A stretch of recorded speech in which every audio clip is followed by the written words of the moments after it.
Texans play here, an Odyssey sports station. Check out the BetQL Network, wagertainment for every fan. Get sports betting tips from the best in the game. Available on the Odyssey app and our sister station, 650 The Bet. Sports Radio 610 presents Seth Payne and Sean Pendergast. We coming at time. Let's get the work in, man. Let's go. Great day, great day. Oh, give me some juice, baby.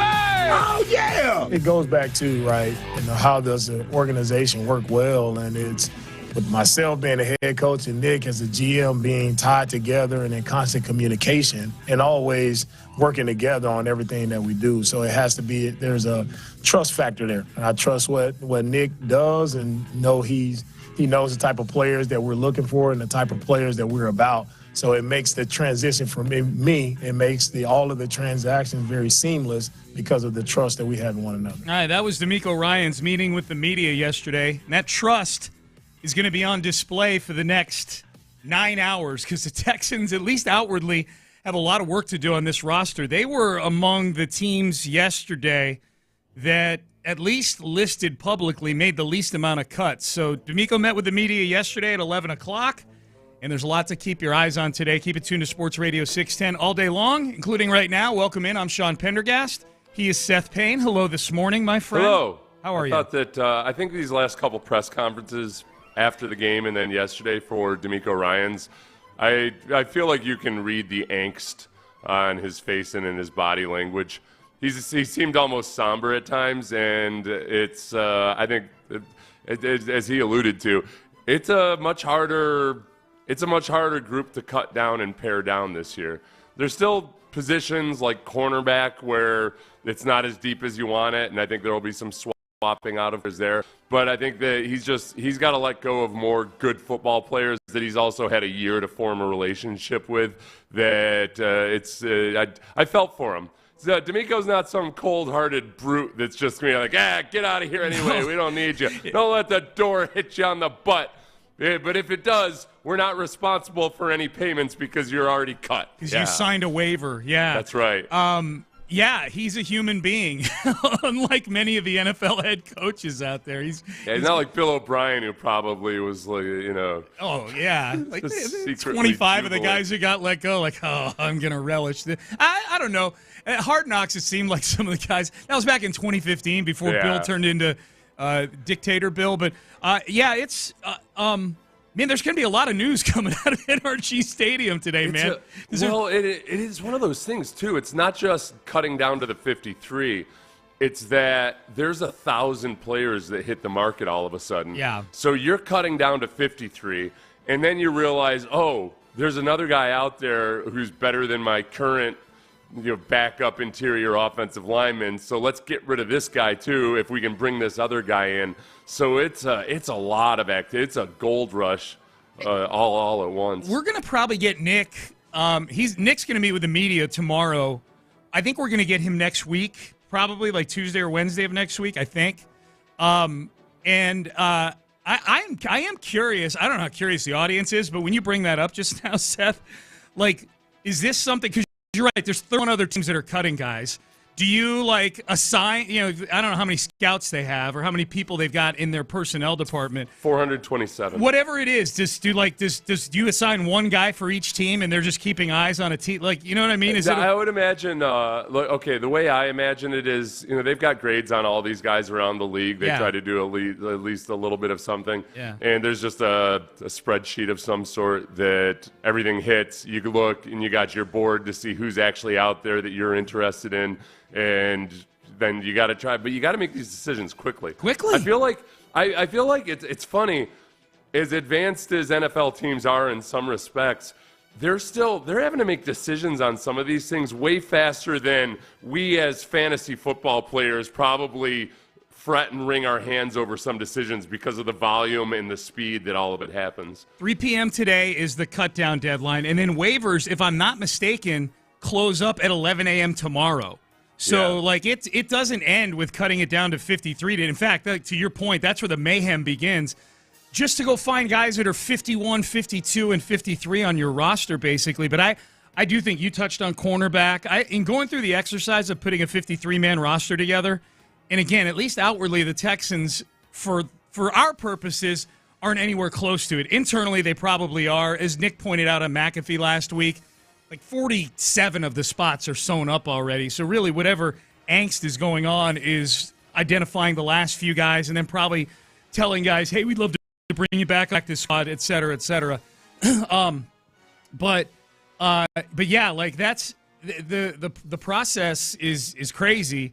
Yeah. So DeMeco met with the media yesterday. I think the thing that popped up yesterday that was the most interesting with the Texans was Jordan Schultz reported this yesterday, that several teams are calling the Texans about John Mechie III. Yeah. Here's what it says. Sources. Multiple teams have reached out to the Texans to see if John Mechie III would be available in trade due to the plethora of receivers on their roster. It's unclear if Houston would move him, but several teams are keeping a close eye. The former second-round pick out of Alabama had 10 catches for 100 yards and a touchdown in the preseason.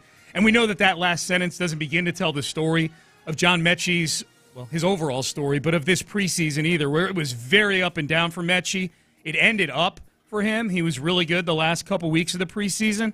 What do you make of trade rumors involving or teams pinging the Texans to see about John Mechie's availability? I would say that with John Mechie, you still got 2 years on his rookie contract left.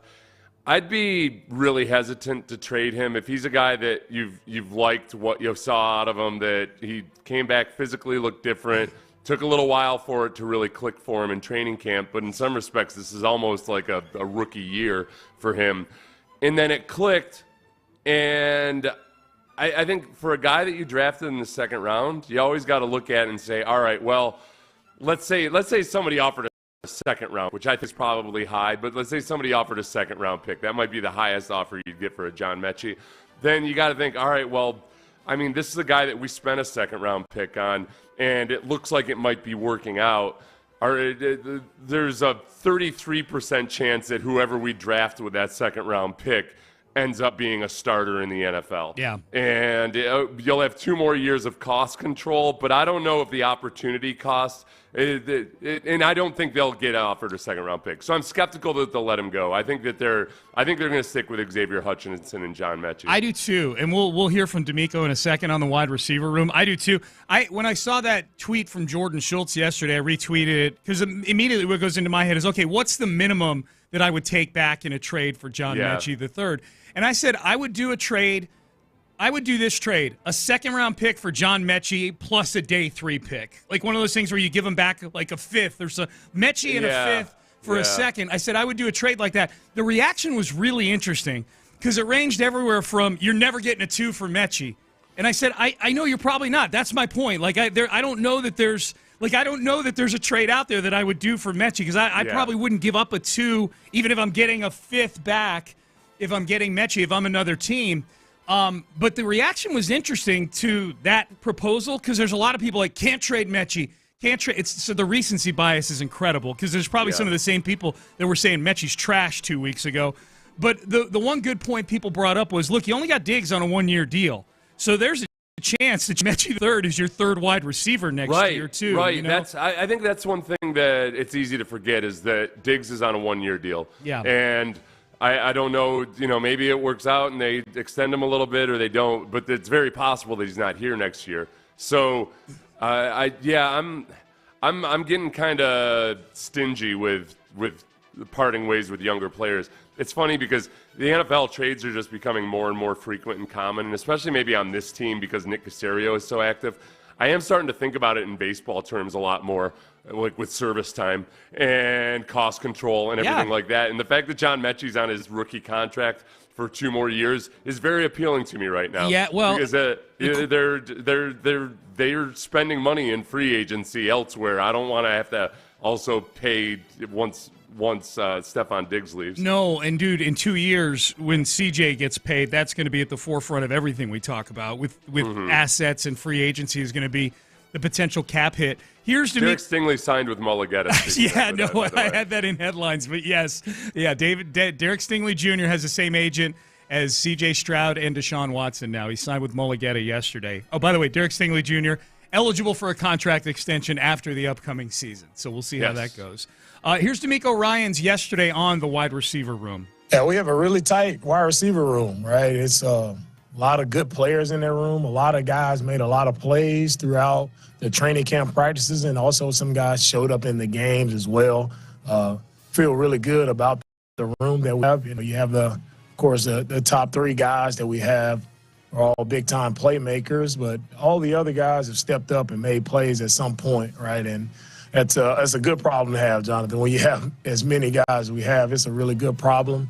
And I'm definitely excited about the group. I think Coach McDaniel's done a great job of working with that group and getting those guys better. That's you. I mean, you touched on earlier in this segment, Seth. Like, hey, cornerback maybe is a position where you go through the exercise of putting a roster together. You're like, okay, the back end of this room still ain't all that great. Why they're going to have a very good wide receiver room, and I think they're going to have a very good running back room.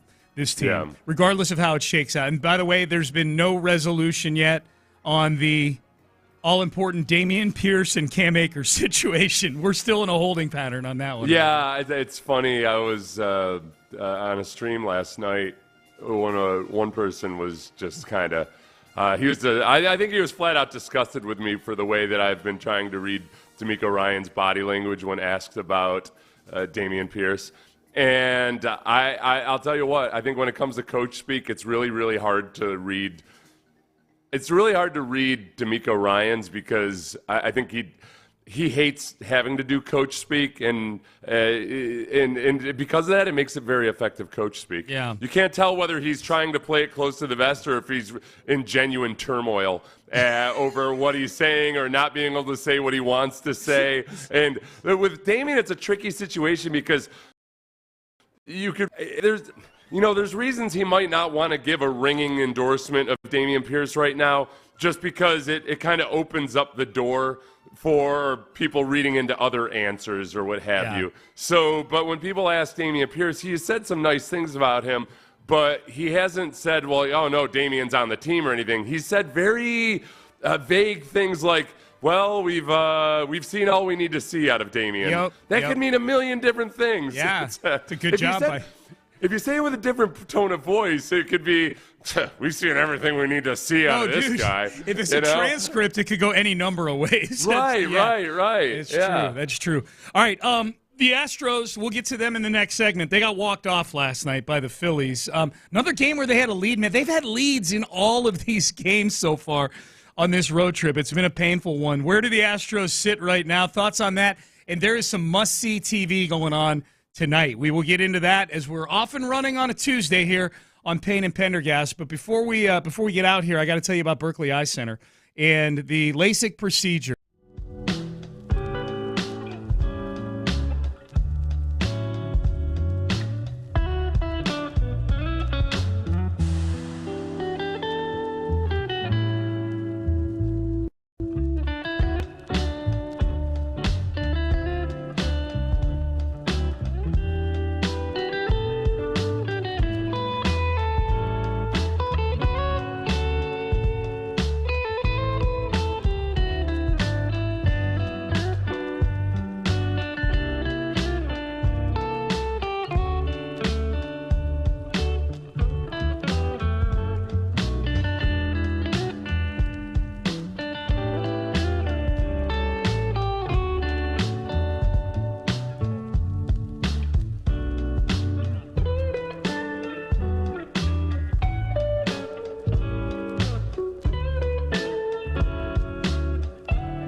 Sports Radio 610 presents Payne and Pendergast. Ground ball, pass to diving Altuve into right field, being waved around Kyle Schwarber. Here comes the throw, not in time. Phillies walk it off. Bryce Harper wins the game for Philadelphia for 2 with a walk-off single just past the diving attempt of Jose Altuve. Some tough losses on this road trip for the Astros. Add this one to the list. Yeah, that was Todd Callis and Jeff Blum on the call. Space City Home Network, as we welcome you back into Payne and Pendergast. Blum nailed it, man. They've had 5 games on this road trip now. They're 2-3. They've led in all 5 games. They've led it fairly substantially deep into all 5 of these games. Yeah. And they've only been able to close the deal on 2 of them so far. It's been frustrating yet now because of the Astros standing, where they sit in the standings. I look at it is more encouraging in some respects. All right, you're playing it down to the wire with really good baseball teams, with this rotating cast of characters where Caratini gets his first start at first base last night. He's played there 3 times this season, but that was his first start. That makes 9 players who have played first base for the Astros this year. That feels like a lot.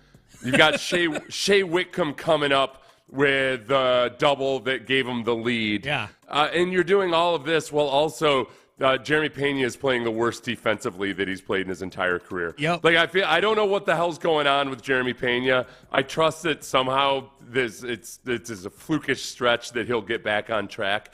But the fact that they've been slugging it out with really good baseball teams on coin flip games, not overly distraught. No. I would love that. It would be awesome if they were stacking up a winning record on the road versus these really good baseball teams. But man, they're figuring out a way to get it done. It might be. I've seen a lot of people say that. A lot of Astros fans say that they are maybe more emotionally tied to this team and proud of them than any in the stretch since 2015. Just because of that, because you're getting these performances out of guys that you barely were aware of until just the last couple months. Well, it's hard to find a team. I'd have to go back and look, but it's hard to find a team during this window of the last decade or so. 2015 we'll use as the benchmark, that's been hit with more adversity in season than this team. I mean, they at one time they had 7 starting pitchers on the injured list. You know what I mean?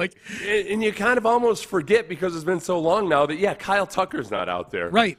Jordan's had issues in the last week. Altuve's needing rests. You know, it's one after the other of hits where you could be saying, here we go again.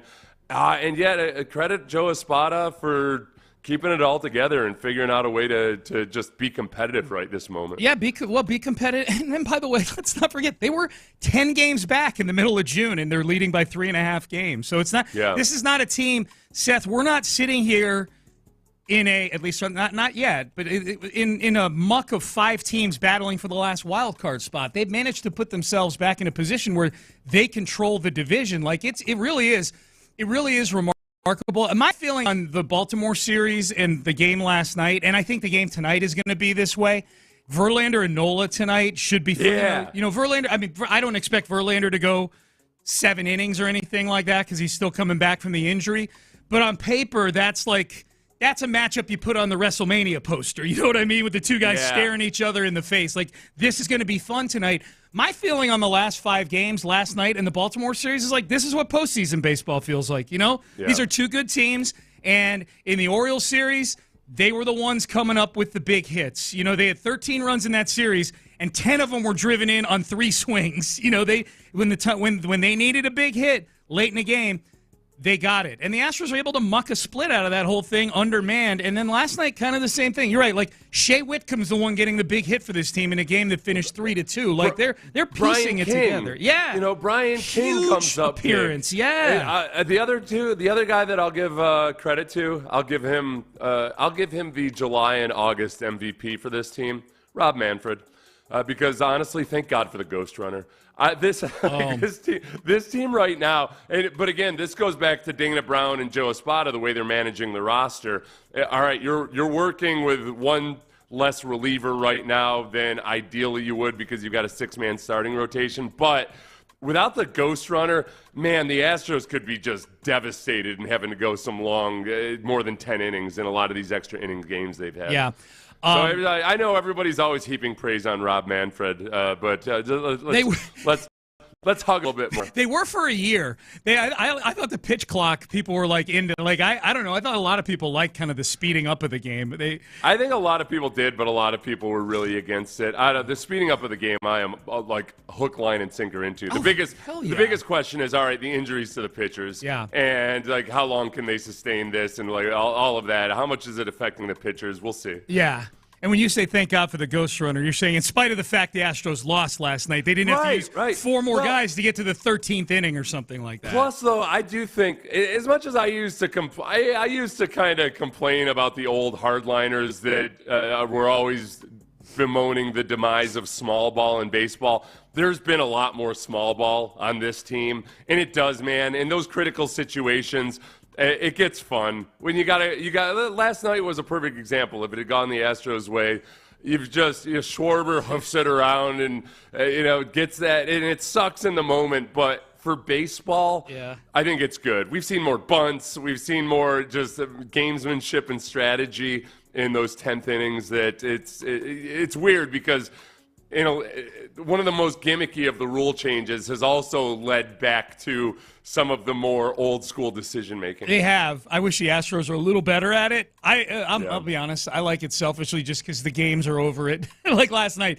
8:40 extra inning game. It's done at 8:40. Like that's anybody who's awake right now, I think probably appreciates it. Yeah. This isn't me telling the 9:30 audience, "Oh, woe is me. I have to get up early." These are all. If you're listening, you feel our pain, right? Look, everybody listening and us talking right now are people who have to also contend with these AL West road games. So, there's a higher likelihood that on any given night on an AL West road game, you're kind of like, all right, you know what? Yeah, I can stick around for the end of this game. Yeah. So it's because it's over. And then they lose in extra innings, and you're like, I stayed up till 11:30 for this.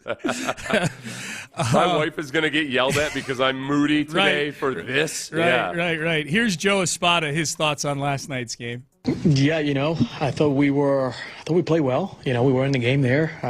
We're one hit away from winning that game. But that's what happens. You play these type of teams, and everything is close. Every play matters. Every pitch matters. Every at bat, matters. So again, turn the page. Got another one tomorrow. Yeah, it's playoff baseball, man. I mean, these are the types of teams you're going to be seeing in October. So that's kind of how I look at it.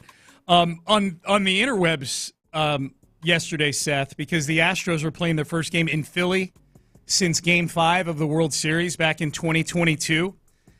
They were there was a lot of reliving going on yesterday, and if you recall, Game 5 of the World Series in 2022, late in the game, I believe in the 8th inning, because Presley was in, featured this. Ground ball right center field. McCormick on the move. He's at the track. He's at the wall. Makes the grab. Chas McCormick gone the 9th.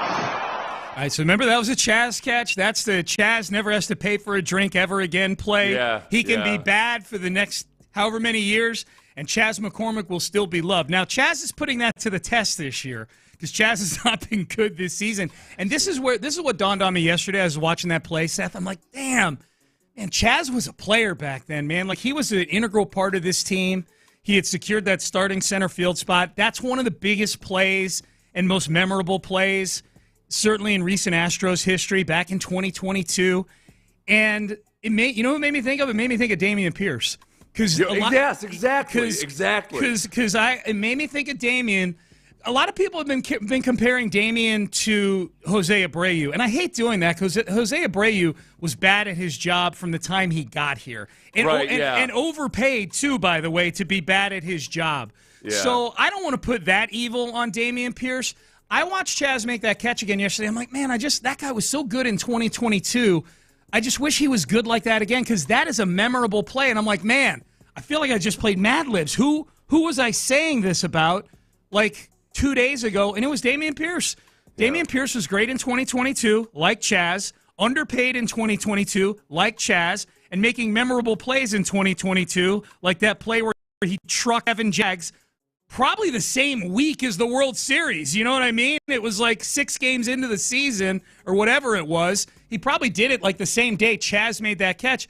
That's who Dameon Pierce is. He's Chaz. He's not Abreu. Stop it with the Abreu. And it's, there were people that were I would go on with the afternoon show, and they couldn't believe that I was pulling for Myers in the competition of McCormick versus Myers, because what am I, an idiot? So it is. I guess the biggest difference, I don't want to get overly technical here, the biggest difference between the Texans and the Astros situations there is that the Texans did not win a World Series in 2022. That's true. that added element to it, that with Chaz, it was, man, he came up big in a big moment. Yeah. You felt like, oh, he's got that it factor or what have you. Yep. I just, like yesterday, I'm watching that catch. I'm like, I wish this guy were as good as he was in 2022. I'm like, I just said that like 2 days ago. Who did I say that about? DP, man. What do you think? 3 o'clock today. Where's Dameon Pierce? Is he a Houston Texan? Is he somewhere else? My gut is, and again, in reading the pain on D'Amico's face, I think, and how awkward he's been when asked about Dameon Pierce the last couple times he's been asked about him. My 100% complete guess is that right now, they perhaps have an offer from another team for Dameon Pierce, and they're contemplating exactly where do we go from here. And I think that there are situations where, as cold and calculating a business as it can be, there are times where, with guys like Dameon, you want to do right by the player, and they might even include him in conversations about this, about his future and everything. And you're in a limited time schedule. This is 100% guess by me, but they're trying to balance in one hand. All right, we think he has this potential. We really believe it. We've seen glimmers of it in practice. And he might be on the brink of having some kind of a breakthrough, and yet, because Nick thinks and operates this way, all right, I got to check my own bias and blind spots here. Am I making an emotional decision or not? If we had a consultant come in to tell us what to do, if that consultant were Seth Payne would be like, man, you got to cut ties. It's just not working out here. He's probably better off somewhere else in a different system and in a different environment for whatever reason. And try to, maybe you take a little bit less to send him off to the right spot, because I think he's that kind of a player that people actually love and really care. Like, you gotta let the human side seep into this a little bit, but it's probably better for everybody if he's somewhere else. I think there's other teams that are probably legitimately excited about the possibility Dameon Pierce might be available cheap, that they're able to buy low on him. I think the other thing too, Seth, is that it's not just Dameon in a vacuum. It's you got better solutions sitting right in front of you right now. You know what I mean? Exactly. It's in 2021 where Scotty Phillips is on the roster. You know what I mean? Right. If it were last year's team, I think it's a lot easier to say, well, you know what? We don't have a lot of other guys on the roster right now that we feel has the same upside as Dameon does. But now, I'm looking at the current roster as, okay, depending on Andrew Beck's health situation, they might not actually have a fullback out there. British Brooks has really shown more than I personally anticipated and expected out of him as a running back, but that I think he's also got some potential as a fullback. That it's hard to expose some of those guys to waivers just for keeping Dameon Pierce and his potential upside. Agreed. All right, so keep it tuned here. I would imagine that there's a decent chance we start seeing some of the decisions being made while Seth and I are on the air today till 10 a.m., but certainly all day long, keep it tuned right here. Anytime a cut happens or gets reported, we'll have it for you here. And a quick reminder, just because a cut gets reported, Seth, as you pointed out several times, just because a cut gets reported doesn't mean that there's not a trade on the back end of this. Guys get reported being cut, and then that's really just a way to let other teams know they're for sale, and that there's a trade to be made there. So keep it tuned here all day long on Cutdown Day. 3 o'clock today, the deadline. Sean Pendergast, Seth Payne with you. Headlines up next. News with the Texans, not just roster news, agency news with the Texans. We'll circle back to the Astros. Big contract doled out in the NFL yesterday. One of the wide receiver soap operas is over. Is it going to lead to more soap operas with that team, though? We'll talk about that and a whole lot more in headlines coming up next. But I'm telling you guys right now, if you got that coffee out and you don't have to be anywhere today, How about a little Liqueur 43 in that bad boy? Make it a cut.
with today's headlines. All right, headlines. It is cutdown day in the NFL. The Texans, by 3 o'clock today, will have a 53-man roster. That, I would imagine, it always is. Even with good teams every year, that 53-man roster is somewhat temporary because then teams go sifting through the recyclables out on the curb of the other 31 teams. DeMeco Ryans was asked about that yesterday. Will you add players from other teams to the Houston Texans? I just rely on Nick and his staff and trust the work that they put in, right, to see if there's anybody else that they feel that's worthy of, upgrading our roster. So I rely heavily on them when it comes to those decisions. Yeah, that's one thing where the question had something to do with, does Nick consult you on that stuff? I think where Nick and DeMeco consult every day during camp is on the current roster and guys DeMeco feels good about, doesn't feel good about. So when it comes to especially those backup roles, obviously DeMeco's not out there watching every other team the way the personnel staff is. But there's guys, Nick knows what types of players DeMeco and Bobby Slowick want on the offense and defense, and Frank Ross as well. So some of those moves on the periphery, that's all Nick. It's the Damian, the conversations I think that they're probably spending a lot of time on between the coaches and Nick leading up to all of this are backup quarterback, Damian Pierce, I think some of the cornerbacks. And again, I don't think in the moment when it's time to pull the trigger, Nick doesn't have to go consult DeMeco. But on some of these guys at backup cornerback, I think Nick's out there shopping. I think Nick's got a list of teams that might be cutting guys that they're interested in. And you said backup quarterback, too. You mean like the third string, Case and Tim Boyle? Like, because Davis is the backup. Yeah. Third-string quarterback. Davis is the backup, yeah. So that'll be happening today. Like, a lot of stuff's going to be coming down today. So keep it tuned right here. We'll have it first, and we'll keep you posted, man. 3 o'clock today, we'll know what, at least temporarily, the 2024 Houston Texans look like. The other bit of news from the Texans yesterday, Derek Stingley Jr. has changed representation, and he has hired David Mulugheta as his agent per Aaron Wilson of KPRC2. That's where I saw it first. David Mulugheta will be the agent for Derek Stingley Jr., who, if he has a season this year like the last 8 games were for him last year, he will have a pretty good argument, I guess, to get a contract extension. He'd be eligible after year 3, which is this coming season for him. Does this still matter to us that David Mulugheta represents C.J. Stroud? So he's going to be very much in our lives 2 years from now and getting C.J. Stroud presumably an extension? I think it doesn't affect me now because look at some of our fears about David Mulugheta. For one, David Mulugheta and the Texans did extend Deshaun Watson's deal. And now, as completely different people negotiating that deal for the Texans at the time, but it's not like they've never worked with David Mulugheta before. And then, honestly, 2 things. One is there were a lot of people that thought the Texans wouldn't draft C.J. Stroud because David Mulugheta was his agent, and I'm not sure David Mulugheta knew whether or not the Texans would draft one of his clients or not. I feel like David Mulugheta might have been sweating that out a little bit, that somehow his reputation was actually going to prevent a player from getting drafted by the Texans. But that obviously wasn't an obstacle to drafting C.J. Stroud. But the other is, and honestly, looking the Deshaun Watson trade as potentially fraught with animosity and everything else that whole situation could have been between David Mulugheta and Nick Caserio. Those guys, they had to work there to pull off, honestly. I mean, Sean, in terms of if you separate all of the ugliness of the situation from from the Texans' perspective, that was like freaking Dunkirk, man. The Texans were kind of trapped with this quarterback that you could argue that nobody would want him, or they would take him at a reduced rate or whatever it would be. And they got out of that situation with a king's ransom because of the way that they set it up, where Nick Caserio, and I don't think if you lived in Houston and you didn't go through it, I don't think you could ever really fully appreciate how tense all of that was. They worked with David Mulugheta to create this auction-type environment You had to pay to play. You had to pay the cover at the door and agree to a price before you're allowed to enter that little mini free agency. And the Texans ended up with a haul, and that required cooperation from David Mulligetta. So I'm not overly worried about it. I think that the negotiation will be whatever it is. I'm not worried about it. I think it's just a different organization now than it was when Deshaun was going through all that stuff. Like that version of the Texans was like an awkward kid going through puberty with pimples and braces and everything else, and now like the Texans they've been in the gym and they're shredded and they've got the good haircut. Well, when you say that situation, do you mean the first contract? I'm talking about the version of the Texans that led to Deshaun demanding a trade with Easterby in the building. Trade, right? Yeah, with Easterby in the building. Yeah.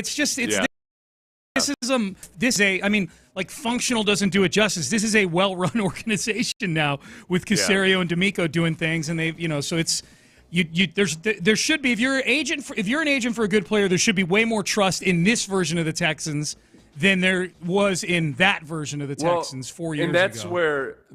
And that's where Cal, honestly, Cal likes to give his football people the authority to do football things. So the very thing that led to Jack Easterby and all of the weirdness of Jack Easterby, it's the same thing from the owner that also allows Nick Caserio and D'Amico Ryans to do their jobs. Yeah. He gives them a lot of latitude to make those decisions. Yep. So that part of it, I don't worry about because I don't think Cal tries to let those guys just do their thing. Think about this, too, specific to Stingley. Like, if Stingley has an all-pro season and he's up for a contract after this year, I just think about Nick Caserio, and I think Nick's able to divorce himself from a lot of the emotion that goes with these picks and how they turn out and everything else. He's very pragmatic when it comes to looking at the draft and realizes even the high picks are coin flips sometimes. Even the third overall pick in the draft like Stingley. Yeah. But, man, if I were in Nick's shoes, there'd be part of me that could not wait to pay Derek Stingley based on all the heat that I was getting a year ago for not taking Sauce Gardner. For the paying of Derek Stingley, the justified payment to Derek Stingley with a top-notch cornerback contract is validation that I made the right pick in that whole thing. Your pettiness would be your undoing. 100% it would, yeah. That's why you always had so many issues with Dusty Baker, is because you identified yourself in a lot of Dusty. Where Dusty, sometimes it felt like he was doing some things almost out of pettiness and grudge. Kindred spirits. You would be exactly the same guy. Yes. You identified your self-hatred flowed over onto Dusty Baker. Absolutely. Yeah. Absolutely.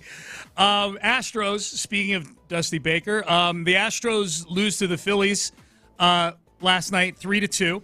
In 10 innings. I know Dusty's no longer the manager, but just a little segue there. Joe Spada's the manager. He said that they've been leaning really, really hard on the bullpen of late. Yes. Our bullpen has been outstanding and throughout this whole entire road trip, giving us a chance to win some games. So, we're leaning hard on those guys. They've been really, really good, reliable. We just haven't been able to get that big hit there to seal a win. Like all those games. Someone asked on the text page a little earlier this morning, what do you guys think of them leaving Blanco in the sixth inning? They're in the middle of an 18-game stretch without a day off right now. Like, if you have a pitcher whose pitch count is somewhere in the 70s after 5 innings, you leave him out there in the sixth inning. They're short a reliever right now. Yeah. And the relievers that you're bringing in are guys like Brian King and guys that are who's done a great job pressed into the circumstances that he's in.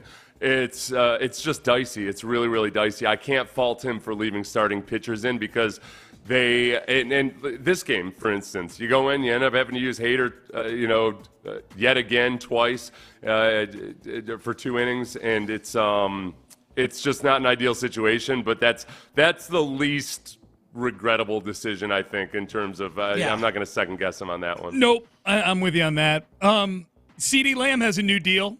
So we've got 3 receivers that are in the midst of drama right now, all thanks to the Justin Jefferson market resetting contract of $35 million a year. Jamar Chase, who's back at practice with the Bengals, he's still got 2 years left on his deal. He's got really no recourse. Brandon Ayuk, who is still in this weird holding pattern where now he's not even news anymore. Like, nobody's even talking about Brandon Ayuk. CeeDee Lamb gets a deal done yesterday, Seth. 4 years, $136 million. That's $34 million a year. That puts him at number 2 behind Justin Jefferson in that. I'm torn here because as much as I love piling on Jerry Jones, I will credit him with, because a lot of people are saying, well, why didn't you just offer this 3 months ago and you would have been fine? I don't know if CeeDee Lamb would have accepted it. Maybe CeeDee Lamb really did want to just figure, hey, it happens with the quarterbacks. The next quarterback gets a higher contract, even though he's not as good as the actual previously highest paid guy or whatever. Yep. So I don't know. I do think that Jerry Jones has a great capacity for drama, almost to the point because he loves drama. But at the end of the day, all right, you're entering the season and you've got CeeDee Lamb and you're paying the market rate, I suppose. I wish I could crush Jerry Jones somehow for this, but I think that what seems like forever to us, it was just a matter of a few months, you know? Dak and Micah are the 2 ones still sitting out there, and there's less than 2 weeks till this. I don't think Micah Parsons is getting a deal. I don't know what happens with Dak Prescott. I feel like Micah, Micah just strikes me as the kind of guy that people are scared to give the mega contract. He's a Mulligetta guy too, by the way. I know, and he's just out there, man. Yeah. I don't know. He produces and produces and produces. He's just so out there. I don't know. I wonder about the internal dynamics of those three. Micah's the one that I've seen the least about, or the Cowboys fans. They don't seem as disgruntled about the Micah Parsons situation as they did about the CeeDee Lamb situation. Our baseball talk this segment is presented by T-Mobile. Switch to T-Mobile, and you can get tons of benefits and still save on every plan versus AT&T and Verizon. Use their savings calculator to find out how at t-mobile.com/switch. All right, CJ Stroud. Spit it out, Sean. CJ Stroud getting that MVP love. I know. That part I got right. It's just pronouncing things. C.J. Stroud getting some MVP love. What would an MVP season from C.J. Stroud look like? What things would need to happen? How set is he to possibly be the MVP of the National Football League this year? We will discuss that and a whole lot more coming up next. But first, I want to get you to that University of Houston Cougars.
Odyssey Sports Station. Sports Radio 610 presents Payne and Pendergast. All right, good to be with you on a Tuesday. Payne and Pendergast, cut down day today, 3 o'clock. 3 o'clock today, the 5th three-man roster.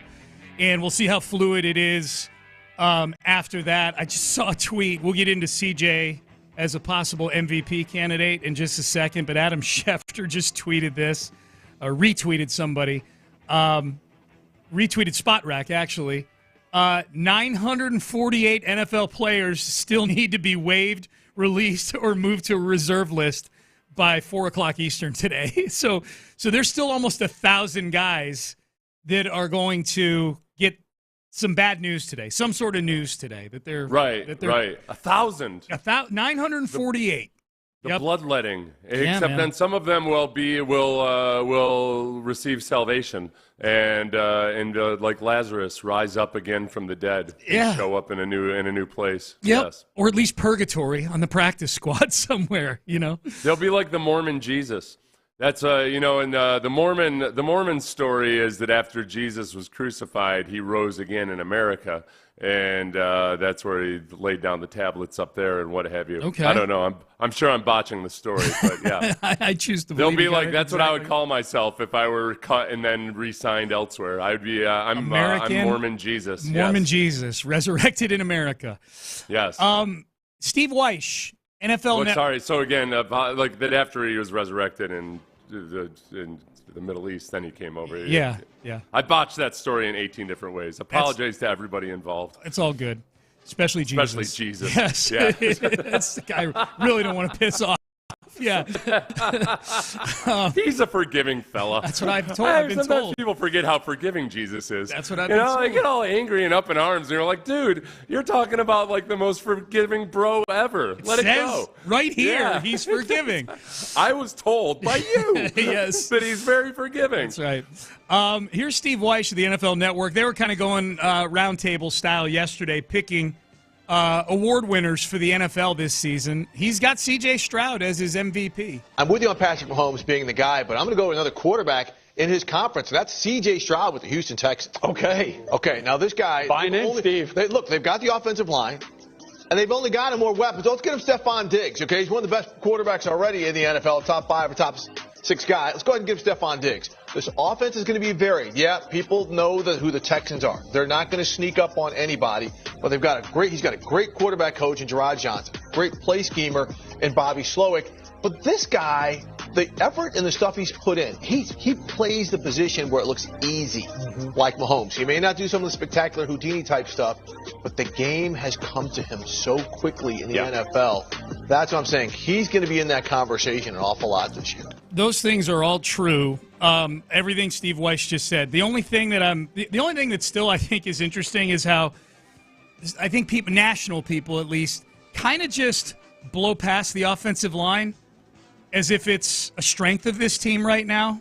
The very first thing he said when he was laying out CJ's case for MVP, Seth, was he's got the offensive line, and then he quickly moved to another. Okay, well, he's got the offensive line that they envisioned when they made all these draft picks and gave all these extensions out. Like, they've got the 5 guys finally together that they want to play the offensive line.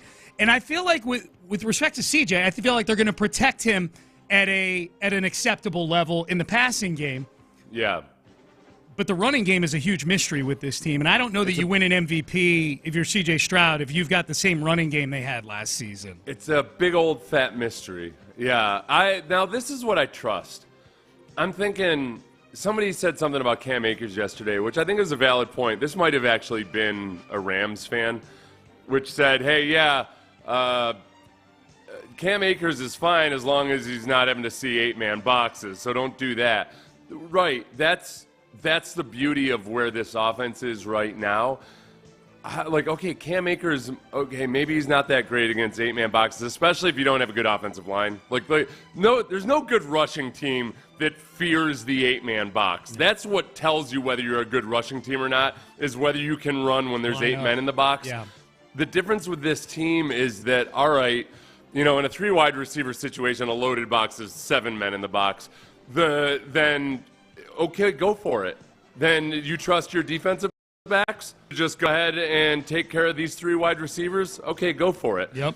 Because then they've got that double-edged sword where the Texans can attack through the air.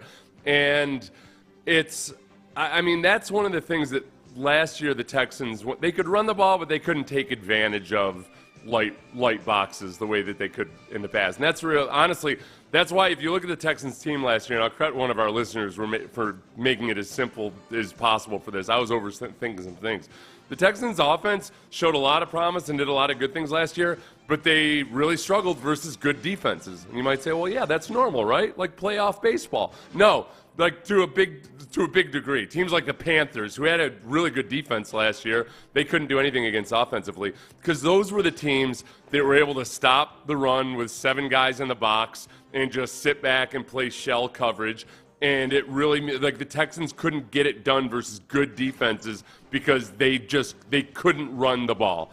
So, yeah, I'm with you there. To be genuinely really, really elite as an offense, you've got to be more than just a team that, can run here and there. You got to be able to run when you want to run. Yeah, and we're talking about winning an MVP here. There's only one of those. You know what I mean? This isn't for CJ to be a top 5 quarterback or a top 10 quarterback. This is to win the MVP of the league, which also is dictated in part by team success. So to build on Sean, I sent Ben some audio and he reviewed it because I had to edit out some bleeps, and you know that I'm kind of dicey with that sometimes, so we're safe here.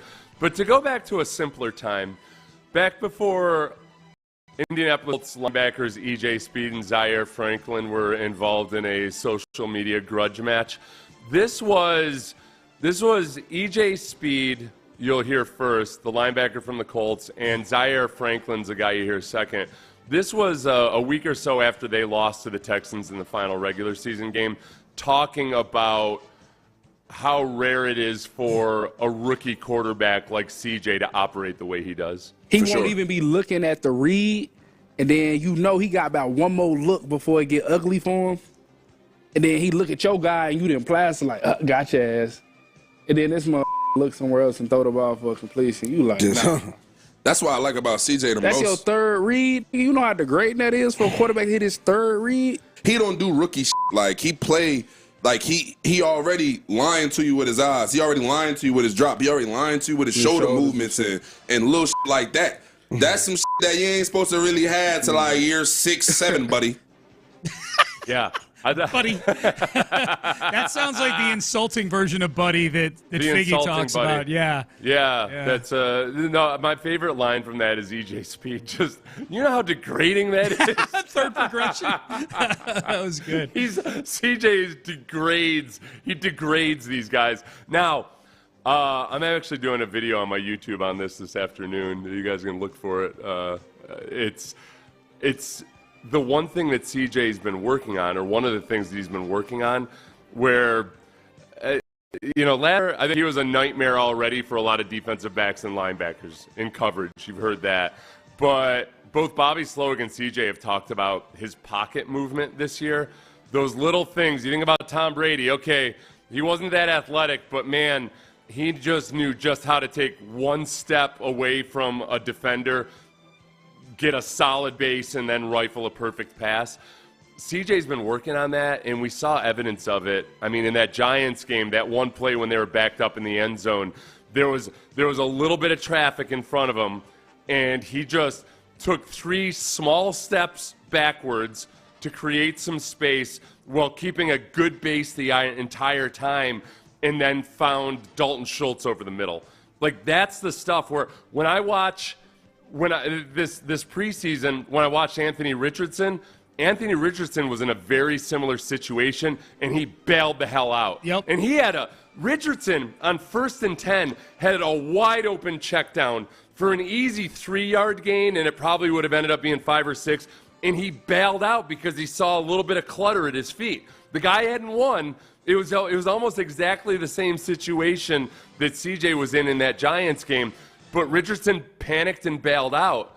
CJ was good in that regard by rookie standards last year, but this year there was a play in the Steelers game too, that first reception to Cade Stover, where CJ is looking, his primary route combo is right.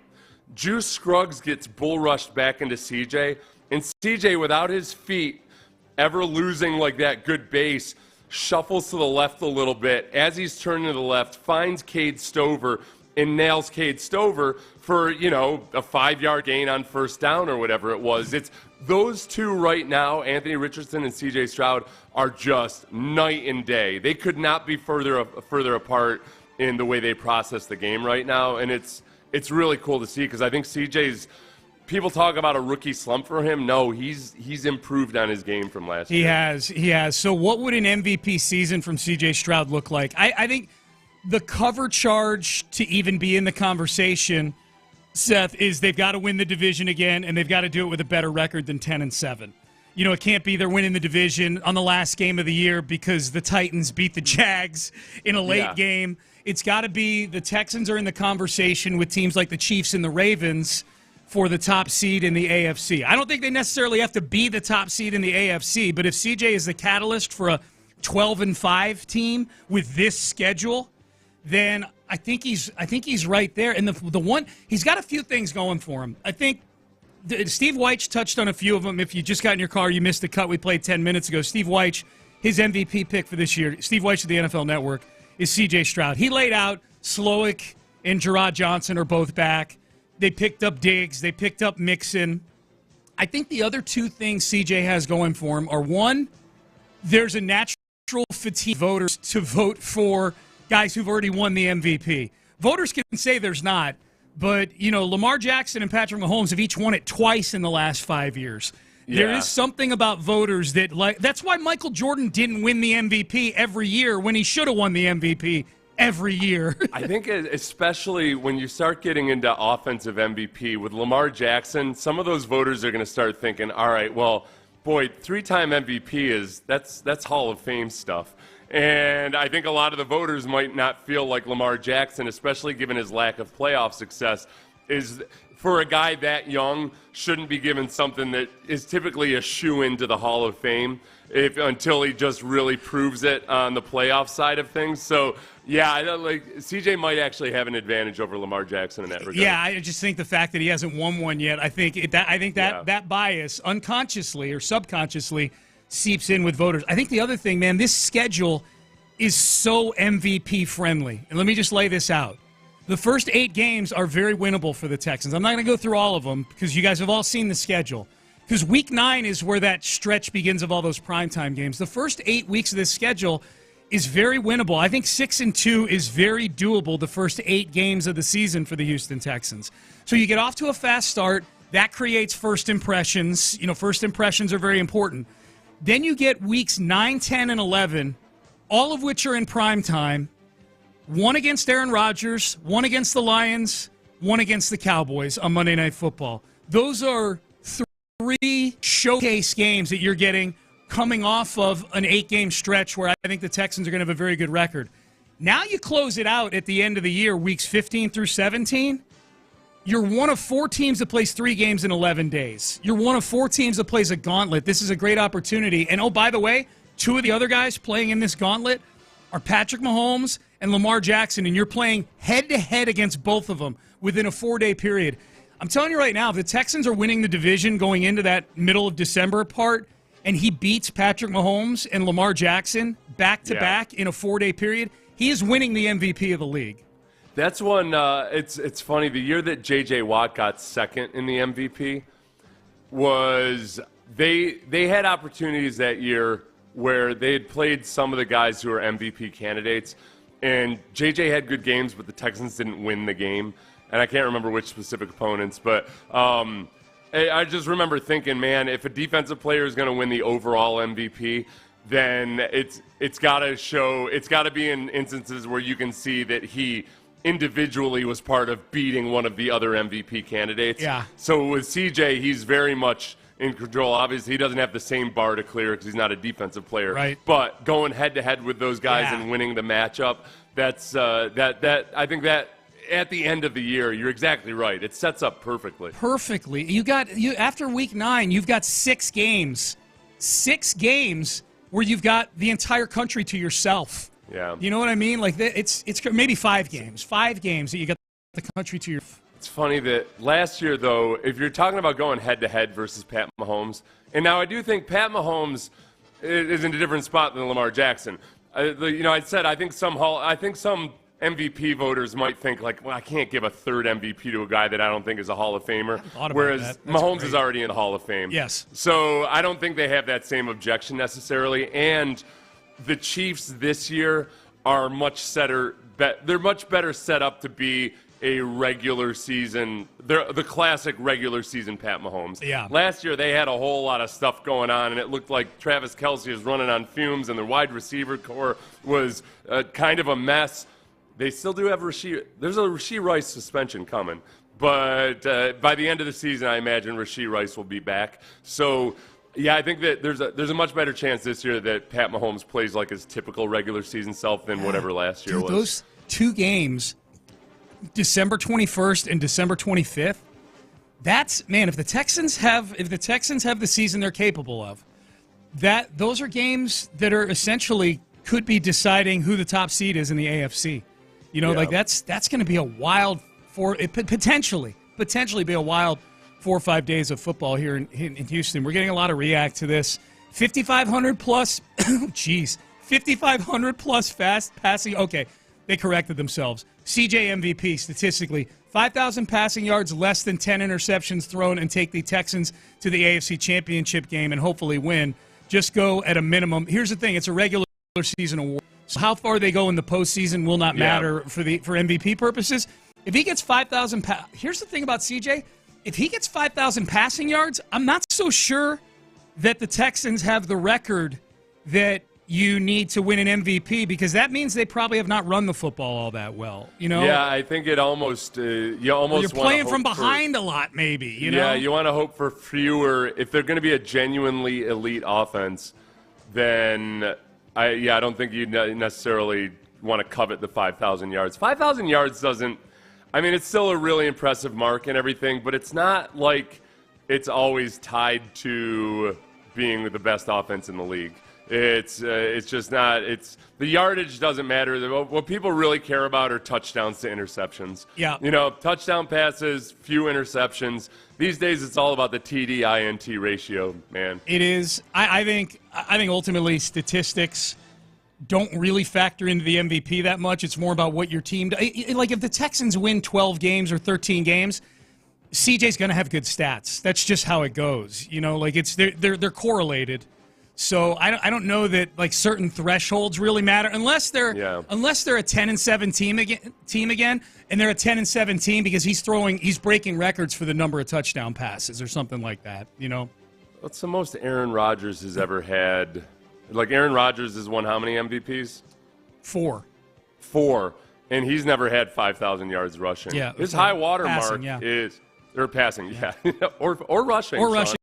No, you're right. Technically correct on that. Yes. So his high water mark, and this is not me. For some reason, we have a few listeners that think anytime I point out anything about Aaron Rodgers, I'm throwing shade at him. No, like my point is he's been one of the best quarterbacks this century. The most yards he's ever thrown for, while also accumulating four MVPs, is 4,643 yards. Yeah. So, but he had, oh my God. That was the year he had 45 touchdowns. And he probably had like 6 interceptions or something like that. Yeah, the year he had 45 touchdowns, exactly, 6 interceptions. Yeah. My God, you're like Rain Man. The year that he had 48 touchdown passes, he had 4,299 yards passing. Yeah. With 5 interceptions. Yeah. That's not me throwing shade at Aaron Rodgers. Listen, everybody. In pointing out that he had 4,200 yards passing, trust me, I'm not throwing shade at Aaron Rodgers because he had 48 touchdown passes. My goodness. That's crazy, man. That's crazy. And yet one Super Bowl. That goes to show you how hard it is to win a Super Bowl. That was where somebody got all bent out of shape last week because I mentioned that he'd only had 1 Super Bowl, and I was saying it's kind of an oddity. It wasn't shade at Aaron Rodgers at all. It's shade at the Packers organization that they very rarely supplied Aaron Rodgers with any kind of a reputable defense in those years where he's throwing for 48 touchdowns. And he did it with all non-first round wide receivers as well. Yeah. No, he's doing that with them not using any high draft capital on skill guys for his entirety of his career till they draft to Jordan Love, his replacement. So 5,000 yards passing does nothing for me. The touchdowns, the team success, all of that. Is what you nailed it. Absolutely, I agree with you on that. Ocho says 48 touchdowns. And 48 touchdowns and 5 interceptions. CJ had 23 touchdowns and 5 interceptions last year, and he was being hailed as a conquering hero walking through the streets of Houston. Aaron Rodgers had more than twice as many touchdown passes and 5 interceptions. He couldn't even crack 4,300 yards passing, though, Sean. I don't know. Loser. I don't know how good a year it really was. Loser. Sean, to have a chance at MVP, Stroud will have to exceed last year's production while navigating around the strong-arming and biatching of Stephon Diggs. Good luck with that. That's from Ocho. Ocho, of Noted course. Diggs hater. Yeah. He's a Diggs hater. Yeah. You're making Ocho is, you know what Ocho has been doing over the course of this training camp? He's been hardening my love and appreciation for Stephon Diggs. Every time I see a little gif of Stephon Diggs dancing with Tank Dell on the sideline or doing his special handshake with C.J. Stroud or something, I think of Ocho, and I spit on the ground. Yes. Hey, Sean, one more thing. Yeah. About that 2020 season by Aaron Rodgers, which partly maybe because it was happening during the COVID year, it's maybe doesn't get propped up as much as it should. Lost in the wash. 9.6 yards per attempt. That's insane, too. 9.6 yards per attempt while throwing 5 interceptions. People need to understand, like, 8 yards per attempt is really good. He had what was it, 9.6, you said? I got to go get immunized the way he did that year because between the ayahuasca and whichever herbal remedies he was taking, my God. Yeah. Whatever. Leave all the COVID stuff out of it. My goodness, that was crazy. Now you can see why it was such a big deal, like that there was, when it started getting talks of him getting suspended for lying about it and stuff like, yeah, that's right. Aaron Rodgers wasn't the dude shredding his Achilles 4 snaps into the season. Okay, does reading those stats make you any more nervous about the Jets game in Week 9? What do you think Aaron Rodgers is going to do this year? You know what makes me nervous about the Jets game in Week 9? The Cam Akers current condition. So Cam Akers had the same ELATROSH speed bridge procedure that Aaron Rodgers had. It's a standard. I guess that's been the standard procedure for a few years now. It's just that there aren't that many big Achilles tendon injuries. Especially with running backs, it's just they're few and far between. The guys that recover from it in the past, there's only one guy this century, Deontay Foreman, who's really had a successful recovery as a running back in the NFL from Achilles tendon surgery. But I think Cam Akers might be on his way to being that second guy, and he's had 2 of them. So the fact that procedure seems to work so well, and they've got some experience with it now, they've done it a bunch, Yeah, Aaron Rodgers might be all right. He might be all right. I'm glad they're playing the Jets in Week 9 and not like Week 1 or Week 2 because we'll have a good gauge on what exactly Aaron Rodgers is by that point in the season. I think you got to point to the fact that Rodgers has been pretty healthy his entire career. He's had nagging little things here, but in a career that started in 2005, he wasn't a starter until 2008. Yeah, he's had 3 seasons now where he missed substantial time. But he's 41 years old. His Achilles might just be fine, but I don't know how much you can trust him to just stay healthy overall the entire season. Yeah. When you haven't played football in a year. Text message. Sean, I'm going to literally write that down. I'm not going to literally write it down, but I will remember what you said, that if CJ beats Mahomes and Jackson back-to-back, he'll be MVP of the league. I feel confident in saying that. And even though I don't know what their record would be going into those games, I think to beat Mahomes and Lamar Jackson back-to-back within 4 days, I feel fairly confident in saying the Texans are probably having a pretty good season at that point if they're capable of doing that at that point in the year. Yeah. You know what I mean? Yeah, so, obviously it's a moot point if they 7 and 8 going into those games. Yeah, going up to all of that. Yep. Hey, who doesn't have a lot of respect for CJ? Sean, what if... never mind. I was about to paint out a hypothetical that people would be really angry at me for, so okay. Never mind. Go ahead. Let's get him angry over L'Jarius Sneed. L'Jarius, quarterback for the Tennessee Titans, he was on the Pivot podcast. Ryan Clark, Fred Taylor, Channing Crowder. And they brought up Stephon Diggs. Apparently, Stephon Diggs, allegedly, said he wanted to go to the Texans. One of the reasons he wanted to go to the Texans was so that he could face L'Jarius Sneed. So L'Jarius Sneed, formerly of the Chiefs, couldn't run from him anymore. Here was L'Jarius Sneed being told that on the Pivot podcast. Somebody told me Steph actually called the Texans and said, I want to go down here and be in the same division with you so you can't run away from him. Now you got to see him twice a year. Twice a year. Yeah. I'm ready for it. But he made a special call to say, I'm glad he made that call. For you.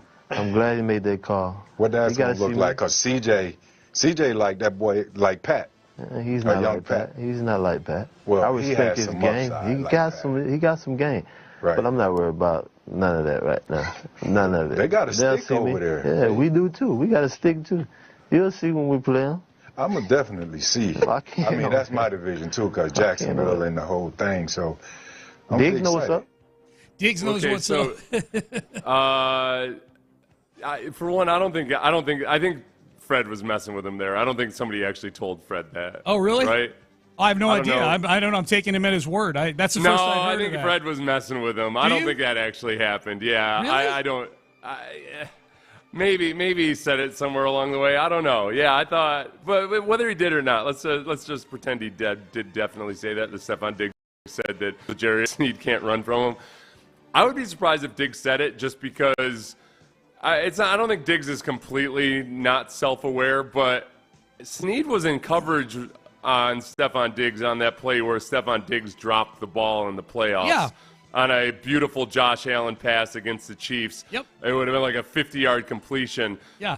Diggs had beat Sneed, but Diggs dropped the ball. Right. So, I don't know, man. I don't know if I would have...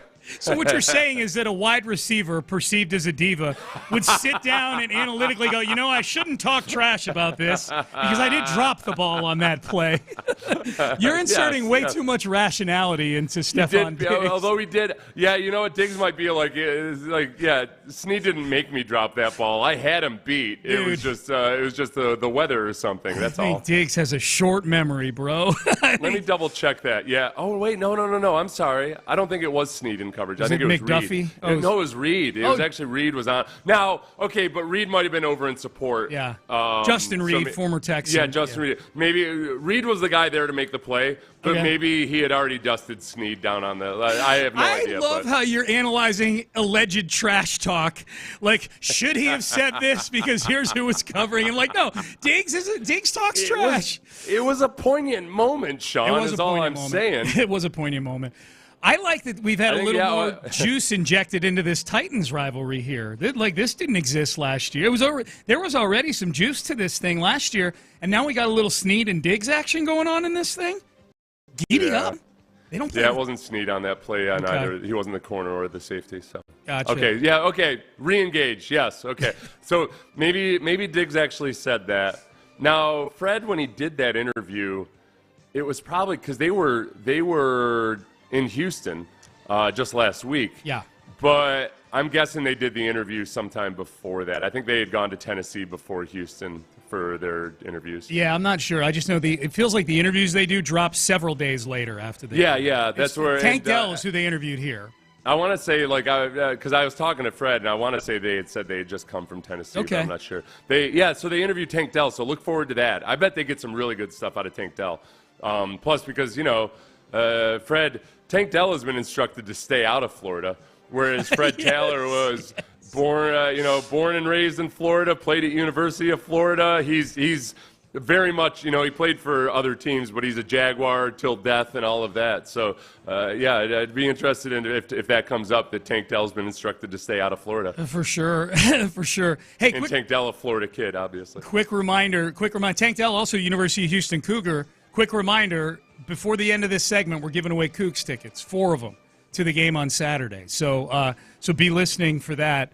So Deshaun Watson, it's weird in Cleveland right now, and this isn't just me saying this from observing from afar. Deshaun Watson did not take a single snap in the preseason. It's very interesting to kind of put ears in on Cleveland radio and listen to people. It feels like fans are very angry about it. The hosts that I listen to are a little more pragmatic about it. They are also the flagship of the team. I should point that out. 92.3 The Fan, our sister station up there. Jason Lloyd covers not just the Browns, he covers all of Cleveland sports for The Athletic. here was Jason Lloyd on TV up in Cleveland saying, man, this Deshaun situation is just weird. The whole thing is weird. The whole vibe around this entire camp has been very strange. And I haven't been out there a ton, obviously, but I've checked it with a couple, and it's just weird. It's the only best word to describe it. It doesn't make sense. When I was at the Greenbrier, and I only say Greenbrier for the timing of it, way back then, there was people around in sort of Deshaun's camp who were making it sound like he wasn't going to play in the preseason. And then Kevin comes out and says he's going to play. There you go. This is the second time they did this. And then Deshaun comes out and says, well, it's news to me. And now Kevin sort of backtracks and says, well, we'll reassess, as we get closer to the game. And then Deshaun just shuts it down. Yeah.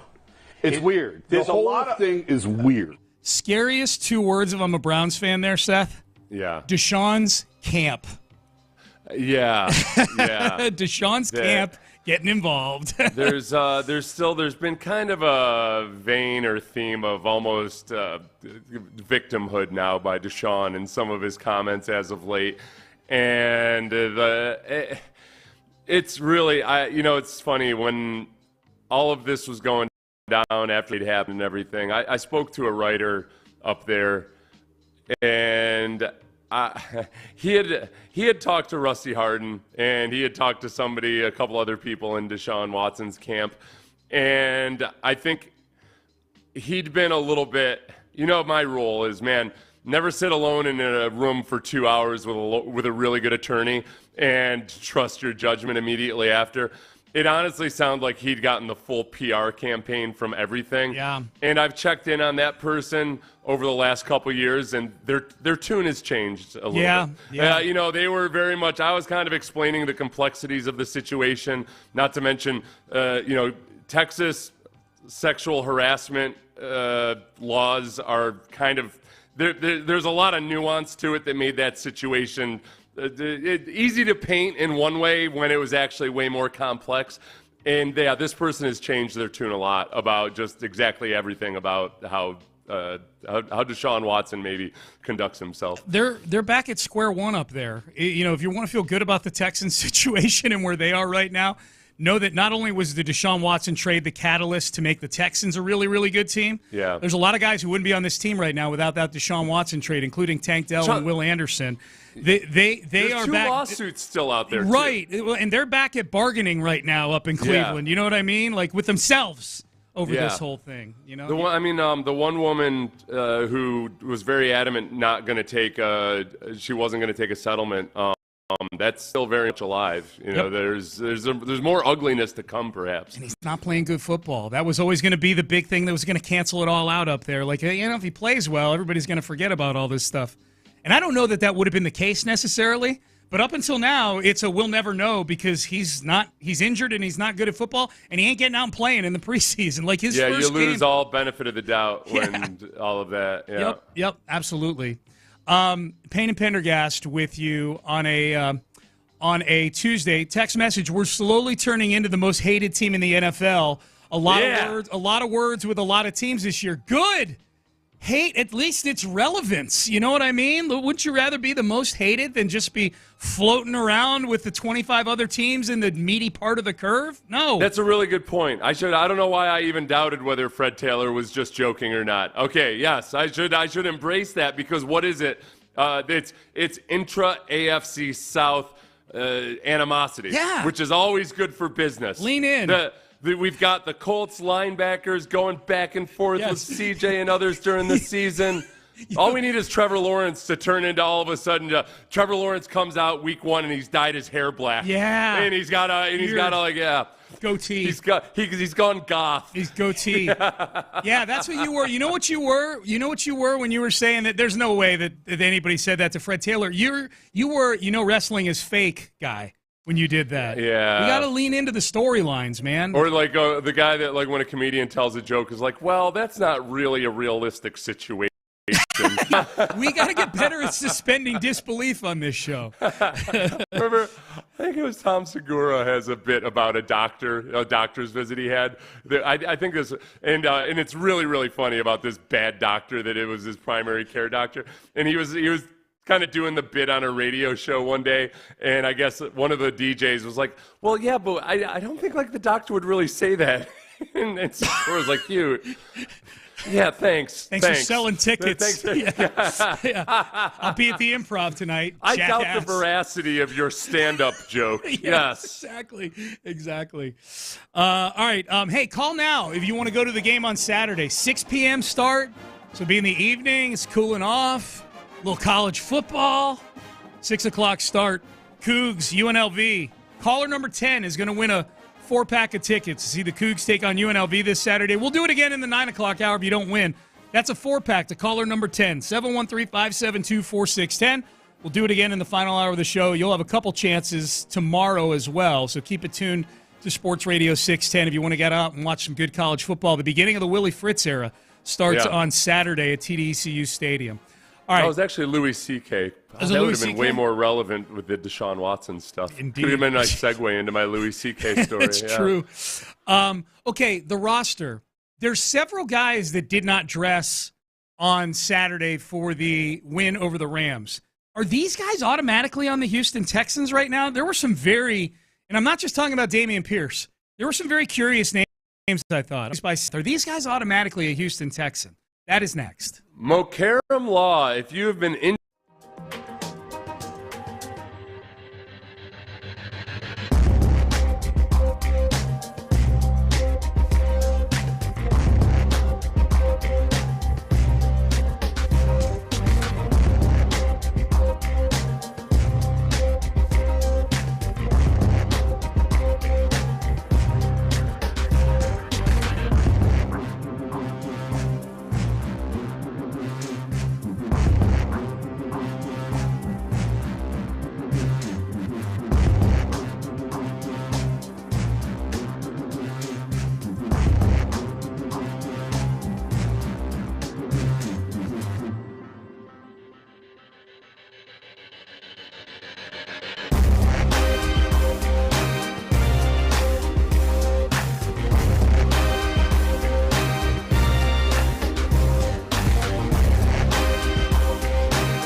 for details. Live from the Twin Peaks studios, Sports Radio 610 presents Payne and Pendergast. All right, did these guys do enough to make the Houston Texans? We've not gotten any news that I've seen out of the Texans today, so there's going to be just a flood of cuts later today. They've got a lot of work to do, at least outwardly, to let us know who's not going to be on this team. They'll form a practice squad in the next day or so as well. D'Amico Ryans met with the media yesterday, was asked, did you see enough from John Mechie and Damian Pierce to make this team? We still have a lot of things to work through when it comes to the roster. You know, when you talk about those guys specifically, Mechie and Damian, I think both guys, they've done really well in practice settings and also in the game. So both guys I've seen, I know what those guys are about. I know who they are as people. And so, but we'll see, you guys will see those decisions here over the next couple of days. Okay, so D'Amico's been leaning on the deadline as sort of like, hey guys, you'll see at 3 o'clock on Tuesday what it looks like. That's the first time with this whole Damian thing where I've rolled my eyes a little bit, just because when he answered the question after the game on Sunday, where he said, he was asked, why didn't Damian play? And he said something to the effect of, I've seen enough of Damian, like it was a 6-second answer. You could construe that any number of ways. Right there when he said, I've seen enough of both of them and that they've played well in practice and in the games, no, Damian has not played well. Damian has 8 carries for 9 yards. I mean, if you think Damian played well in the games, then you are putting everything on the offensive line. It is completely the offensive line's fault that his carries collapsed underneath a 1.1-yard average, and everybody else's carries were getting 5 yards a clip in the preseason. It is, and somebody pointed this out to me last night, was that I guess part of me reading D'Amico's comments about Damian have been that it's not like he's been giving him a ringing endorsement. Well, he did kind of. He said he's been fine. He needs more opportunities. The blocking hasn't been good in front of him. That's not the same as saying he's made the team. He said he needs more opportunities. He's been good in practice. The blocking hasn't been good in front of him. Yeah. I mean, D'Amico criticizing the offensive line in that regard is not something he would typically do. Right. Should we read that? Some people are reading that as, well, look, clearly he's saying he is just fine because he even threw the offensive line under the bus and he wouldn't typically do that. I think that part of why it's hard for me to accept it, I think, is maybe just because my read on where Damian Pierce is right now would be so different from D'Amico's if D'Amico really feels like, if he genuinely feels that blocking has been the only issue. Because, when both D'Amico and Titus Howard talked about how Damian has had really good practices, my objection to that is that, all right, that's practice where you're not allowed to tackle, and Damian's superpower is breaking tackles. Yep. And he hasn't been breaking tackles in games, whether the blocking is good or whether the blocking is bad. But if you go beyond that, too, I have been impressed with Damian Pierce in practice. I have said from the first 2 weeks, I was like, yeah, it does look like he's more decisive, he's crisper. But looking back on it, man, honestly, he's been on the ground a lot. When guys are just thudding, he's on the ground. And he pops right back up and he keeps going. But he's getting knocked down in situations where I don't think in 2022 he would have been getting knocked down. So I think he's made progress, but there's no way. I just cannot. I really cannot fathom a situation where both Caserio and D'Amico wouldn't be thinking, all right, yeah, but there's still something off with him. Yeah. It's like there's something that's not there. I really can't imagine that they feel awesome about him in week 1 if he has to play. I just can't go there. And maybe I'm the one who's completely wrong. But I just can't. I can't believe that they feel that great about him now. It's a bigger body of work than just training camp. It was all last year too. It's a 1.5 year body of work, and I've reached a point with it now, Seth. The bargaining I've done with myself on this. Okay, fine. You keep Damian on the team, but Cam Akers better be on this team. If you need a change of pace. If you need a change of pace during a game, I don't want to be burning daylight with 7 Damian Pierce carries. I want 7 Cam Akers carries. Bill Belichick was on McAfee the other day, and he's basically saying, he was talking about what you can and can't, deduce from training camp. And he said with quarterbacks, he really has a hard time saying whether a quarterback is playing well or not, a young quarterback especially, because you're facing these vanilla coverages. I think when a quarterback poorly against vanilla coverages, you can tell something from that. But is he genuinely playing really well? Hard to say. Like Bo Nix, he did some impressive things in the preseason, but I really hold back a lot in reserve because you also saw a lot of stuff that, man, versus actual NFL regular season defense, that's going to be dicey. Anthony Richardson's done some bad stuff against vanilla defenses that makes me skeptical of Anthony Richardson. But with running backs, what Belichick did go on to say is, like, a lot of it, you're just trying to see what the individual players do. Defensive backs, can they play man coverage? I would say, personally, running backs, can they break tackles? With Cam Akers, I thought there was a whole list of things that I wanted to see of a guy coming off of a second Achilles tendon tear. All right, is he okay with the physical side of the game? Yeah, Akers was lowering his shoulder into people, trucking much larger dudes on the sideline, all of that. Can he cut back against the grain when there is bad blocking? Yes. Can he navigate his way through traffic when the blocking might be okay but is imperfect? Yes, he did all of that. I saw zero of that from Dameon Pierce. I didn't see an element of physical. Who was more physical in preseason games, Cam Akers or Dameon Pierce? Not even close. Not even close. Cam Akers was more physical than Dameon Pierce. Yeah. Because that's the other thing. Okay, the blocking wasn't great. Even as Dameon was getting tackled, there was no knockback. Right. There was no where at one point in the preseason when he got tackled because the blocking was bad, did you feel like, yeah, Bender got the worst end of the stick on that one. Yeah. Yep. Yeah. Like, he's done none of it. So he didn't play on Saturday. We don't know what that means for Dameon. There were a handful of other guys, Seth, that did not dress, that were healthy in camp. A lot of guys didn't dress, but they've been banged up. Jeff Okudah, MJ Stewart back, Charlie Hack, Will Anderson obviously is making the team. Blah, blah, blah. Danico Autry has been suspended, so they haven't been playing him since the suspension was announced. Robert Woods did not dress for this game. Do you think Robert Woods is on this team? Was that a sign that he's made the team? Boy, I don't think it's a sign he's on the team. I think it's a combination of his age. Yep. Where a lot of times, even with your this does happen with veteran dudes. Like, I think Jerry Hughes is on the team, but even if he wasn't going to be, I could see where they might not play him because for two reasons. One is, all right, no reason subjecting this guy to harm when we've already made the decision on him. He's earned his stripes. Yeah. But two, those guys are higher paid. Yeah. And you don't want them to get injured and then you're on the hook. Yeah. You're on the hook for their salary for the entire year. And that counts against the cap. Just because they're not on the roster doesn't mean it doesn't count against the cap. So with veteran players, it's really tough to deduce anything from that. But I think right now, honestly, I think it's a moving situation where they have to evaluate not just how the guy fits on the team, but also what trade offers are they garnering from other teams about them. Yeah. There's teams out there that are in the market for a guy like Robert Woods. There's other teams that are in the market for a younger guy like John Mechie with upside.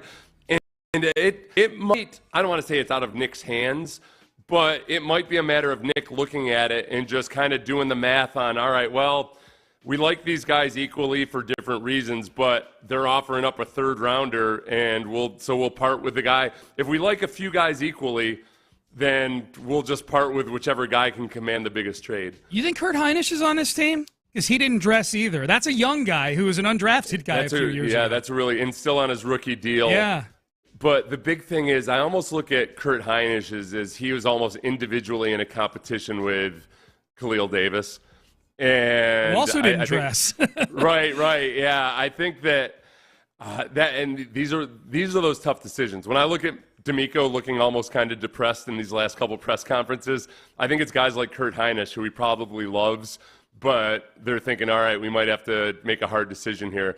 I would put it at more likely off than on. Yeah, more likely off, huh? Yeah, I think so. Yeah, interesting. I think so. Interesting.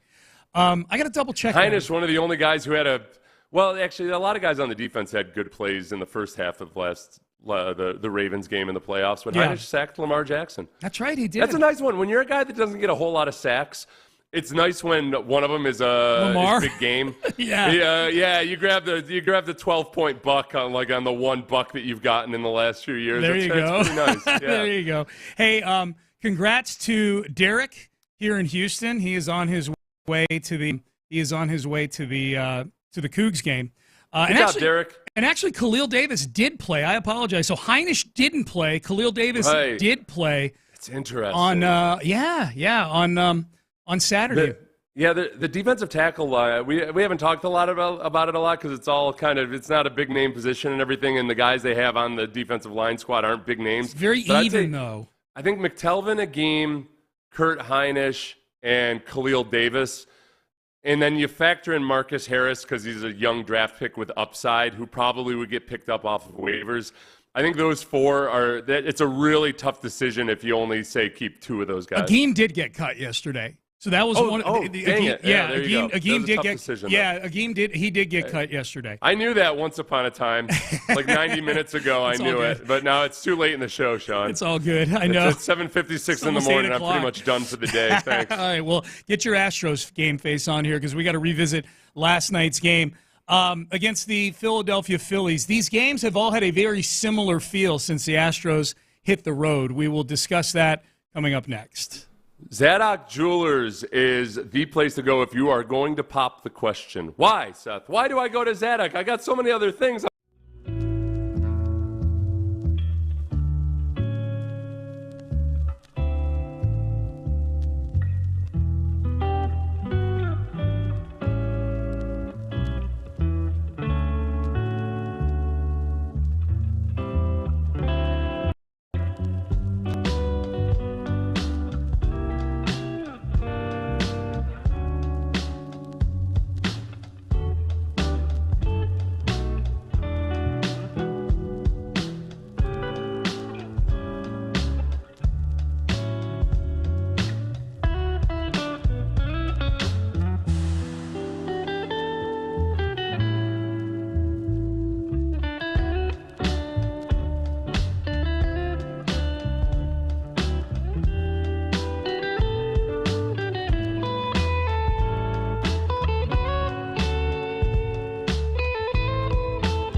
Insider access, exclusive content. Sports Radio 610. The Texans play here. An Odyssey sports station.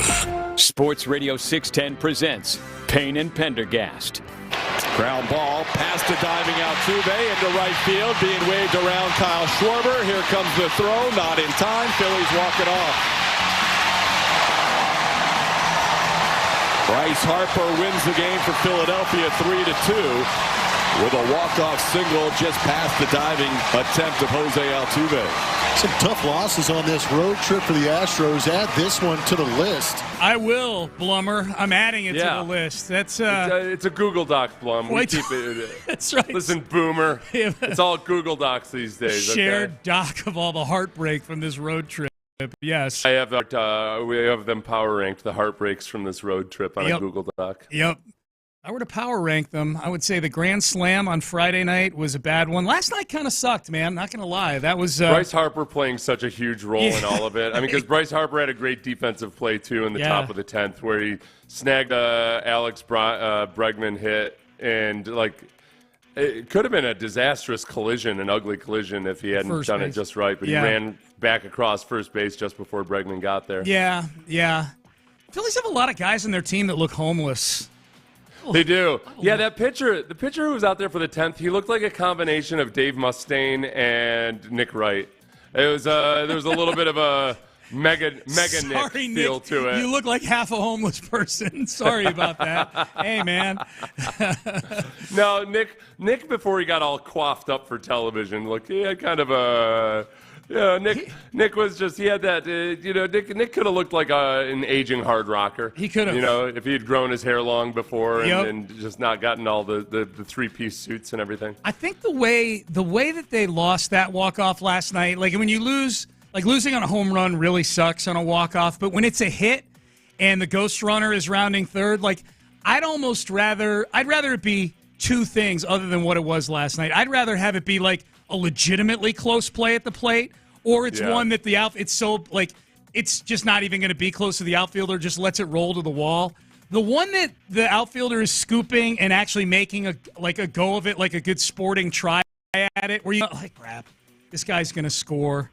I don't know, man. It's just that feeling of the guy rounding third. We're I know this guy's going to score, and this throw's not even going to be close. Yeah. Well, and they did. Again, we were talking about Chaz earlier, and what the hell happened to Chaz McCormick?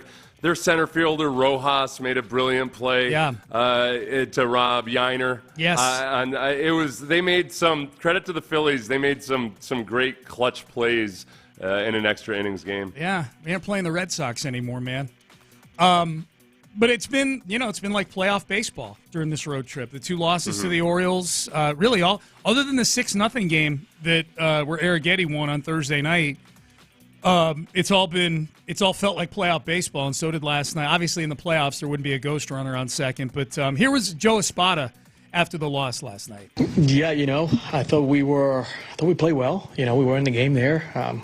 We're one hit away from winning that game, but that's what happens. You play these type of teams, and everything is close. Every play matters. Every pitch matters. Every at bat, matters. So again, turn the page. Got another one tomorrow. It's funny, we could go back and find a Espada audio, Seth, from April and early May when this team stunk, and those were the answers. Those were the answers he was giving after those losses, and yet I know I was so mad. I'm like, come on, man, you're losing all these games. Get a little angry. They were just a hit here and a hit there, but now it's they got a 3.5 game lead. You get immunity. That's fine. You can give us the hit here, hit there, because he's right. He's right. These are games that have been played down to the wire. It's just funny. However the team's doing, when they lose a game like that, fine, acceptable answer. You're good. You know what it is though too. I think the Astros in their losses against these against good teams, I haven't felt like the Astros have wilted in the moment or in the big moment. I think they've made their share of brilliant plays and what have you. So I'm a little bit, I don't know, maybe I'm a little too philosophical about the Astros right now, but just because of where they are in the standings, the close games don't hurt as much because I feel like somehow, some way, where they started Caratini for his first time in his career at first base. He's played there before this year, but that was his first start. The Astros have played 9 guys at first base this year. Yeah. They've got a smattering at any given time. There's usually at least 2 minor leaguers that you're only minimally aware of their existence before this year. They're out there playing for this team that's leading the division. And somehow they figure out a way to get it done. Honestly, my biggest issue right now and the weirdest thing is that Jeremy Payne is not a good fielder. Like and he's hitting the cover off the ball lately. Right. I don't know. I mean, on the season, he's a negative. He's a minus run value fielder. Yeah. And it didn't hurt them in the first inning last night, but he botched what could have been a double play. It's strange. That part's just really weird. Yep. You think about bats go dry, right? Yeah. What do you always say? Like, hey, you know what? Even Bregman, when he goes through his incredibly long slumps at times, at least he's giving you so much value in the field, and that's more consistent. Yeah. Basketball, it's the same way. You can always play defense. For whatever reason, Jeremy Payne, you can't play defense this year. Yeah, it's wild, man. Yeah. Well, still making some incredible plays at times. It's not like he's lost the capacity to make the really good plays, just so many more errors and missed opportunities. I'm excited for tonight.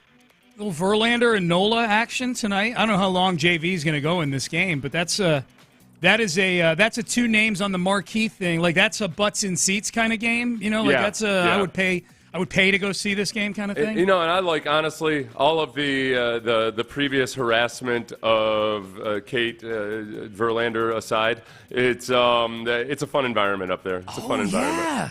That's where she got chippy with some fans in the World Series. She did, but you know what? It turned out when she flipped off that fan, I think it was at the fan's request, because that was after Verlander had playfully flipped off a Phillies fan, and it was actually remember somebody was yelling at Verlander at the buses, and he flipped the person off, but like Philadelphians being Philadelphians, they looked at it as like a love gesture. Yeah.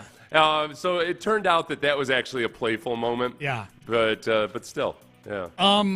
Text message. This goes back to a texter saying that, hey, the Texans are veering into territory where they're becoming one of the most hated teams in the NFL, which I think we both feel like good. You know, it means hate means relevance. And good point by a texter here. Team hate is a good thing. See Astros. 2 World Series, 7 straight ALCSs. Now, I think part of the hatred for the Astros is that they are perceived to have been the sole team to have cheated to get there. No.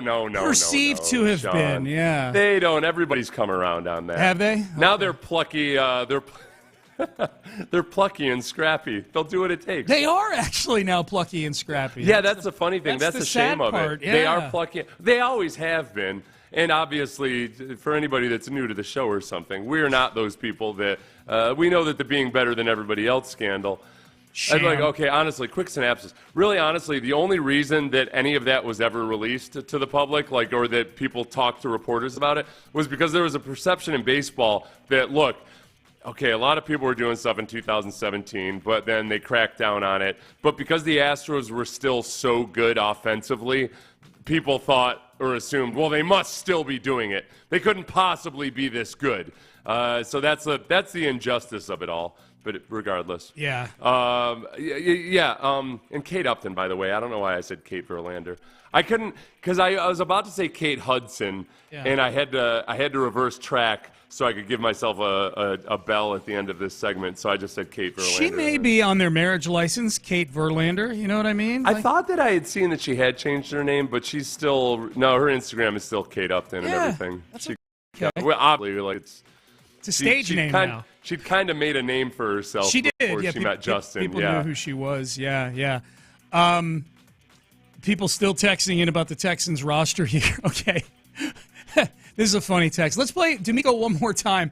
Ben asked about the spot on the roster. Did you see enough from Mechie and Damian Pierce to put them on this team? We still have a lot of things to work through when it comes to the roster. You know, when you talk about those guys specifically, Mechie and Damian, I think both guys they've done really well in practice settings and also in the game. So both guys I've seen, I know what those guys are about. I know who they are as people. And so, but we'll see you guys see those decisions here over the next couple of days. So someone texts in, is there a different Damian on the team that we're not aware of?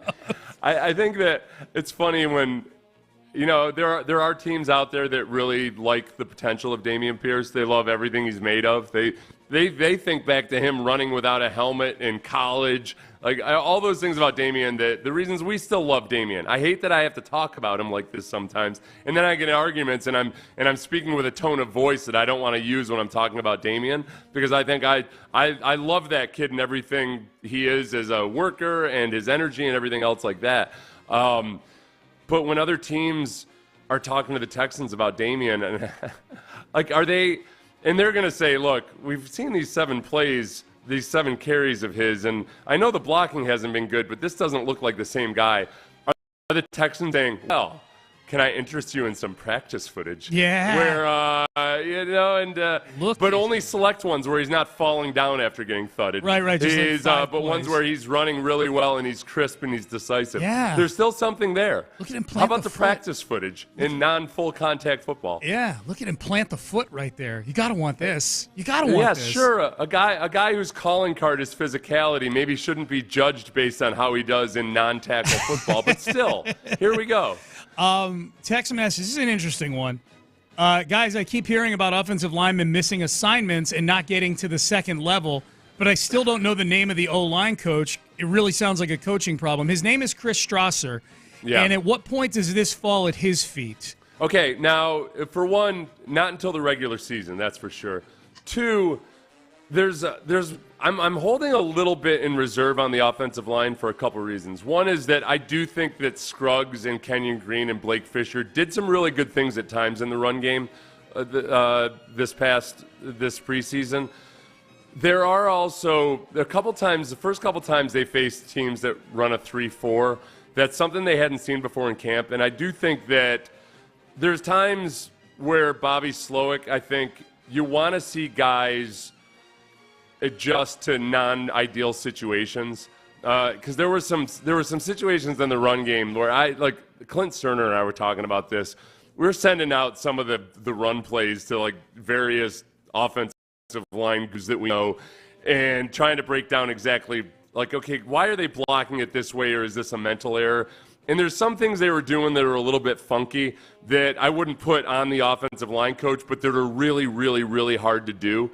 So it doesn't make me feel any better in the moment, but there's a good possibility that it was almost non-ideal by design, and they wanted to see what the guys could handle. So that I'm not trying to tell you to make you feel better about it. It's just that these are the things that happen in the preseason that don't tell the whole story. So I'm not going to start lambasting Chris Strausser unless we get through halfway, a few games into the regular season, and the running game is a real issue. Yeah. And they never did have all 5 starting offensive linemen out there in the preseason, or they only did for a limited amount.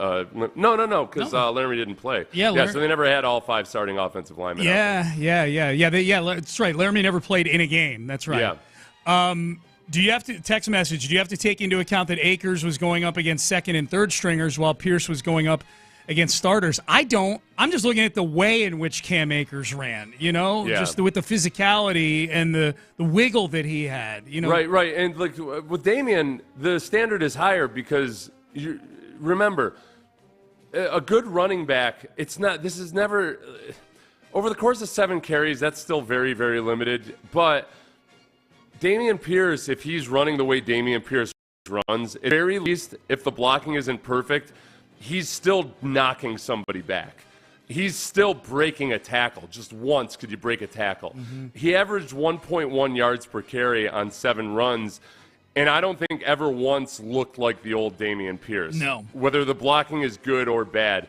And on a couple of those plays, the blocking wasn't perfect, but other backs would have gotten something out of it. Other backs would have gotten positive yardage out of it. So, no, I really don't put as a – now, is it the fact that those other guys were going against backup defenses? Right, I hold it in reserve a little bit. I don't think that it's 100% slam dunk that any of those guys can do it versus starters.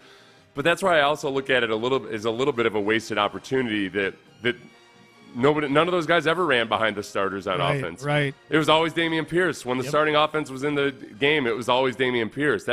I worry that maybe D'Amico and Caserio do just genuinely feel that Damien's okay, and I would just be really surprised if that's how they felt. All right, couple things here. We're going to be giving away 4 tickets to the Cougs opener against UNLV in the 9 o'clock hour, so be listening for that in the 9 o'clock hour. Up next, one of my favorite articles of the year, the Mike Sando of The Athletic, his QB Tiers, Tiers, where he pulls together votes from executives, coaches, scouts, ranks the quarterbacks. These are fun to read now because we've got a quarterback that's highly ranked. What tier did C.A. Stroud land in? Who's ahead of him in the NFL tapestry of quarterbacks? We'll tell you coming up next. You know what else is fun to read?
price match. Sports Radio 610 presents Payne and Pendergast. Play the audio again just because it's so good. It's so good. Seth, do you want to set this up? You sent this to Ben. I want to play the E.J. Speed and Zaire Franklin because we're about to talk about C.J. here and these QB tiers that Sando's putting out. So this was before the true social media grudge match became a thing between the linebackers for the Colts, E.J. Speed and Zaire Franklin, and C.J. Stroud. A lot of barbs back and forth this offseason. But a week or so after the Colts lost to the Texans in the final regular season game, they sat down on the Trenches podcast, Zaire Franklin's podcast, and E.J. Speed and Who You Hear First, and then Zaire Franklin talked about just how tough it is playing against a young quarterback like C.J. Stroud. He won't even be looking at the read, and then he got about one more look before it get ugly for him. And then he look at your guy, and you didn't plaster like, got your ass. And then this look somewhere else and throw the ball for a completion. You like, nah. That's what I like about CJ the most. That's your third read. You know how degrading that is for a quarterback to hit his third read? He don't do rookie shit. Like, he play, like, he already lying to you with his eyes. He already lying to you with his drop. He already lying to you with his shoulder movements and little shit like that. That's some shit that you ain't supposed to really have till like year 6, 7, buddy. Yeah, buddy. Yeah. And that's why, honestly, like, I went this offseason and I sought out negative opinions about CJ, trying to, just be realistic and take off my Homer glasses and figure it out. And I couldn't find any, especially amongst, like, former defensive backs, former quarterbacks, guys that break down film, Kurt Warner, like all these guys. And they were just in awe of how advanced CJ was mentally. And the thing that CJ's been working on this camp, this is where I realized, okay, CJ was already a nightmare for linebackers and defensive backs in coverage because of all those things that EJ just talked about. But CJ and Bobby Slowick talked about how this year he's really been focusing on his pocket movement. Just the little minute movements, instead of scrambling, just taking one step to the left or stepping up in the pocket or stepping back in the pocket to create some space while keeping a good platform and throwing an accurate pass. We saw evidence that he's elevated in that regard. Yeah. So some of the little nuanced stuff, the throw to Cade Stover in the Steelers game, the read was to CJ's right, and as Juice Scruggs was getting rushed back into CJ's lap, CJ just shuffled with his feet nice and wide, turned back to the left, and found Cade Stover and nailed it, like, simultaneously. And then in the Giants game, when there was some clutter at his feet, he just backed up in the pocket a little bit, eyes downfield the whole time. In the end zone, by the way. In the end zone. It wasn't even a pocket. Yeah, it was towards the... He could have Orlovsky'd it. Yeah. Orlovsky would have run out of bounds there. Yeah. Like, you're right in the same spot. So it was really good. It made me... this is where he's going to be a nightmare for defensive linemen, Sean. Because it's fun, man. When you get the sack of C.J. Stroud or one of the big names and Aaron Rodgers or somebody, that's a nice skin on the wall. And I think there's just going to be more guys this year that think that they were close to a sack of C.J. Stroud, but he's going to move right out of the way. I'm going to read you a quick clip from Bob McGinn, who writes for Go Long TD. Oh, okay. He does a lot of anonymous scout stuff. Yeah, but he also, he covered the Packers forever, so he wrote a really long-form piece about Brett Favre. But this made its way into the piece about Brett Favre. And this is something, we talk about nightmares, things that are etched into your memory. This is why defensive linemen are going to be added to the mix. Brett Favre was one of the all-time best at those little micro movements in the pocket, and then getting rid of the football quickly. This is a story from a time the Packers played the Texans in Houston. Okay. A month later in Houston, defensive tackle Seth Payne wheeled past guard Marco Rivero off the snap and had Favre dead to rights for what should have been a sack. Somehow, Favre eluded Payne and hit his tight end for 16. As Payne walked away, Favre sheepishly gave him 5 for the great effort and patted him on the backside. Mortified, Payne acknowledged the gesture by softly touching Favre's hand. Now it's getting weird. Tender moment. That's not how it happened, Bob McGinn. I was there. Who's my source? Seth Payne. I was walking past next to Favre, and I basically said, you mother blah, blah, blah, what the hell? I was like, can you at least get thrown incompletion, Favre? I initiated, and he gave me I didn't softly touch his hand. I kind of like backhanded a high five, you know. We were laughing about it. And yeah, it was my chance to sack Brett Favre. There are a lot of people, a lot of young Seth Paynes out there, athletically challenged defensive linemen that only get so many sacks in their career that are going to have a shot at C.J. Stroud, but he's going to be the fish that got away because of his pocket movement. Right. They're going to just miss sacking C.J. Stroud, and their response to that is going to be to go hit on him afterwards, like you did with Brett Favre. Apparently try to have a tender moment. Gently grabbing his hand. So, like, why didn't you put some tears in my eyes or something kidding. McKinn? Yeah. Mortified? How do you know I was mortified? Yeah. What the hell? Dude. Yeah. Mortified? I wasn't mortified. I was standing in amazement, but I wasn't mortified. That's journalism. Who's the most famous guy you sacked? Peyton Manning. Peyton Manning? You got a sack on old Peyton Manning. Well, Peyton Manning. But I got all kinds of stories. Listen. You don't pick up chicks with stories about the time you almost sacked Brett Favre. I was actually a really, really good pass rusher, except for the whole part about the last two steps of getting to the quarterback. I won a lot of one-on-one pass rush reps, but just couldn't get there. I'd be like, I can see him. He'd be right there. He'd be right there. I want to get to him. You were before your time. You would have been great in the advanced stats win rate percentage era. Right, yeah, exactly. If I could have just gotten close enough, yeah. Hell, Clowney keeps getting paid for win rate all the time, man. It's crazy. I seen him. He was right there. Right there. And then he ran. He just done picked up and ran off. Oh, my, that's beautiful. All right, so Mike Sando does this quarterback tiers article every year, TIERS, quarterback tiers. The panel consists this year of 7 GMs, 8 head coaches, 12 coordinators, 12 executives, 8 assistant coaches, and 3 involved in analytics. And a partridge in a pear tree. So there's roughly, 50. There's 50 people voting on this thing. And what they do is they take 30, no rookies in this thing, 30 veteran quarterbacks, and they put them all into tiers, 1 through 5, and then he kind of adds it all up and comes up with cumulative tiers for all of this.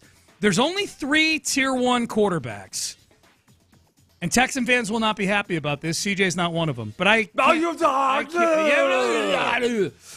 excuse me. I can't get angry. It's Patrick Mahomes, it's Joe Burrow, and it's Josh Allen. Yeah. That passes the smell test, I would say. Now, Tier 2. Lamar Jackson, 4th overall. Matthew Stafford and Justin Herbert tied for 5th overall. Aaron Rodgers, 7th overall. He was Tier 1 last year. C.J. Stroud, in his first year in these rankings, Seth, 8th. Mm-hmm. And here's some of the quotes. So this is pretty good, man. CJ's in the upper quartile. That's what we can say. He's in the bottom quartile of the upper quartile. All right? The anonymous quotes. An offensive assistant said, quote, "This guy is a freaking baller. When we watch the style of play, there's a lot of Joe Burrow when Joe is healthy. This dude has balls." End quote. That's an offensive assistant. Head coach said of Stroud, quote, "I think he's special. He can make plays on rhythm. He can read coverage. He can go through progressions. He can manipulate coverages. He can create off schedule a lot better." End quote, which I think is kind of what you're talking about at the end, the part where he's just the maneuverability and the ability for him to navigate clutter and make good things happen. He's elite at that. I think one part in here was interesting. It said voters gave credit to the Texans' offensive system under coordinator Bobby Slowick. Some called Houston's personnel underrated. They generally did not hold those things against Stroud. One voter said, "I knew it right away. I was watching him play at Baltimore in his first game ever. In his first 15 plays, I was like, okay, they got a quarterback. I saw him flicking his wrist, moving in the pocket. You could just see that. And that jibes with Bucky Brooks, from the NFL Network, who he does the color commentary, I think, for the radio broadcast for the Jaguars. And that was, when they played the Jaguars early in the season, what number game was that? Was that the third game? Third game of the year at Jacksonville. Yep. CJ had played 2 games at that point. And Bucky was out on the field talking to the Jaguars coaches before the game, and he said that those Jaguars defensive coaches we're saying that to him. We're like, this Bucky, this kid's the real deal. He's just doing some stuff that rookies don't do. And that's where, when you look at tiers like this, I mean, it's hard to – they're basing a lot of this on previous experience and these guys' resumes. All of these guys that are above CJ, you can't say that CJ has accomplished or done what these guys have done in any given season. You know, like they've done more. I think that everybody who voted for CJ high enough to put him where he is, I think very much believe that he can easily ascend to within those ranks. Yeah. It's just a matter of doing it for an entire season and hopefully with a good team around him. Yeah. The only negative quote in here about CJ is from another head coach. Quote, I'm sure some people gave him a 1, but he's got to prove it. The Baltimore playoff game against Baltimore, when he had to throw, he couldn't do it. He needs to prove he can do it in a big game against really good defenses to become a 1. Yeah, there were the thing about that Baltimore game was, you know, I guess you don't want to it's all look, it was what it was and it wasn't CJ's best performance and you don't want to make excuses for it. But the receiving core was incredibly banged up, and the pressure up the middle was just so brutal. And like, what's Tom Brady's biggest weakness in any era? Okay, pressure up the middle immediately. It's really, really hard to deal with, and it was a huge problem that day. So it's a very small sample size of if we're going to talk about playoff performances overall, the week before against the Browns, which was one of the best defenses in the league last year, he looked pretty damn good. Yeah. So it's not like he's unproven in the playoffs. It's just a matter of he's got to have some more experience under his belt before he gets, you know, some of the grudging support from others. Yeah. I would say he's probably got to go on the road, but Mahomes didn't even go. Mahomes didn't even go on the road for a playoff game until last season. He played every playoff game was at home. It's a big test. I didn't know if he was any good until then. I was like, all right, you might be all right, kid. Yeah. You might be all right. Okay, text message. Well, unless you include the Super Bowl victories as being on the road. Yeah, I suppose. The text message. The Bob McGinn article later stated that Favre sent a series of pictures of little Brett to Seth Payne, who would sheepishly look at them from time to time. The time to time part's my favorite. Like you kept them on your phone just in case you had an inkling to look at them. It's just little Brett. I just want to be reminded of how close I was. Mere inches away. What a weird excerpt of an article that was that you just read. It was so strange. I was looking for it because I was doing this little video on CJ Stroud that I'm doing, and I was just thinking about what a nightmare it is going against quarterbacks who are really good with the pocket movement, because it feels like you're so much closer to a sack than you actually are. Mm-hmm. So I wanted to see if there was maybe a clip of it or something. That was the only thing I came up with was the inaccurate report. I'm going to call Tyler Dunn, who runs the website that article is on, and I gotta talk to Bob McGinn about this. Yeah, you gotta get McGinn's set the record straight. You gotta get. I initiated it. I was not mortified. I was more just. I called Brett a SOB in a fun way, you know. Just because I said, like, can I at least get a hurry out of that? Yeah. If it's a complete pass, you don't even get a hurry out of it. Like, how the hell did you complete that pass under pressure? It was unbelievable. Unbelievable. Funny. That is funny. Softly touched his hand. Yeah. I didn't know you had such a Favre fetish, bro. That's man. All right, Payne and Pendergast. Someday, what these hands might text someday. Could you grace my timeline with a text from you, Brett Favre? Someday these hands will touch a lot of illegal funds in the state of Mississippi. I should be careful. Favre is getting litigious about that. All right, Payne and Pendergast with you on a Tuesday. Good job, Sean. Thank you. Where's my bell? Oh, dang it. Hang on. Oh, wait, no, here, I've got my spare. Okay, you got it. I got it. I got a bell. Thank you, Seth. All right, up next. Dude, I travel with my bell now. Did you know that? I do, yeah.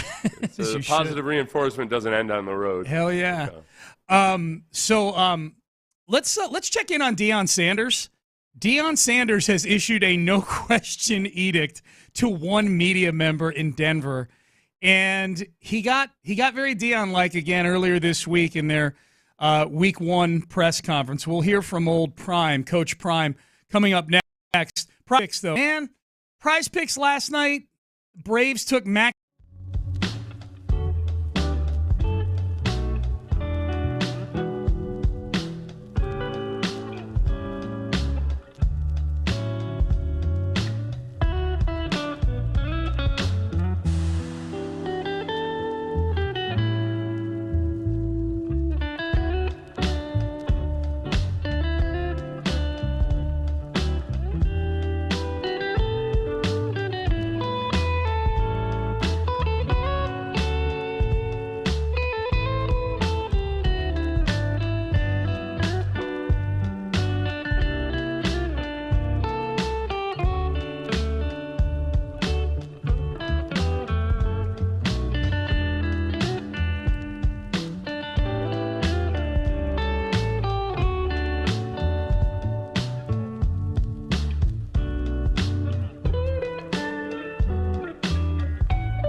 Studios, Sports Radio 610 presents Payne and Pendergast. Coach Prime, and I got to check in on this stuff, man. This is supremely entertaining.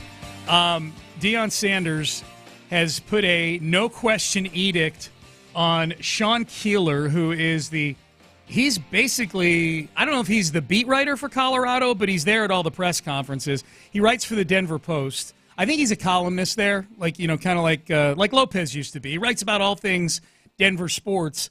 He's a columnist. He's a columnist, yeah. So, and in Colorado right now, the last year, there's been no bigger story than Deion Sanders. I would imagine Sean Payton and Deion Sanders probably the two biggest stories in Colorado, and the Nuggets winning the championship. But Deion's a huge story.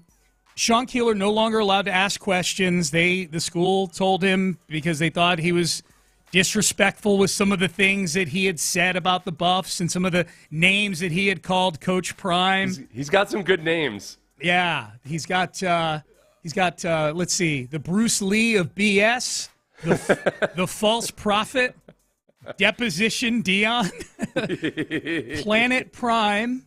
He talks about the Deion Kool-Aid and the circus that Colorado football has become. And I will say, columnists are a tricky bunch.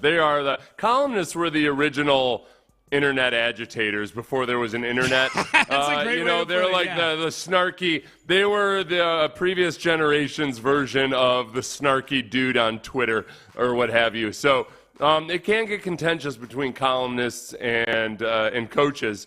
So, but this is not anything new, and it's something that every football coach deals with in pretty much every market in college and well, especially in the pros, but college as well. But Deion comes from the pros; they played there. You know what I mean? Like he should know. We'll play Deion here, but I think to your point, that's why there's so many columnists on shows like First Take and the debate shows. Right. You know, that's why Skip Bayless has made and Stephen A. Smith too, such a seamless transition from being columnists back in the pre-debate TV days to being very wealthy TV debaters. So Deion was asked by Kisla, and if you know anything about the Denver media, if there's a next person up to get blocked by Deion at press conferences, it might be Mark Kisla. He's one of those guys that you talk about. He's been a columnist for a number of years. He's on TV now in Denver, and he essentially brought up why, he was asking Deion why is he so negative about some of the press stuff. I hope that I'm covering you from now through the college football playoff. I hope so, too. Yeah. I pray so. Yeah. But I'm also known as a person that sometimes asks less than supportive questions or critical questions. So if I ask a negative question, will you not answer them anymore? That's being negative right now. Like you take an approach that I'm going to be negative. I'm not negative to anybody in here. I will challenge you and ask you why or where is this coming from. So I'm not built like that. I'm not built to hate. I'm not a hateful guy. I come with love. I think if anybody in here has had encounters with me, I don't come with the bull junk.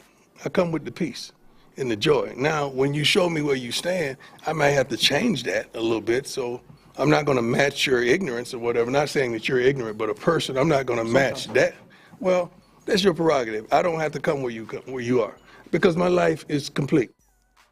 Okay, so I don't have to match ignorance. If I take that at face value, that sounds like a good feeling on it. Like that's a good sentiment. Like I don't think a coach should just be a meek little lamb in the face of criticism. Have you? If all I had ever known from a Deion Sanders press conference was that quote right there, or from anything at all, then maybe I'd believe it. The problem is that Deion at times has castigated writers just for simply not being Colorado Buffalo fans. Yes. He's looked super sensitive at times where he's criticizing writers who are supposed to be somewhat objective at least for not totally fanboying over the Colorado Buffaloes. Yeah, he would lead off press conferences after those wins he had at the beginning of last season not just you don't believe. Yeah, you not don't just believe. told nope, you so. You don't believe. Yeah, it's not their job to believe. That's right. That's right. Here's one more from Deion. This is a follow-up from Kisla. Do you feel persecuted?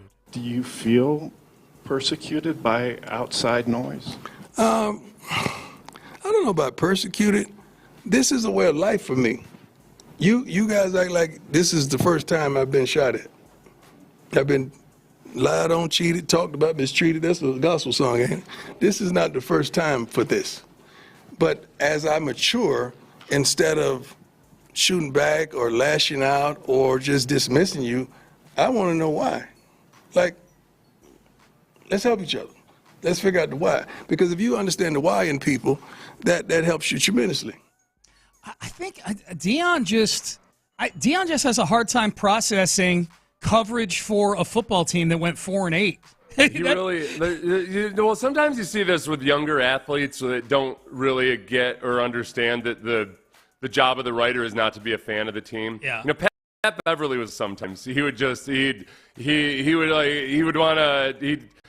criticize people for just like basically not even just for writing things that were objective and not even insulting or anything or asking questions about it and being like, well, are you a Rockets fan? Like, no, the guy's not. Like, ideally they shouldn't be. If anything, I think part of it is that there are a lot more writers now that like they're almost like fanboys and they like want to cozy up to guys and everything. Like, I'm not comfortable with it.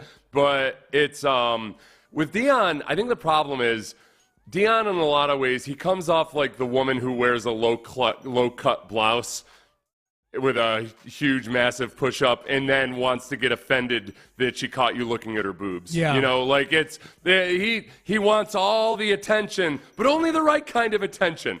Don't talk. I want you to talk about me, but only the things that I want you to talk about. Right, There's a little bit of a Southern Belle element to it, you know. Is there supposedly part of Deion's agreement is he can pick and choose who, like this whole Sean Keeler thing is like that's I read an article that said like that's part of his agreement with Colorado is he gets to he can have say-so over who he does and doesn't talk to and answer questions. Yeah, so he's just flat out not talking or accepting questions from that guy. I haven't heard in any of the press conferences I've seen, I haven't heard any questions that are unfair.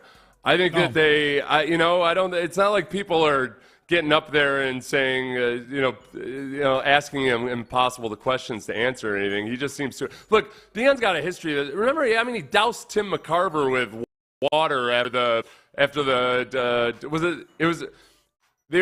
I think McCarver had criticized him for basically flying from a football game to the Braves playoff game. I don't remember the exact And they won reasons. the series or something like that, and he doused Tim McCarver with water, not in a fun, playful way like in the Astros celebrations where they're dousing the reporters with champagne. Yeah, he had an issue with McCarver. Yeah. So Deion's, it goes back a ways with Deion. Which, what it reminds me of a little bit is Tom Herman. I mean, Tom Herman, we had Garrett Heinrich was our old web director, just put out an article that said it was where will Tom Herman's next stop be? And for whatever it's worth, Garrett's answer was Texas in the article. And that was it. He refused to have any more dealings with our station because Garrett had put out an article that asked where Tom Herman would end up next. Well, an article in which he predicted that he would go to Texas, but that he would no longer talk to Sports Radio 610 because of this unfair treatment that I'm getting. Right. Well, and the funny thing about that was he used to come on weekly with me and Rich and Ted during the season during his first season, where it was let's face it, at that point there was probably more to gain from Tom Herman than us having Tom Herman on. And then he bails. Like, once they're a big story now, it's like, okay, see you later. We don't need to re-adjudicate that. But it's a great example. It's a great comparison. It was right after his run-in with Nick Wright, he kind of got, like, basically, he pulled a Deion. No, he, like I'm not even the whole – meanwhile, like, Meltzer and I were saying nice things about Tom Herman. I was really impressed with him and everything. Yeah. And then all of a sudden, I'm getting attacked on the daily on social media from people from Cougs who are like telling me what a scumbag I am, and I'm like, what the hell are you talking about? I'd be like, please give me one quote. Yeah. What is your issue? You work for 610. I'm like, all right, great. Yeah, times are better now. All right, Payne and Pendergast with you. Let's circle back to the Texans. All right, no new news out of the Texans, so this is still an appropriate thing to bring up here. What are the biggest questions as of right now? The biggest question still remaining for the Texans, 6 hours out from having to put a 53-man roster out. I've got 4 or 5 of them right here. Big questions that we don't yet know the answers to. Let's try to answer them as best we can. We'll do that coming up next. Bayway Chevrolet on Broadway in Pearland is the absolute best place to get that Silverado you've been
to Houston. Insider access, exclusive content. Sports Radio 610. The Texans play here. An Odyssey sports station.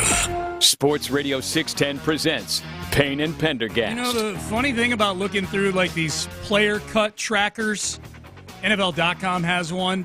Well, one funny thing is every team has cut like at least 8 to 10 guys, if not more. The Texans still only have McTelvin Agim listed on the NFL.com's cut tracker. So there's going to be a lot of news coming down over the next 6 hours. Keep it tuned right here to Sports Radio 610. Also, we're giving away 4 tickets to the Cougs season opener, the beginning of the Willie Fritz era, a little later on this hour. So be listening for that. But it's funny, Seth, too, just to skim through here, and you start to see there's like names of old Texans, like, I didn't know that Derek guy Rivers was there. Yeah. You know, like the Titans just cut Ty Zentner, that really horrible punter that punted for Cam Johnston 3 times last year. Yeah. In 3 games. You do start wondering, though, too, without not that name specifically, some of them where they have it seemed like Derek Rivers was on this roster on and off forever. He was just released by the Colts. Was he? Yeah. I don't think he makes this squad. I don't think Derek Rivers is a guy that was kept around on. There's nobody on this defense. The number of defensive ends that they have, including a couple of guys that are going to cut, I think are better than the upside of Derek Rivers. Yeah. Like I'm looking, the Broncos cut Philip Dorsett. Remember Philip Dorsett was the number 3 receiver for this team? Philip Dorsett it was fun having Philip Dorsett on the team as kind of just something that we had salvaged, because at one point Jim Irsay was almost gloating about the fact that they'd gotten Philip Dorsett, where the Texans really wanted him, and the Texans did end up picking him up for nothing after he didn't work out for the Colts. Angelo Blackson was on the Broncos, had no idea he was there, still kicking around the league a little bit.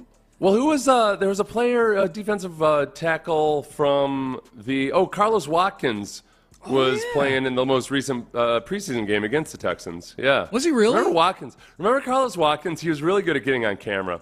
He was always he'd be dressed but not used in the game, or if he was inactive, he was a game day inactive, but he was always kind of hovering near the defensive coordinator. So you'd see him and you'd remember that Carlos Watkins was on the team. I liked Carlos. I wish it had worked out. You liked him because he had your old number. That's why. He was a 91? He was a 91. He was Club 91, man. Yeah, he was. Who's 91 this year? Oh boy, was it McTelvin Agim? I think it's. Is it Foley Fatukasi? Oh, it's Foley Fatukasi. Yeah, he's safe. Yeah. No, he's worthy. He's worthy. I deem him worthy of wearing the number 91. I like Foley Fatukasi a lot. Yeah, absolutely. All right, so biggest questions for this team right now as we sit here at 9 o'clock, 6 hours out from a 53-man roster. I would say the Pierce conundrum is probably still the biggest thing hanging over this team. We don't know what's going to happen with Cam Akers, who had an excellent training camp in preseason. And you can't say the same thing about Dameon Pierce. And yet he didn't dress for the game on Saturday. D'Amico continues to say not glowing things about Pierce, but at least nothing intimating that he's going to be cut from the team or anything like that. So I think this is the biggest thing I'm waiting to see, man, is Pierce on a different team when 3 o'clock rolls around. Look. He said what D'Amico said last week in the press conference was, I asked D'Amico what Damien's biggest obstacle was right now, and he said he just needs more opportunities, and that he's had bad blocking in front of him. And then they didn't play him in the game. So I guess the more ops would, if I'm taking everything at face value, then the only place you're going to get more opportunities is in the regular season. And I can convince myself one way or the other based on D'Amico's statements about Damien, whether it was a ringing endorsement or whether he's just kind of like saying, well, we're not sure. We just don't know. I think it's time for Damien himself. I think he'd be better off in a different situation. And I think it's time for the Texans, especially when you have these you've got a lot of promising young guys. You've got Cam Akers, who looks rejuvenated and brings an element. He's a different type and style of runner than Joe Mixon is. So you have to add that into the mix. When you want a guy who's a little bit smaller but speedier and shiftier, can be maybe more of a threat as a receiver out of the backfield than Joe Mixon can in some ways. They're both good out of the backfield, but in just different ways. Yeah. It doesn't make – there's almost a little bit of a redundancy with Dameon Pierce and Joe Mixon. Yeah. Okay – Except that the redundancy comes if you're talking about the 2022 version of Dameon Pierce. Right. Yeah, you've brought up the word blind spot to describe what could potentially be happening here. We don't know. Until it plays out, we don't know. A blind spot that D'Amico and Caserio might have for Dameon Pierce. Yes, and in conjunction with that, if Cam Akers were to not make the team, because I started, as you were saying that, I'm like, okay, has D'Amico had blind spots before with guys? And I guess the closest thing that you could categorize as a blind spot before for D'Amico might be Dameon last year for the first 7 games. Like you could see a few games into the season, like, okay, this isn't really working.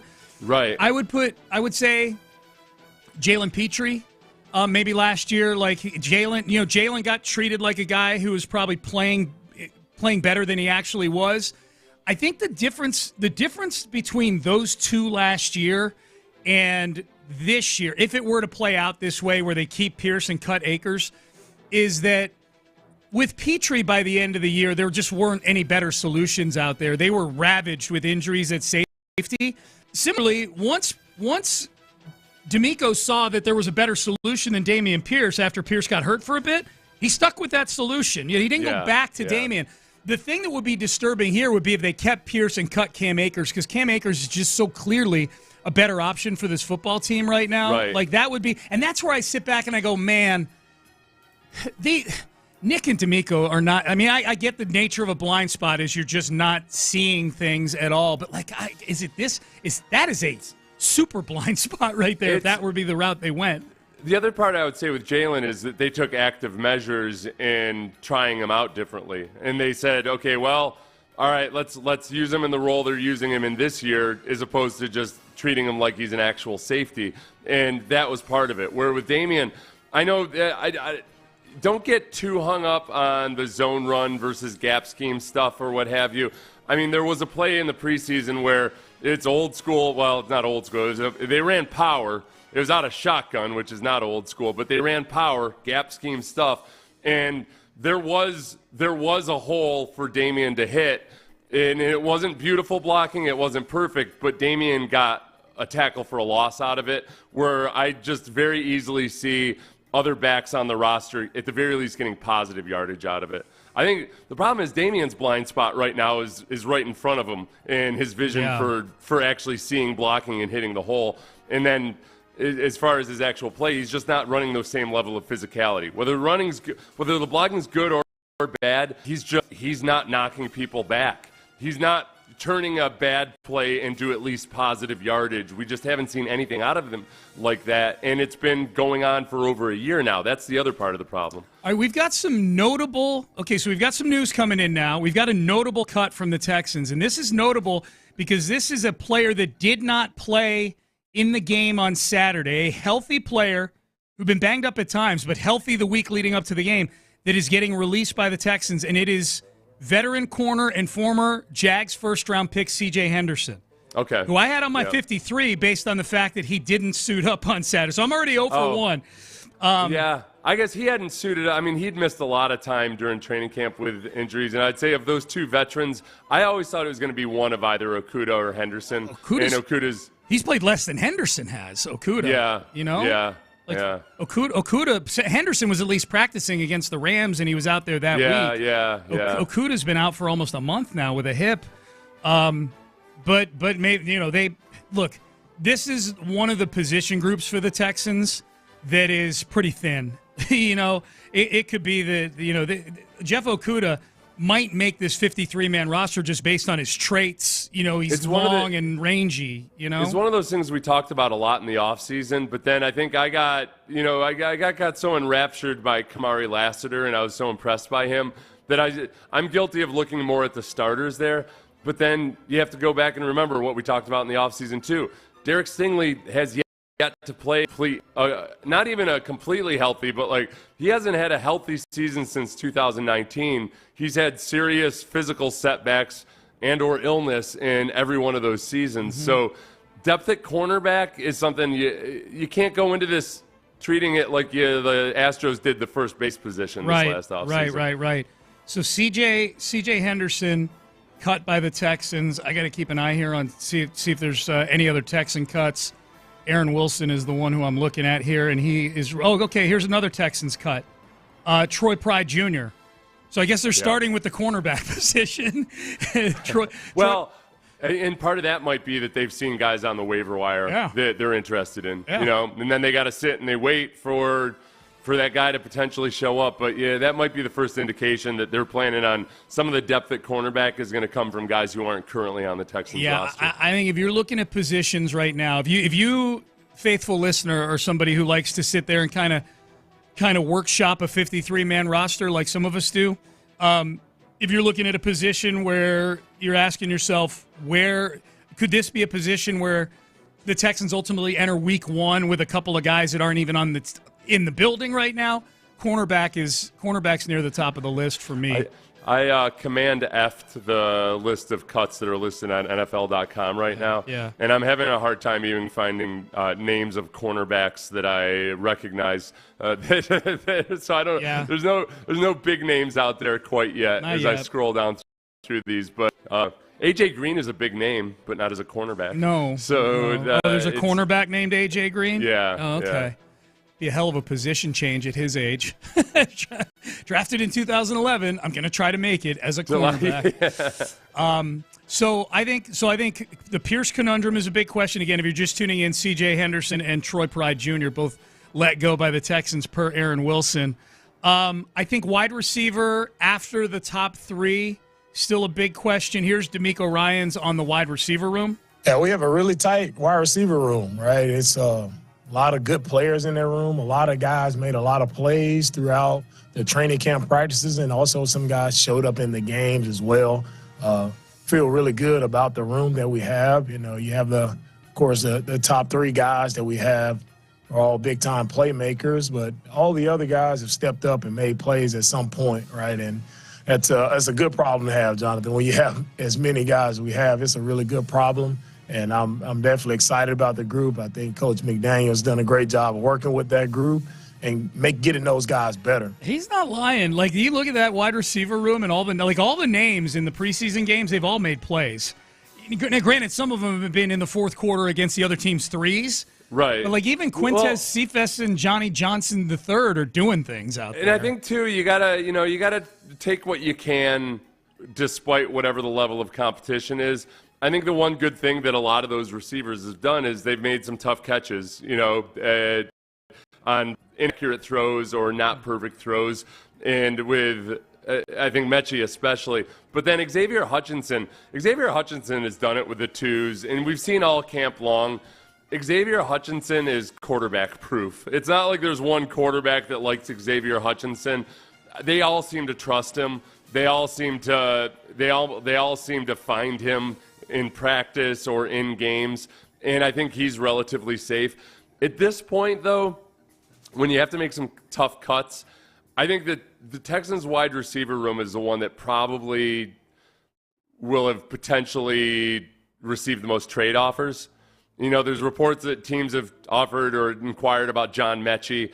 I'd be surprised if they relinquished him unless it was a King's rant, not a King's, but like really high for where he is. So I think it might just come down to whoever the guy that's gone is the guy that got the best trade offer. Could be. Does Noah Brown get a better offer than Robert Woods? Is it as simple as that? And that those might be the guys that are gone, as if the Texans just feel like they got a good offer for him. Here's DeMeco on Xavier Hutchinson. Does this sound like a coach who's about to keep this guy? Talk about guys like Xavier Hutchinson, just seeing the progress he's made from year 1 to year 2. It's been pretty cool, right, to see his growth, see his development.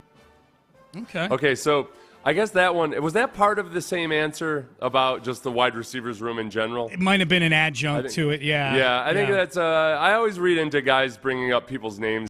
Proactive. I know there wasn't a specific question about him. So, at the very least, he brought it up unprompted. Yeah. He hasn't necessarily done that with Dameon Pierce. No, he's not. Yeah. Now, he hasn't done it with other running backs either, but I do think that it's not as – I think if they were 100% certain about Dameon Pierce, yes, DeMeco has given Dameon some praise, but it doesn't sound like the same kind of emphatic praise that you do for a guy who's definitely on the squad. If I were to pull anything from that cut we just played emphatically, if I were to be like pound my fist on the table, but I think Xavier Hutchinson's making the team. You know, like he proactively, without being asked about him, brought up how much he's developed from year 1 to year 2. I think if you look at the gauge of Xavier Hutchinson versus, or I guess Xavier Hutchinson and John Mechie making the team, I think going into training camp, I think probably the consensus was more along the lines of, well, they'll probably keep one of those guys. Those guys are in a competition. And then early in camp, it was, wow, John Mechie looks completely different and good. And a lot of people assumed that it would be John Mechie over Xavier Hutchinson. I was in that camp for 2 or 3 weeks. And then Xavier Hutchinson, though, continued to show up. And John Mechie was dropping passes all over the place. And then Xavier Hutchinson took the lead. I think we've settled into where most people probably feel like, okay, both those guys make the squad. Both of them. That's where I'm at, man. I got them both making it, and I think that's the right decision. What do you think they do if Andrew Beck has to get put on IR? What do you think they do at fullback? That's another thing that gets huge. Tough. Right. And D'Amico talked about that yesterday, and was talking about how it's a game-by-game situation, how you use those guys. And then I also think it's one of those things where you don't want to keep a fullback on the roster just because you feel like you got to have a fullback. It's got to be the right kind of guy. These days, it's more often a guy who's kind of like a tight end. Beck is a converted tight end, so he's a tight end / fullback. The tough thing about those guys is it's really hard for tight ends to have the same impact on running plays because they can't, your classic fullback is a shorter, stockier dude that can get up underneath the chin of linebackers and defensive linemen and just pave the way. And none of the guys like the kid they just signed from the Jets or Andrew Beck or any of those guys are quite like that.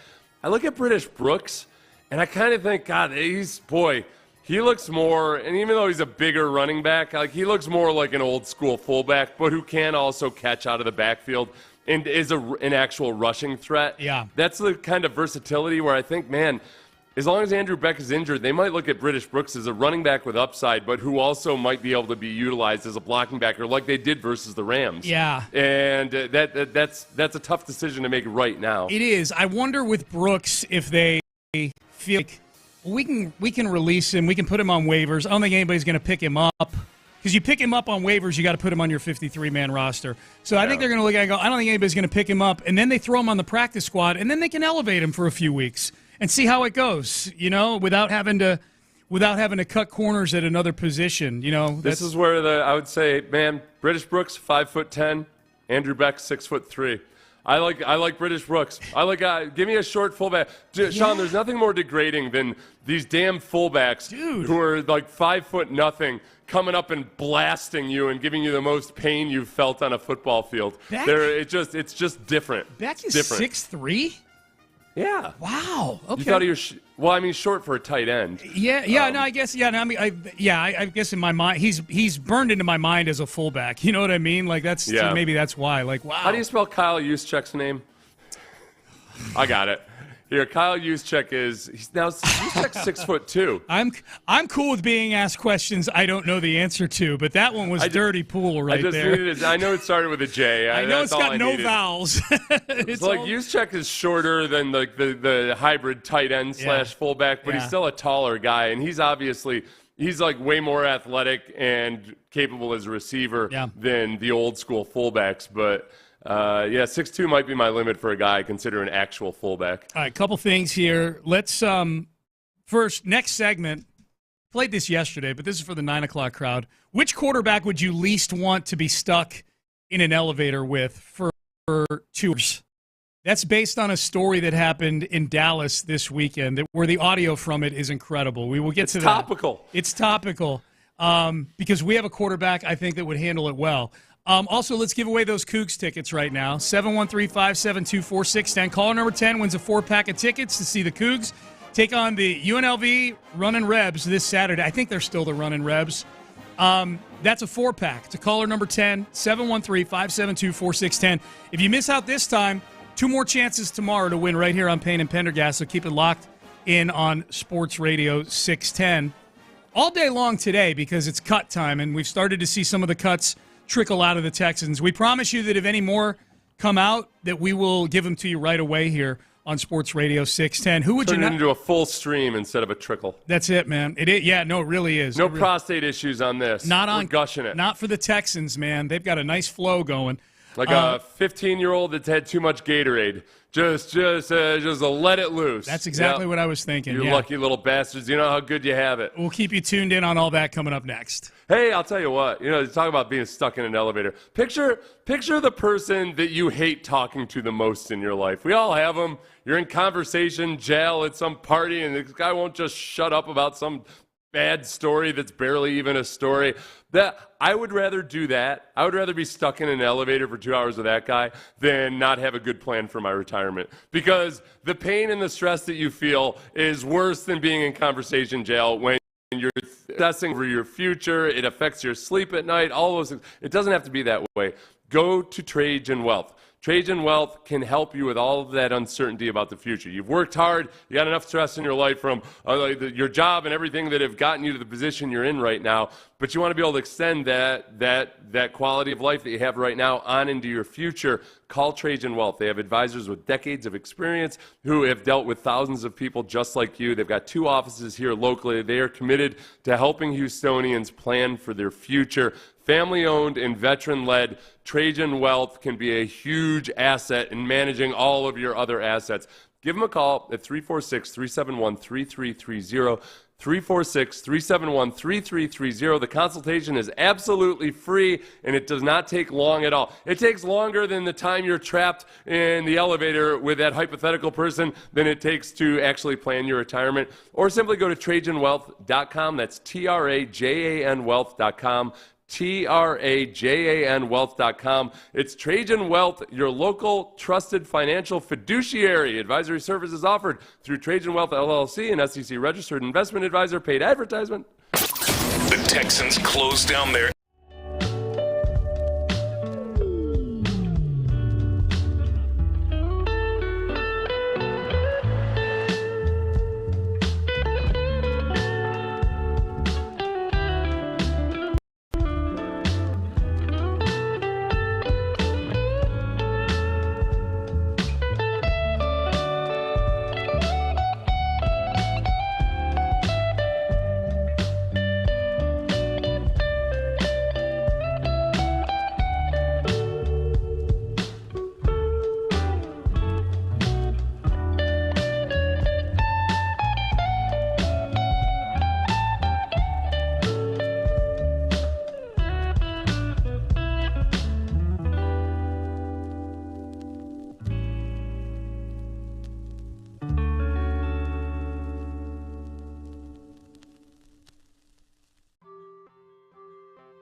Sports Radio 610 presents Payne and Pendergast. All right, Payne and Pendergast. Question on the text page. C.J. Henderson had a $500,000 guarantee. Was sure he would make the team. So I think people need to understand, like, that's nothing in the grand scheme of a $250 million salary cap. They've got, first of all, the Texans have a ton of cap space. They've got like 19 million in cap space, something like that. Last I checked. And they haven't made any big moves that would jeopardize that I can recall. Guys get paid $500,000. It sounds weird to say. They get paid $500,000 to go away all the time. This is just shrapnel in the salary really cap. Yeah, and it's not, I don't want to paint an image of Nick not caring at all about $500,000, but it's cost of doing business. Cash. Yeah. It's a cost of doing business. They have that. That's in the budget. It's in the budget. You're going to have a lot of dead money on the roster at any given time. Yep. Here was Jim Harbaugh over the weekend. I don't know if you guys heard this story, but Jim Harbaugh, the Chargers had a bit of an issue at the hotel they were in Dallas. They had 12 players and some other team employees or people affiliated with the team stuck in an elevator at the Westin downtown in Dallas for 2 hours. That's a lot of people now that I think about it. I was kind of poking fun at this situation, but that is a crowded elevator right there. That's where the claustrophobia sets in. Yeah. I've been in the situation. I've been stuck on an elevator before for a few minutes. Yeah. But one of them was in a really cramped elevator at NRG Stadium, actually, and I could feel myself, like, you feel the anxiety setting in, and like I had to consciously calm myself down a little bit. Yeah. I'd be like, don't be guy. Just, be the calm, cool, and collected one here. But it's not. Yeah, that's a long time to be trapped in an elevator. 2 hours is a lot. That's a lot. So here was Jim Harbaugh. Justin Herbert was one of them, but Jim Harbaugh could not have been more impressed with the leadership shown in this dire situation by his quarterback. That's a shared experience. I mean, brought them closer together. I just missed it, being on that elevator, and it's like, I wish I could have been there with those guys, and but Justin Herbert was, and the remarkable things that came out of it was, to a guy, Tarheeb, young rookie player, it's like, wow, Justin Herbert's a leader. I mean, he was a rock, kept everybody calm, and Jerry Fouts told me the same thing. Pulled me aside after they got out, and just how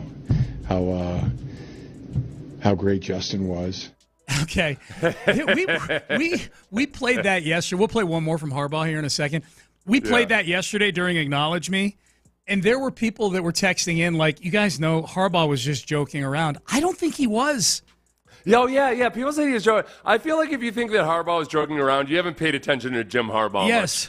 Jim Harbaugh has a long history of saying really weird things and being very earnest about them. It's one of those things where it's hard to criticize him for his eccentricities when it seems to be working for him just fine. He's wired different. Yes. So, don't ever assume that something weird that Jim Harbaugh says is a joke. I think that, and also though, I've been on airplanes with NFL players who are afraid to fly.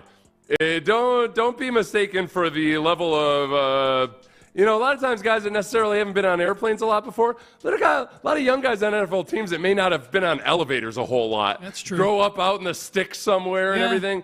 They had everything, I could totally see some big, strong men being reduced to quivering messes in that situation where Justin Herbert actually might have had to kind of calm some guys down. I bet it was hot on there.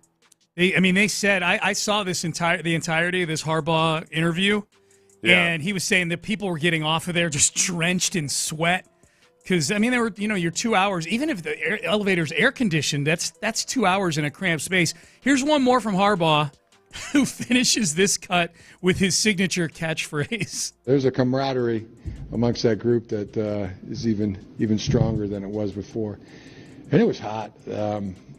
As each person came off the elevator, sweating, and some had the shirt off. Justin Herbert, his hair was a little wet, but his shirt was completely dry. That's another thing that blew me away. The guy is just a beast. Yeah, I mean, who's got it better than? I wish those guys that were on that elevator. Okay. No, that 100%. Like, I think he's a guy that relishes like challenges. You know, he does. He goes off and like Harbaugh, for all of his weirdness and everything, like he does a lot of things behind the scenes that I guess they're not for publicity, but they do end up getting written about, I suppose. But like he'll go off on missionary trips, you know, and like he likes into the rainforest and sleeping on the ground and doing all that stuff. So I think he is a guy who genuinely feels like you're lucky if you're challenged. Right. You know, like you want to be challenged and tested in life. Yeah. And he looks at that as like, hey, those guys actually got to go through something that's going to make them stronger. I don't think he's, in his mind, I don't think he's overly dramatizing it. Somebody after the show also had texted, like, guys, do you think sometimes we just blow things up like this a little bit more than we should because they're athletes? I'm like, yes, that's the entire absurdity of all of this. There's plenty of, but this is not accountancy talk radio. It's sports talk radio. Yes, there are plenty of people in all walks of life who would have been just like Justin Herbert in that moment. Yeah. But which is why it makes it kind of funny that Harbaugh is turning it into like he just led the charge in World War I, going over the top of the trenches or something. Yeah, no, that's there's 8,000 elevators that are stuck as we speak right now. So yeah, there's plenty of this going on now. The question, which you asked me yesterday, and I had a chance to think about it, like who are the quarterbacks that would be awful in this situation? Like Justin Herbert does strike me as somebody who would be very calm. He'd be okay to be around. He's not annoying at all. The coverage of Justin Herbert is annoying because he gets covered like he's Peyton Manning by the media. Hasn't done squat yet, but he seems like a good guy. The three names that I came up with, Jameis, as much as I like Jameis Winston, I don't know that I'd like to be stuck in an elevator for 2 hours with Jameis Winston because I feel like he would be giving everybody the big pep talk. And then he might try to fix it proactively. I mean, all these pep talks he's been giving the Browns have been as the backup quarterback. He doesn't need to be doing this stuff.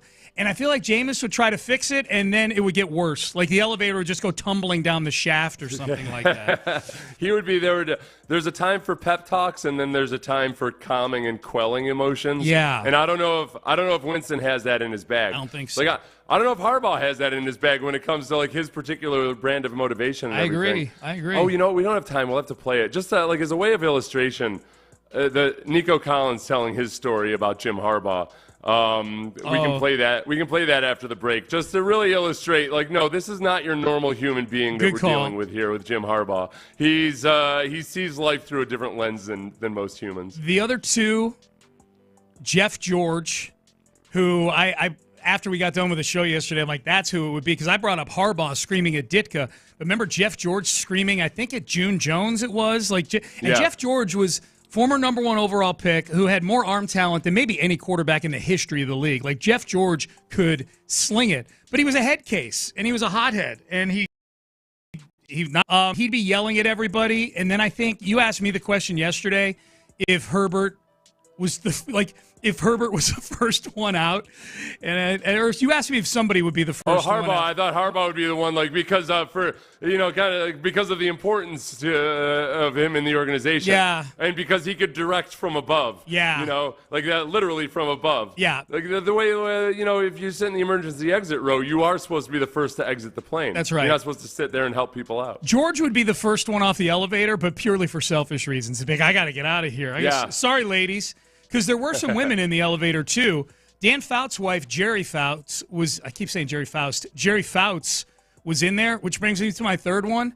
Zach Wilson. I would not want to be in there if I were Zach Wilson. I certainly wouldn't want to be in there if I were an older woman, like a cougar, if you will. Yeah, you'd be just like you're standing there with your wife, and all of a sudden Zach Wilson's telling her how, just how impressive she is. Smells and good. Maybe a little bit underappreciated. Yeah. I don't need that with Zach Wilson. Those would be my three. Those would be my three that I would not want to be in that elevator. Oh, Russell Wilson. People are texting in on this now. Russell Wilson I couldn't be stuck in an elevator with Russell Wilson for 2 minutes, let alone 2 hours.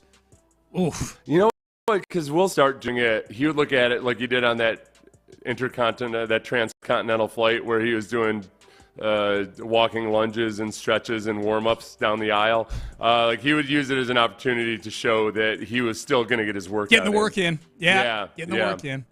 By the way, I was always torn on that story about Russell Wilson because it is a really good idea to get up and do some exercise on a long flight. So I was as much as I wanted to add that to the thing of weird Russell Wilson things. It's a smart thing you should be doing. Yeah, Russ has a lot of things. I noticed that the other day. Like they played some answer of his about the quarterback competition he's in right now.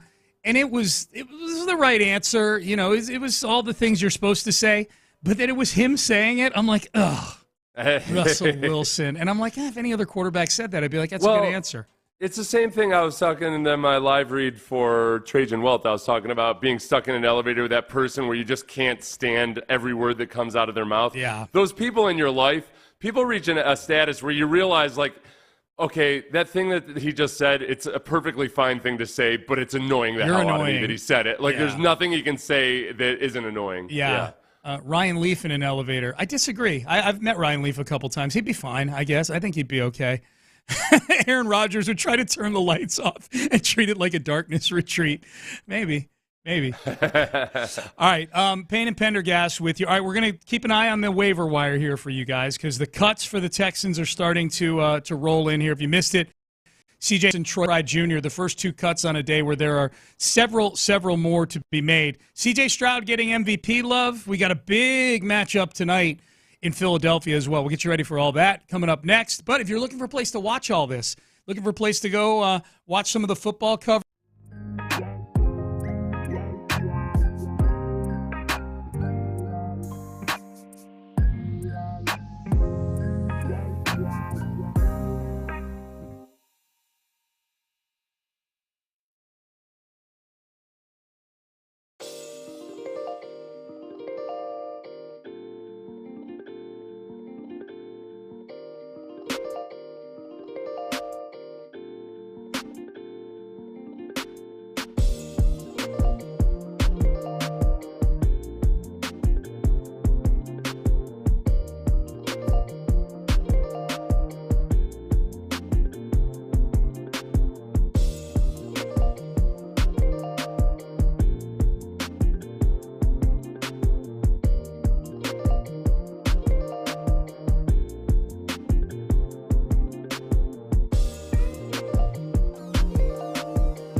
Live from the Twin Peaks studios, Sports Radio 610 presents Payne and Pendergast.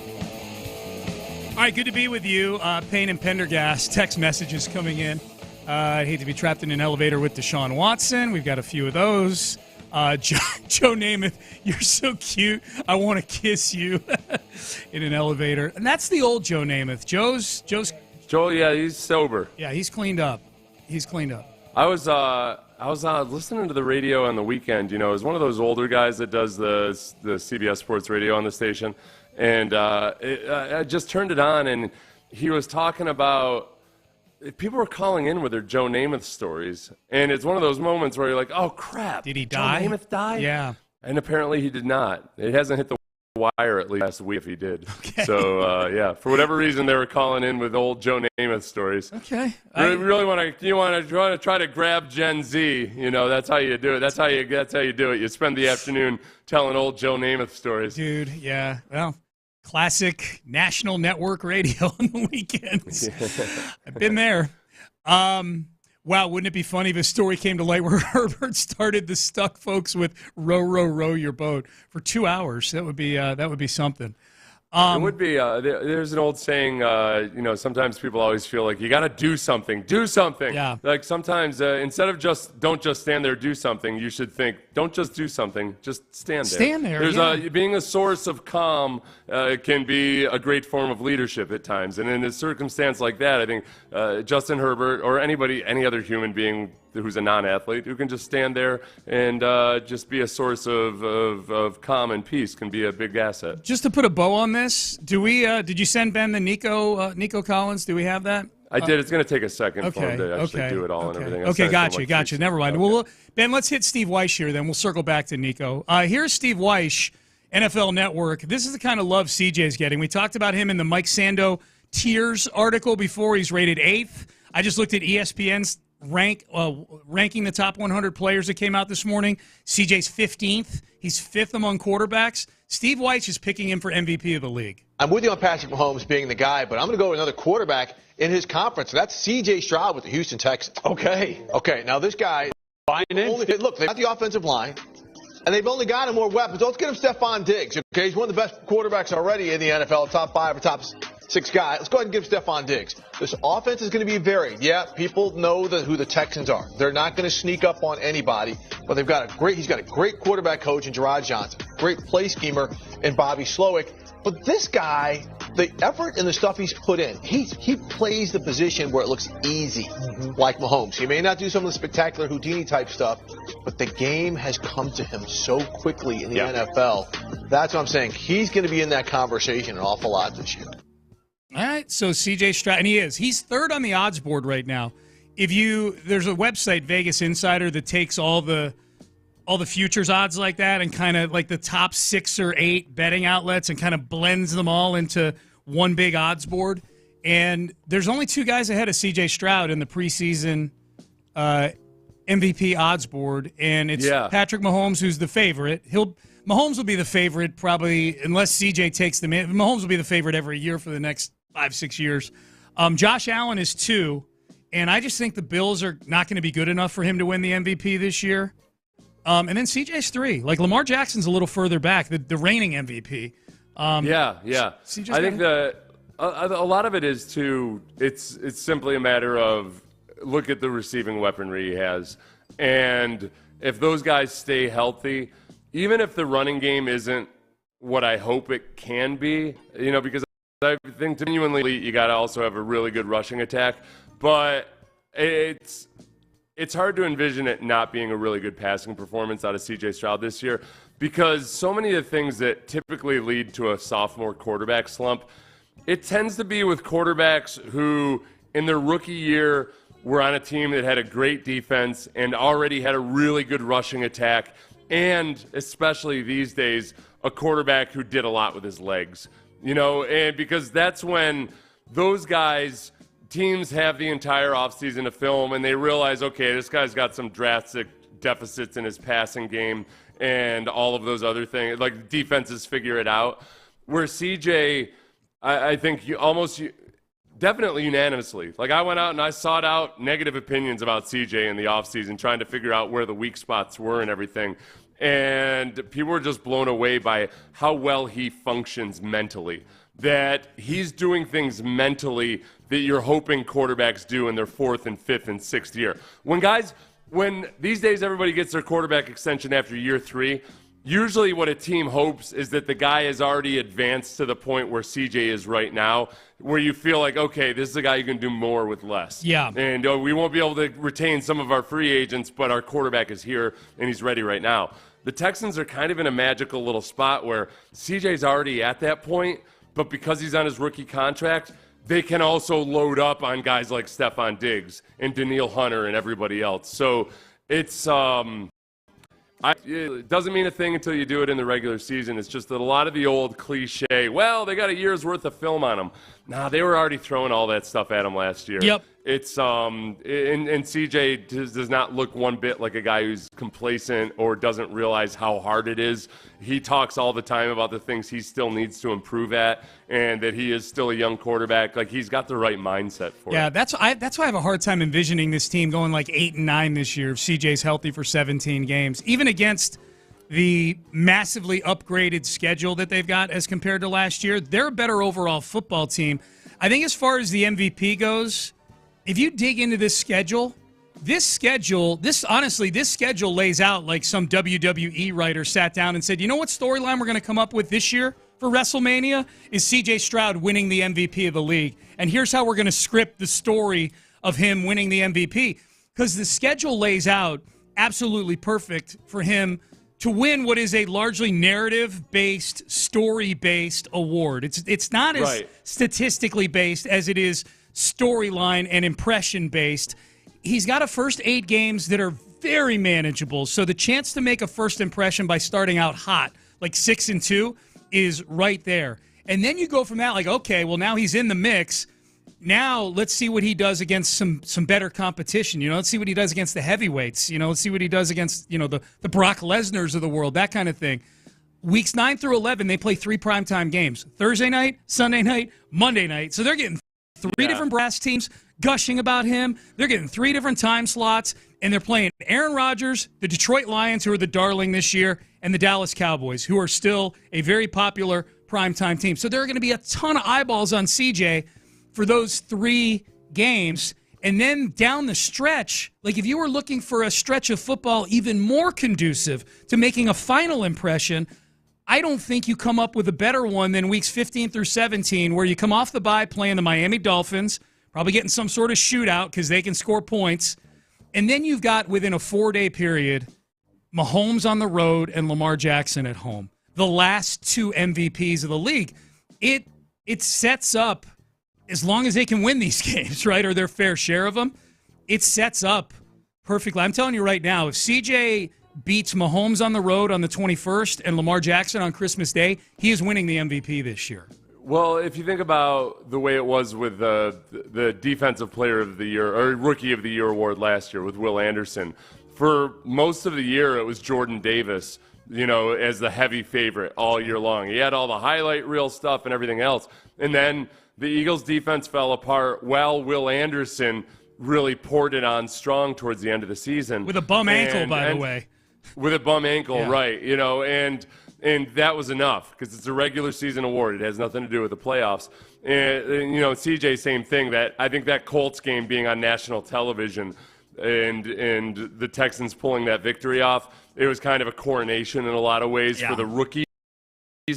That plays out well. So the circumstances are there. Obviously, the Texans have to follow through on all of the actual team parts of it for him to pull it off. Yeah, it's going to be fun. We do have that Jim Harbaugh, just as a way of illustration. Yeah. So for people who are skeptical about whether Jim Harbaugh they thought he was just joking about Justin Herbert, showing all of the Jim Harbaugh gushing about Justin Herbert, showing grace under pressure when they were stuck in an elevator together. This is the guy you're dealing with. This is Nico Collins talking about how Jim Harbaugh conducted himself when he visited Nico Collins at the University of Michigan. I came in, man, from lunch. Sorry, real quick. When he was recruiting him in high school. Yeah. Sorry. I came in, man, from lunch. right? So he came in, him and Coach Pep. So they was in the field house, man. You know, he sat down. You know, I was eating my lunch. You know, he was sitting there beside me. He said, "What's up, Jim Harbaugh?" I'm like, "How you doing, Nico Collins?" Like, the food looked kind of good. He went there and grabbed the fry, right? I'm like, "Go ahead, you know, just have it, you know." But and then that night, man, he came over to the crib. You know, he stayed over, and he slept over. Yeah, he slept over. It was crazy because I wasn't expecting him to, you feel me, to chill. He came in. No, he was in the living room. He was in the living room on the floor. So he came on the floor. Yeah, so he came in. He came in the city, man. So he was there the whole entire day. Him and Pep Hamilton. And we was there just chilling. You know, he said we was going to stay the night. I really didn't believe it until he really didn't leave. It was like 9 o'clock. I'm like, oh, yeah, he's for real. Yeah, it was for real, you know. So it was one of them. I was like, yeah, Harbaugh, he's locked in with me, man. I love that Nico's somebody who loved that Harbaugh stayed at his house. Yeah. Because it's so weird.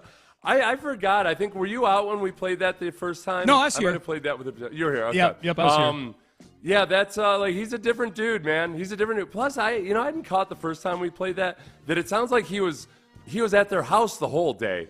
I was thinking he was in the city the whole day. It sounds like he was there like all afternoon on into the evening and then spent the night as well. Yeah, I heard it as he met Nico at the school and then they went to his house later that day. Right. Yeah, but he spent the whole day with Nico. Yeah. Right. Yeah, that part. No, I knew that they were at the school. Yeah. But I figured it was like dinner at the house or something. It sounds like he spent the whole day at Nico's house afterwards, and then also slept on the floor. Yeah. He's a different dude, man. He He's is different. We've got another move by the Texans, and I'm not surprised by this one. I thought this one was coming all camp. Unfortunately, scored a touchdown in the Hall of Fame game, and then shortly thereafter strained a calf muscle and was just done for training camp. Tegan Catoriano. Waived, injured, tight end Tegan Catoriano, per a league source. That's Aaron Wilson tweeting it. Strained his calf against the Bears in the Hall of Fame game. He's actually carted off the field. It looked a lot worse. But Seth, that's one he just hasn't been able to stay healthy. He got drafted in 22 in that Derek Stingley Jr. class. And when he's been on the field, it's looked like there's something there with him. He just can't stay on the field. And that's one of the positions where there's just no room for them to keep a fourth tight end on this team. And the three tight ends they love Stoer and Brevin and Dalton Schultz. Right, yeah. If you're going to keep four tight ends, you'd be robbing from, unless you had a guy who's a maven on special teams, you'd be robbing from either the receivers room where they'd probably like to try to figure out a way to keep an extra guy, or right now with Andrew Beck injured and uncertain, you might want to keep an extra running back / fullback. It's just it's a tough spot to be in right now. Yep. If he was a better blocker, then maybe they would use him as the fullback, but it doesn't make sense. Yeah, he just can't stay on the field, man. It's too bad. He was looking like he could be a nice day 3 pick for them. He's made some plays. The Chronicle had also reported they plan to waive linebacker Tariq Barnes and defensive line Feldarius Payne. Not big surprises there either. Okay, yeah, no big surprises. So no wow moves yet. The wow moves are going to come while our two friends sitting in studio here are going to be on the air. If there is a wow move to be had here. John Lopez and Reginald Atatula, they are in the loop. What's up, gentlemen? Hey, what's happening, fella? How What's are happening, man? Are you guys excited for all the cuts to be coming down during your show? You're darn right. I mean, a lot of breaking news. Here's the thing: we're going to have a roster, man. Yeah, we're going to have all this is the news that we're going to hit, but we're going to have ourselves the 2024 Texans in no time. What's the biggest question for you guys right now with this roster? We're not getting too creative here with running back. I think everybody's kind of talking about the same thing, but there's some others. There's some others. Yeah, I mean, I think when it comes to the actual cut down, as it feels like we might just be in the place where Dameon Pierce is on the roster, and the actual question there is who gets more of those touches outside of Joe Mixon, which that doesn't feel like a cut down day. I feel like the cut down day question is which of the wide receivers do they ultimately retain, and which of those maybe get traded or ultimately are cut. I think trades are a big possibility. I think that this is what I think is a possibility. I think they could end up keeping Dameon Pierce and Cam Akers, and if that's the case, that's a sign they just haven't found a good trade yet for Dameon Pierce. They're going to move Dameon Pierce at some point. I just don't. I can't imagine them both being on the roster to be used. It's where we have the biggest disconnect, I think, between observing and then how to if maybe D'Amico and Caserio do genuinely feel that Dameon is just fine. I have just a hard time accepting that because it's such it diverges so starkly from the way I feel about the situation. Yeah. So I mean, I might be completely wrong, but I can't look at it and think that they're not thinking about trading Dameon Pierce. Right. It's really hard to accept. Couldn't agree more. There's a text message here. We just got done talking about the possibility, John and Reginald, about CJ winning the MVP this year. Yeah. You know, kind of how the schedule lays out. I was kind of laying out like how the schedule lays out perfectly with a kind of a softer beginning to the schedule and then a ton of primetime games to make a statement with Mahomes and Lamar Jackson sitting there in the final few weeks of the season. Yeah. Text message. Love you guys, but you need to take a deep breath on this Stroud MVP stuff. Sorry, we're doing a segment on the guy who's third on the odds board right now, possibly winning the MVP. Yeah. Yeah. What do the bookmakers know? What are we even They're doing always here? wrong. Right. Yeah, they're all, yeah. Slumlords out in Vegas. What do they know? Right. Plus, Sean's whole conversation was centered around the schedule sets up really well. That it's a brutal test at the end of the season. Yes. But it's one it's set up that if he does well and the Texans can do well during that stretch, it's a narrative-based award, and he's got every opportunity to do it if that's the case. If he's in the Sean hunt, if he's in the hunt and he beats Mahomes and Lamar Jackson back to back, it's a wrap. That's a wrap. It's a wrap. That's a wrap.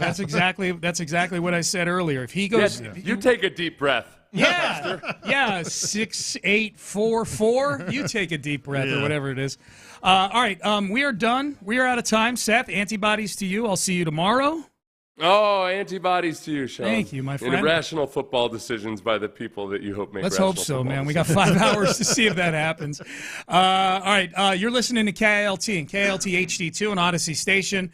Reginald Atatula, John Lopez, Figgy Fig, they're in the loop, and they start now. You're damn right we start now. In the Loop, Sports Radio 610. Get involved with the program by texting. I like when you say you damn Skippy. I love it. It's one of my favorite things to say. Shout out to, Malcolm and Eddie back on UPN That's back in the day. Ted Johnsonism. He loved Ted Johnson. Oh, Ted Johnson also said that? Yes, he loved that. Well, I got it from UPN, so I hope that's okay.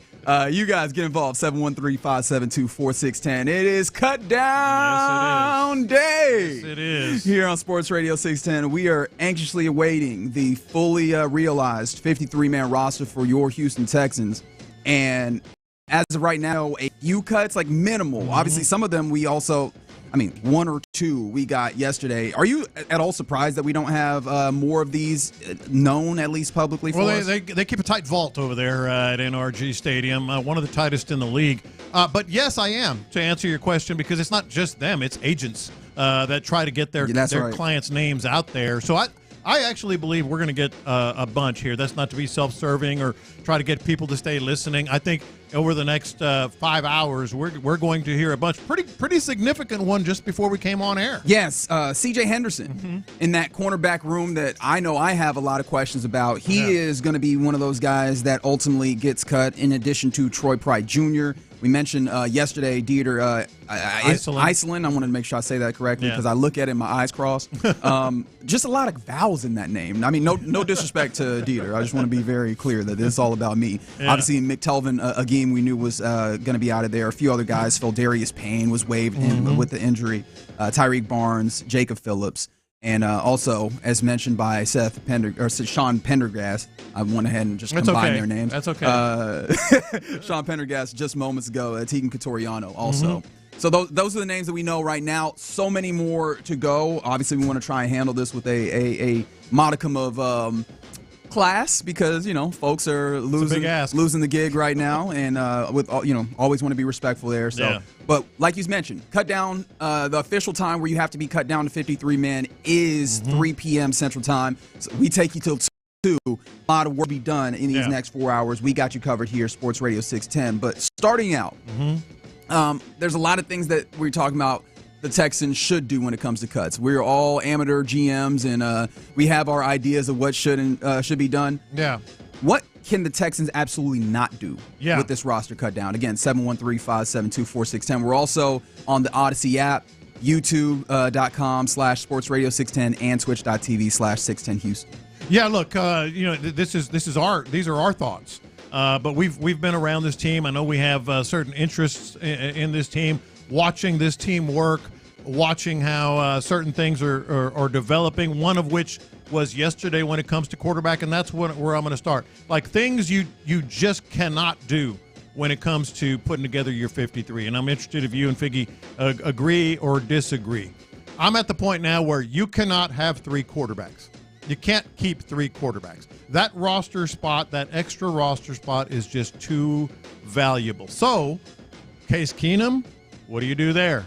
Obviously they've got 2 quarterbacks. They got a backup they believe in, but at the same time, I don't feel like you have to have a 3rd quarterback. Obviously, there's going to be an emergency situation potentially. Yeah.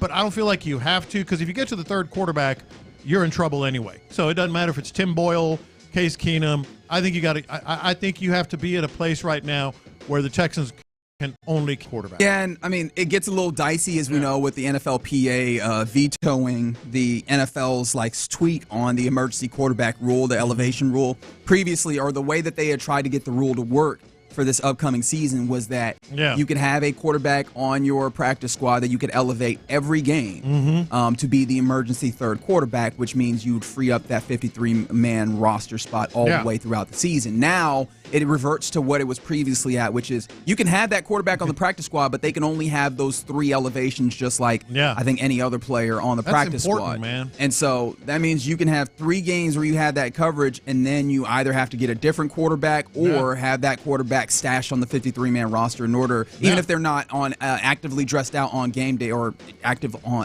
game day, they would still have to be on the 53-man roster. At the very least, it feels like you have a practice squad. Yeah, you can't carry a quarterback on the 53-man to start with. If you find yourself in a situation where later in the season you have some concerns, then you can deal with it. Find a spot for that player to be there, or if you are real nasty with yours, and I say that with all due respect, you find a different quarterback that you feel comfortable stashing on that practice squad so that you can reset that 3-game lift. But you just can't. You need to find spaces, and you have 2 guys that are really capable. Obviously, C.J. Stroud is more than capable, and we'll talk more about that because people believe that he's capable of literally the highest honor for an individual player in the NFL. But you have that. Davis Mills, I think we've gotten comfortable with the idea that if he needs to step in for a game or 2, you're good, right? Yeah, I think Case Keenum kind of stated that case, no pun intended, on Saturday, that Mills would be more consistent at this point in their respective careers. So you can only keep 2 quarterbacks.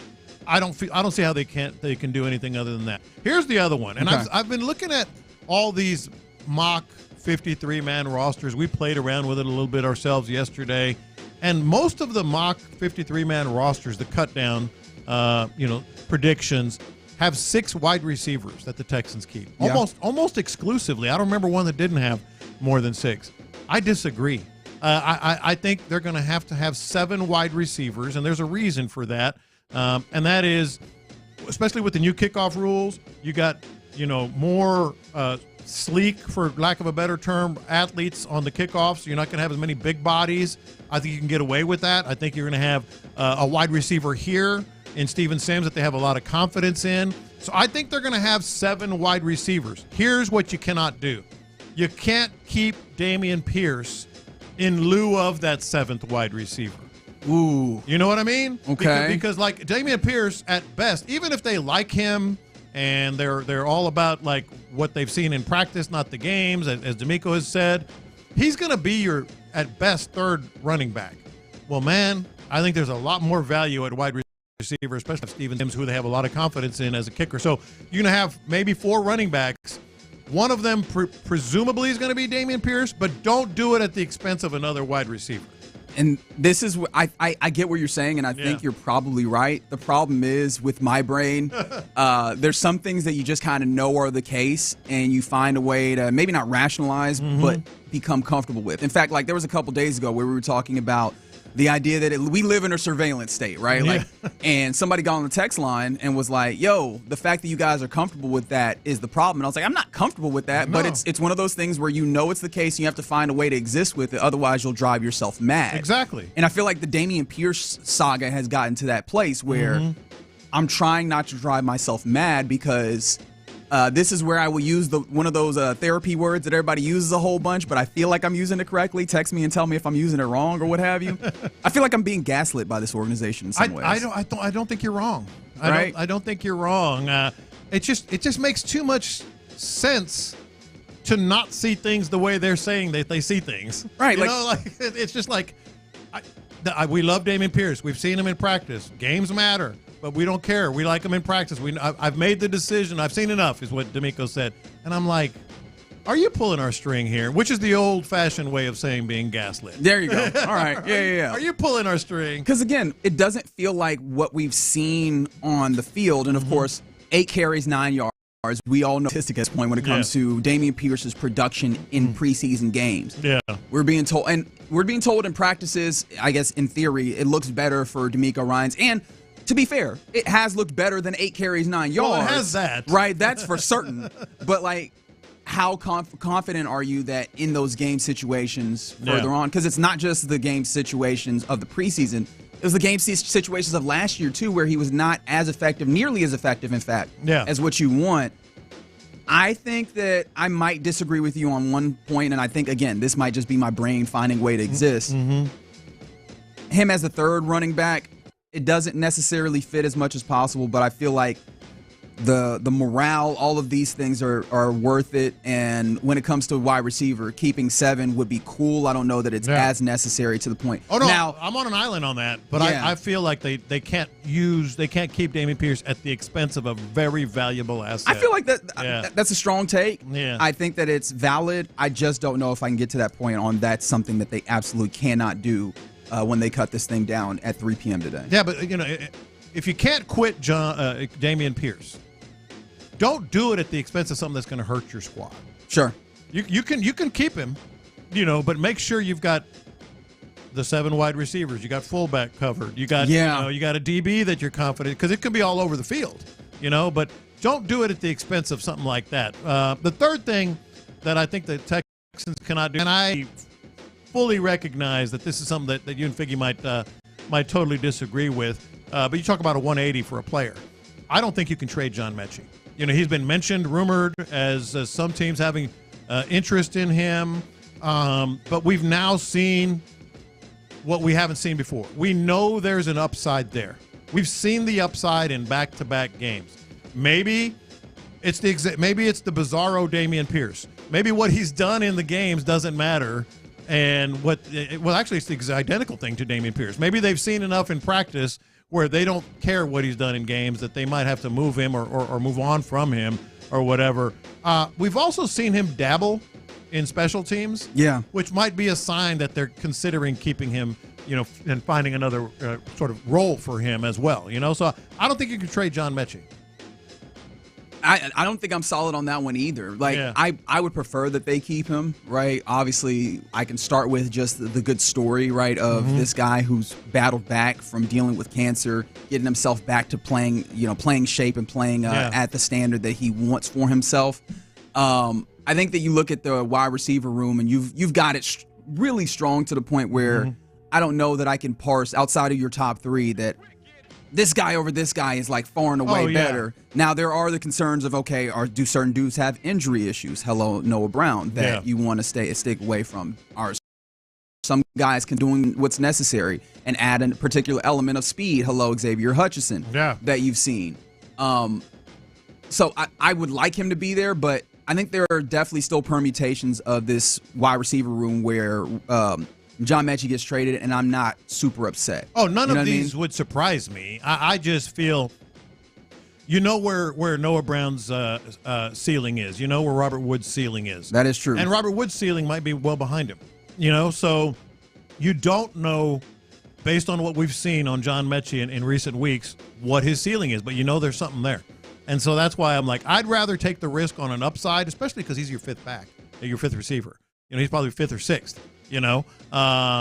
And maybe see what you can do there and use him on special teams, which, I know Noah Brown's done some special teams. I don't know about Robert Woods. So I think that's where you can find some value there and some versatility. And worthwhile. We talked about the idea of the Mechie rumors, right, that came from Jordan Schultz. I think that was, yesterday? Yeah. These days are already running together when it comes to getting to this 53-man cut down. We also got some kind of rumors out there, and again, I don't know how far we can substantiate this, but the idea that the Steelers are interested in Robert Woods. And so you're getting some idea. There's teams around the league that are willing to give up something to get some of your wideouts. Yeah. Speak of the devil in terms of the position. Aaron Wilson now reporting the Texans are releasing wide receiver Ben Skoranek. Yeah. And so Ben Skoranek, as well as the rumor with Robert Woods perhaps being traded, maybe we're getting a little bit of a focus on that wide receiver room. No John Mechie news yet as well. So we'll see. Yeah. But I think that you're right on the idea that, look, Mechie is definitely showing a level of upside that I don't know that you have any more upside to look for with Robert Woods, with Noah Brown. But there is something to be also said that you haven't seen that definitive production just yet. Mm-hmm. And I guess the idea is if you're talking about these backups, maybe that's not too scary of a proposition, but you're also a team that has high aspirations, and knowing that you have exactly some depth. Right. Having some depth and someone on that depth in the wide receiver room that you can call on, exactly what you're getting out of them, as opposed to we're projecting, I think still matters in some ways. No, what you just said is the best counterpoint to my point. And I totally acknowledge that. Like, you're not in the business of potential at this point. You're in the business of... In some ways, but... in some ways, but I'm like, if we're going to win, we're going to win now. Yeah. We're in the business of winning now. Robert Woods and Noah Brown can probably help you win now based on their production and their recent, seasons of production, more so than 2 preseason games of John Mechie. And I feel like the balance is you have enough room within a wide receiver room to get a little bit of projection with a little bit of consistency or known production. Yeah. And I think that's a line that they could, manage to straddle in some ways. But again, I think that this is where you are dealing with some luxury as a Texans team. I look at this wide receiver room, and there's not many ways that you can cut it where I'll be upset with the numbers or with the folks that you end up with. Yeah. It's fantastic that we're talking about the 5th and 6th wide receiver. Right. I mean, that's where we are as in terms of following this team. So it's really, really good that we're there. But it is something that could be important. Week 9, week 10, whatever. All of a sudden somebody's down. Are you going to rely on John Mechie and rely on Robert Woods? Who do you feel more comfortable with at that point? That's the question. How about this one as kind of a real quick last absolutely cannot do without or with on this roster cut down day for the Texans? I feel like the Texans can absolutely not end up with a 53-man roster without finding an outside player to add to this team. An outside player as in? A player from outside of this team's camp. Oh, for sure. Right? I feel like there's a few spots where you could stand to bolster the depth by finding a player who maybe couldn't make another roster and adding to him. Defensively, the 2 positions I'm thinking about, possibly linebacker and then back in particular, I'm like, I feel like there could be some help there from outside because, we know that C.J. Henderson just got cut or will be cut today. Yeah. And I'm still not certain. Jeff Okudah didn't do very much because of injury during the course of this. Those are the 2 names that you came into camp looking at where you go, hey, they have an opportunity to grab hold of those depth cornerback spots on your roster. There's a lot of questions for me in some of those places. No, I'm with you on that. Keep an eye out for cornerback, linebacker, and I wouldn't be surprised running back. You don't you don't know. Maybe that this has all been a ruse and they're trying to shop Dameon Pierce. They get some taker in a different type of offense. All of a sudden, they got Cam Akers and Joe Mixon. They feel pretty good, but there might be another running back out there, that could bolster what they have here other than the rookies. And running back is absolutely one of those positions where, it's not really a respecter of necessarily like draft position or name or status. Just like in fantasy football, it feels like every year you find a running back that pops up out of nowhere that ends up being more than serviceable, and it feels like that's something that you could possibly do as well. So I like what you're doing there, John. There you go. Some of the things that we in the loop believe that the Texans should absolutely not do with this roster cut down time 3 p.m. today. And you'll have everything when it comes to that right here on Sports Radio 610. Coming up next, in regards to roster cut down, let's make this a little bit more with all due respect. Let's play a little either or. What would you do if it came down to one of these players versus another of these players? 713-572-4610. We'll discuss it next. New co-host, same old Lopez. Has Lopez forced any OG sauce on you?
miss a minute of the conversation. Houston's sports leader. Sports Radio 610. Figgy, let's hit him big time.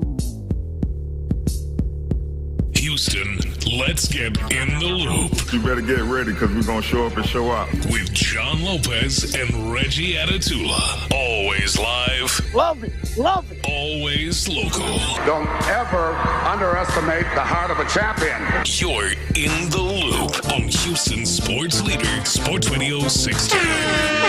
Yes, sir. In the loop, Sports Radio 610. You got John Lopez. You got Figgy Fig. You got myself, Reginald Atatula, and you rolling with us on a Tuesday, a cut down Tuesday in the I was about to say the Metroplex. You got me. That's another dollar in the jar. Another dollar. Boy, that first paycheck about to be light, baby, in Houston, Texas. That's right. Appreciate you hanging out with us. Sports Radio 610, 713-572-4610 is the text line. You also got us on the Odyssey app, on the YouTube, on Twitch. A lot of ways to get involved with the program. Hey, the YouTube is lightweight shaking right now. Popping. It's up. Holy moly. Shout out to Wesley Woolsey who said, bro, stop with the Dallas stuff. I'm not doing it on purpose. I promise. I'm not doing it on purpose. I'm happy to be here, but sometimes popular on YouTube right now. Sometimes that you get into routines and they keep like forgetting about the multi-year situation for the contracts, because we were just talking about the idea of what can you absolutely not do for these Texans on the roster cut down day. You mentioned the idea of this team absolutely cannot trade John Mechie, and I was like, I don't know. That feels like something where I'm not definitive on. But on the text line from the 936, they made a good point. The idea that, hey, man, Stephon Diggs could be gone this next season, and so having another guy who has multiple years or at least another year left on their deal could be helpful. Robert Woods would also be available to be a free agent next year if he does not ultimately get traded or cut. Obviously, your starters are still there, but Steven Sims would be open to be a free agent, right? Like there's some situations where Hutchinson is still under contract, but I forgot about those contract implications. You are fair. You're absolutely fine there. And then, well, that's cool. There was something else, but we'll remember. It's a Texas cut-down day. The most important thing is that we're trying to get this roster down to 53. Aaron Wilson letting us know that the Texans are releasing veteran tackle David Sharp. Oh, man. With the plan to sign him back to the practice squad, though. So, like, that's number one on the practice squad, David Sharp. Let's start. Are you keeping a running tab of who's going to end up on the practice squad? No, but I am keeping a kind of loosely running tab on veterans. David Sharp is a veteran. Tegan Quatoriano, if he ends up on the practice squad, is a veteran. You can only keep 6. You can only keep 6 veterans on the practice squad. So that's what you kind of loosely got to keep an eye on that. And is it possible that you have to have one of those spots ready for a quarterback as well? That's where I'm going with it. Yeah, excellent. That's where I'm going with it. Very good. A lot of roster talk today. But let's start with this one in particular. We're going. I think John's going to put us on the spot, Figgy, here. I'll put myself on the spot. All right, we all going to be on the spot together in the loop here. Yeah. Either or. Obviously, there's some cut down decisions that D'Amico Ryans, Nick Caserio, the Brain Trust have to make. Yep. And it seems like they're not going to be easy ones, right? Let these guys tell it, right? They talking about how there's going to be some difficult decisions, and they really didn't, at least not publicly, make these decisions until today. We're starting to really get some of these names dropped when you have to get them in the next 5 hours, pretty much, less than 5 hours, in fact. So let's put ourselves in that place with at least a few of these spots. Let's get in front of the whiteboard. They got all the names on the whiteboard. Ultimately, you get to the bottom of that whiteboard, 50 to 55 or 60. You got to go this guy or that guy. All right? And it's going to come down to this guy or that guy. And we doing this from our personal opinion, not what they think. We're playing the role of D'Amico Ryans and Nick Caserio. So we thinking like we're D'Amico. Yeah, or Caserio. You pick whomever you want. Okay. Xavier Hutchinson or John Mechie. If it comes down to those two guys, if they've made the decision, we got to have Robert Woods. There's a little veteran presence there. That's we got to have. No, I know. We got to have Noah Brown. We like what he's done. He's a good blocker, tough guy. All that. If it comes down to, all right, D'Amico, Nick, Xavier Hutchinson, or John Mechie, who goes? Who stays? Hutchinson stays for me. Xavier Hutchinson stays for me. That dude, we were just talking about the idea of the contract, right? The contract is comfortable. There's some control on it. I think he would still have 3 seasons, including this one, on the contract. And then also, we were talking about finding the balance between known production, and potential. And I feel like he exists in that perfect sweet spot of known production and potential. And I like Xavier Hutchinson, what he brings to the table, the control, the feeling of still being there. Xavier Hutchinson would be the guy. And then, unfortunately, John Mechie would then go. I agree with you, man. I will go with Xavier just for the simple fact that he do a lot more right now. He plays special teams. He give you decent production. I do think John Mechie's upside is way higher. I just don't know how high it could get being on this team currently. And I also think you could probably get a little more for John Mechie via trade. Yeah. Second rounder, there's a story there that maybe people think they can recuperate, or resuscitate or whatever. They could, especially if it's a lot of teams that's, calling about them. You probably could drive the price up a little bit. I don't know if you could drive the price up for Xavier Hutchinson. Keep in mind, I thought going into Saturday, Xavier Hutchinson was on the team, and this decision was going to be Mechie and someone else. And it still may be. He may be a lock on the team. But, man, he played a lot Saturday. Xavier Hutchinson on the field a lot. I mean, that's a sign and not a good sign. I think I'm going to still say Xavier Hutchinson, though. If it does come down to these two, just because of what you guys both said. 713 on the text line says Mechie is just now at the very, very beginning of stud playmaker part of his game, and he's going to keep improving. He said they don't see that stopping, so they go with Mechie over Hutchinson. But how much do you think you'll see Mechie on the field? That's a great point, right? Like because reps are important. You're going to see the big three for sure. Yeah. So I wonder how much are you going to get that? So I just don't know if you could get that potential. That and we're going to get a heavy dose of reversisms from Xavier Hutchinson if he makes this squad. He's a bigger dude. They like him in the reverses. All right, let's say it isn't the rookies that they're going either or on. They're going either or Noah Brown or Robert Woods. One's got to stay, one's got to go. Yeah, this one also feels easy, and maybe I'm doing the thing where I'm putting my brain, I'm trying to get into the brain of someone else as opposed to just existing myself. But I feel like it's Noah Brown. Like, injuries be damned. It feels like that's a dude that knows this system so well and plays in it incredibly well. And, of course, you've seen what the high water mark can be.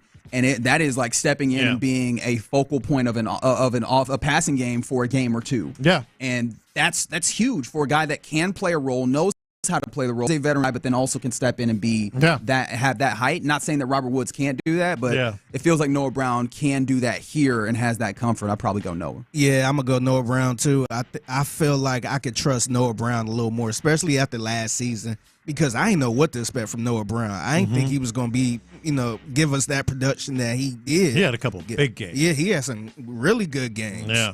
And I just think Robert Woods, I think he's in a place where he could possibly be shipped to like a Pittsburgh or something like that. You could probably get something for that. I don't know what you could get for Noah Brown, but I think production-wise, I think he'll fit perfectly. All right, well, we're unanimous so far. I'm with you on for the same reasons you guys spoke about. Here's one. He's kind of like, I've been talking about Ali Gay, the end, and I don't know what to make of it. He seems to be really in their good graces. Another one that we haven't really mentioned that much at all is Marcus Harris, number 59 in your program, just like D'Amico Ryans and Kenyon Green's old number, has made a bunch of plays and gotten a bunch of buzz. Marcus Harris or Kurt Heinisch, who had some moments last year on the defensive front? This is actually really tough for me. I kind of want to go Kurt Heinisch. It seems like they really like him. And Heinisch is a dude that I've, again, in my limited watching of the preseason this year with these Texans, I've seen him at times do things that I found interesting, and that's a name that jumps to me. Harris, I don't recall having those moments necessarily in the same way, and of course, that could just be a blind spot for me. But Kurt Heinisch, I know that I've heard it as like he is liked organization, and I've seen it, so that makes the decision for me. Yeah, I'm gonna go with Kurt Heinisch too, man. He been in the system already. He was kind of productive last year, and I would probably stick with what I know at the moment. I know what Kurt Heinisch can. I think when we get the final 53 and we get all the cuts today, we're all going to be saying, damn, Marcus Harris made the squad. Okay. I think he's going to make the squad. Okay. I think they like him a lot. I think he's a pixie dust candidate with D'Amico Ryans. Here's another interesting one. So I'm saying Marcus Harris. As we're doing a little either or on cut down day, what do we think the decision should be between pairs of Texans? If it comes down to these guys, Jeff Okudah or Mike Ford? By the way, our guy B. Scott's he's a big Mike Ford fan. He'll be joining us in about 25 minutes. Okudah or Mike Ford?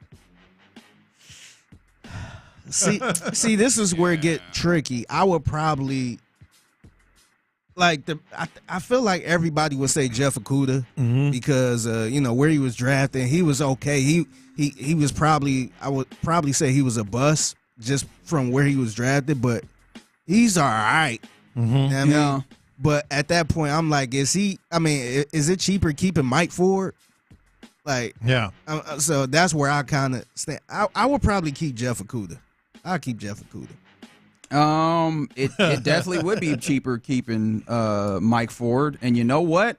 We going to be cheap for a second. Let's go Mike Ford. And you know why I say that? Yeah. I don't think that there's anything particularly stand out about either of these guys when we talk about a depth back. It's, again, I've already mentioned it, and I probably will mention it too many times today. That is the spot where I'm like, beyond your starters, I agree. Let's go find something, because as of right now, nothing I've seen has been particularly incredible. I 100% And so, save me a little bit of money on that cap. Let's do that. I'm with you too. So we've only varied on one of the first four. One more for you. And just before we move along, there is people on the text line, a couple of people that are like, no, Marcus Harris is a dog. Harris over Hines. No, I think Marcus Harris makes the squad. Okay, very good. I really, and we hardly have spoken about him. MJ's safety position, MJ Stewart or Lonnie Johnson Jr.? I think I'd probably go Lonnie Johnson. Dude, it's crazy. Yeah. It's crazy. He finally found his role, man. Yes. Yeah. I think I'd go Lonnie Johnson Jr. too. Me too. So no MJ Stewart, who's actually, he's been around, done a few things here and there. Yeah. That's crazy. Is Des King the safest CB3 that they could keep right now? No, he's a nickel, and I would worry about Desmond King making the squad. Wait, hold on. We might got some updates, because Aaron Wilson let us know that Quintez Cephas, the wide receiver, is out. And as of 3 minutes ago, that question no longer necessary because Desmond King being released by the Texans for a second time. Wow, that's what I thought. Well, this is the really spicy one. You want to say it because this is no. This is in my wheelhouse. This is one of the things that I have been asking and talking about, and we might dig into this here a little bit in a second, because I think this is the biggest decision that the Texans have had to make at the position. Starting fullback Andrew Beck released. Yep. Per Wilson. So let's talk more about the Andrew Beck release on the other side, but then also it's still question the daytime. We'll try and find a way to get both of these in at the same time. What player were you dead wrong about? 713-572-4610. Let's discuss it next. Yeah, Low T Center right now. The website is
for your free online visit. HIMS.com/JOY. Live from the Twin Peaks studio, Sports Radio 610 presents In the Loop with John Lopez and Reggie Atatula. Sports Radio 610, Houston Texans breaking news. Oh boy, we are in it. A lot, man. Look, Sean Pendergast, when I walked in the studio today, was like, "Oh, you guys are gonna have a lot of stuff," and it's really happening here as we start, or as we're headed towards the 11 o'clock hour. We haven't even hit the 11 o'clock hour yet, and we've got all sorts of news. So I mentioned before we went to break, Andrew Beck is being released, the fullback for the Texans, or at least he had been the fullback for the Texans. Now is released. He was dealing with a calf injury all camp. We mentioned Skoranek. We mentioned Quintez Cephas. Also, Desmond King, the second, released. But one of the big ones, as we were just talking about, we're starting to get to one of the big spots that we've looked at. Fullback is one of those. Wide receiver is another one. We just talked about who you would take if you were deciding between the veteran backups, Noah Brown or Robert Woods. At least for the moment, the decision is Robert Woods, because Noah Brown has also will be released by the Texans. And so that's a really interesting one. Do you want to talk fullback? Do you want to talk wide receiver first? Because both of those super intriguing. Well, moves. I think they both fit in with the question of the day too. Let's not bury that, because we like to do it every day. What were you totally wrong on? Yeah. What What player were you dead wrong about? And I imagine this might lean a very heavy Texans, but if you want to get in there and talk about the time that you were really wrong about what was it, Derek White or something, like just someone that you were like, hey, I thought that this guy was going to be great in the NBA or in the MLB or what have you, but man, there are a couple of guys that I guess for we'll throw Clinton Ron, the drive guys, in here because I haven't been wrong on any of these yet. Of course you haven't. Why would you be? I mean, hey, if we're being honest, guys been wrong. Why are y'all on the radio? I did mention Noah Brown. I did mention Desmond King. I did mention the fullback. The fullback thing is what I'm most intrigued by. Let's start there then. And so let's start there. Sorry, Clint. Sorry, Ron. But you guys did say Noah Love Brown you guys. was a lock. But I knew something was up. Now, I didn't. I'm kidding. I'm not that arrogant. I mean, we all have a little arrogance, but I'm kidding. I just knew something was up at fullback because the third preseason game, second for most teams, but the third preseason game, I came in here and we were talking, and I said I just kind of kept a mental loose note of how many times did they use a fullback with the first team offense, because I didn't see it a lot in training camp. I saw Cade Stover running some, fullback and motion into fullback and out of fullback. I saw, several Brevin Jordan. Yeah. British Brooks. Yeah. The dude with the massive thighs, which might fit that role. Never saw an actual by trade, by definition, fullback with the first team in practice. So the third preseason game, I kept a mental note. Never saw him. Yeah. Never saw a true fullback with the first team off. So I kind of, and again, I'm exaggerating when I said I knew that. I had a hunch something was up at fullback. It was an area of intrigue. Yes. Yeah. So something is up at fullback. Yeah.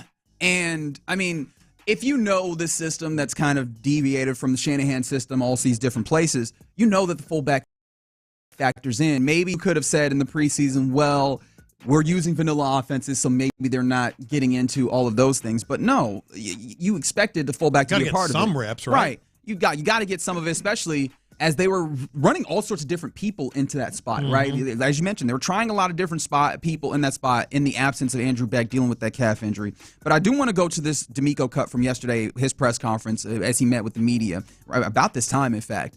And he was asked directly how important the fullback position is to the roster, and can it be replaced by tight end? And his answer, I thought, was illuminating, and probably we should have known that Andrew Beck might not be on this roster. With that position, right, called the fullback tight end position, right, I think it's very, very flexible, right, and it's dependent upon, right, who you're facing, right, and the defensive structures that you're facing that particular week, and how does it, how do we gain an advantage by utilizing that position, right, to whether it's to create angles in the running game or to create a mismatch in the passing game as well. So it's all predicated on who you're playing that particular week, and does that position provide an advantage for you. So I think there are times, and there are games certainly when you can utilize that position to your advantage.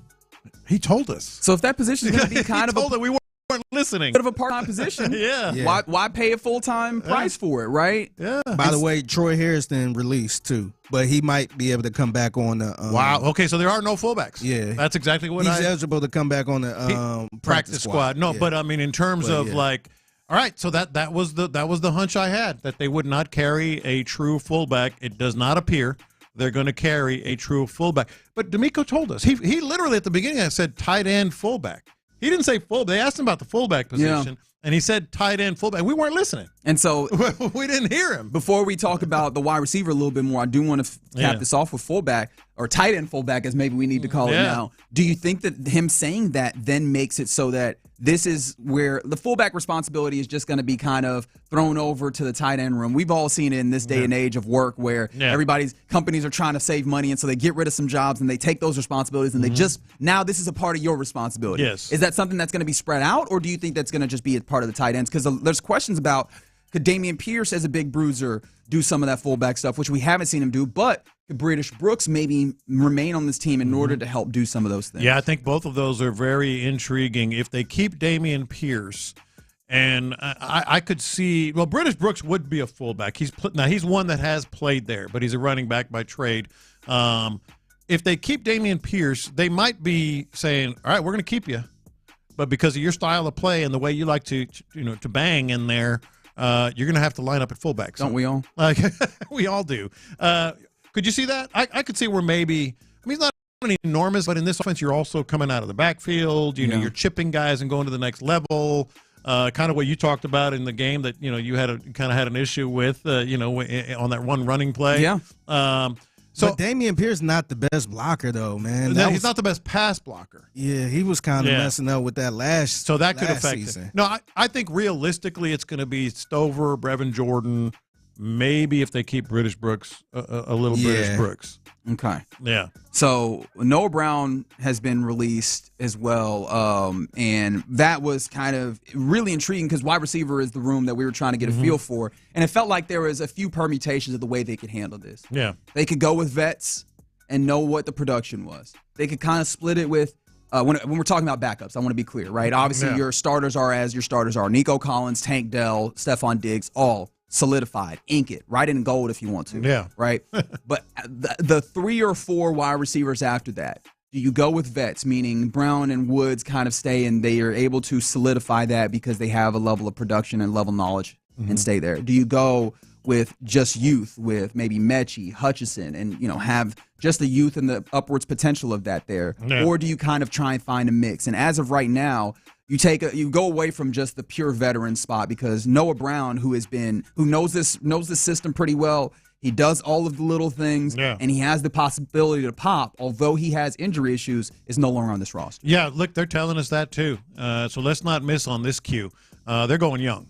They're going young. Xavier Hutchinson is on this squad. If I had to make a bet today, John Mechie is also on this squad, if I had to make a bet right now. Because Noah Brown is out. There's your veteran presence, as you talked about. Ben Skoranek is out. That's another one. Robert Woods is on the market, reportedly. Do we know if he's on the market, if there's interest from him? Interest from the Steelers, yeah, that might be a better way to put it. Cephas is out. Yes. So that really only leaves Xavier Hutchinson, John Mechie, and Robert Woods. Because Steven Sims is kind of in his own category.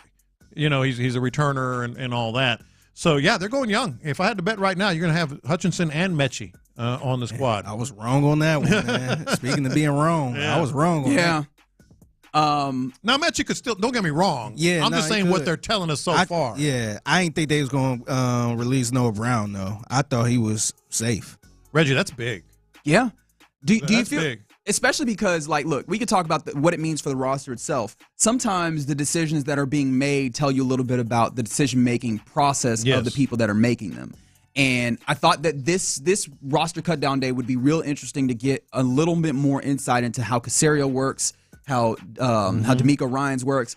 And I already was putting up what might be a demerit with the Dameon Pierce thought process, but you've seen the ways that they've also been kind of progressive in their thinking, moving on from Andrew Beck and maybe moving that position to a little bit more flex to give them an opportunity to have another spot. Yeah. Not feeling like they are handcuffed to the production and the capabilities that Noah Brown has to maybe go for the upside of young, talented potential. Do you feel like you're seeing a little bit of getting more insight into the way that they think? Yeah, I think exactly what you're talking about. I think they're banking on the upside, which we talked about in the first segment of these two young guys. Keep in mind, I say Noah Brown, that's big. It is. He had back-to-back games last year.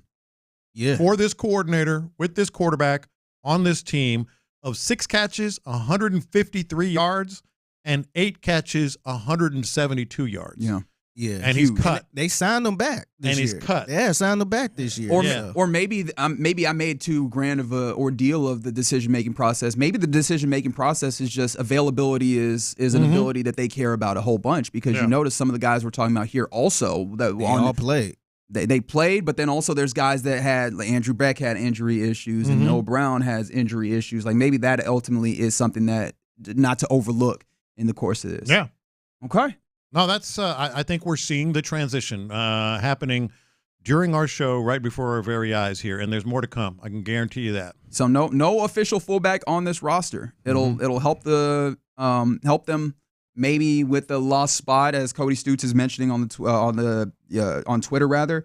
Maybe they do keep 3 quarterbacks. Maybe that's part of what they're doing here, so or that 7 wide receivers. You know, I'm wide receivers. I'm in an island on that, but I still feel that. Okay, man. More to come over the day, because they're still not at 53 just yet. But we're getting a little bit of insight into what this looks like. Coming up next, it's 11 o'clock hour, which means we'll have B. Scott in the studio to talk about all things Texas. But also we'll go around the NFL, talk about some of the notable cuts, as well as is Dalvin Cook really still got it? We'll talk about that next. The Texans close down their exhibition slate with a 17.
The NFL in the Loop style. Why are you smiling? Because I love football. Here's John Lopez and Reggie Atatula on Houston Sports Leader. I'm going to tell you all about how much fun you're going to have this season. Sports Radio 610. In the Loop, Sports Radio 610 will go around the NFL here on a roster cut down Tuesday here in H-Town. But I got to make note of the man joining us for the next hour, B. Scott.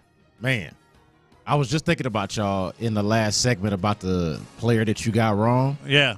Kevin Porter Jr. Oh, yeah. I thought Kevin Porter Jr. was going to get right here in Houston, and he did not. You're not alone. He absolutely did not. Yeah, he got very wrong, in fact. Oh, my God. You're not alone. That's the one that I got wrong. But it's cut day, man. I'm having fun with it. Yeah, see, Cut Day didn't give a damn about that topic. They were like, look, we've got things to talk about. So in Around NFL, we're going to just be a little Houston Texans based for the start because I want to get your perspective on these two big cuts that it feels like happened in the last, 20, 30 minutes that really got our attention.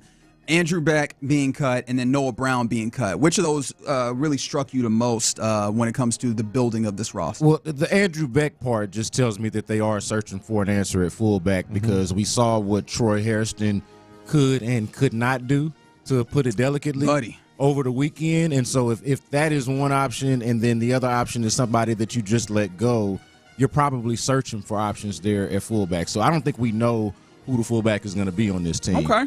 I think the big news, though, like the big headline right now is the releasing of Noah Brown, and not just because of Noah Brown himself. Obviously, he was a contributor to them last year, was a good player for them last year when he was healthy. But aside from even the money part of it, it's what it says about the rest of the wide receiver room that makes this such a huge headline, because I don't think the Texans can afford to release Noah Brown and say get rid of John Mechie, or release Noah Brown and say get rid of Xavier Hutchinson. To me, it tells me that they're going young, and those two guys are more than likely safe on this roster. I could be wrong because I know we're getting this news I agree. in real time. I real understand time, that. baby. But my hunch is, or my feeling from that news, Noah Brown, a surprise cut, the biggest surprise cut to me so far, that tells me that the younger guys in that room are more likely safe on the roster. Yeah, and just to hammer home that point that this is about the way that wide receiver room looks when you talk about age and that dynamic. He was planning or supposed to have a cap hit of 3.5, basically 3.6 mil.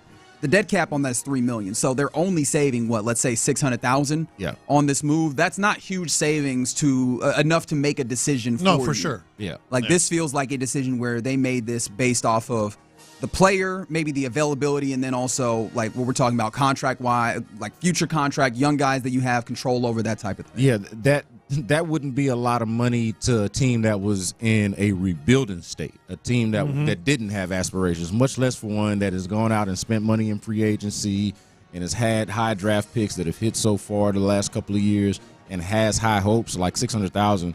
Like that's money between the couch cushions right now at this point for them. So this is more to me about how they see their room.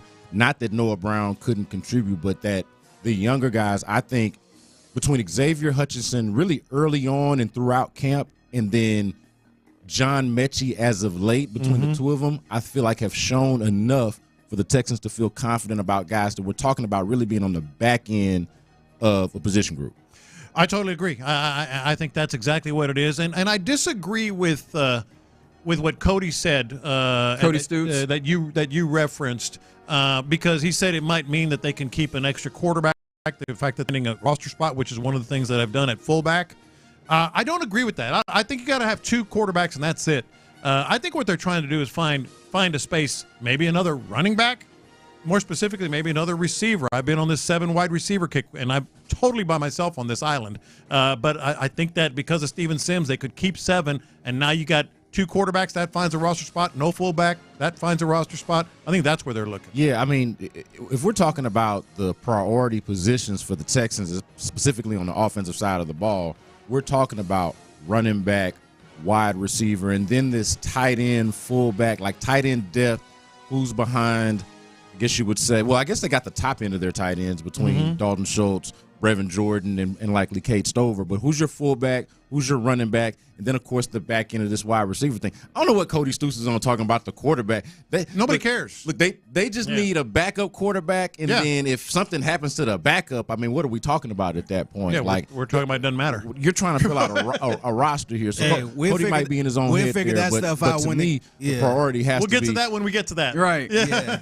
No, the priority 100% has to be the wide receiver or really the running back and wide receiver position. Yeah. Okay. Some other news around the NFL, because we got B. Scott for a whole hour. I'm gonna be here, man. We're gonna dig back into this. And look, I started thinking around the NFL, but there's gonna be more cuts coming that might just shake up the way this segment goes. Oh man, but we can do it.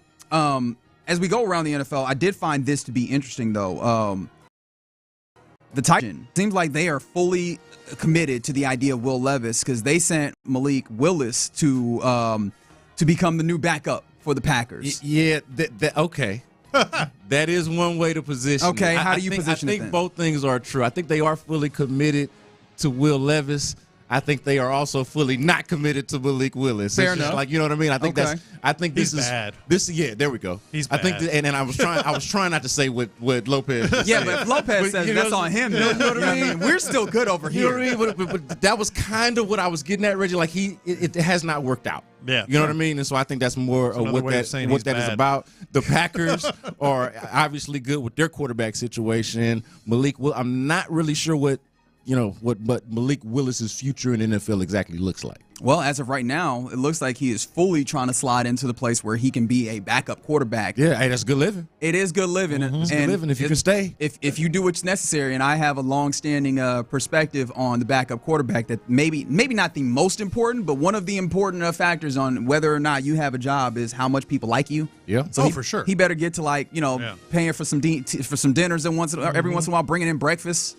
Those types of things, like be likable around the building, and then you might be able to stick around in various places and keep that money coming in. I'd call Chase Daniel. I'd call Shop. I'd call Matt Moore. Plenty of them. Yeah, plenty of them out there. You man, lifetime backups. What's happening with Sage? Can you tell me what's happening with Sage Roosevelt? How did you stick around? Yeah, holla at your boy, man. Let me know for sure. Some other things around the NFL. I know that. Okay, this shouldn't count, because this is a news story, okay? I'm not putting another dollar in this Texans helmet that we have here. Gotcha. When I mess around and accidentally say something Dallas related, this is you got an I-45 news story. This is a news story, ladies and gentlemen. All right, I need you to understand that the Cowboys and look, that is your Week 11 opponent. And their running situation. This is gonna be your way to localize the Cowboys, because you've done this a couple of times now, Reggie. Your Week 11 opponent. I like this. But it is. I like this. No, it matters. This is gonna be your way of getting out of that jar. Getting out of that I peep game. Already. You've done this before. Wow. You see, you in the tape. You in the tape, not just on the Texans, but also in the loop. Okay, I appreciate that. Yeah, man. It's a part of my job is also to watch. I've been watching, man. I'm here.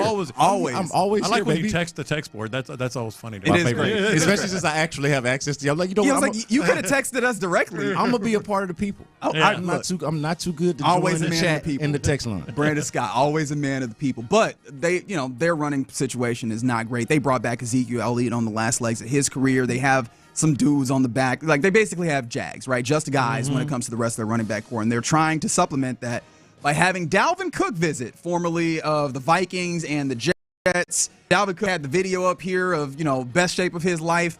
And he said, is Dalvin Cook washed? Because I think Dalvin Cook's washed. So, maybe and possibly. But you just positioned it in a way. Like, I think you made the argument of why they would be interested in him. Mm-hmm. They don't have really anything going. You know this probably better than any of us right now, Reginald. They don't have nothing going on over there at the running back position. Yeah. So, washed or not, I think that I was about to call them the Texans. The Cowboys owe it to themselves to at least go down that road to figure out what the answer to that question is. So, yeah, he might be washed, but they are so desperate at running back. They are so bad there right now. Yeah.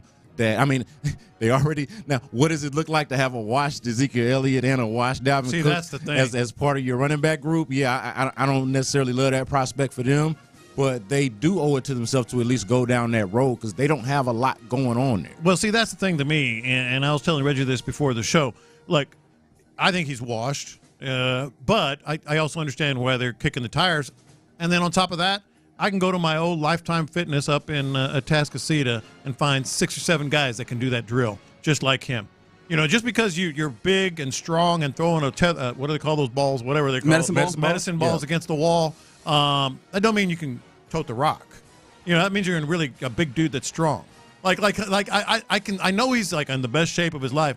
That doesn't mean he's still a running back. Well, no, I feel like he can tote the rock, and then he's a capable back. I just wonder about the mile and the injury history and the, you know what I mean? It's just at some point you got to worry about wear and tear and the tread on the tire. But again, it is their own doing. It is the fact that they've kind of had this run it back mentality, or I guess not even. They let Tony Pollard go. Like they have not done enough to address that position to find themselves in a situation where they got to even ask that question. Yeah, is Dalvin Cook washed? Because you got to go find out because you don't have anybody. Tires, I guess. You don't have anybody at that position. Yeah.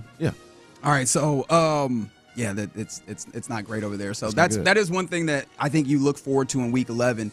I don't know that they're going to be able to run the ball particularly well against you, and I do like what this defensive secondary looks like. I think that if you looked at weaknesses that could possibly emerge, possibly run stopping at times, I think that you're well situated to deal with the Cowboys as much as you possibly can against a team that wins 12 games in the last few years. Yeah, I listened in on some of your former colleagues over there at 105.3 The Fan a couple of days ago. I want to say it was even Bobby Belt listing out his depth chart, trying to project what the depth chart was.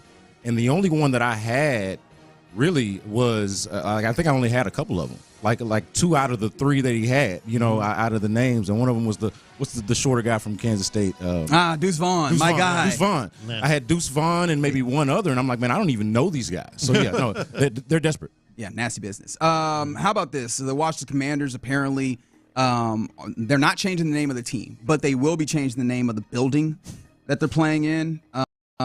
They reached an exclusive naming rights deal with Northwest Federal Credit Union. All right. Yeah. Credit Union getting the big time endorsement there. First of all, how much do name changes on stadiums affect you? Because I remember when Staples Center changed to Crypto.com Arena, people were losing their damn minds. Does that matter to you at all? Mama call him Clay. I'm gonna call him Clay. Excellent. You know what I mean? And no disrespect, but if I get used to the name, I still call Lakewood the Compact Center. Yeah. And if you're older than me, you might still call it the Summit, right? Yeah. And I remember when it was the Summit, but I really, really grew up when it was the Compact Center. Yeah. So the fact that it's been Lakewood for 15 or 17 years is not really. Has it really been that long? Yeah. Yeah. So I mean, it hasn't really affected me. So yeah, no, I'm one of those that's gonna now where they do affect me is when the name is complicated, and I hate to do this. I hate those. I hate those. When it's like the alphabet. Oh no! And I don't know if I want. TDECU. I didn't know if I wanted to do them like that. Go ahead. We know. They know. Yeah. And I think they had to address it. TDECU alphabet soup. Yeah. Give me something that's plain. And Northwest. This one is kind of bulky. Yeah, was it Northwest? Well, you see what you're going after. You're just going after the credit unions. All the credit unions. Is what you're doing here. Hey, might I be giving them some advice? Yeah. Figure something out. Yeah. Figure out a way to market that brand. My theory on those is you got to have that brand association for at least 10 years before I start calling it that. Because it's like Minute Maid Park now is Minute Maid Park. Yep. It's been there forever, never changed. Gives us time to give nicknames the Juice Box and things of that nature. And all that. Yeah. But like some of these, I couldn't even tell you what some of them are. Yeah, when they went to their first World Series, I was still calling it in run. Yeah. Around that time. So it takes a little while. Some more cut down news, particularly with your Texans. Earlier, I don't know if I noted this, but Texans releasing rookie defensive end Solomon Byrd with the expectation of adding him to the practice squad. And then also, as of a couple of minutes ago, Aaron Wilson reporting that the Texans have also released defensive end Ali Gay. Yeah, that's the one that just vexed me. Yeah. I just couldn't quite get a handle on it. And again, with the expectation of getting on the practice squad. He'll be on the practice squad, so that's a good thing. Yeah, I mean, he makes sense as a practice squad option. Yes. And so you got to feel good about the fact that he could be released, I would say, if you're vexed, I would say the positive part about that means that they feel good about the depth there. Somebody that they can release and feel good about being able to bring back on the practice squad, even that part of it. Those things to me are actually positive development. Yeah. I agree. And this means Jerry Hughes is safe, right? Derek Barnett is safe? Yeah, I would think so. Right? Yeah. Well, I thought they both were maybe Derek, kind of, sort of, you know? Derek Barnett to me more so than Jerry Hughes, but I could see them liking Jerry, veteran presence, and he can still go a little bit. Like he can't give you a whole lot throughout a whole game, but he can give you some moments.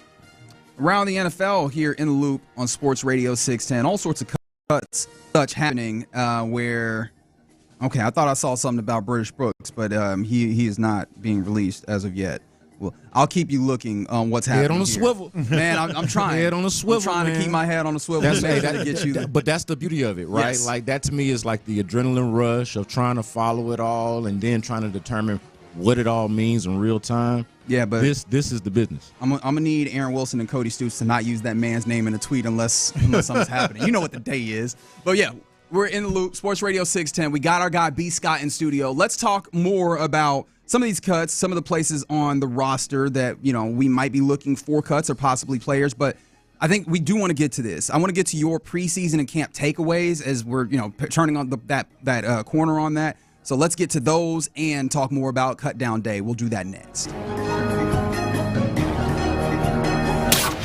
The preseason is done.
Right?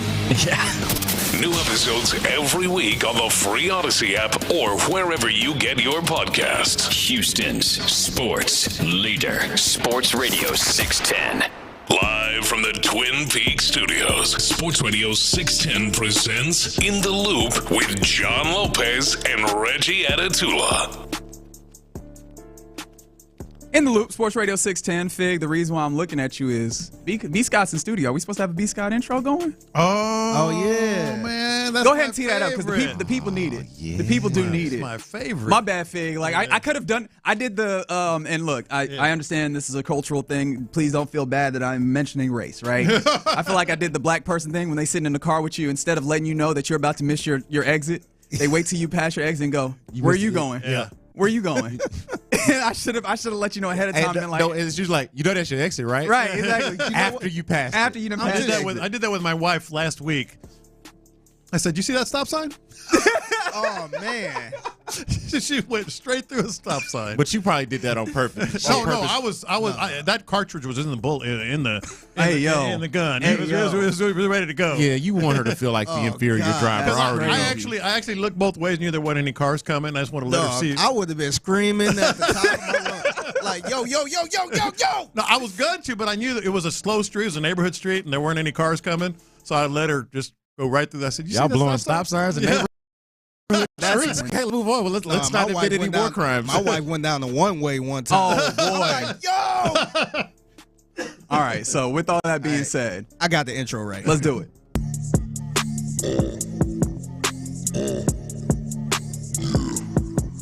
It's going down. H-Town. Howard Clark. B. Scott from Hiram Clark. B. Scott from Hiram Clark. B. Scott from Hiram Clark. B. Scott from Hiram Clark. B. Scott from Hiram Clark. B. Scott from Hiram Clark. B. Scott from Hiram Clark. B. Scott from Hiram Clark. Do the Hiram Clark. Man, B. Scott from Hiram Clark in studio all hour long here on Sports Radio 610. Yeah, I love it. Man, that always feels good to get it in, man. I've done it twice, and it still feels great, man. All right. Texans roster cut down day. We're getting down to 53. Some notable cuts thus far. Andrew Beck, the fullback, will not be on this roster. He's been dealing with calf injury all preseason. Noah Brown is a big one that came up. Yes. That wide receiver will not be on this team this year. I know that he has some injury issues, but he's been a consistent guy on this roster. There's some other ones that I'm missing here that I'm not thinking about because those were the big ones. In my mind. Henderson. C.J. Henderson. Henderson earlier. Absolutely. Was a pretty big one for the cornerback room because you thought that was going to be part of your depth going in, or at least that it could be. They let a couple other guys go in that position group too. Some of their, and it is an issue. Like Troy Pride. There you go. So there is an issue there of depth and exactly what you have past the guys that you know are going to be starting for you. It's not looking great. Defensive back-wise, because, I believe Brandon Hill is a safety, correct? Yes. But Brandon Hill will go on injured reserve with a significant injury that will require surgery. So his season is done. Tough for him, Saturday. Too, because isn't that back-to-back years now for him, right? Like, I think he was a rookie last year who was also injured, if I'm not mistaken. So I think you're right. I had forgotten about that. Yeah, he's somebody that – you might remember this, Lopez. Nick Caserio mentioned him kind of out of the blue in either an interview with Payne and Pendergast or it might have been media availability. But earlier in the year, they kind of just mentioned Brandon Hill in passing. Yeah. Somebody we kind of had high hopes for. So it was really tough watching him go out on the card like that. Yeah, definitely tough. But he will be on the injured reserve, still get checks in that way. Yeah, so good for him. That is nice. But all right, we could do one or two. Well, no, let's do the thing that we're supposed to be here. B. Scott's preseason camp takeaways. I'm already trying to we're all over the place because I have things that I just want to ask B. Scott, and we have time to do that as well. But for you, what have been the major camp / preseason takeaways as we kind of, with the 53-man roster cut down, transition into the regular season? So this is a recency bias take, but I do feel like it's the main thing right now. Cam Akers has gone from kind of this throwaway signing, with no disrespect, but really that's what it was, a throwaway sign, and kind of just take a flyer. It was after camp started. Oh, I mean, I feel like that signing is not terribly dissimilar to the conversation we were just having about Dalvin Cook in Dallas. Yeah. Like, is he washed? What are they doing there? Now, the Texans aren't as desperate as the Cowboys are, per se, in the running back position or just period. But I would say that if you had told me when they signed him that I would feel like he's the second best running back on the team by the end of it, I would have thought that was a long shot. So to me, that is a huge training camp / preseason going into the 53-man roster cut takeaway for me. And then also now it's got to be, we talked about it, the Noah Brown release, what that means for the wide receiver group, what that means for the wide receiver position. The fact that John Mechie, I feel like John Mechie more specifically, talk about recency bias, really, guys, put himself in a position over these last couple of weeks by making plays in the game, not just being what I called at one point a practice player. Like, he was doing things in practice that they liked, but it wasn't translating in the game. Lopez, you and I talked about this a lot. Yeah. And then it showed up over the last couple of weeks. I think he did himself a lot of favors in terms of solidifying himself on this roster and maybe even inching Noah Brown off of it, given Noah Brown's injury situation and, the fact that they could just perhaps go younger if they believe in the younger player. Let me ask you both this, because you just got me thinking about something. No matter what D'Amico has said about, I've seen enough, in practice and all that, their actions today, the old line, watch what they do, not what they say. What they're doing is telling us the preseason games did matter a lot. Oh. Xavier Hutchinson is on this squad. He's looked really good in the games.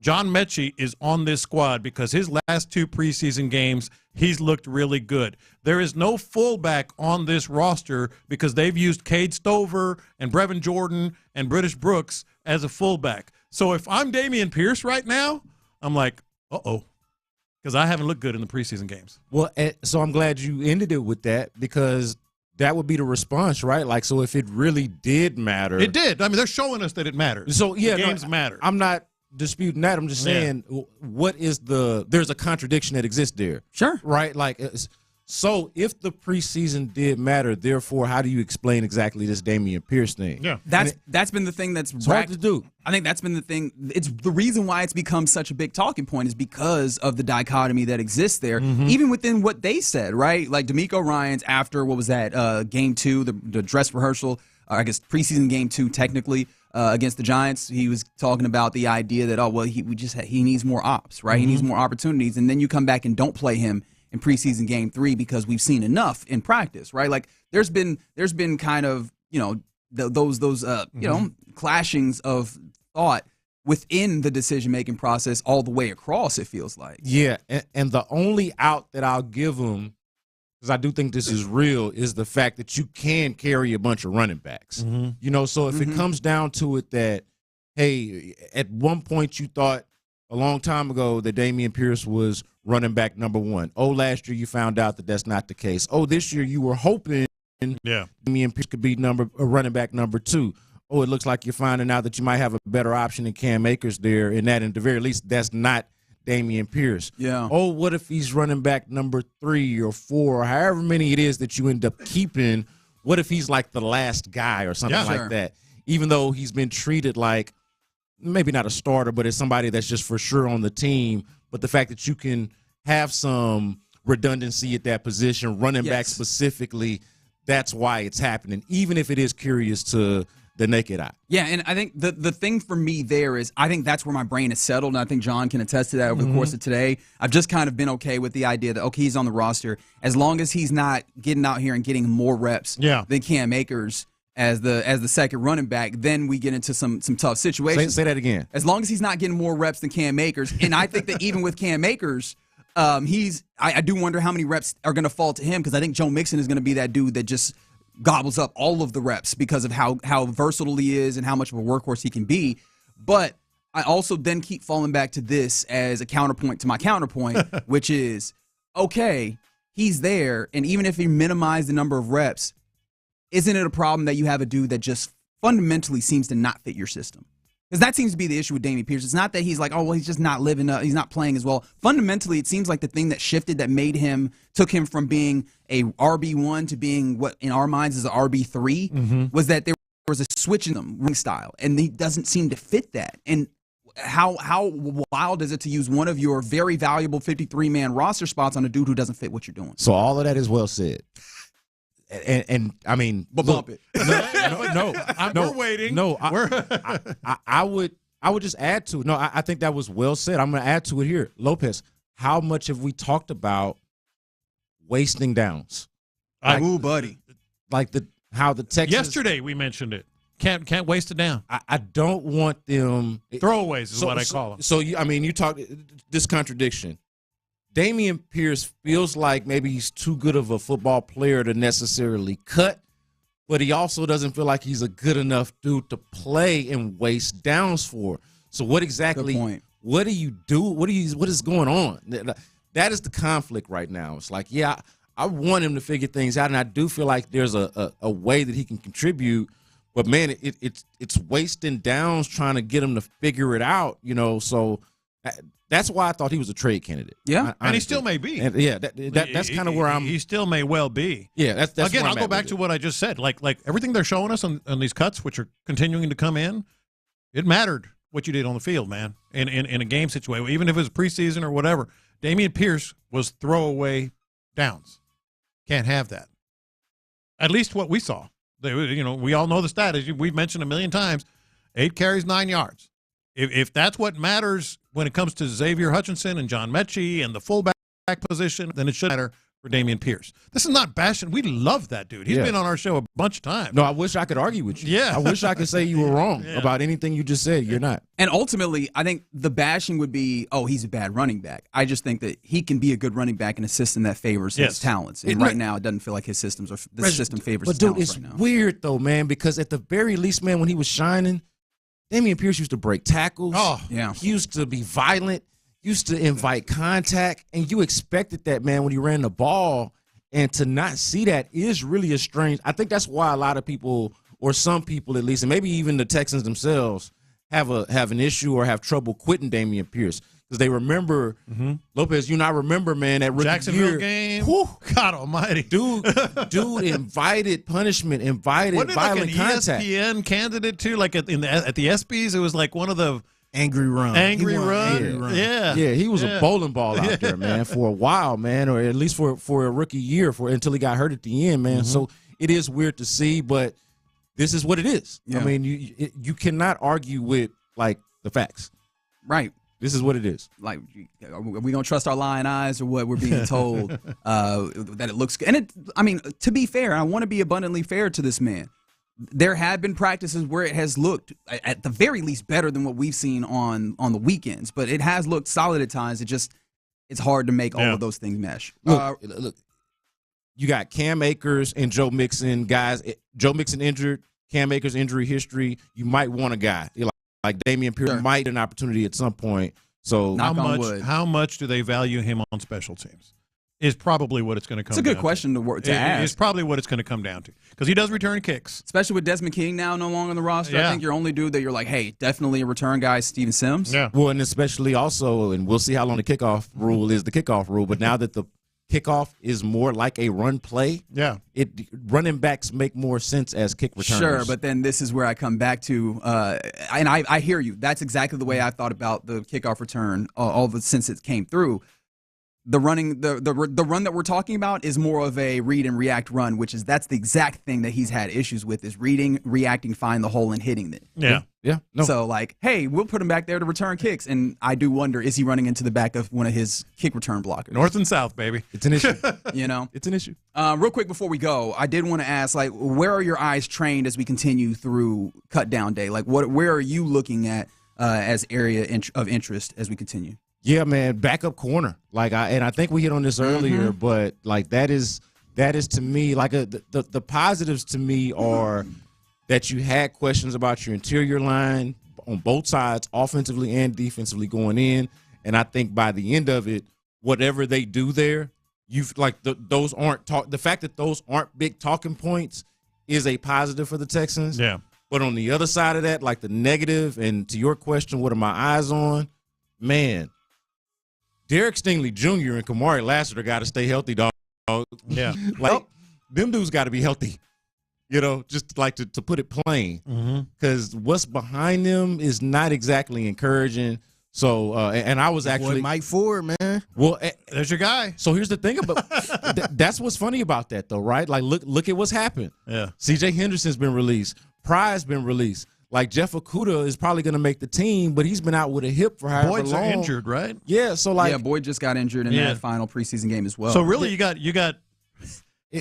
Mike Ford, Jeff Okudah, and D'Angelo Ross. I tell y'all this, are the only cornerbacks on the roster. Outside corners, right? Yeah, outside corners. Yes. Everybody that was trying to get on me for that tweet, hey, look, the joke is on the depth of that position. Yeah. Not on me.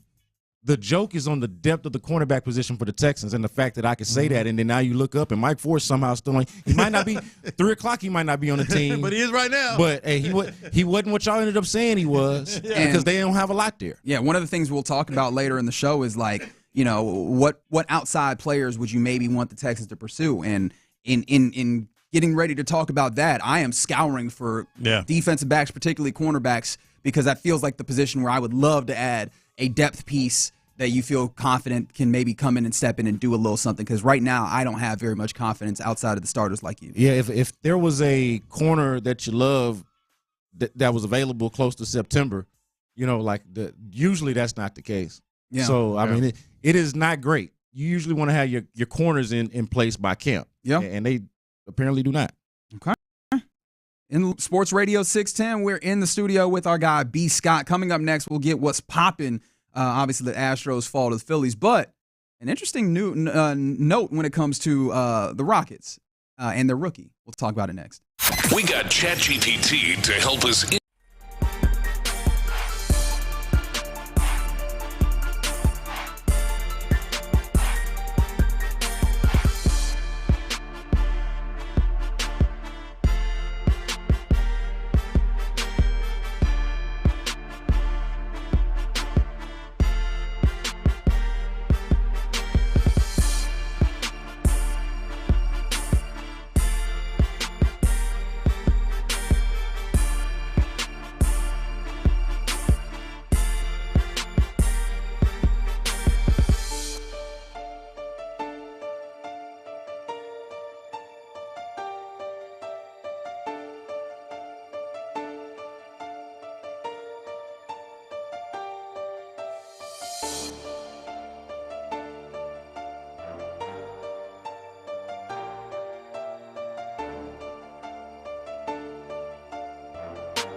The #1 pharmacist recommended vitamin and supplement brand. Based on a survey of pharmacists who recommend branded vitamins and supplements. The biggest stories in sports and entertainment. Sports Radio 610 style. In the Loop presents What's Poppin'. In the Loop, Sports Radio 610, where we're debating just how much is $12,500 really. Our guy B. Scott in studio. What's happening, brother? Hey, man, $12,500 in a week, bruh. Yeah, but you were You were ready to make a lot more than that. Yeah, that's what the practice squad players make. It's definitely a letdown. Yeah. It's definitely a letdown. But, man, that's better than, hey, go get a job. Well, go see who hiring. You have to. You still gonna have to. You have to do both if you're on a practice squad. Because I mean, look, you still got to pay for your accommodations unless you're naturally or you already have, accommodations in that place. Plus, like one thing that I think people rarely consider when we talk about athletes. The level of expenditures that you have in order to be an athlete is also different. You're not just paying rent and your electricity and your internet, and that's all. That's it, right? There's some other additional expenditures. However, the reason why this came forward is because we got news per Aaron Wilson, which it feels like he's got all these of KPRC2, that the Texans are releasing quarterback Tim Boyle. And so, with that being the case, Tim Boyle's gone. It seems like your third quarterback will be Case Keenum. However, we have had a lot of conversation about.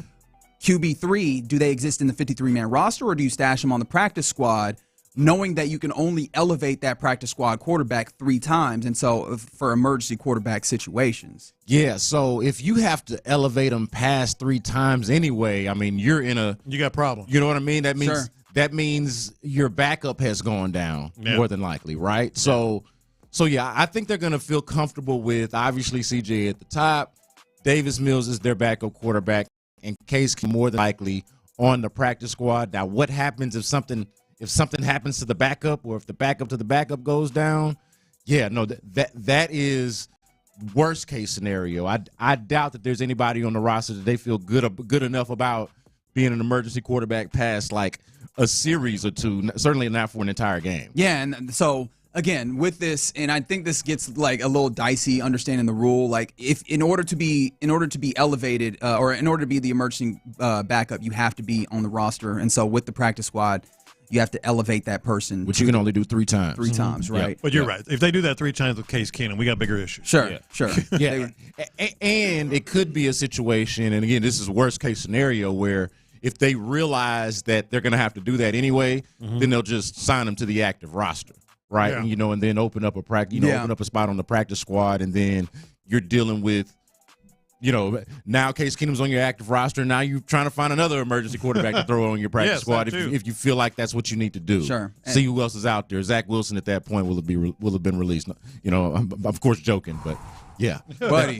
Those will be the waters that you're swimming in, though. Yeah, exactly. This is what we're talking about at this point. I felt that in my chest when you said it. You know what I mean, though? And I didn't like that feeling at all. As we continue to talk about what's popping, and look, maybe Cody Stutes is right that the Case Keenum ultimately actually exists on the 53-man roster. We'll see what that looks like as we continue going through the day. Roster cut down deadline is 3 p.m., so we are walking our way down towards that roster cut down time. But last night, Astros in Philadelphia for the first of a 3-game set in the middle of what is an 18-game and 18 days stretch. A fantastic pitching matchup and all of that. I mean, it was a great baseball game. Unfortunately, though, it ended like this. Ground ball, past a diving Altuve into right field, being waved around Kyle Schwarber. Here comes the throw, not in time. Phillies walk it off.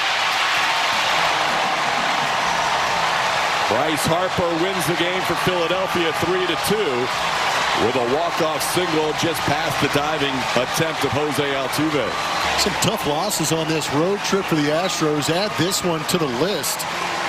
Yeah, definitely another tough loss. Although this one felt a little different for me personally. I'm interested in you. This just felt like good playoff level baseball. It did, but at the end, guys, I really felt this coming. Like when Alex Bregman strikes out, when they're not able to make anything happen there, With the runner on second. With the runner on second. Yeah. I said, I wish my kids were here to vouch for me because I said not exactly what happened, but essentially the result. I said, man, I didn't even know who was up, who was on deck, like what the lineup was going to be. I said, Kyle Schwarber, walk-off home run. Like I was feeling that type of energy. Now it ends up being I don't even know if Kyle Schwarber's going to bat. But, like, that was what I was feeling at the time. Mm-hmm. It ends up being the Bryce Harper walk-off hit, not a home run, but the result's still the same.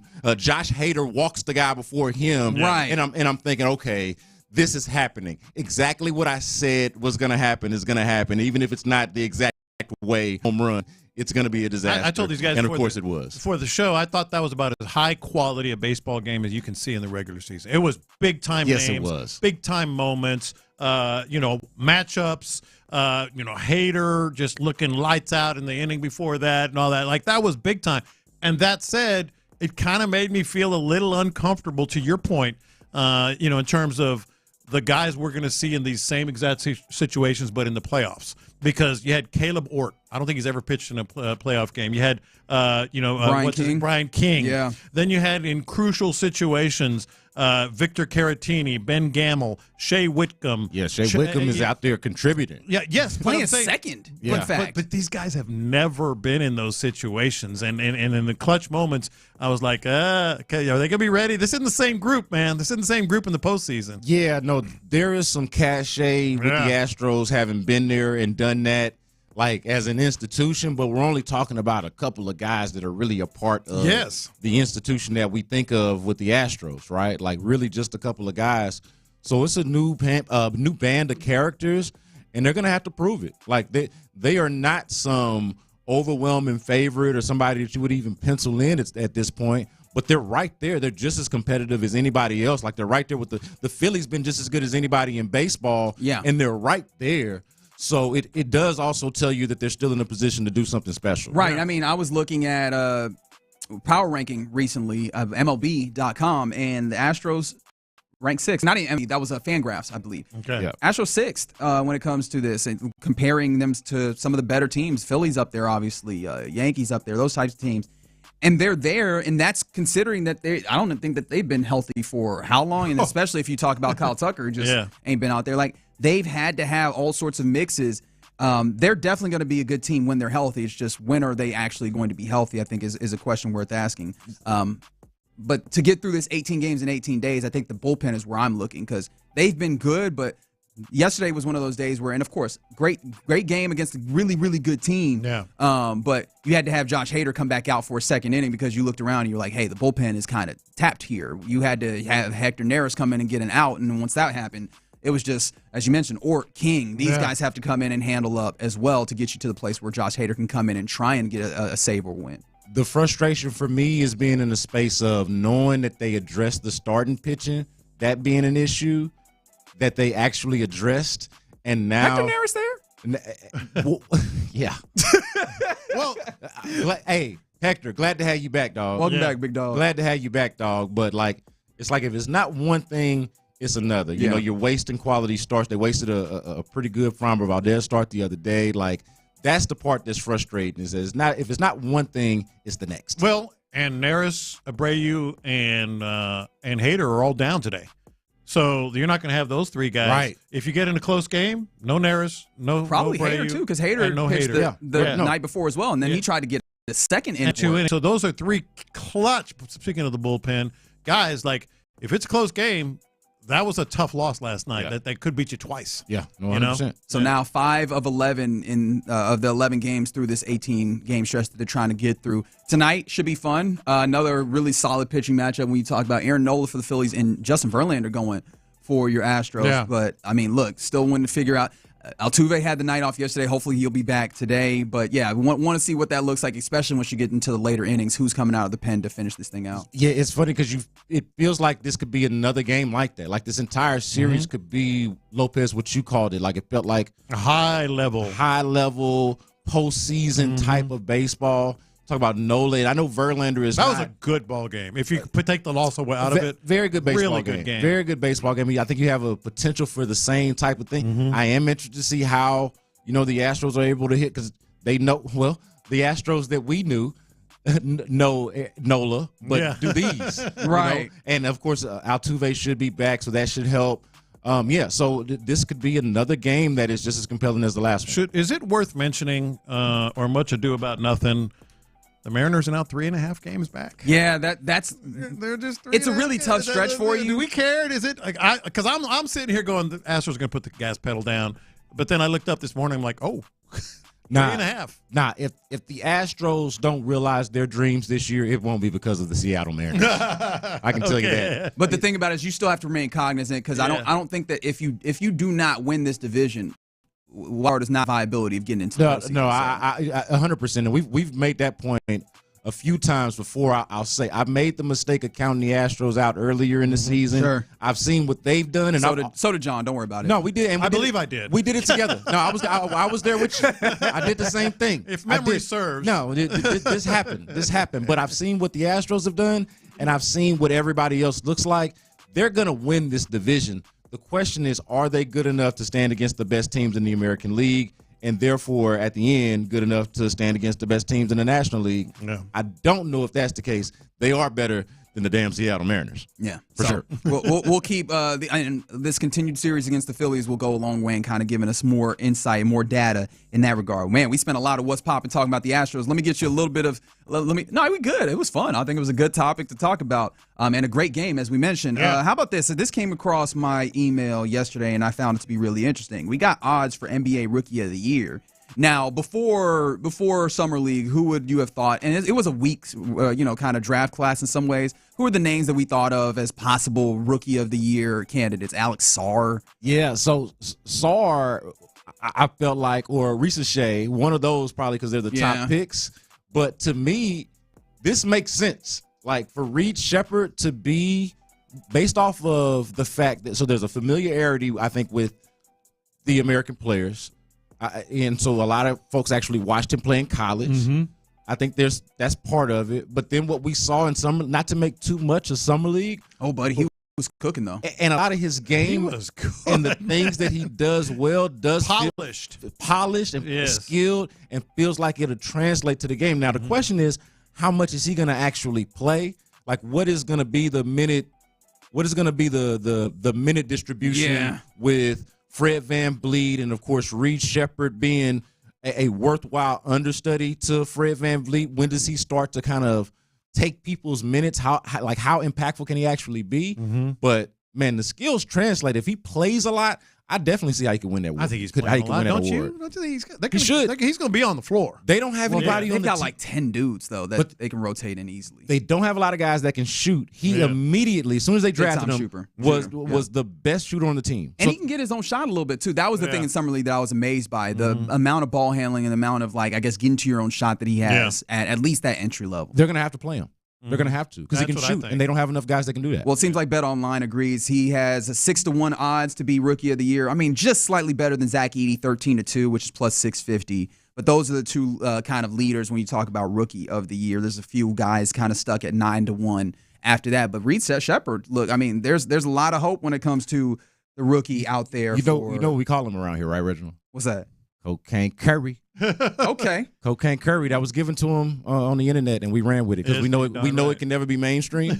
So we did it here. I kind of like what's happening there. All right, that's what's popping when it comes to Houston Sports in the Loop, Sports Radio 610. Coming up next, appreciate you, B. Scott, hanging out with. I really just want you to hang out, but I know you got stuff. Hey, look. I got to go pump the show, man. That's part of what I do. Oh, okay. Go do that. I got to go pub y'all. All right, well, how about this? I got to go make sure that people know what's happening up in here. Absolutely. I appreciate you doing that, by the way. Coming up next, The Athletic put out QB tiers. Where does CJ rank, and what's the ceiling on what he can do this season? 713-572-4610. Let's talk about that next. As the Texans make their final roster cuts for the regular season,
FM HD2 Houston. Insider access, exclusive content. Sports Radio 610. The Texans play here. An Odyssey sports station.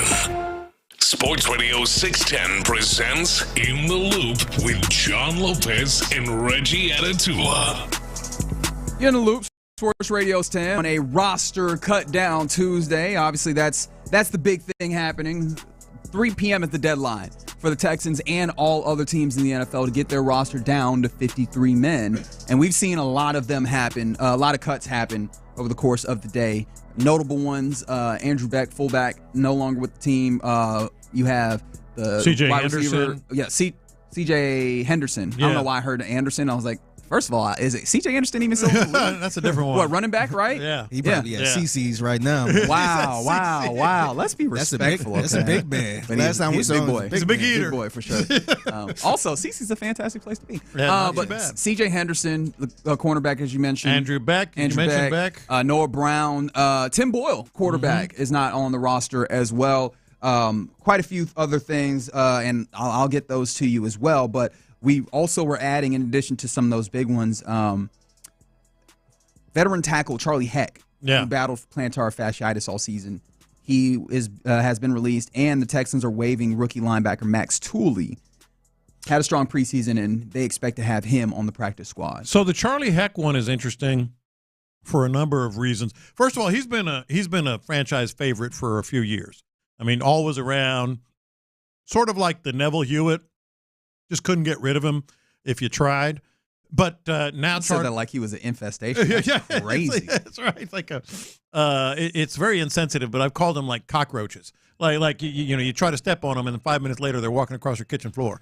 But they've had carved out really good careers.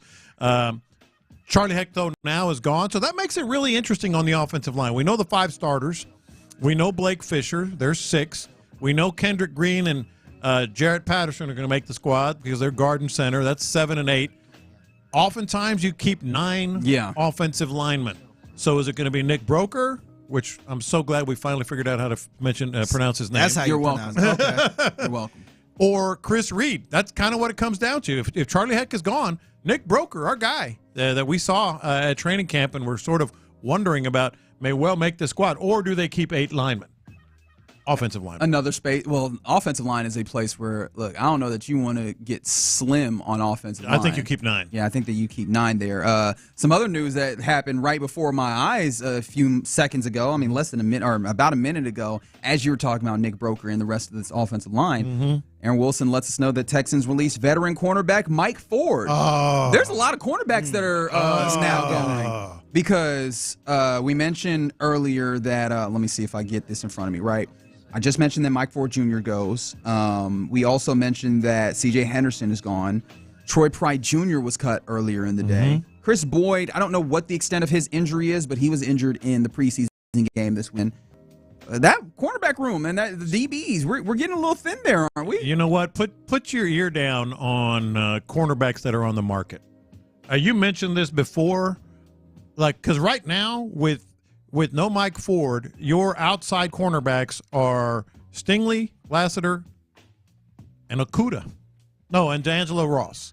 I think what we're going to see here is someone coming from another squad to join. Because I don't think Chris Boyd is going to either. I think he's injured, and not injured enough that he's not going to be on the 53. And also, with all due respect to Chris Boyd, because look, that's Chris necessary. Boyd. Hey, man, watching him in this preseason, it looked like opposing teams viewed number 17 as the mark. They went at him. They were like, 17 over there? Let's try him. Yeah, we need to work on this play. Yeah.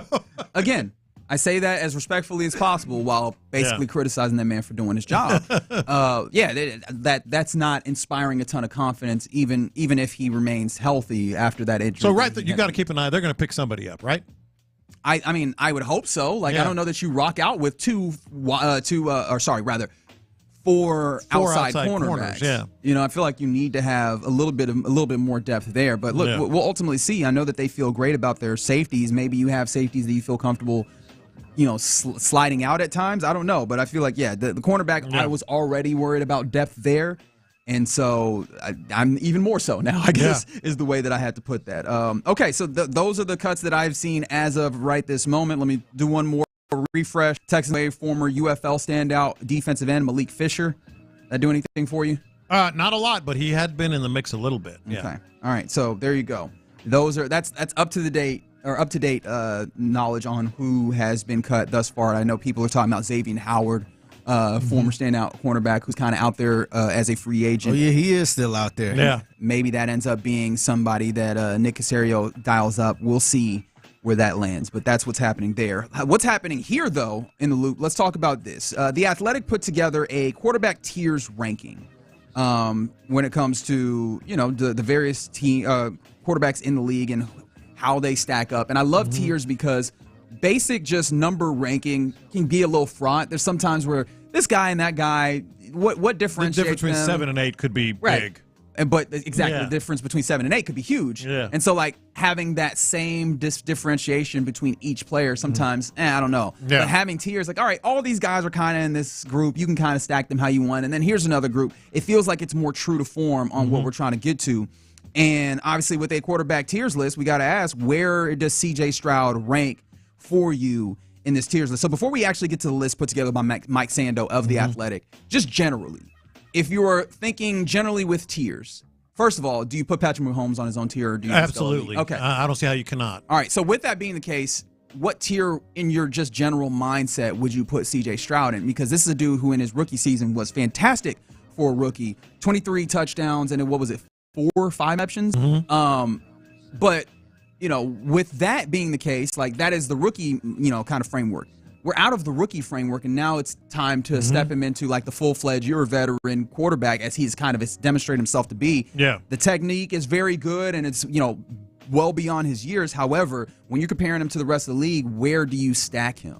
I know, this is going to sound very Homer-ish, but I'm not alone because national pundits and experts and scouts are saying much the same thing. I think he's in the next tier. I really Second do. tier. I mean, obviously, Aaron Rodgers is an incredible, stating the obvious here, just an incredible quarterback that has done amazing things. He's also in his 40s now. And is he still that guy? If you want to judge from training camp, maybe he's had some moments.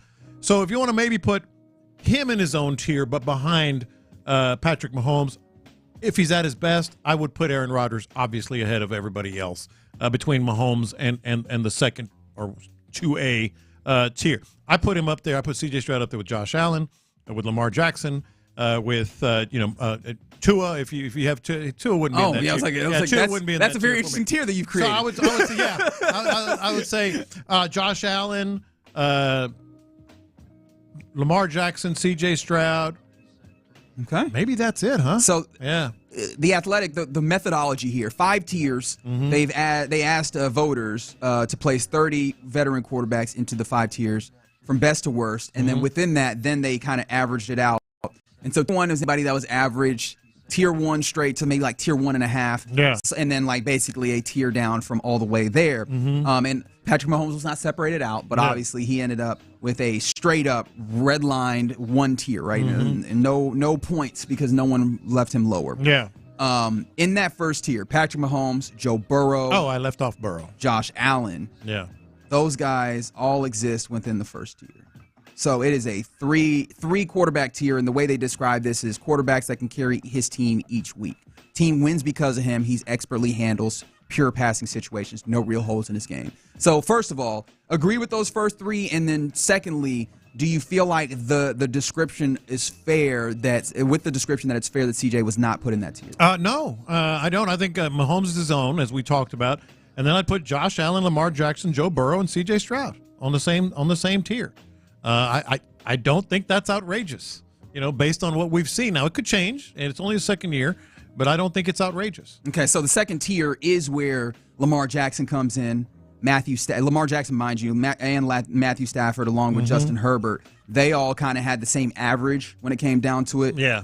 But yes, they're all in this tier. Lamar Jackson, Matthew Stafford, Justin Herbert, Aaron Rodgers, C.J. Stroud, Dak Prescott, Jared Goff, Jalen Hurts, Brock Purdy, Kirk Cousins, Jordan Love. Now we're getting down there. There's a lot of breadth in that second tier there. But with that being the case, C.J. Stroud existing right about the middle a little bit to the top of that tier, and that tier is described as a quarterback that can carry his team sometimes, but not consistently. He can handle pure passing situations in doses and possesses other dimensions that are special enough to elevate him above tier 3, maybe a hole or two in his game. That feels like that describes C.J. Stroud fairly well, does it not? That's fair. That is absolutely fair. And part of my deal is just projecting the obvious rookie to second year. I think some of those holes are going to be filled in, so to speak. But no, in terms of if you want to look at these tiers like draft tiers, obviously that to me that's maybe a more fair way of putting it. If you're going to draft these tiers, Patrick Mahomes would be the first pick. The second tier that you would draft from would be the one that I mentioned. I would draft from Joe Burrow, Lamar Jackson. I forgot, who was the other one? Well, Josh Allen, of course. Yes, Josh Allen. And then C.J. Stroud. Oh, Matt Stafford. Matthew Stafford would maybe be, and I would draft from there just to win in the next 2 years. I don't think that's outrageous. I'd put C.J. Stroud in there. Well, as of right now, basically all of the write-up, right, when it comes to why he ended up in that place, all glowing, right? One offensive assistant said, this guy's a freaking baller. When we watch the style of play, there's a lot of Joe Burrow. When Joe is healthy, the dude has balls, right? Yeah. Another head coach said that I think that he's special. He can make plays on rhythm. He can read coverage. He can get through progressions. He can manipulate coverages. He can create off schedule a lot better. Yeah. Right? All of the things that are glowing to the point where they agree with you on the idea that he has the stuff to be a tier 1 guy. It seems like all of the only real negative about him is just it's early, and then here's a direct quote from a head coach. I'm sure people gave him a 1, but he's got to prove it. The Baltimore playoff game, when he had to throw, he couldn't do it. He needs to prove he can do it in a big game against really good defenses. And if that's the only thing, it's just seeing more of it, seeing it consistently. I think that's the only thing. But you're right. He has the stuff to be a tier 1 quarterback, and that makes what Steve Weish of NFL Network said really interesting. He was, they were talking about the potential of 2024 MVP, and he obviously threw up an interesting potential candidate. I'm with you on Patrick Mahomes being the guy, but I'm going to go with another quarterback in his conference. That's C.J. Stroud with the Houston Texans. Okay, now this guy. Fine in, Steve. They've got the offensive line, and they've only got him more weapons. Let's get him Stephon Diggs, okay? He's one of the best quarterbacks already in the NFL, top 5 or top 6 guy. Let's go ahead and give him Stephon Diggs. This offense is going to be varied. Yeah, people know who the Texans are. They're not going to sneak up on anybody, but he's got a great quarterback coach in Gerard Johnson, great play schemer in Bobby Slowick. But this guy, the effort and the stuff he's put in, he plays the position where it looks easy, like Mahomes. He may not do some of the spectacular Houdini type stuff, but the game has come to him so quickly in the NFL. That's what I'm saying. He's going to be in that conversation an awful lot this year. Sounds damn good to me. You're in on the idea of C.J. Stroud MVP. And the reason is this: if he's what we think he is in the early season, I think most would agree the first 6 games are probably the easier part of the schedule. Even though, obviously there's some Caleb Williams is there, and there's some Anthony Richardson's there, more unproven guys. So if he gets off to a good start, it comes down to week 15 and week 16. 15 is versus Miami. So Miami 16 and 17 then. 16 at Kansas City, and that is a NBC game on a Saturday, right? And then 17 is Lamar Jackson. 17 you face Baltimore here in Houston, and that is a Wednesday, a Christmas Day game, 3:30 on Netflix. Okay, so think about this. There's a lot of intrigue on that game. Think about it. If he's an MVP candidate, first part of the season, kind of hangs in there in the middle part of the season as an MVP candidate, and then he goes out and beats Patrick Mahomes and Lamar Jackson, that's a wrap. Late in the season. That's a wrap. Yeah. He'll be the MVP. But again, that's an enormous if. We're talking about Patrick Mahomes and Lamar Jackson and one of them on the road. But what I'm saying is I don't mind that prediction because early in the year he could be rolling, they could be rolling, they could get some wins, and then all of a sudden we have these showcase games where voters are going to be watching. Yeah. And looking at it, I was looking at the last 6 MVPs, which are 3 players, each of them getting 2 of them. Aaron Rodgers got a couple, Lamar Jackson got a couple, and, of course, Patrick Mahomes got a couple. You look at kind of what they had in their MVP seasons, we're talking about 40 to 50 touchdowns for Patrick Mahomes with minimal interceptions. You're talking about 48-30 37 actually there for Aaron Rodgers in one of those seasons. Lamar Jackson a little bit lower because he ends up being more of you have to add the rushing attack in there as well. In his MVP seasons. But I mean 36 and then 24 this past year, which was a really interesting MVP year. And just in general, it didn't feel like there was a lot of candidates. But yeah, that touchdown total got to go up a great amount, and I think that's definitely available to him. And then obviously just winning, right? The narrative of this award, you establish how it's there, but you got to get out there and have maybe 11 wins, maybe not even just 10 wins. And the key wins against the big-time quarterbacks. 100%. Yeah. But I think that you're right. It's the plausibility is there. I think will it happen? I'm a little bit more skeptical on that, but I think that the plausibility is absolutely there, which says he's pretty high on the board. Says a lot about a dude in year. I mean, what was it, third or fourth? Yeah. So I mean, look, absolutely great for the high end of what's possible for C.J. Stroud in this season. And I mean, look, you went and added an elite level wide receiver. The idea is that you should get more touchdowns, more opportunities for that to happen. And you hope also that the running game can help supplement that, where he's not having to, in trying to, lead this team to the playoffs and lead them deep into the playoffs. Because I don't think the MVP is his focus. But also you hope that he's not having to carry too much because of the run game in that end. Because if the touchdown totals are high, but it's because he is, has too much strain, I think that ends up being counterintuitive in some ways as well. There you go. C.J. Stroud, some of the outlook on C.J. Stroud for this upcoming season here on Sports Radio 610. Coming up next on In the Loop, we got a little lunchtime confessions brought to you by Sagamore Spirit Rye Whiskey. We'll do that next. New co-host, same old.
Yeah, that's right. Download the Odyssey app now and don't miss a minute of the conversation. Houston's sports leader. Sports Radio 610. Sometimes it's sports, sometimes it's not. Whatever it is, Reggie and John are keeping it real. It's In the Loop's Lunchtime Confessions, brought to you by Sagamore Spirit Rye Whiskey. Watch this. These are my confessions. All righty, let's get to the confessions here. And this one, I don't know. I should hate them because they're real goofy and corny, but it's fantasy football season, right? Yes. I absolutely love all these videos on my timeline right now of fantasy football champs arriving to the draft in limos and with all these women asking for autographs and selfies. Oh, those dorks? All those dorks. It's dorky, it's goofy, it's corny. I can't get enough of that, and I can't get enough of what the last place team has to do. I saw some guy had to caddy 18 holes for the champ, like carrying his bag in the white jumpsuit and all that stuff. It's stupid. I get it, but I love when they make these people do silly things like that, or they do silly things. It's awesome. Yeah, look, I hear you. I like, in some ways, kind of hearing about them. Some of them, I'm like, yo, are you sure these are your friends? Exactly. Like, and I get it. Well, some of them are vicious. Yeah, some dudes' friendships, that's how they are. Like, not quite for me. I'm like, hey, man, we would no longer be associating if I had to deal with some of these. But I appreciate the really creative ones. Like one that I saw a few years back was the loser would have to spend 24 hours in a Waffle House. Oh, I saw that one. I remember that one. However, you could eat down your time. For every waffle you ate, you would cut off like an hour. Half an hour or whatever. Yeah, an hour. And that led to a great situation where one of my coworkers, I made him, because he was like, oh, yeah, I just eat 10 waffles and then be out of there. And I was like, you're not eating 10 waffles in an hour. And he was like, I'll do stuff with one and a half, man. And did he? No, I mean, no, he got like 4.5 waffles in an hour. And I was like, I told you. And then the worst part about that is you think, okay, well, then I do that the next hour. No, buddy, you're full. No, you're done. You're good for a good while. Yeah. And so, things like that. It's goofy stuff. I just love that because these people take it so serious. And it's so much, they make so much fun of each other. And all as long as the stakes aren't too high, I like it when they get to that. But when the stakes get really high, I'm like, what are we doing, man? We're doing fake football, brother. Watch this. These are my confessions. Okay. So my confession here is that I think Dabo Swinney is running from the grind, or Dabo. I don't know why I said his name all weird. Yeah. Because I don't know if you guys recall last year, Dabo Swinney in his coach's show, especially in the SEC, the coach's show, people call in, talk to him. And there was some dude who called in and told him about himself. And Dabo didn't like that.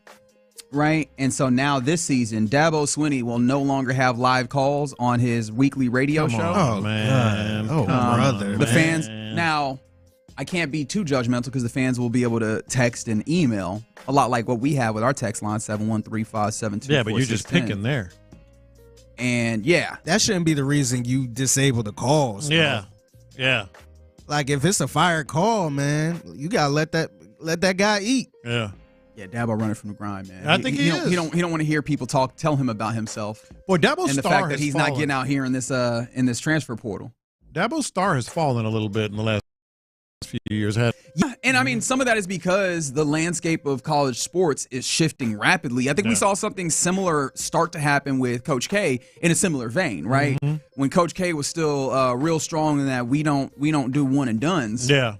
Like as the world started to turn, he looked up and was like, hey, man, this is a lot harder to happen with everybody else getting on the train and me being behind. And eventually you saw him go and get some one and dones, right? Dabo was in that place, but with transfers and those types of things. And to be fair to him, right, Clemson has had a level of success that they had not had in a long time without him. Right? He built what they've got going right now. Yeah. To be completely fair, however, if you want to be so defiantly against trying to modernize and get with the times, you're going to get left. You're going to get left behind. And that's what you're starting to see is they're getting left. And it's not like, I mean, they have good geography and all those things, but if you're not willing to play the game as it's being played right now, you're going to get left behind. I think that's what's definitely happening to them.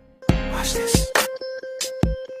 These are my confessions. I think what I love about working here is seeing my coworkers with different live read sponsors and how it kind of fit their personality a little bit. Yeah, where are you getting at with this? All right, okay. Where are you getting at with this, Figgy? So I can almost see the string.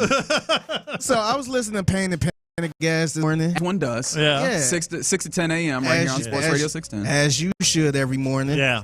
And that show is probably known for having the most live reads probably in history. At the end of every break, somebody reading They're something. popular. Yeah, or endorsing something. They do a good job. So I heard Sean Pendergast endorsing this. But if you're looking for a place to watch all this, looking for a place to go watch some of the football coverage with today's Cut Down Day, more so if you're looking for a place to watch your Astros tonight. Because Taquerias Arandas is a proud sponsor of the Houston I shouldn't Astros. laugh like that. Oh, yes, you should. No, I shouldn't because I just passed like day 500 on my Duolingo. I'm trying to get my Spanish down. But good for you. I bet if I start trying to roll to Mars, someone somewhere will be laughing at my pronunciation. So I should not do that to Figgy, others. first get to your confession, because then I know I'm gonna add on to it. Because Taquerias Arandas is I was sitting there thinking, like, wait a minute, man. Yeah. Like, that's a Hispanic place, right? Is it now? Is that? I think so. I believe so. Right? Yeah. We have one Hispanic on our station, right? Yeah. So what's up with the salespeople just passing you up and going right to Sean Pendergast? And look, this is no hate at all. Yeah. I like Sean Pendergast doing this live read. And he tried to put the sauce on it. I like it. I give him an A for effort. He tried to put the sauce on it. I think it's cool, and I think he should stay on this. Absolutely. He should definitely keep this. Y'all got to add my man John Lopez on this, man. He was sitting right there. Can we do the side-by-side comparison? Can you give me Pendergast one more time? Taquerias Arandas is Porque Taquerias Arandas. Oh, he fumbled. I did it in Spanish. Sean, you can keep it, man. Porque Taquerias Arandas. All right, so here's my hot take. Don't even look at Lopez. Not only is there only one sales staff, he made the right call. No. Hold on. Made the right call. Not only is there only one Hispanic sports full-time broadcaster on this station, there's only one in the city. And you screwed up the name, man. No, I was trying to do it in Spanish. Taquerias Arandas. Taquerias Arandas. I think Sean said it a little better. I don't know. I give him an A for effort. Sales staff, salute to y'all. No, man. what are we doing? Y'all made the right call. I've switched sides. I think Pendergast is the one. Keep Sean. Pendergast is what we're looking at there. Keep Sean. But what are we doing here? Because Taquerias Arandas. Yeah, sure. Okay. I think that's white privilege, man.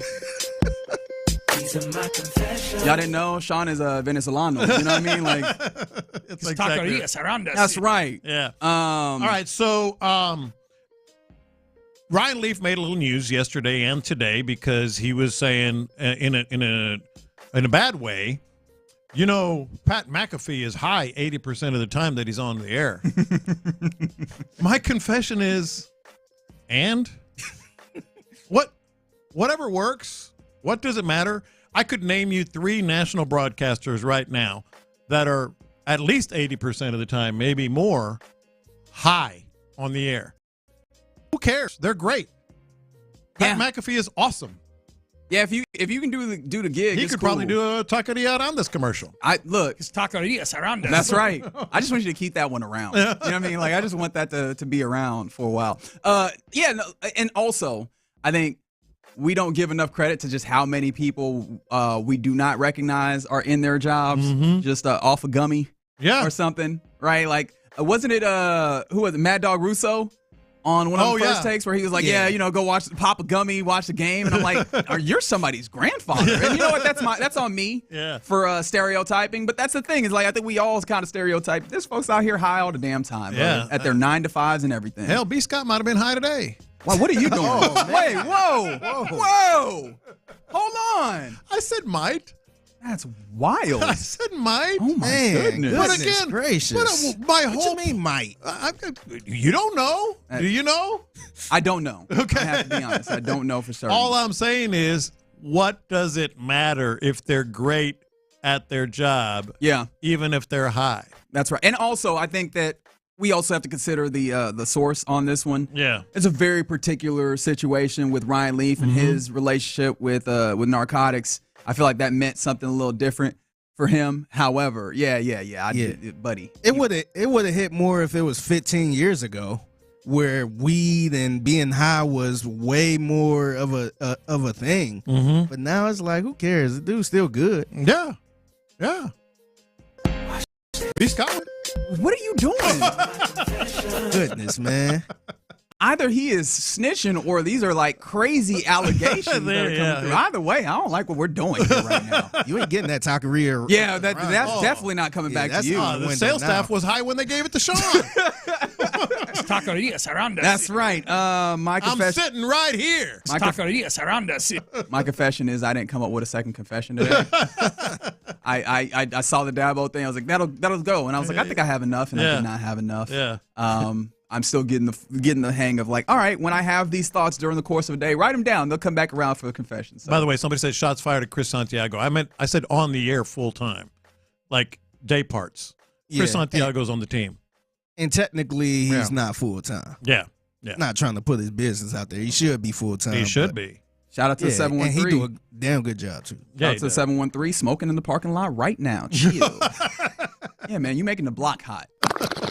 The weed. 713-572-4610. B. Scott, were you high today? All right. Come on. Oh, goodness. Goodness great. What are we doing? It's funny. Well, okay. I was about to try and make a transition, but I don't want to do that at all. Ain't about to be hot no more. You blowing this high right Yeah, bro. You making the block hot. Also, in that same vein, in the last break, you were out here kind of doing the hey, we've kind of slowed down, haven't heard anything. And as soon as you did that, Aaron Wilson was like, a word. Oh, yeah. Texans released defensive lineman Marcus Harris. Oh, yeah. Well, so much for that. Boy. Yeah. However, they plan to sign him to the practice squad if he clears waivers. Okay. So at least in theory, assuming that another team does not snatch him up, he will remain with the Texans. And I guess just a note just to do that, apparently the Chiefs are releasing Kadarius Toney. So a dude who sometimes looks like he might have been high at his job. It's a possibility. Or he definitely be driving fast. Yeah, he does. Well, there is that. There is that. All right.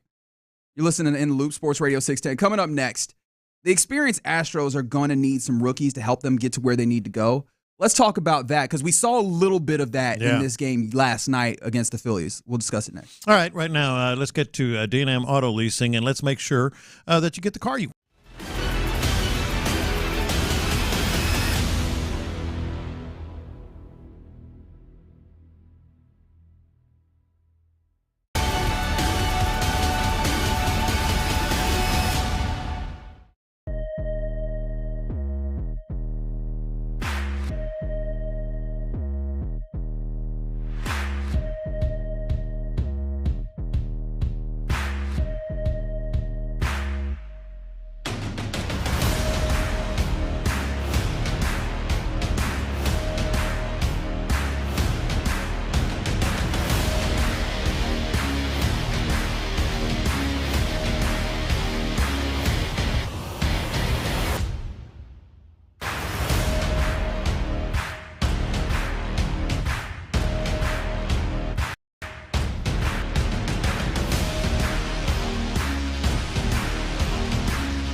with 24 monthly bill credits and qualifying new line for well-qualified customers, plus tax and $35 device connection charge. Contact us before canceling entire account to continue remaining bill credits. Bill credits end if you pay off device early. See details at T-Mobile.com. Sagamore Spirit Rye Whiskey. Live from the Twin Peaks studios, Sports Radio 610 presents In the Loop with John Lopez and Reggie Atatula.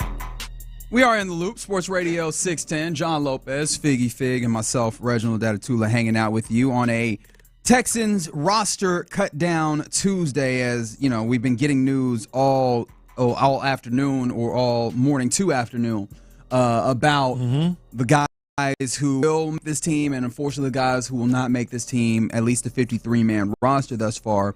Some notable ones, I mentioned Andrew Beck, mentioned Noah Brown, mentioned C.J. Henderson. Yep. What was some other big ones that went through? Well, you mentioned Henderson. Tim Boyle got cut as a quarterback, which seems to lead to the idea that Case Keenum will be the third quarterback, whether on the 53-man roster or if they try and get him to the practice squad. Right.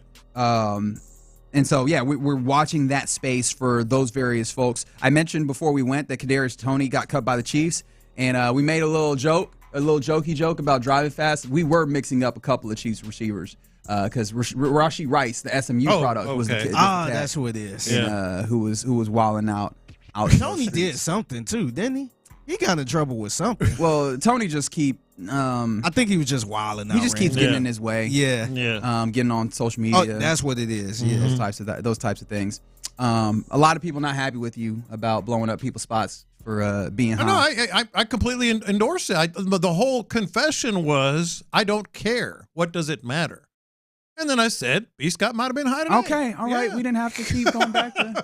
All right. I mean, might have, might not. I think I seen B. Scott leaving the office with a box full of stuff, man. Someone said apologies to B. Scott because that next P test is not going to be very. We about to get that email. I got his back. I'm saying Brandon Scott no longer with Odyssey. I'm saying let's do it. Let's go. He's good. Oh, so you gonna go with him? No. Okay. I've tried so many times to die. He said it like you were incapable of doing it, or it just doesn't do it for me. Like both all my kids a little bit, but my two sons smoke a lot of weed, and they're very gracious. By the way, on everybody. Anybody else you want to talk about smoking weed? Hey, I hope wherever they work, they ain't listening to this show. Their bosses are probably high too. Anyway, goodness gracious, they are really successful and really good at their jobs. And so that's part of I don't care, and I wish I could smoke weed. I really do, because I probably on the weekends, I get this beer belly for a reason. Beer or alcohol. I don't drink as much beer as I used to, but I'm saying I wish I could smoke more weed. I've tried multiple times. It just doesn't hit right. Okay. I feel stupid when I smoke it. All right. How about you? No.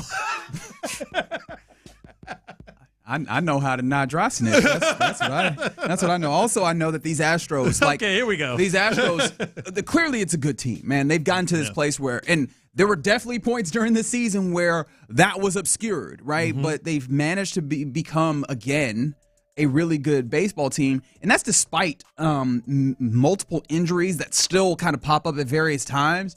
And it's very evident that this Astros team is going to need some young people to step up and be effective to get where they need to go. Yeah. And so with that being the case, I wanted to look at and evaluate those young folks that are, that are with this team, and like what's reasonable to expect of them, especially in the roles that they are having to, be in, or that they will and have going forward.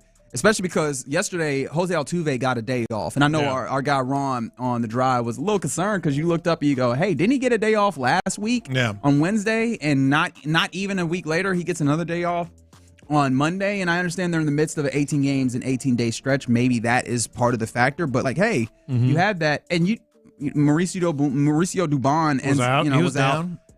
So in order to have someone play second base, you had Shea Whitcomb step in. And he's been playing all over the field. You've had DeZenzo play all over. And you talked about also, you had guys out of the pen who were younger. And, like, I'm interested, first of all, what's your confidence level when it comes to just the makeup of this team and the young folks having to step in and give some level of impact? Okay, so my confidence level is how strong is – I've called it the gene in the past. The Astros have that gene. I'm going to call it the force, like old school star Wars reference. Okay. The force is strong with this team.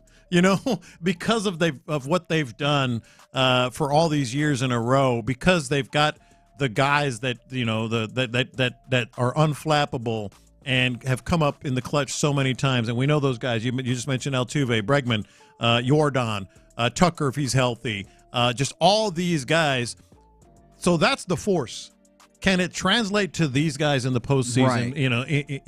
In at the highest level in big moments, because these games are big, as close as they're getting to that right now, right? This stretch, you have some big time teams that you're playing against where you have to get a feel for how you work in these big situations. But even then, I don't know if it's a good facsimile for the height and the pressure of the moments that you get in the postseason. Yeah, Caleb Ort pitched last night, and this is what kind of got me thinking about this. Like, can they work more magic with this guy? Because he was with the Red Sox and really hard thrower. By the way, Adam Spillane is going to join us tomorrow. We can talk about some of this. Can't wait. At 10:40. But, then he would just fall flat. Brian King, left-hander, specialist. They pulled him yesterday when he had to face a lefty. Shea Whitcomb, you mentioned. Victor Caratini, Ben Gamel, DeZenzo. How strong is that power that the Astros veterans have to be able to help these guys reach another level? Because we saw it last night. They couldn't quite get it done. It was a hell of a game. It was one of the more entertaining games of the year.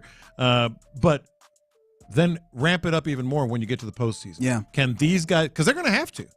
These guys are going to have to step it up and play that type of game last night times 10. And I don't know. Yeah, I mean, in the course of that game, Whitcomb batting ninth, he ends up 1 for 4, and he only gets pulled as a defensive replacement because Altuve pinch hit. Yeah. Right. Some of these other guys, Ben Gamel he's flashed at the ball a little bit, got some base hits, had a couple of RBIs in his Astros debut as well. Caratini, a run, a hit. I mean, they're doing decent. They're in there, kind of existing within the context. All right, at least when it comes to this game. I was interested because the Crawfish Box is the SB Nation website for the Astros. Was looking at Whitcomb and DeZenzo themselves in particular, because those guys have had a lot of burn, although in a relatively small sample size. But I mean, consider it to them being rookies who I don't know that they were on the plan to be up with the big league club necessarily. It's kind of a little bit more out of necessity. I don't think they were. Yeah. When you look at some of the kind of more advanced stats, because obviously you look at the just regular stats, and because it's so small, they have a lot of variety. But when you look at what their expected batting average is, their expected slugging is, right? Whitcomb, 362 expected batting average on the way that he's played thus far. 580 expected slugging. Like, he's been really solid, as well as defensively. I think it's hard to compare him at third base to like Bregman, but he's been okay. Yeah. And yesterday he also made a really nice double play play at second base in a position that he has not played. Right. I think Whitcomb, I have been thoroughly impressed by early on. That's kind of my point. Like, these guys are impressive and have made some good plays, but then you get into the high leverage game against super talented teams.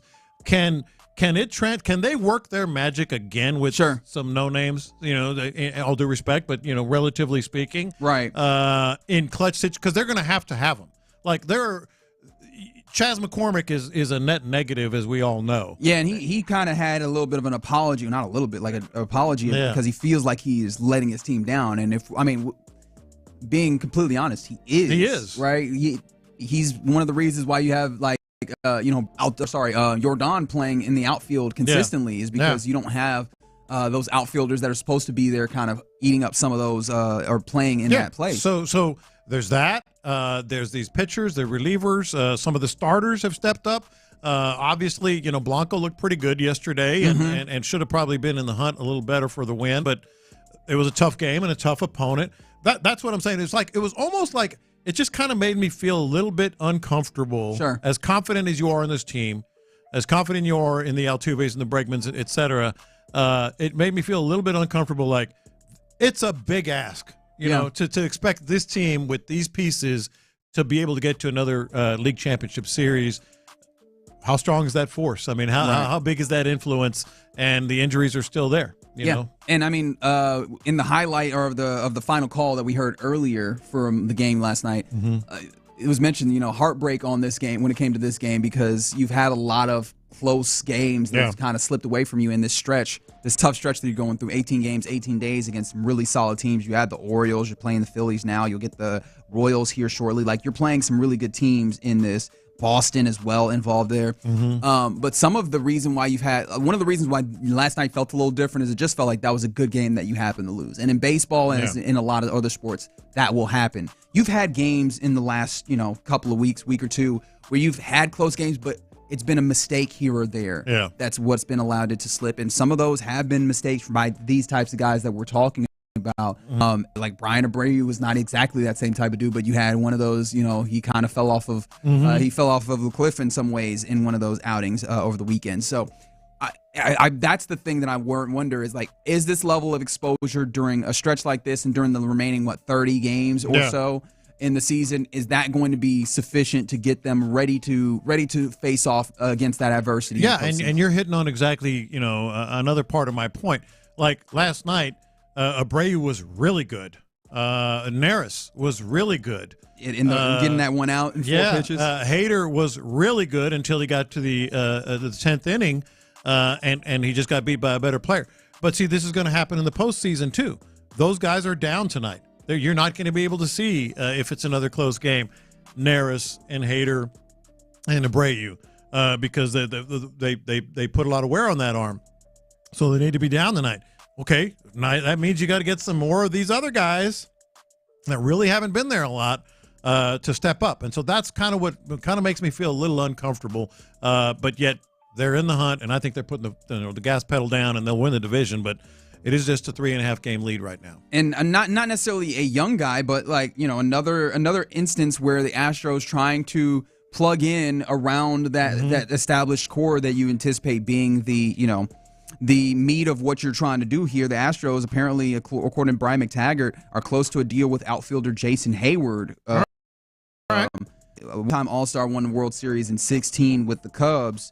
And, this year, the numbers haven't been all that great. Has a below 1 WAR and 208 batting average thus far, slugging 393, nothing special. So an OPS of 682, which is whatever. But an outfielder, right, and an opportunity to maybe throw someone out there in that space where Chas McCormick has been maybe less than desirable or whatever. Just another guy to kind of rotate in there, just like they went and picked up Ben Gamel recently. It feels like they're throwing darts to try and bolster and put more guys in this place that we're talking about, are the folks that have to be the support to your Jordans, to your Altuves. Let me ask you this though: is this a commentary on where exactly they are with Kyle Tucker?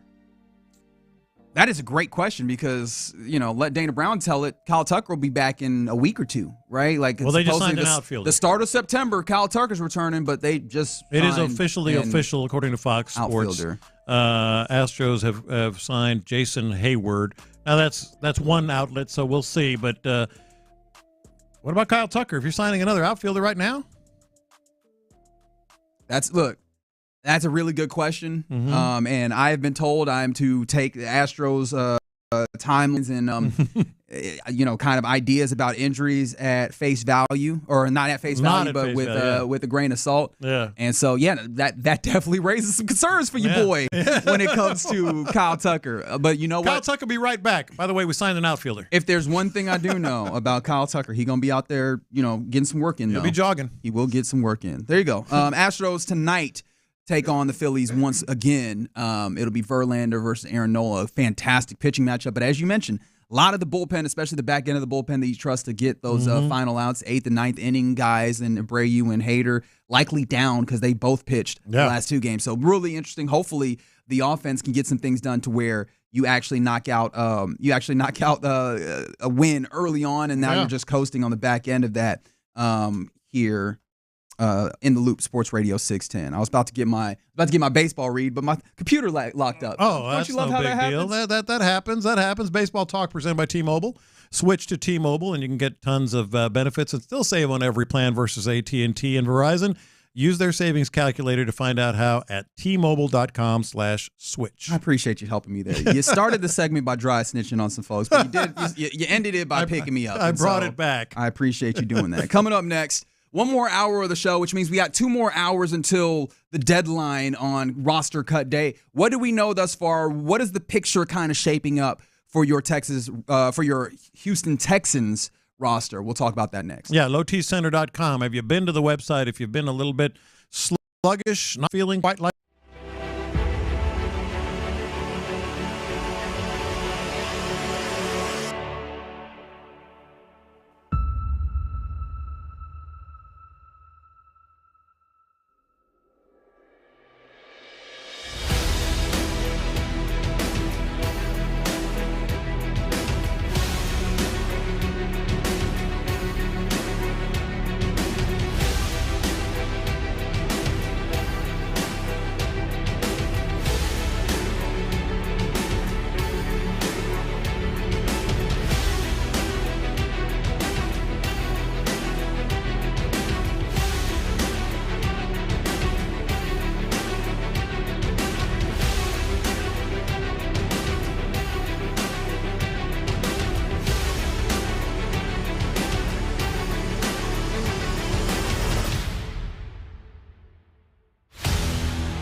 FM HD2 Houston. Insider access, exclusive content. Sports Radio 610. The Texans play here. An Odyssey sports station.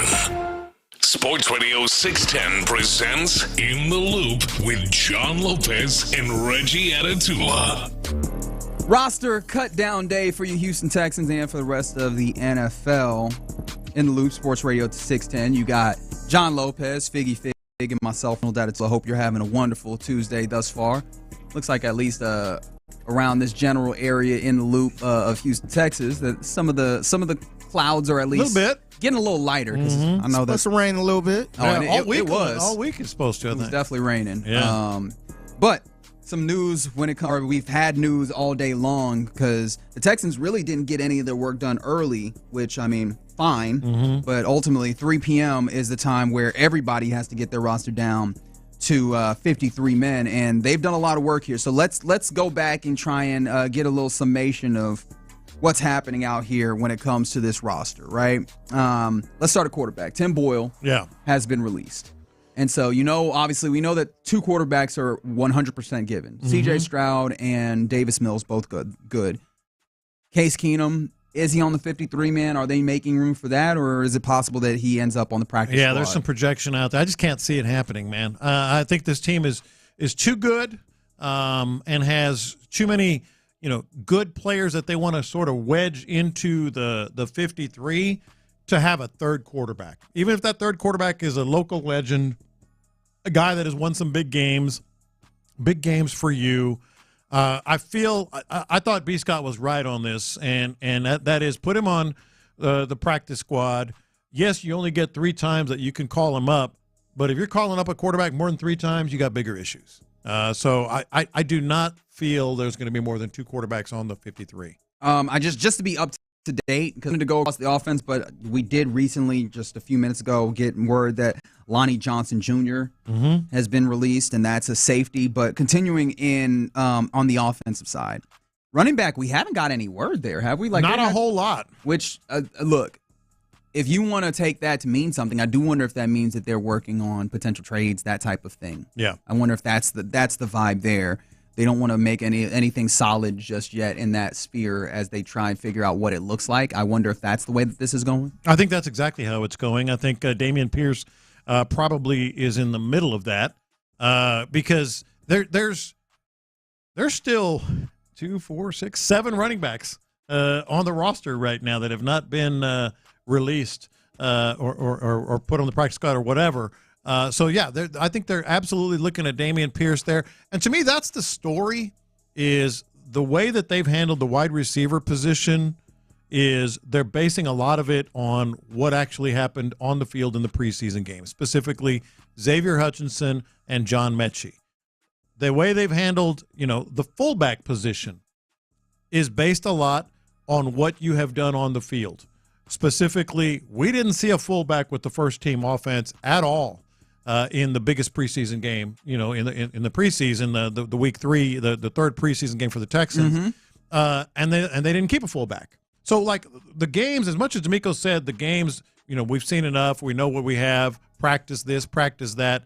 They're showing us that the games have mattered in terms of the wide receiver position and the fullback position. I can't imagine it doesn't matter on the running back position, unless they're just that into Dameon Pierce, right? Which would tell me they're probably trying to move Dameon Pierce. That'd be interesting there. Yeah. I do have wonders about the potential moving of a wide receiver, though. Obviously, we know the starting 3: Diggs, Dell, and Collins, all good. But within the wide receiver space, Noah Brown, which was a big move, and one of the first ones that really started getting our brains turning on. Yeah. Okay, it's interesting what they're doing here. Noah Brown. Noah Brown as well as Ben Skoranek and Quintez Cephas have all been released. I know that for certain.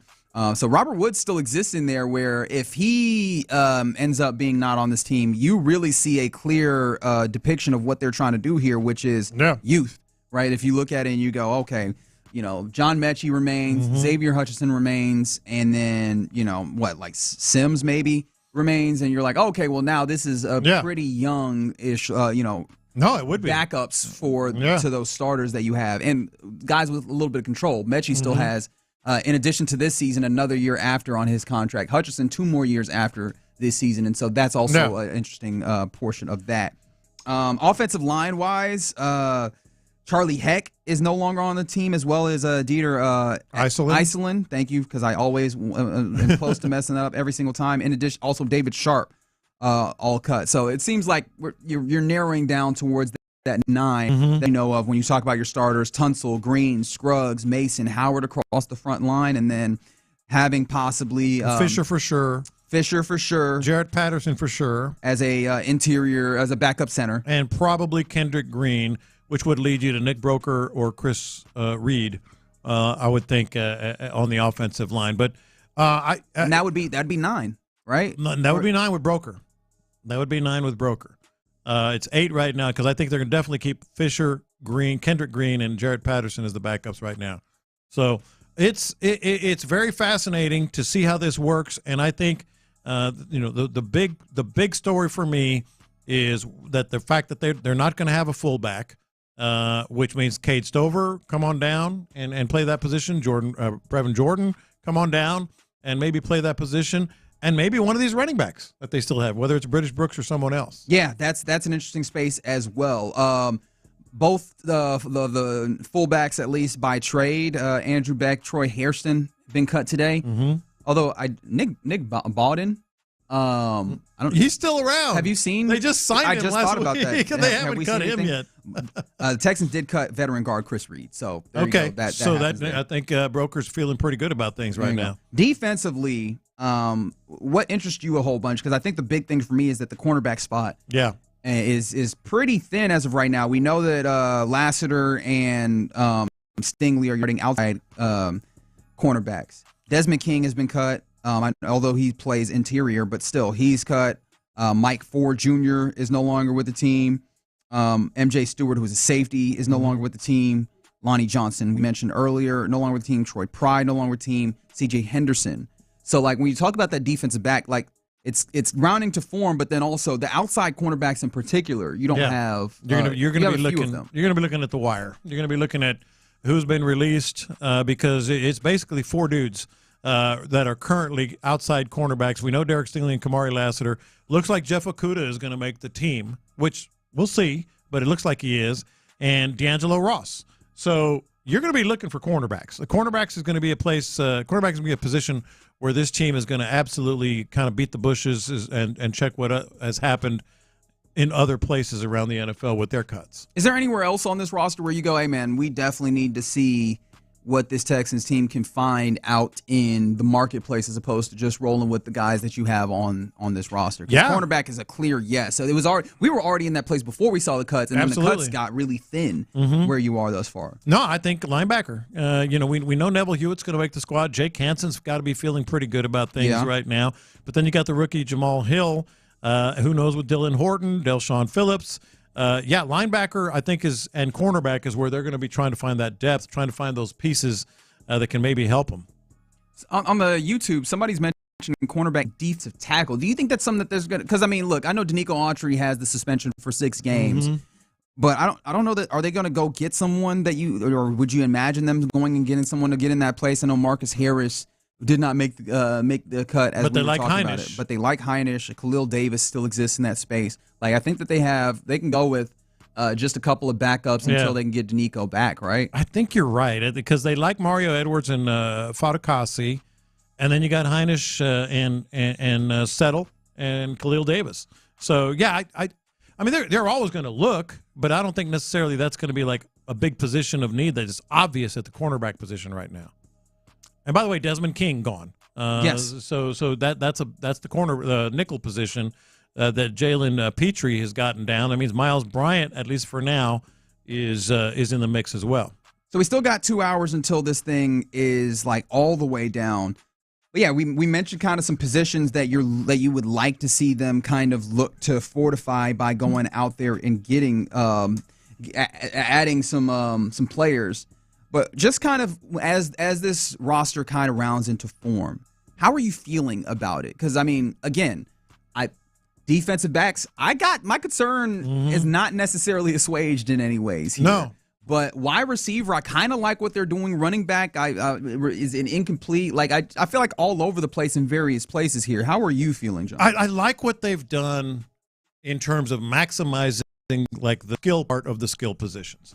And that is, and we said it, we started the show with this before we knew that that Noah Brown would be cut, and who knows if Robert Woods is on the market or whatever. We started the show with this. I was like, at least you know what you're getting with Robert Woods and Noah Brown. You know what the ceiling is, or you're going to go with the two guys that maybe have a higher ceiling but are still kind of ascending, and that is Xavier Hutchinson and John Mechie. I'm very much convinced at this point. I mean, Xavier Hutchinson and John Mechie are on the squad. They're going young. I like that part of it. And the other thing that stands out to me is that at the running back position, they're going to have 4 running backs minimum, maybe more, and they're not going to have a fullback. That's maximizing skill people like Cade Stover, who's going to play some fullback and be able to do it. It's like a dream for Bobby Slowick. You mean I can line up Cade Stover at fullback and then run him out of the backfield as, some linebacker, some poor linebacker is going to have to cover him with all these other guys outside, and Dalton Schultz in the route as well, and Joe Mixon going into the other flat and all this. Or if the other team decides, hey, we're going to count for that guy with the safety, now you can go and punish him, right, with a little bit of physicality. I like that they are utilizing the skill part of their skill positions players a lot more. I know that there was a lot of, going back to the Rams, there was a lot of talk about Ernest Jones, who was a linebacker for the Rams, who was out there. I know that it got a little funny because the Rams said that they were willing, that they were going to allow him and his agent to go look for a trade, and I think that he had gotten on Twitter and said, I didn't ask for a trade, but that's an opening.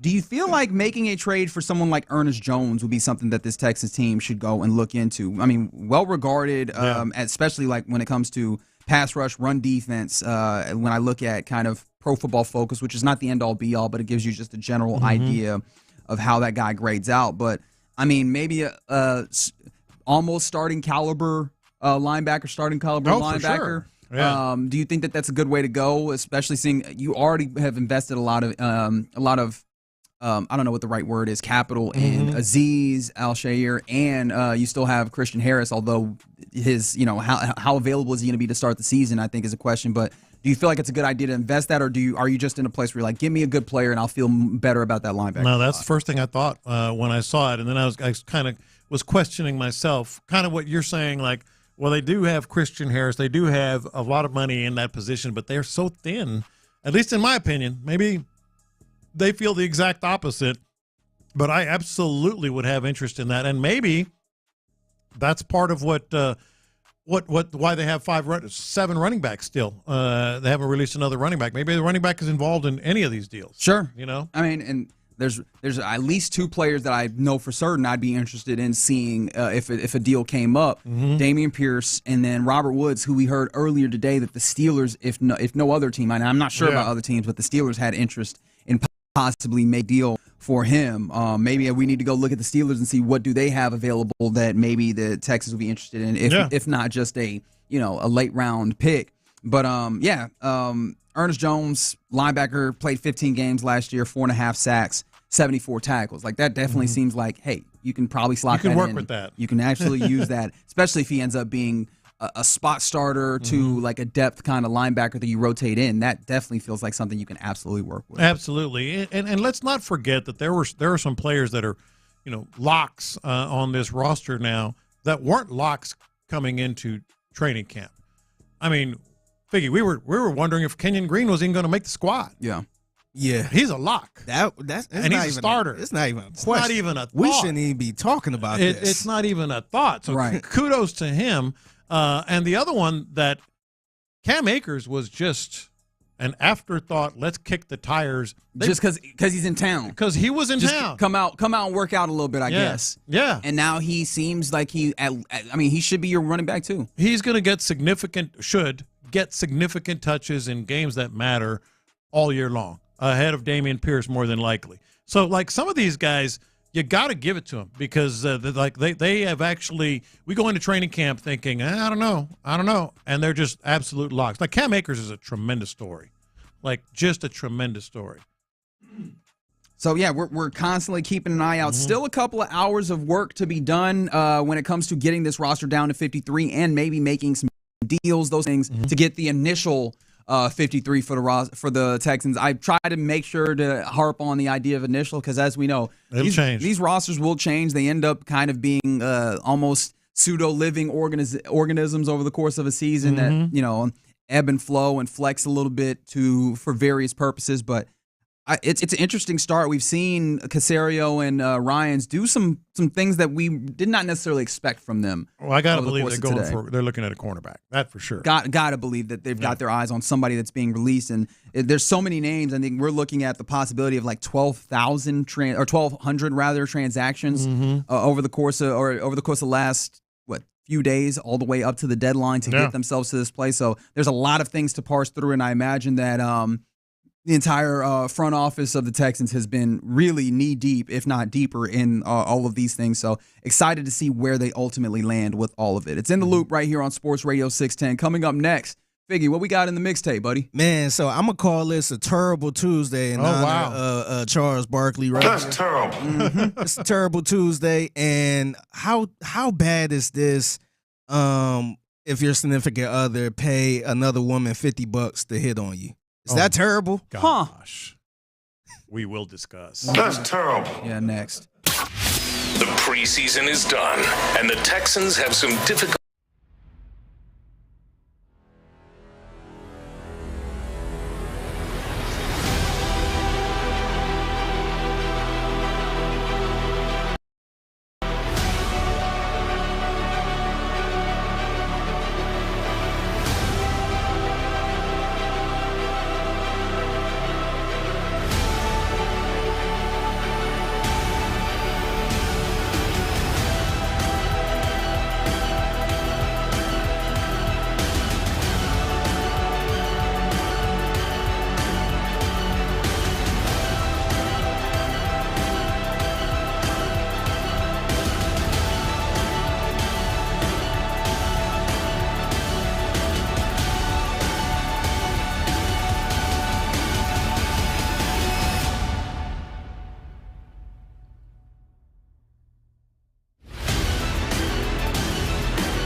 how much grief Dana Brown got.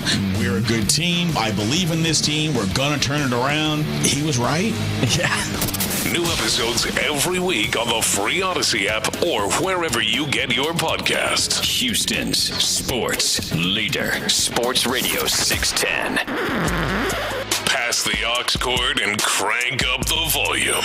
Figgy Figs in the driver's seat. Sit back, relax, and enjoy the ride. It's time for Figgy's Mixtape on Sports Radio 610. Yes, it is Figgy's Mixtape on Sports Radio 610 on a Tuesday. I'm going to call this a terrible Tuesday. Terrible. Yeah, That's terrible. That's terrible. Yeah, I just seen a whole bunch of terrible stuff. All right. And before we get to this lady who actually paid another woman $50 to hit on her dude, I got to get into this.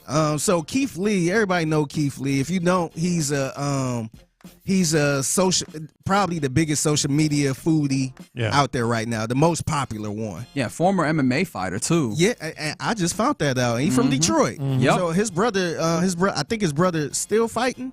I don't know if he's still fighting, but I know he fought longer than Keith, and I think his brother's actually like cooking now, like as a chef. In some way. Oh wow. So, yeah. So interesting family arc there. Yeah. So shout out to Keith Lee, but he was up in DC, so he does like a lot of different tours. So he'll hit a city up and try some of the best restaurants there, and he often get referred to what places to go to.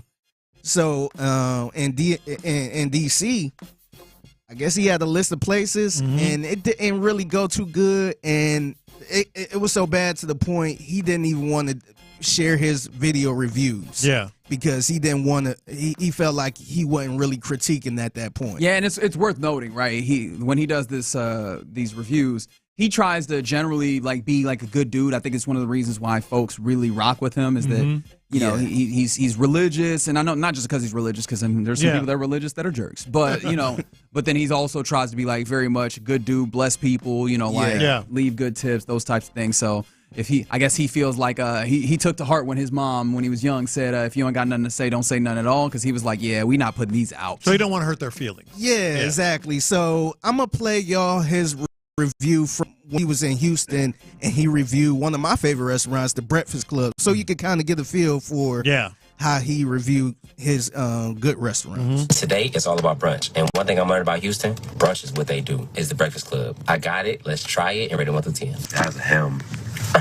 That's without hot sauce. Yes, that's no hot sauce, no sauce, no nothing. It's seasoned, it's crispy, it's juicy. That's a great piece of chicken. That's one of the best pieces of chicken I've had in a long time. I 110% understand why the Breakfast Club is a staple in Houston. This food, immaculate. I'd mess around and come back to Houston just for that. I ain't gonna tell you no lie. I want to go sit down and eat the rest of the menu. Like, that's how I'm feeling. Like, I want to taste everything on the menu. I appreciate every last one of y'all that recommended this place. Again, this is one of those places that's already booming, but they have amazing food to back it up. God bless you. Have an amazing day. Y'all be safe. See, that sounds like a good review, right? It's great. So this was his review after, I guess, his tour in D.C. Oh, no. Me and my family are still in the DMV, and there's a few things I want to talk about, so let's talk about it. I know we only posted about 3 spots from Washington, but we went to about 12, and we made a decision as a family and as a team, and also a personal decision to not post most of them. So out of those 12, I probably only got like 1 or 2 more that I'm gonna post. And the reason for that, a lot of those videos, in my opinion, aren't constructive at all. So for privacy of the restaurant that we went to, I'm not gonna say what restaurant it is. It's the white one with the sweet potatoes and mac and cheese. Unfortunately, I won't be trying any of it. As always, I ain't trying to be rude, I'm just be honest. The smell of this, insane. This perforated the whole car immediately. So much so that my family went back in and asked if they fried it in the same time they did the shellfish. And come to find out, they do. And it smelled like it. It smells like shellfish. It smells like frozen fish. It smells like fish. It smells almost unedible, in my opinion. I don't think there's anything wrong with that. Yeah, I was going to ask y'all, is this terrible? No. Well, I mean, it's honest. The food clearly is. Like, the food is terrible. Let's have a little bit of differentiation between the oils and everything, make sure that this works right. But no, man, like, I think he typically handles this really well. Like, that's not terrible. Nah, I don't think it's terrible. I like what you're doing. I would be thankful that he didn't mention my restaurant name if that's how he felt. Yeah. You know? It got to be a really bad restaurant for you to. Awful. Well, they cook fish and macaroni and cheese in the same grease. Oh, God. Why are we cooking macaroni and grease anyways? I feel like we might be doing this that's not how the you wrong do way. it. Unless it's like a fried macaroni ball or something or whatever. So it's not terrible. No, not on Keith's part. No, not on Keith's part. Now I know there's some people that are coming for Keith's voice. Yeah, he was under fire for this too. A lot of people didn't really appreciate this, but I think it's honest, man. No, he's good. They're not going to go see him though. Yeah. That's right. Bet you won't fight him though. All right, so now to the good stuff. So I ran across this series. What's funny is it's a series on Snapchat called Second Chance. Oh, I forgot about Snapchat. I did still too. Going, huh? I guess it's still going. They actually have a series on there, and it's like a relationship series where you have a couple that probably broke up and it probably didn't end well. Yeah. They want to try to repair it a little bit. Okay. And so they go in the room, they sit face to face, and they try to talk it out to see what happened. Yeah. Somebody might say, "Oh, I really want to be with you. Let's make it work out." And I ran across this couple, and apparently this girl paid another woman $50 to try to hit on her dude to see if he was cheating or not. Mm-hmm. And I got the audio right here. We're going to play half of it first, and I want to get y'all thoughts on how y'all feel about this. So are you ready to be honest and tell me that you're cheating on me? Is that how we're going to start this off? Yeah, that is it. We haven't talked about it yet. I didn't cheat on you. I know that you did. How do you know this? Because the girl you cheated with, I paid her $50 to hit on you. Why would you pay a girl to talk to me? That's some crazy. You were giving off horrible energy, and it had a series of events leading up to that. A series of events? You flirting with other girls, you eyeing other girls. Who would I ever flirt with? Oh my gosh, all the girls at your gym? You're not at the gym, so how can you say I'm flirting with them? Instagram. I've seen it. What do you mean? You're over there liking all these girls' Instagram pictures, your workout buddies with all these different girls at your gym. And you're literally posting thirst traps with like ab pics, like, I'm a trainer. I have a fitness Instagram. So when I see other people that have fitness pages, so you're gonna it's like, called oh, building them up. sexy girl, oh, whatever, you're so sexy, you're gonna like that? It's for work. It's innocent flirting and help me get clients to continue to make money. What is like respectful in a relationship? Like Trusting a person and not paying somebody to see if they would cheat. But it happened. Not true. You went on a date with this girl. It wasn't a date. She literally told me that you took her out to eat. No. And you guys up. You can't sit here and deny that. I am denying because it's not true. Okay. Sure. She's a client, and after we were working out, we got food, which was across the street. That's not what she told me. That's what I'm telling you. She told me you guys had sex. I'm telling you we didn't. So are you saying she's lying? I'm saying she's lying. Let's find out from her. Okay. All right. All right, so how y'all feel about that? Who do you think is, first of all, in the wrong here? Who is terrible here? And also, what do you think happened after this? All right, so first of all, run as fast as you can, as far away as you can. Dude. Run away as fast as you can, as far away as you can, and not trying to be, sexist here or pigeonhole someone or characterize them in a particular way. But that woman is crazy. That woman is terrible. Bat bleep. You know what? And by the way, and I mentioned this to Reggie in the break. I think this happens a lot more than you think it does. Huh? I agree with that. I think the only thing is I don't think a woman is paying another woman. No, like they get a friend. But they usually set up burner accounts. They might get some type of burner Instagram with a hot girl on there. Yeah. And try to DM them to see if they take the bait. Yeah. That happens a lot. Okay. Your thoughts? Look, if it's happening, I'm not very familiar with it. I'm very much I keep it one way all the way around because I don't have time to be going with this.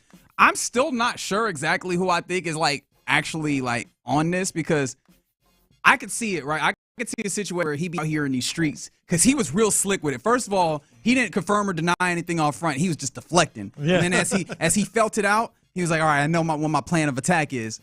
Now, it could be that, or it could be that he is absolutely in the right and she is wilding on him for some things that should be very evident with the training. So I kind of want to see how this resolves itself, or if it resolves might not be we the need right an word. update here. But by the way, we got an update. Okay, let's get the update. Yeah, so now they brung in the girl that he was allegedly hitting on. Okay. Took on a date and all this other stuff. So they pulled her up on the screen and she gave her side of the story. Paula, can you tell him what you told me? So I pretty much told her that he took me to this really fancy restaurant, and afterwards we went back to my place and hooked up.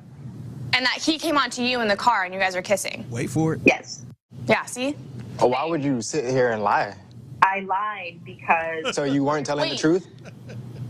I didn't think that she deserved you, so I lied. Whereas I thought clearly she doesn't value the faithful, amazing man that you are. I thought, maybe I have a chance because... So you thought you had a chance with him, so you're trying to home wreck us so that you can be with him? Wow. Thanks. All right, so that's good reality TV, ladies and gentlemen. I need to watch this. Oh, I didn't say all that, but that's because that was a twist and a half. Yeah. I didn't even consider that it was the third lady out here. I was like, no, I actually want a shot. Yeah. Then this what I will tell you is all this is toxic. I don't know who exactly. Well, the third woman in here, she's definitely terrible. Yeah, that guy need to stay away from her. But the first one is terrible. The whole relationship, the whole relationship. Y'all need some help. You're paying someone $50. Hey, go see if this guy's willing to cheat on me. I would stay away from everybody at this point. Everybody just break up and go different ways. I would lose each other's numbers. I would give the second one more benefit of the doubt than the first, because at least she's like, all right, this guy's pretty cool. He doesn't deserve the psycho that paid me $50. That's what I would side with her much more than I'm doing. Like the guy in White Men Can't Jump after he got schooled on the court. Both of you mother effers is crazy. I'm going to the car to get my other gun. Yeah. That's a terrible idea. Yeah, all of that is a mess. And I mean, that's reality TV for you, I guess, technically on Snapchat in this instance. But yeah, that it almost to be completely honest, it almost kind of sounds fake all the way around. Like this is really set up, but at least they set it up to where it was real salacious. I know somebody in there eating popcorn, feeling good about themselves, looking at their phone. Yeah, fellas, just be careful out there, man. Okay. It's a lot of craziness out there, and honestly, this whole situation could be fake, but stuff like this happens in real life. I man. totally believe that. Yeah, look, it happened to me a couple times back in the day. Oh, you got set up? Somebody tried to set up a fake profile. Oh, I believe it. And I'm like, this is clearly fake. Like, this hot girl ain't trying to talk to me. Yeah. Like, I'm not taking the hook. I mean, God bless all of them, man. If that's the way that you're going about this, man, and God bless the people that are dealing with situations like this for real. Like, I hope you find some level of peace, because I couldn't do it. I absolutely could not. Yeah, that's a terrible Tuesday, man. Terrible Tuesday. Figgy's mixtape every day at 1:20. That's right. Appreciate you bringing it to us, Fig. It's always a pleasure to have it. You're in the loop right here on Sports Radio 610. Look, man, it's been a full show and a full day of, updates when it comes to the Texans as they try and cut down to 53. One thing that is worth noting also, as soon as we went to break, after talking about the idea of, hey, the Rams have Ernest Jones, the linebacker out there, is that something that could be interested in? I guess the Titans maybe were like, hey, no, don't even think about it, because they are now acquiring Ernest Jones in a trade. So not only is Ernest Jones not going to be on this team, which I don't know if that was like ever really it was just intriguing, but now he's going to be an opponent, and that's a solid linebacker that adds to this Titans team. And they loading up, man. That is, they are trying to load up. They having the hey man, they trying. Hey, they having a big free agency. They gonna have to get out here and play though. They spending way more money than I thought. I thought they was going into a rebuild. Yeah, now that is true. So we'll talk about that, the Texans, Titans, all that, but we'll also go back around, make sure that we have all the cuts squared away before we hand over to the drive. We'll do that next. We got ChatGPT to help us introduce.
Restrictions apply. Thank you, Figgy. Live from the Twin Peaks studios, Sports Radio 610 presents In the Loop with John Lopez and Reggie Atatula. That's right, you're in the loop. Sports Radio 610. John Lopez, Figgy Fig, and my name's Reginald Atatula. Hope you've had a good Tuesday to this point. Getting ready to hand off to the drive with Clint and Ron. Have them take you the rest of the way through your afternoon, but then also through the deadline. Yeah. Cut down deadline on a cut down day, getting nearer and nearer to 53 men. But I mean, look, for your Houston Texans, but look, they haven't gotten all the way there, and this is kind of slowed down. The steam has kind of slowed down on the announcements and the news, and so I'm kind of wondering, where are you looking? Where are you kind of anticipating more stuff happening, and what are you watching for as we continue towards the deadline? I think I'm pretty convinced that the Texans are going to make a trade or two between now and 3 p.m. when they're on the drive. Because this thing is almost, it's like an organism. It starts out in one way and then develops into something else. It started out this morning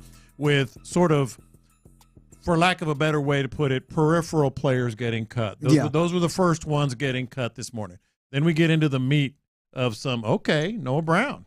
Andrew Beck. Okay. So we get into some bigger names that were sort of in the mix. Then we get into trade season of the day, so to speak. Sure. Just got traded to the Titans for it was he and a sixth for a 5th round pick.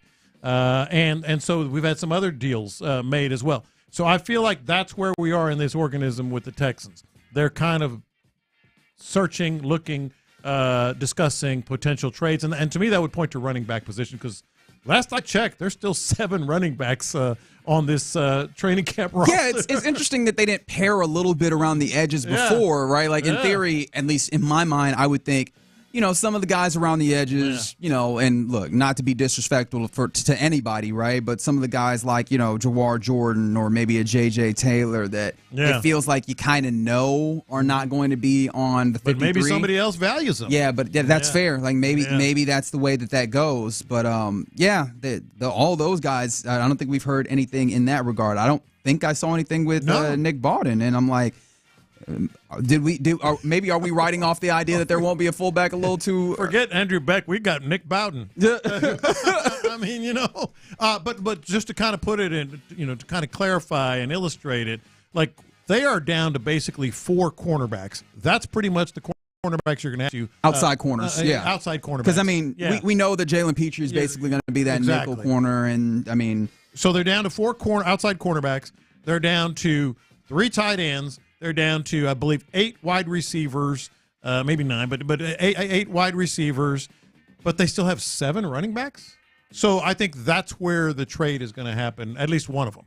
Yeah, it might be to kind of help some of those positions where they've gotten where they've already cut down pretty far. I just find that to be really interesting. Where they're going to move in that regard. Also, one of the things I'm still hoping to see or wanting to see.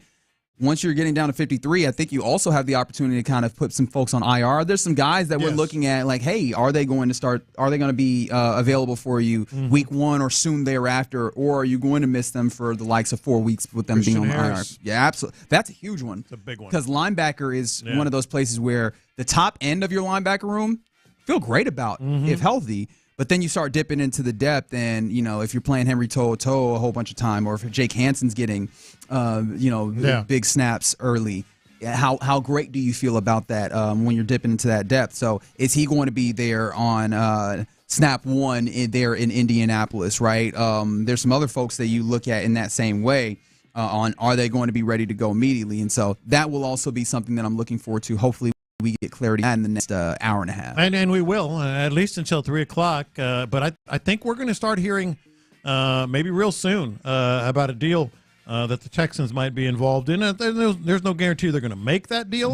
But if someone really likes and really who we're talking about here is Dameon Pierce. I think that's the big one. I feel. I think that is the one. And then if we're going to go like 1A, Robert Woods is another one because he has not been made note of. And look, maybe we're reading too much into it just based off of Noah Brown getting cut and relatively early in the day. Maybe maybe as some level of favor to, hey, see if you can go find something else. But we've kind of interpreted that on In the Loop as a philosophical decision when it comes to that wide receiver room of go younger, go with the upside, and then also with the contract-wise, go with the guys that you know are going to have a little bit of extra time because you do have some guys that don't have that, right? You made sure to lop off some years off of this Stephon Diggs deal to give that level of flexibility so you don't have some certainty with some of the guys that are going to start. Let some of these guys have some runway as your backups to maybe also have an opportunity to help you maybe as starters in a season or two.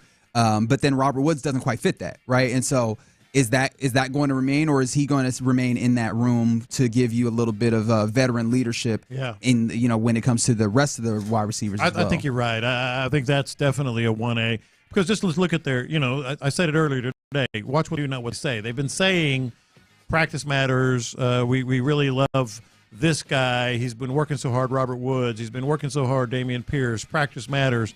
But the reality is they've gone young. No matter what happens with Robert Woods at this point, they've still gone young at the wide receiver position. Yeah, because Xavier Hutchinson and John Metchie are going to make the squad. Yeah, they feel very confident in that. Very, very confident in that. They also have gone with Cam Akers, presumably as the number 2 running back behind Joe Mixon, because Cam Akers, as a veteran like that, as a guy that has proved himself in the preseason, if you were convinced Dameon Pierce was your number 2, they would have either traded or moved, and they still may, but I'm saying move Cam Akers, done him a solid, and let him go somewhere else. Because somebody would have picked that up because they love what he's done in the preseason. So no, I think those decisions are already made. It's just a matter of what deals they make now. I am interested though, and we got folks texting in on the text line 713-572-4610. The idea of maybe trading with Pittsburgh, and I think that's where we heard rumors earlier today that maybe Pittsburgh has interest in Robert Woods. And 281 mentions the idea of like the Steelers possibly for an interior defensive lineman. But I do look at their depth chart, and they are kind of light on wide receiver, particularly ones that you would make note of at the top end. It really is like you got George Pickens out there, and then. Yeah. And so, who else? So I do wonder if they'd be interested in that veteran in Robert Woods to help them. And you've had some discussions with them already. You've seen him up close and personal from the other sideline. So, yeah, I could see where that would happen. The other thing, like what surprised you today, because to me, as much as I was kind of just tinkering with the idea of no fullback, they're not going to have a fullback. Yeah. A little bit of a surprise. I was just kind of like, could you imagine maybe this is how they play it? They can get a roster spot at the fullback position and use other guys in that spot, in that role. I'll be damned if they didn't do it. Right, and I guess because of the priors of the offensive system that at least this offense is born out of, knowing how vital the fullback is, I did not shake my brain to the place where I was like, yo, they will not have a fullback on the roster, right? I was like, okay, maybe, especially knowing that Andrew Beck has injuries, maybe the idea was as they were definitely trying folks out. British Brooks, Cade Stover, Brevin Jordan, right? Other folks that I'm not even thinking about in this very moment, right? Got some opportunities to kind of operate as a fullback during this camp/preseason. And I thought, okay, maybe they're trying to see if they could find a stopgap, somebody that is capable of doing this until we get back to a fullback. And as of right now, it feels like that's not the case. It feels like what they've done, as D'Amico Ryans kind of pointed to yesterday. Oh, he flat out told us and we weren't listening. Yeah, the idea is that, hey, man, you can get that production from other positions, especially because you're not going to need a straight-up fullback every single week. Depending on the matchup and what works for that matchup, you'll need the fullback. And it seems like what they're basically thinking is,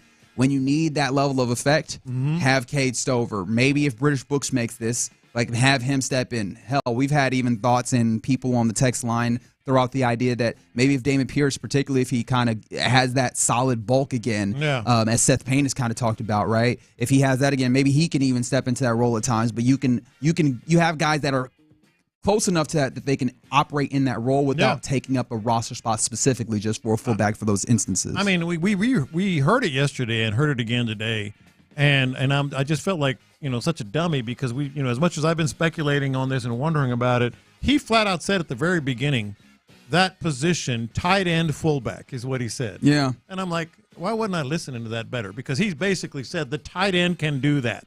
in our offense. Well, as Cam Newton once said, hindsight is 50-50. You know what I mean? So, exactly. like, that's how that goes. Yeah. And so, that's the beauty of hindsight. But, I mean, that's why we take a look at these and we make sure we have D'Amico audio available because they do a good job of keeping their cards close to the vest, but sometimes they give us a little something, and that's something that we got. I think, obviously, one of the things that was kind of, I guess, it was surprising in a way, although it's good. The idea that they did cut on so much of these cornerbacks. Like, I think it's very clear that they're going to go and add to that cornerback room, and I think that's a good thing because how many times over the last few days into the late last week have we talked about it on air and off air about the idea of, hey, man, I don't feel great about outside of your starting cornerbacks, which you have here, and it seems like the organization is similar in that way because they're I think they'd be hard pressed to not add something to the back of that cornerback room. Yeah, I think all the moves today basically kind of also tell us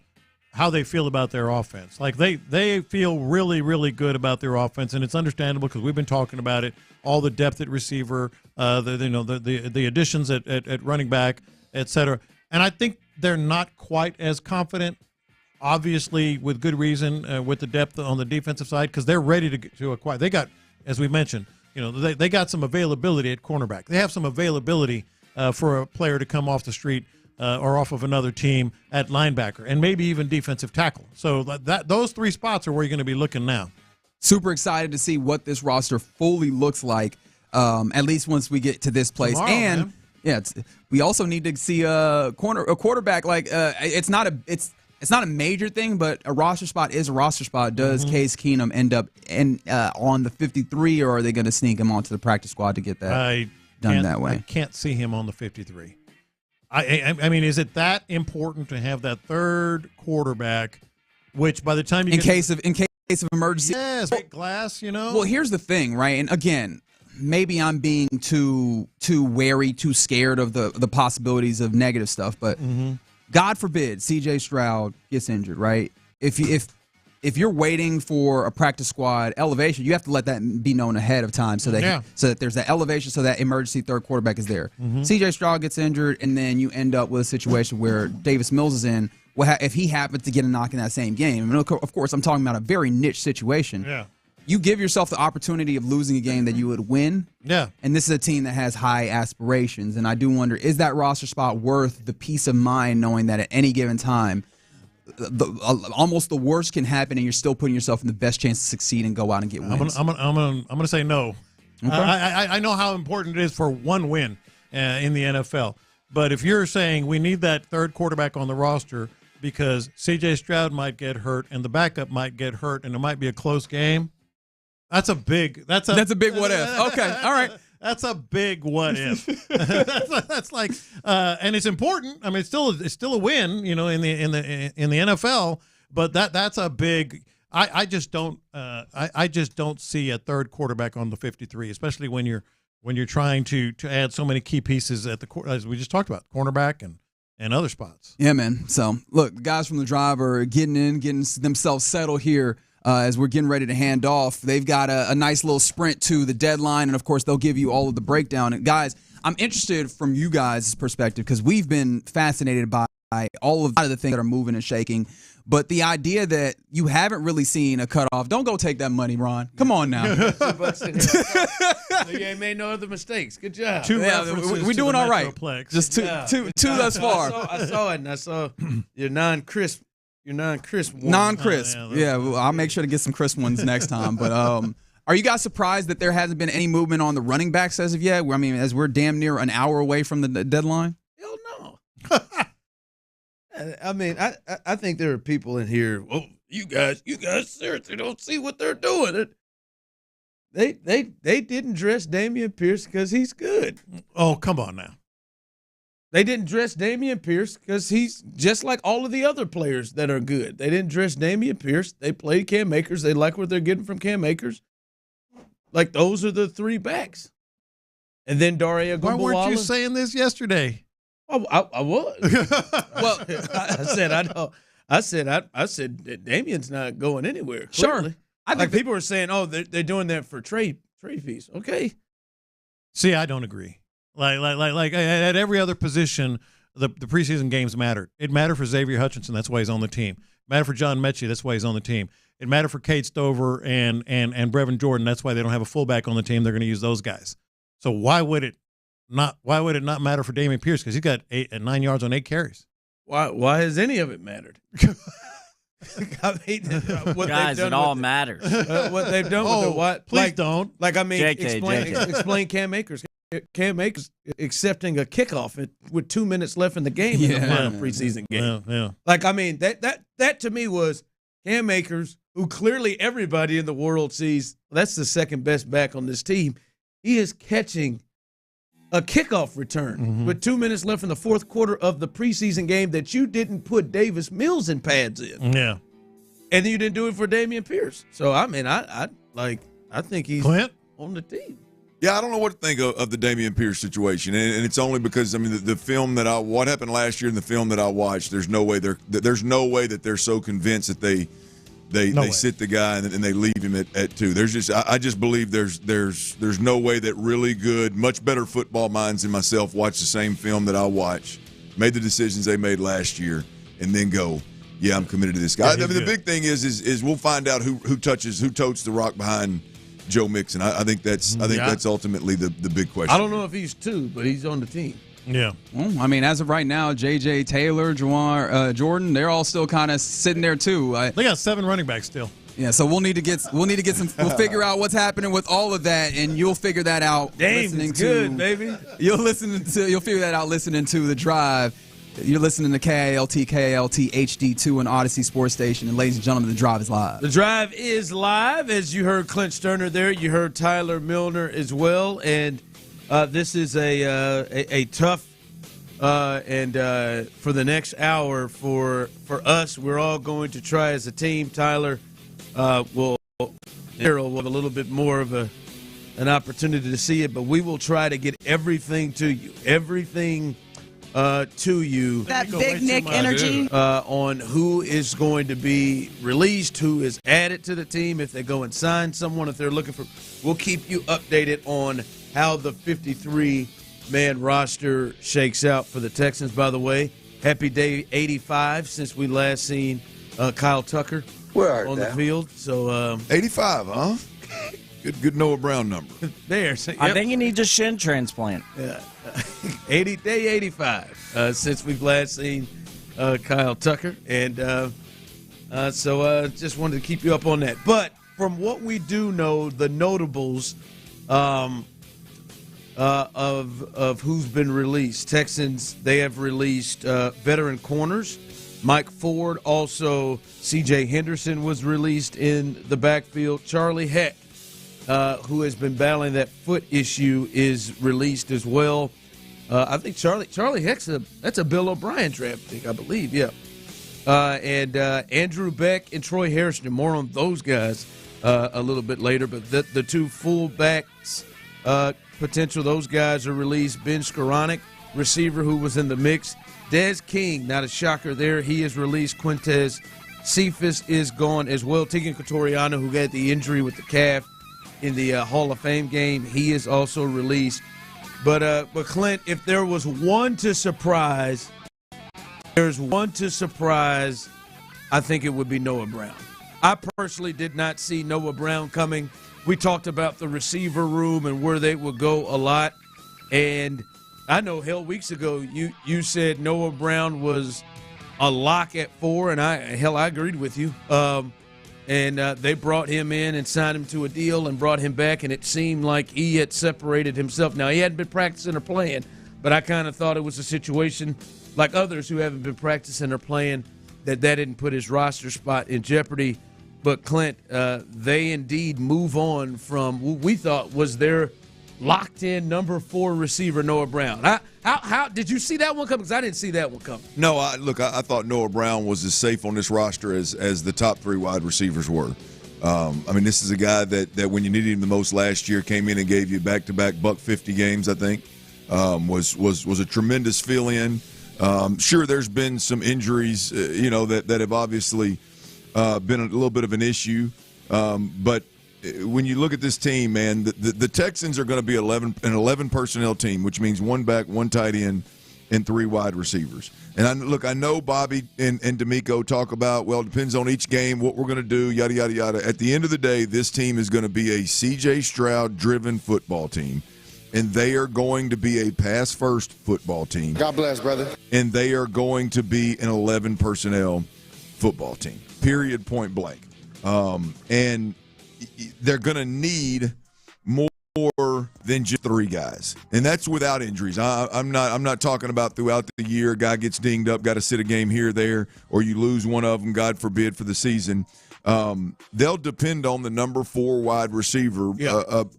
Really, I mean, he may not have the catches and all, but just in terms of being on the field, they'll depend on a number 4 wide receiver. Hey, and we got to get real about it. Like, they're, however you want to call it, but I would say their 2 and 3 receiver have shown the history of missing ball games, getting injured. Nico Collins and Tank Dell have missed a bunch of games in their career at the receiver spot. Yeah, and look, and so you're going to use more than 3 receivers, so you're going to be dependent on 4 and 5 in the offense, not on special teams, literally in the offense.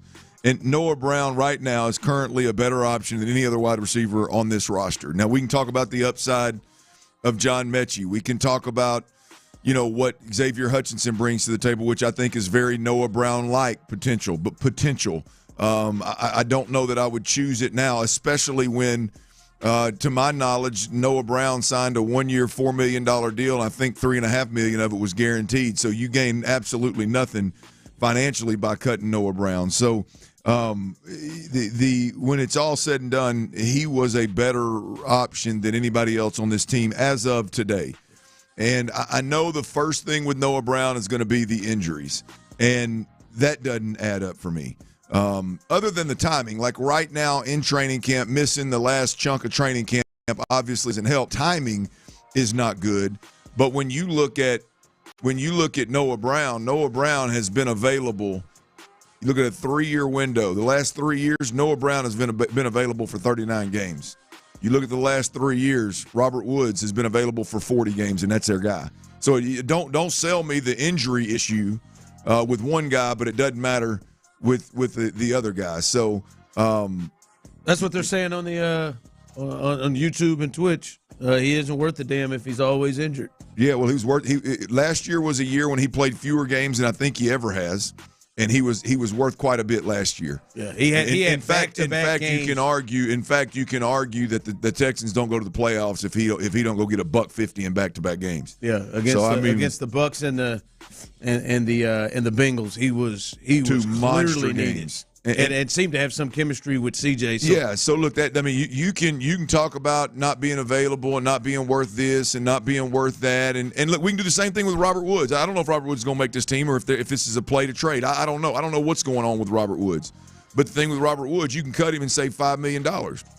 But if you keep him and one of these guys gets injured, or multiple of these guys get injured, your top receivers get injured, and Robert Wood goes out and gives you 8, 9, 10 catches in a game, 100 yards in 2 or 3 games in a month stretch when everybody's down, he earned his $5 million. He's worth every penny. I'll sit here and tell you right now, I don't like Robert. I don't like going into a season and Robert Woods being a player that you're depending on, which is what the Texans were doing. Is that what you think right now? No. You ain't dependent on 4 or 5. Yeah. But they say no. You're not dependent on those guys until you have to.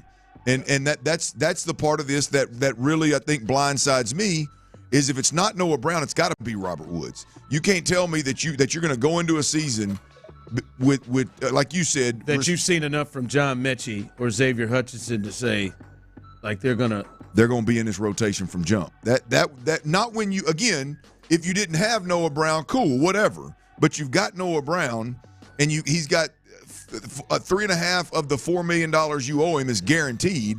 So you just cut him for a number. You didn't cut him for any money.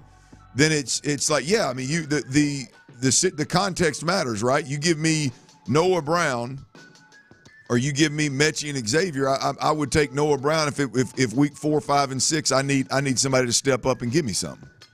And you don't have to look any further than last season. In a year when you exceeded expectations and made the playoffs, you eked into the playoffs. A guy that helped you win monster ball games midseason, that surprised me. Yeah, it surprised me. I'm very interested to see how this wide receiver room, how it all settles. They could potentially Now you're talking about keeping 6, and you could keep Mechie, Hutch, and Woods. Again, like as you said, because I think the whole context matters. As you said, the money is not the issue, right? The money is not the issue. He is already getting paid. Well, first off, it was $3.5 million, which is not a huge, but that's not what Robert Woods is getting. So it's $3.5 million. 5 by cutting. Already, he already has 3.5 of it is guaranteed of the 4 you're giving him. And when you look at all the guys that are going to be there, from the Steve Sims, who I haven't seen get cut, I assume is there, and Mechie, and all the ones you just named, Woods and Xavier Hutchinson, and I like many of those guys. But I know in this offense, in this group, that Noah Brown, when called upon, can go make big plays. And make plays against good competition. I know Noah Brown can do it. And I had him, and I was already paying him almost all of the guaranteed money at a decent rate. I know he can. I don't know that John Mechie can go and do that. I don't know. Maybe he might. I don't know that Xavier Hutchinson can go do that. I don't believe. I think that Robert Woods can go do that. And when you just think about the context of what it was, it surprised me a lot with the injury history of two of their top guys in Nico Collins and Tank Dell, that a reliable guy that you know what he can do. I was surprised that they went that direction. Now, I want to say this, and I want you to hear this, because sometimes many of you go leaping off of the Grand Canyon into what we're saying. Fred Hartman. Hold on, so many of you, big bridge you set up. Many of you go to jumping off the Fred Hartman bridge, the yellow one, into things we're saying. I'm not saying, and I don't believe Clint is saying, that this is going to prevent them from getting where they want to get, at least of now. We're not saying that. But it is at least a question of, wow, they really feel comfortable of what they've seen from Xavier Hutchinson, and because it's got to be about Xavier Hutchinson and Mechie, because I think you know what you got from Rob Woods. Yeah. I'm really surprised that they wouldn't. Now, listen, it's not. I don't think this is going to prevent them from getting to the AFC Championship game. Yeah, and it is not a code red, DEFCON 5, whatever. It's not that, but it is a wow. That one caught me off guard. Yeah, caught me off guard. Look, there's at the end of the day, Robert Woods is a guy that I can very easily see the organization going, well, I feel like he's in a better spot to stay healthy. He stayed healthy in camp, and he brings a lot of very similar things to the table as Noah Brown, other than he hadn't given you $150 in clutch when you needed it the most last year. I could see where that guy's very reliable, veteran, very smart player, can fill the void of Noah Brown in terms of no practice, limited reps, just, hey, second quarter, somebody goes down. Rob, I know you ain't had much reps this week, but we need you. And they feel confident that they're the whole playbook that can do everything. That's who Noah Brown was, right? Now we'll see if Robert can go out there and perform. And in the meanwhile, you keep that older veteran player. They chose Robert Woods. Again, timing. I'll have the injury conversation about timing. Right now, he's the healthy one. And then you can keep your two youngsters and make a play for the future. Would you say neither one of them was healthy in the playoffs? Who's that? Robert Woods or Noah Brown. Neither one of them were healthy in the playoffs. So, listen, hopefully Xavier Hutchinson and John Mechie take that step that I think that the Texans are banking on them to take. And listen, of course, they see them and know them more than we do, and more than we've seen on a day-to-day basis. That's what the hope is. But the Noah Brown thing did surprise me real quick. Well, not even real quick, but who do you sense slides into the Noah Brown role? Like if Noah Brown was the fourth receiver, the guy that if you go 4 wide, he's the one you bring in, or if something happens with Tank or Nico and this is the next man up, who do you think slides? And if you had Noah Brown locked in the 4 spot, who do you think slides in now at that point? Man, that's a tough one. It's either Robert Woods or John Mechie. Really, for me, it's the other one. For me, Xavier Hutchinson is the one that thus far has shown the most.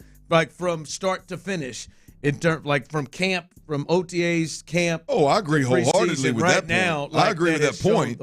I agree with that point, but I'm gonna pull a Ron Hughley. I mean, you talking about what they think? I ain't seen 19 in that huddle with Stroud near as much as I've seen 8 in that huddle with Stroud. And 2, you're right. You know what I mean? So that's where I was going with it. I think it's as is. You got your top 3. I think the next in line would be Mechie or Woods, and then. But if something happened to one of your top guys, I think the one that they would lean into to now be able to do multiple things and play multiple positions and fill a void and give the team confidence.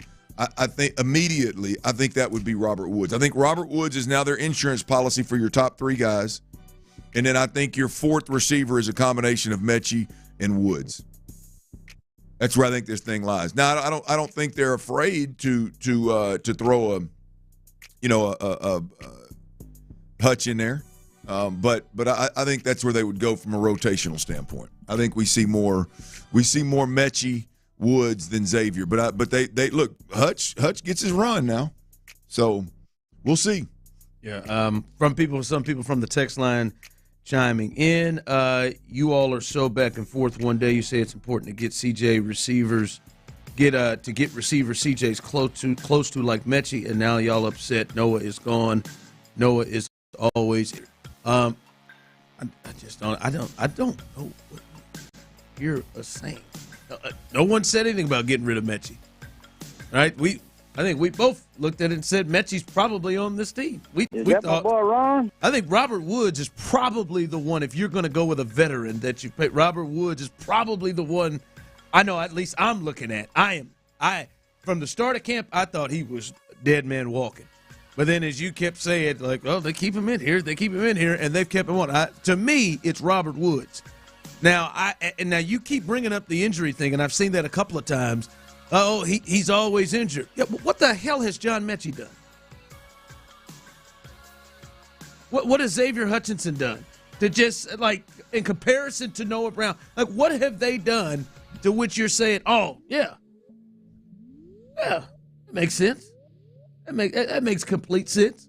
Like I said, I'm not saying this is the end to it. They've got probably the 3 best, receivers in terms of a tandem in the league. But this move here, well, it wouldn't that didn't make a lot of sense. Yeah, look, I'm not messed up about it. I'm just surprised by it. I thought I would have thought I'd have bet a good amount of money that Noah Brown was a very, very valuable weapon in the eyes of D'Amico Ryans and C.J. Stroud. But again, clearly he's not. I mean, because you eat millions of dollars to cut him. It doesn't save you anything. I'm not worried about the 4th and 5th wide receiver on this ball team at this point in time. I think they're going to be fine. I don't worry about it until you need it, and even at that time, as long as you got 2 of your top 3 healthy, you're going to be fine. But this right now, we are on the. I don't know if you've heard. But today is cut down date in the NFL, and that's topic of conversation. Our team here is the Houston Texans. Thanks, guys. Appreciate it. And thus far, the biggest cut that I think that took a lot of people off, by surprise, is Noah Brown. That's where we're at. That's where we're at, folks. Again, and the deadline's by 3. There's going to be some more coming out. By the way, gotta be. Yeah, the running back situation. Guess what? We might have an opinion on it. Might. And look, guys, there are some of you who fan certain ways. Some of you are just like, yeah, man, and Nick, we trust. And I can understand where you are. I'm not in the Nick we trust thing where I just roll with whatever it happens, and I do have an opinion. My opinion sometimes rolls with it. Makes sense with Des King. Makes sense with a lot of guys. Makes sense with Charlie Heck. About time to roll. The Noah Brown thing was a bit of a surprise. So that is the latest here. We'll keep talking. We'll keep letting you know everybody that is that's still here or maybe gone. We'll keep telling you how this 53-man roster shakes out because they've got to get down by 3 o'clock here in about 40 minutes or so. Also coming up in the 4 o'clock hour, 4:25, Jonathan Alexander, who covers this team as a beat writer for the Chronicle with the Texans. We'll get his thoughts on what what he's heard, what he saw, and how this thing shook out coming up at 4:25. But the deadline ends at 3 o'clock. All right, coming up next, Clint is with some of these cuts. There's two cuts that we want to jump in on because Clint finally is getting his wish on something he wanted to see with this offense. That's coming up next. But before we get there, if you're looking for a new vehicle, like I was, like my wife was a couple of months ago, we purchased.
That's right. Download the Odyssey app now and don't miss a minute of the conversation. Houston's sports leader. Sports Radio 610.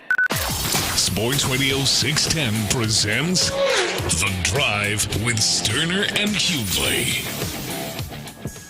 Any new cuts yet? Not that I'm seeing, sir, except for that last fullback. That fullback. What's his name? Scott Cashmere. That's a left-handed pitcher, isn't it? That would be Nick Bowden. Oh, yeah, his wife. His lady is a little wild. That's right. Texans have now cut all 3 fullbacks that have been residing in H-Town. Go look up his wife. He's the old boy that played a little tight end last week, 83, I think. Yeah, tight end / He actually fullback. does a little bit of it all. Yeah. What's wrong with his old lady? I think I saw something a little Jersey Shore like. She's a. Oh wow. She gets out there. Yeah. Like she's on Jersey Shores, or like what do you mean? Like she's kind of got it. She feels like she can fit right into that. She's done some sort of reality. Okay. I believe. Wife. Let me check that out. I believe that is. Yeah, I believe that's the case. She's done some. Yeah, sort of she was on Jersey Shore. Was she? Mm-hmm. Okay, yeah, she was. Yeah, she was on not some kind of Jersey Shore. She was on Jersey Shore. Angelina Pavarnik. Yeah, Angelina.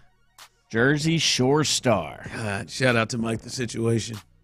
Apparently she mocked whenever Nick Bowden was on the Jets. Apparently all the stories I'm getting popping up saying she mocked some other player on the Jets' wife and caused some drama. Sounds Jersey Shore-like. Damn.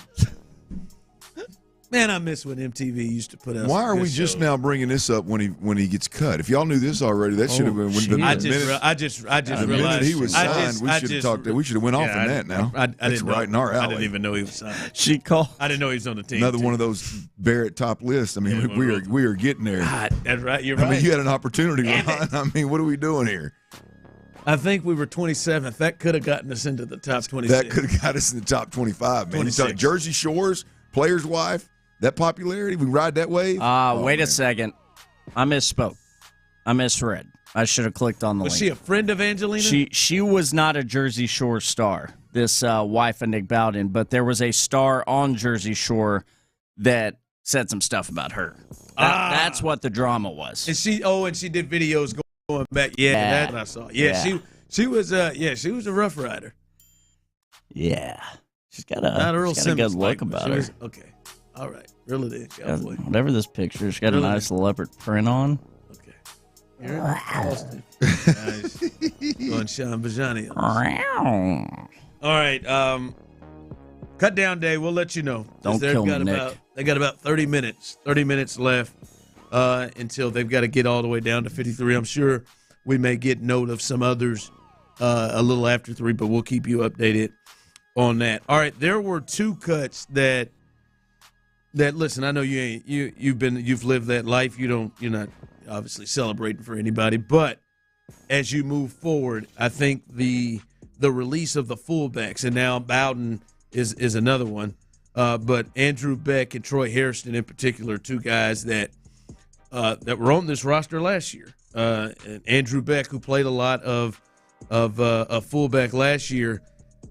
This now excites you for the possibility of what we could see moving forward at that position. Well, I was just hoping to see Brevin Jordan add that to his utility role, if you will. I mean, we know he can be a tight end. He can put his hand in the dirt if need be. He can be a split end if need be. He can be the move tight end, that H-back type of guy. We know he can do all of those things. The problem with this football team right now is a good one to have, is you just don't have enough footballs to go around. You've got the top 3 wide receivers, Dalton Schultz, and a pass-catching tailback in Joe Mixon. Like, where are you going to get Brevin Jordan touches in this offense? They're going to have to be package-driven. In other words, it's going to have to be this week we feel like we go 12 personnel with with Brevin as our second tight end, all of a sudden we've got an advantage with him on a linebacker, him on a safety, and we can run this package of plays, right? That's one way to get him on the field. The other way, I think, is to go a true 21 personnel, which is 2 backs, 1 tight end, 2 wide receivers, and Brevin Jordan is that actual fullback. Now you can run assuming he can block inside, assuming he can be a force in the run game, now all of a sudden you can slip him into the flats and get him touches there. You can involve him in the screen game out of 21. You can take shots on plays in short yardage situations where you fake the run and stand up and pop it to him over the head of the linebackers or even over the head of the safeties. You can just, with an explosive athlete like Brevin Jordan, you can do a lot of things. That's why I liked Andrew Beck there. Andrew Beck was kind of a hybrid player. Wasn't a great, real physical fullback that blocked in the run game and just got nasty, but he got it done, and he was athletic enough to give you some opportunities in other places in the pass game. Brevin Jordan is Andrew Beck on steroids. From the passing component of it. Yeah. Well, look, and let's be honest. Like I said, Andrew Beck, it wasn't like he was out there just mauling folks. Either. So you don't have to be great in the run game or great in the blocking, whether it's pass protecting or run game blocking. He doesn't have to be great to bring to the table what Andrew Beck brought to the table. And like I said, I liked Andrew Beck. I like that style of play. I just think Brevin Jordan's staying power in the NFL, he has to do as much as he possibly can because he's not a true tight end that's going to put his hand in the dirt and get physical in the run game. He's right now he's behind Dalton Schultz, and he's not a tight end that's going to be featured in the pass game. So it has to be package related, and the more he can do, the better off. And as a fan, I want you to get weapons and get all the guys touches as much as you possibly can. And if Brevin Jordan is a guy that you go in and as explosive as he is, you find a way to include him in your run game. You find a way to include him in all your short yardage packages, your goal line packages. Now all of a sudden you can slip this guy into the flats, and instead of a 6 or 7 yard gain, you got a guy that can take a 70, right? You got a different athlete that can make guys miss in space. Again, you got Andrew Beck on steroids. You got a guy that is much more athletic. Can he get it done at a rate in the run game that allows him to then also, hold that position down and be effective in the pass game? We'll see. But this is one thing that I've been asking for since camp started. I like Brevin Jordan in that role. I can see how beneficial it could be. It's very much like the Jalen Petrie dynamic. The Jalen Petrie dynamic in which, you can see so much good that could happen with the strengths of Jalen Petrie if he can just cover well enough. And then you can get all of blitzing, all of him around the line of scrimmage and him around the ball and his instincts. It's the same thing with Brevin Jordan. Can he block well enough? Because you don't want to get in a situation where he's in the game and either one, like you're just getting your ass kicked even worse than you did last year with Beck back there, or okay, it's clear he's the fullback in there now, and we know they're throwing. Well, like he's got to be able to do it well enough, because I love what you're talking about of the weapon that he can be coming out of that spot. Well, the other option there obviously is Cade Stover, who has done some of that in the preseason. Yep. And the one thing that we feel like we know about him, again, I don't know to what degree, but he's got some of that dog in him where he don't mind getting physical. You got to have more than that to get it done on the offensive side of the football. On the defensive side of the football, a lot of that just chasing the ball will actually work. On offense, you got to be a little bit more than that. But Cade Stover brings some of that to the table. So I think, look, with those two guys, I believe they've got more than what they need and plenty for Bobby Slowick to work with. The exciting part, the turn you on part, is if Brevin Jordan all of a sudden is a guy that in a 21 personnel, you get him on the field and he's good in the run game and in the pass game. Now you've got a real weapon. Yeah, you got a weapon. Can it be good enough in the run game? All right, coming up, we got to look at what last night and what the last couple of days for the Astros has meant. We'll get into that, and there is some news. Another roster decision has been made by a veteran for the Texans. We'll keep you updated on that. All of that coming up next, right here live on The Drive. But before we get there, hey guys out there, no matter what age, really, a lot of the the ages of the gentlemen who listen to this show in their 30s.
610 presents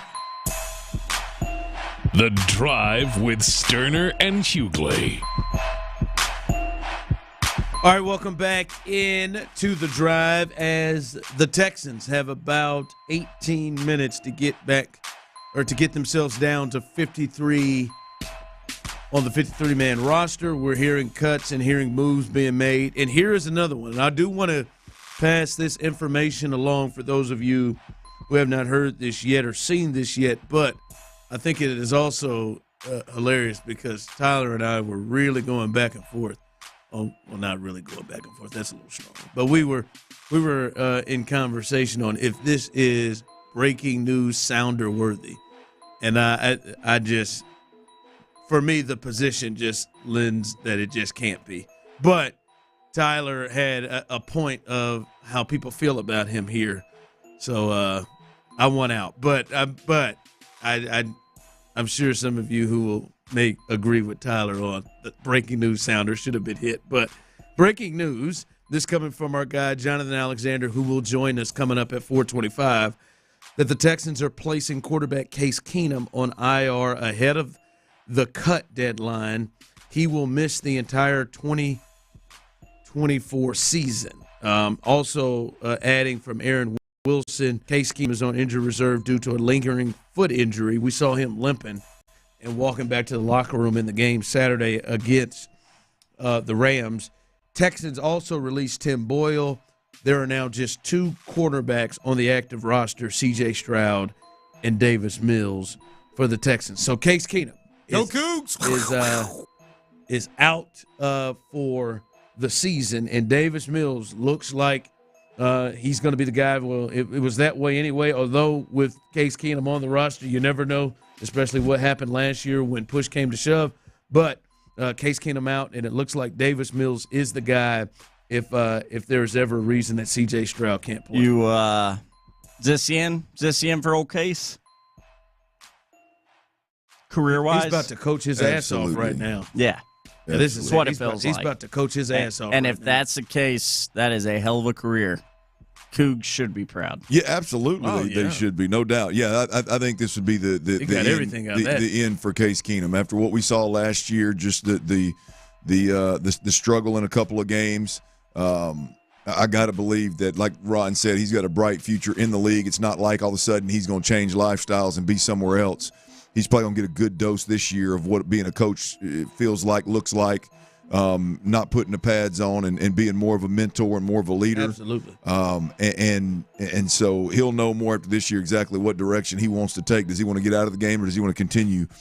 But, yeah, I would be shocked if Case Keenum came back and tried to play beyond this injury. Now, the Texans thing here, the interesting thing here for the Texans is it answers the Davis Mills question, right? There's no doubt about it. Last year that they didn't have the confidence in Davis Mills that you should have in your backup quarterback. Somehow, some way, although he never played, they've got confidence in Davis Mills so much so that they don't have a third-string quarterback in the system right now that's healthy and can play. Davis Mills is their go-to if something does happen to C.J. Stroud. Now, I fully expect the Texans to go out and have another quarterback in their system, whether that's practice squad or it ends up being on the roster. I fully expect that move to be made in the near future. Yeah, this is strange. This comes from Aaron Wilson. Case Keenum aggravated the foot injury per league sources against the Rams. He's been playing at roughly 70% the entire preseason. Got to take care of them Wills, man. He's been out there playing. Dion will tell you that. Why the hell's he been 70%? And Tim Boyle can't get up. Why in the hell? Tough son bitch. I mean, I'm not saying he's tough. I mean, 70%. I mean, he's a percentage down to 69. That's a D. Nice. Well, look, it's one of them things where if you're Case Keenum, you got to look at it and go, what am I doing? Go Cougs. That's my guy. 70%. I'm 70% out here playing in a fourth preseason game, beating with Tim Boyle. Was he at 70% of the Hall of Fame game?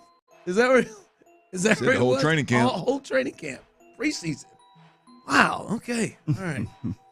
hopefully go rest up, man. Have some surgery or whatever you need to. I just need go on, get right, do whatever you got to do. Just make sure you're at the meetings every day. Text line coming through. Yes, Ron, Keenum news was breaking news, sound worthy.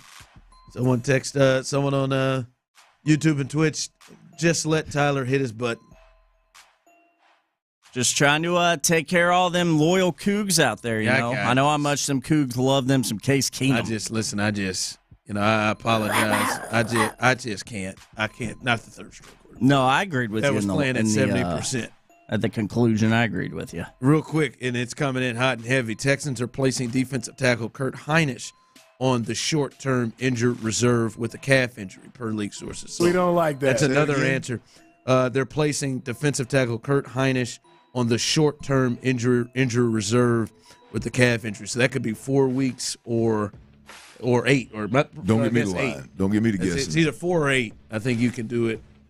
You could do it. I think you have a certain amount of players you can bring back off of injured reserve. So Kurt Hinish doesn't look like it is like he's gone or he's off for the year. This is short term, so he could be back. That answers another question we said earlier. Oh wow, him and Khalil Davis both made the roster along with Tim Settle and all of the guys they have up front on the D line. So that's another one from the text line. Know your audience, Ron. I'm sorry, I'm just going to be selfish on this one, folks. I am, man. I just can't do it. Can't do it, man. Can't win with them. Can't do it. Can't do it. All right. Last night the Astros. By the way, man, it was a great game, but they took the L in extras as Bryce Harper walks them off. It felt like it ripped my nuts off. I'm just looking at this, and we talked about this 14-game stretch where they play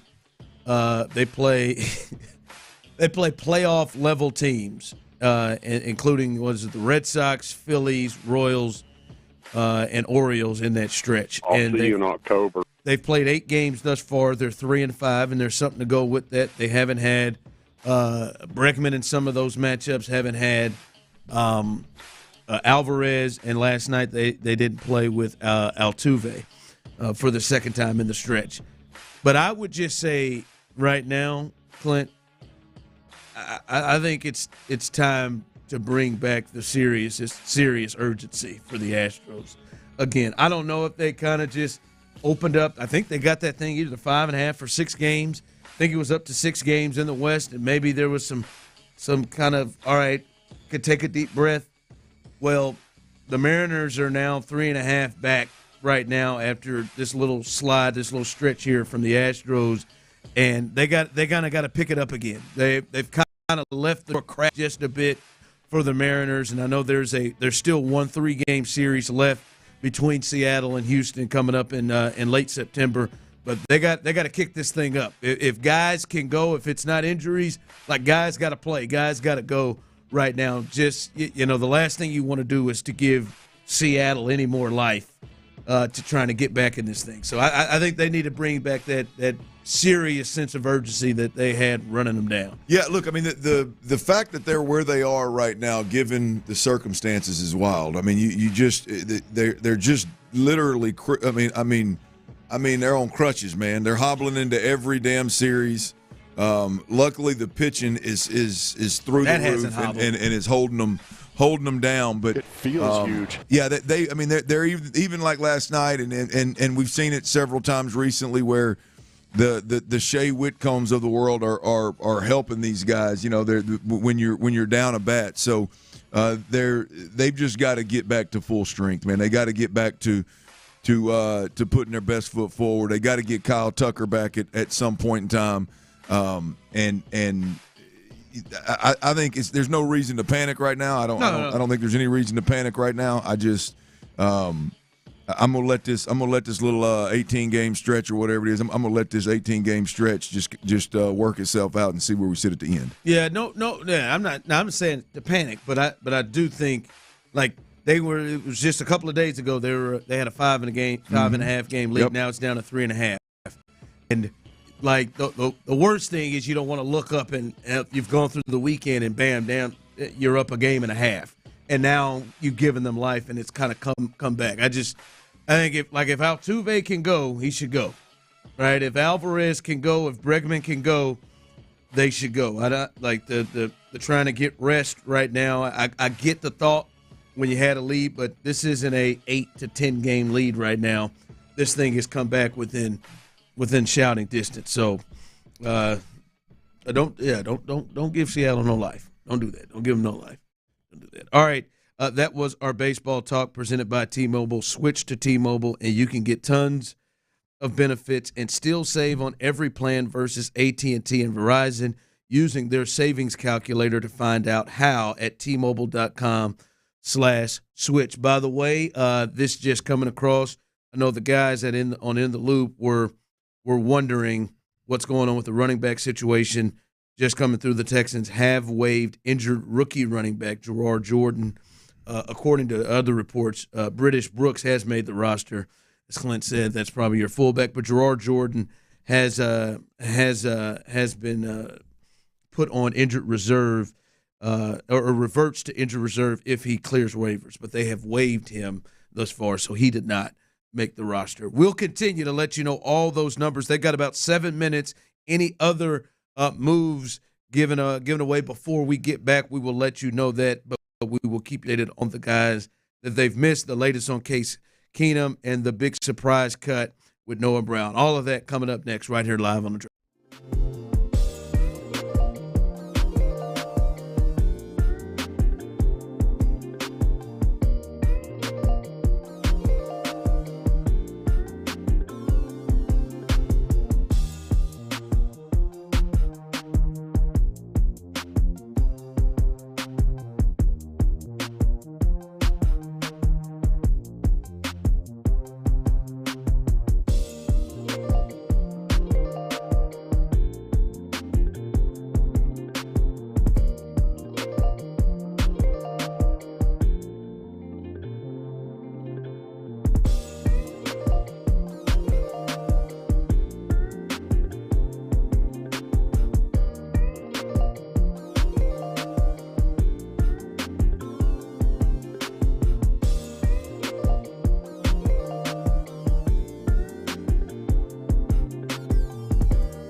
Superior paint via Lowe's gift card rebate.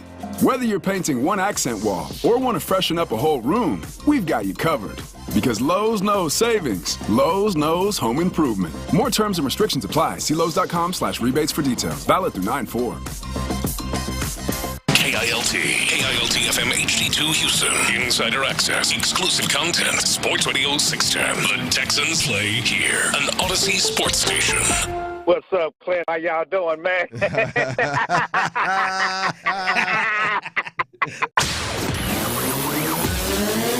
Sports Radio 610 presents The Drive with Stoerner and Hughley. With the biggest stories of the day, it's the Big 3 at 3. Number 1. All right, the big story. This is the deadline. 3 o'clock is the cut down to 53 deadline, and there have been some notable names. We'll give those to you here just a second. And also, we will make sure to give you the latest on who has been cut as soon as we see that, any new ones that start to roll through here at this point. But the notable ones that have made this list, there are some they're going on injured reserve, and some that have been flat out cut or released. And some notable ones: Charlie Heck, who has been on this team for a while, had the foot injury. The old swing tackle. Yeah, he has been released, and he has had an injury. Andrew Beck, Troy Hairston, the fullbacks on this team, they've been released. Ben Skoranek, Des King, been released. C.J. Henderson, one of the, we said him or Jeff Okudah, one of those two would probably not make it. And Okudah's been the one who's more injured and not been able to practice and play a lot, but C.J. Henderson is the one that is cut, and it looks like Okudah has made it. And Okudah has looked better when he has been out there. He's made it. Mike Ford as well was cut also in that secondary. Tegan Cotoriano was released or waived, He is injured with that calf situation from the first preseason game. But Clint, I think the one that at least has surprised us and others, and we'll talk to our guy, Jonathan Alexander, coming up an hour or so from now, get his thoughts if he was surprised or caught off guard. And that is the release of veteran wide receiver Noah Brown, who they signed in the offseason to bring back. That one for me, we talked about receivers a lot. We talked about the 6, 7. Hell, we did a segment yesterday. One guy to go. Is it Mechie? Is it Hutchinson? Or is it Robert Woods? and none of them left. But I don't think, at least I didn't account for the one potentially having to go being Noah Brown. I understand he's been injured, but he seemed to be somebody that they wanted to bring back and someone who had separated himself from those other guys in that 4 spot. Yeah, look, I mean, it seems like if you look at all the different layers of a player getting cut, it's all the signs pointed towards Noah Brown keeping his job and being the 4th receiver for this football team. I'll be honest with you, I thought in terms of getting cut or not, I thought he was as safe as hell, the top 3 wide receivers on this team. So this definitely caught me off guard. Noah Brown is a guy that when you needed him the most last year when other receivers were hurt, he came in and didn't just come in, but he had monster games, career-type games, 150 yards receiving kind of games, big plays across the board. He was a very, very valuable player last year. Whatever you paid him last year, he earned his money. So I thought from that perspective of what he's done in this offense for C.J. Stroud, for Bobby Slowick, for D'Amico Ryans, I thought for sure he was locked in. Then you look at his contract. I believe $3.5 million of the $4 million that they gave him this season for this year, I believe $3.5 million of it was guaranteed. So you're from a contract perspective, you don't make any money or save any money by cutting Noah Brown. When you talk about the injuries, you better add timing to that because just injuries in general doesn't make a whole lot of the last 3 years. He's been available 39 games. You look at the last 3 years for an aging player like Robert Woods, and Robert Woods has been available for 40 games. It's 2 in the same. Other than Noah Brown was injured this year during training camp for a big chunk and wasn't able to do anything down the stretch. So this is a tough one for me to put my finger on. I don't believe that anybody on this team right now in this wide receiver room, beyond the number 3 guy, is going to bring to the table what Noah Brown has brought to the table in this offense last year in a critical run to the playoffs. I thought for sure he was in. Obviously, they thought different. I probably should just quit having thoughts on wide receivers because it seems like D'Amico and Bobby Slowick and him keep getting these right. For me, I don't know. I don't know if those guys can do what Noah Brown can. Is it possible? Absolutely. They all have talent to be able to come up with big plays and big games. I don't know if they can, but I do know Noah Brown can. Yeah. And I'm just surprised that I'm just surprised that they decided to make that move and not potentially the move with Robert Woods, who cost more. They saved money to get for him to be gone. A guy as you just spoke about has been injured every bit as much as Noah Brown. It seems like neither one of them were ready for the last game of the season or either of the playoff games because of injuries. So I'm just surprised there is a guy that can do it when he's healthy in this system and with this quarterback and with this team, for guys that you don't know yet. But clearly they believe that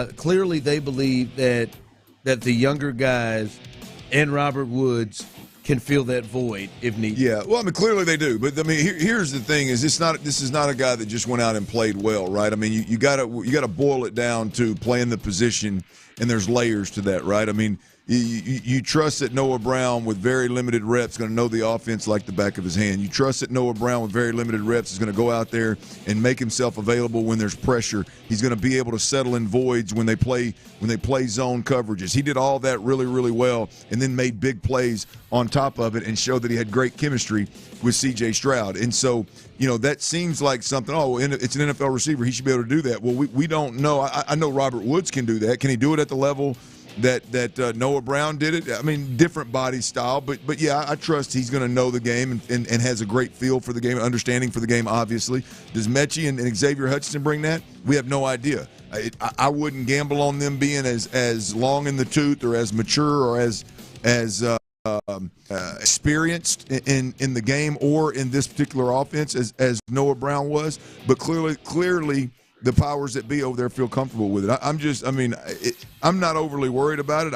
I'm taken aback a little bit by Noah Brown. I thought for sure he was on this football team. Two more. Kurt Hinish, short-term injured reserve, so he's going to miss certain 4 to 8 weeks, somewhere in that area of one of those two, as he's being placed on short term IR. And then the other one, Texans are placing quarterback Case Keenum on IR ahead of the cut deadline. He will actually miss the entire 2024 season. And that's interesting because they did release Tim Boyle, who had been the fourth quarterback in camp, and currently they just have C.J. Stroud and Davis Mills as their quarterbacks on the roster right now, which makes sense. But we'll probably see that they'll add. Maybe they'll try to get Tim Boyle back, add, a third guy that can be an emergency quarterback because they have that rule now. Have a third guy. There's so many guys. There's a third of the league is running this offense. Yeah. Some variation of this offense. And so, when it comes to bringing in an emergency quarterback and having him on this team, and to some degree, now I know the NFLPA just vetoed the whole being able to bring up a quarterback at any point in time, unlimited number of times off the practice squad. They vetoed that to keep him from stashing quarterback on their practice squad, whatever. The adults in the room always screw things up, right? It's I would imagine that the Texans would look around the league and the 10 or 12 or more teams that are running this offense have really handpicked the top, a quarterback from the top three guys that are available and have them in the system throughout the year, paying those guys to be here and know the system and be ready just in case something happens. The Case Keenum thing is really a non-factor. Case is his value that he adds, his greatest value he adds is going to be on full display now. Absolutely. You can argue he brings more value to the table when he doesn't have to worry about practice every day. When he's not running scout team every day, he can just go out there and literally be an assistant essentially to Gerard Johnson, the quarterback coach, or Bobby Slowick, the offensive coordinator, whoever he wants to shadow. He can essentially do that, and he is a serious value to C.J. Stroud and company on this offense. So I don't have concern at all about Case Keenum. Hate to see it. I hate to see him, in this particular contract this way. You don't ever like to see anybody have to go through this kind of rehab crap. It's never fun, but as it pertains to the Texans, I think the same value will be there with Case being in the building. Yep, he'll be the, as you said, mentor, eyes on the side, somebody that CJ can come to talk to often, and Davis often when they come on the field. Big 3 at 3, number 2. All right, this has been kind of going around about the last couple of hours that the Astros are close to signing veteran outfielder Jason Hayward, who was released by the Dodgers. Apparently, they're waiting we're waiting to hear if this is official, but multiple people have been reporting this, that they're close.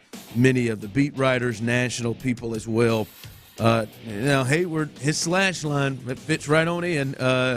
He's hitting 208, 289 on base, 393 slug with 6 homers, 28 RBIs, and 63 games with the Dodgers. But still a good defensive outfielder and has some pop and has seen it all and played in all these spots. I know Tyler, as soon as he saw it, was getting nervous because he thinks, what does this mean for Kyle? What does this mean for Kyle Tucker? Yeah, not like overly nervous. I'm not like jumping to that conclusion and saying that's why this move is happening and why they're pursuing him. But the guy has played a lot of right field, so it entered my mind while this guy is still MIA with his broken shin. Yeah. I could see how someone would get to a space of like this could have something to do with Kyle Tucker. I could get that. To me, it's more of like Chaz. Oh, it's a Chaz move all the way. Like other guys. Like, oof. Hell, man, they went and got Ben Gamble. They've just thrown a lot of Cabbage. Is he still up here? I think he's still up there. Cabbage, all those. I think this is more potentially on them. Even though as I kicked off the show, it is day 85 for Kyle Tucker, I just can't believe this is going to end his season. Right. And that ain't the answer.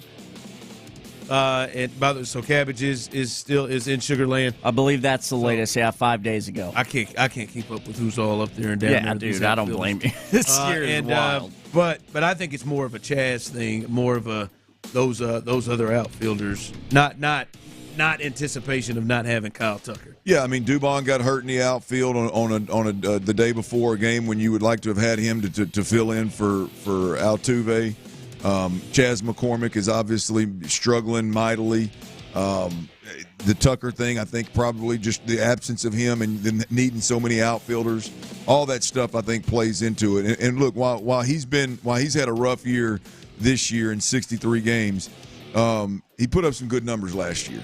I know he's an aging player. I'm not trying to sell an aging player as an all-star all of a sudden, but he hit 270 last year with 15 home runs and had an 813 OPS. He had a good run last year. And being a veteran, you got to believe that he can weather the storm of a rough 63 game stretch a lot better than the way Chas McCormick appears to be handling his rush stretch baseball here. Yeah, so this to me, I would be floored if this has anything to do with Kyle Tucker. By the way, the lineup tonight, as we'll look at yesterday's game here in just a bit, but the lineup tonight, Altuve back in it. He did pinch hit last night, but back in the lineup at second base. Bregman is at third base again with Alvarez as the DH. Diaz at catcher, Singleton at first, Pena at short, Gamble in right field, Myers in center, and good to see Dubon back in left field as he is going to be able to play in tonight's game. Big 3 at 3. Number 3. Ground ball past a diving Altuve into right field, being waved around Kyle Schwarber. Here comes the throw, not in time. Phillies walk it off. Bryce Harper wins the game for Philadelphia 3-2 with a walk-off single just past the diving attempt of Jose Altuve. Some tough losses on this road trip for the Astros. Add this one to the list. All right, listen, it was a tough loss. It was a great game, a great baseball game to watch, but a tough loss last night. Ronel Blanco looked pretty good in his time out there, which is a good sign, being where he has been since he's been kind of getting up on that, surpassing that innings limit that he is, or innings that he has thrown. So he looked good there, and it was just a tough loss, man. It seemed like it came down. The Phillies made big plays defensively in the 10th. Bryce Harper making a big play down the line, and then the center fielder with the diving catch that could have given them the lead when Diaz tried to poke one into center field. And then they were able to come up. It kind of comes down to it, right? The Astros get a ghost runner at second, and they got Bregman, and they got Alvarez coming up, and Diaz coming up, and they don't get a run pushed across. And then when you look up, you got Bryce, you got Trey Turner, you got Bryce, you got Bohm coming up, and they're able to push the thing across. So I mean, it seemed like it really came down to that. But a great baseball game. But they lose that opener 3-2. Yeah, look, great baseball game, and another one of it just seems like every loss recently has been one of those that's just a nail-biting type loss, playoff caliber type loss. And look, I don't like to lose. I don't like to lose. Would you say they've lost 5 of 8 or something like that? They're 3-5 in the 8 games of this 14-game stretch. So I mean, I don't like to lose those, but I'm gonna tell you, as a fan, it's real easy for me to look up and say, man, Alvarez missed 3 games, Bregman missed 5 games, Altuve's missed 2 games recently. Obviously, Tucker's missed 85 days.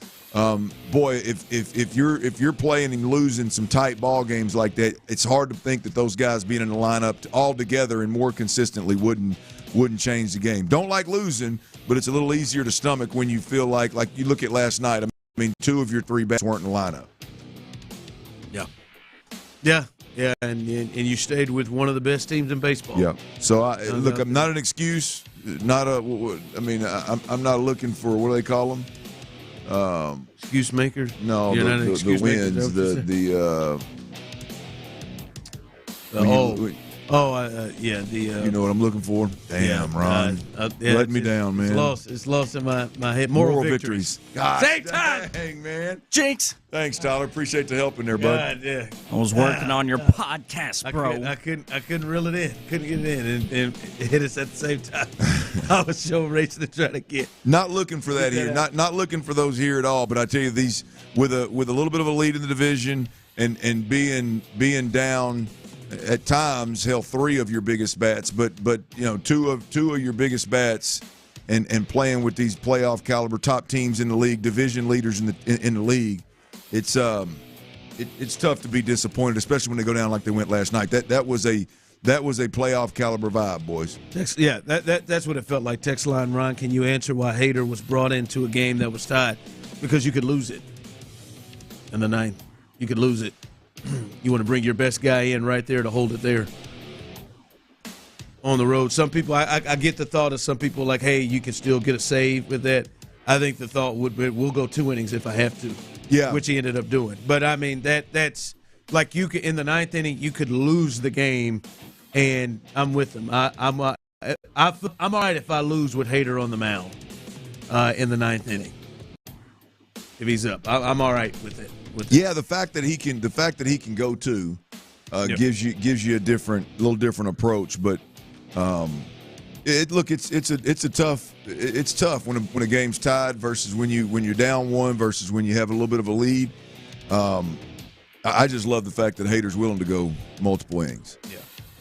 All right, coming up, and we'll once again fill you in on any of the names that may trickle out here over the last couple of minutes. And we're getting close now. We look like we see what the Texans team is going to be, and we got to discuss how we're feeling about this thing now. Now it looks like the 53 has come together. We'll discuss that coming up next. I'm a big fan of D'Amico. The Texans close down their exhibition slate with a 17-15 win. Boyle gets behind the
are finding their groove. Yes. Right on time. Think about how much grief Dana Brown got.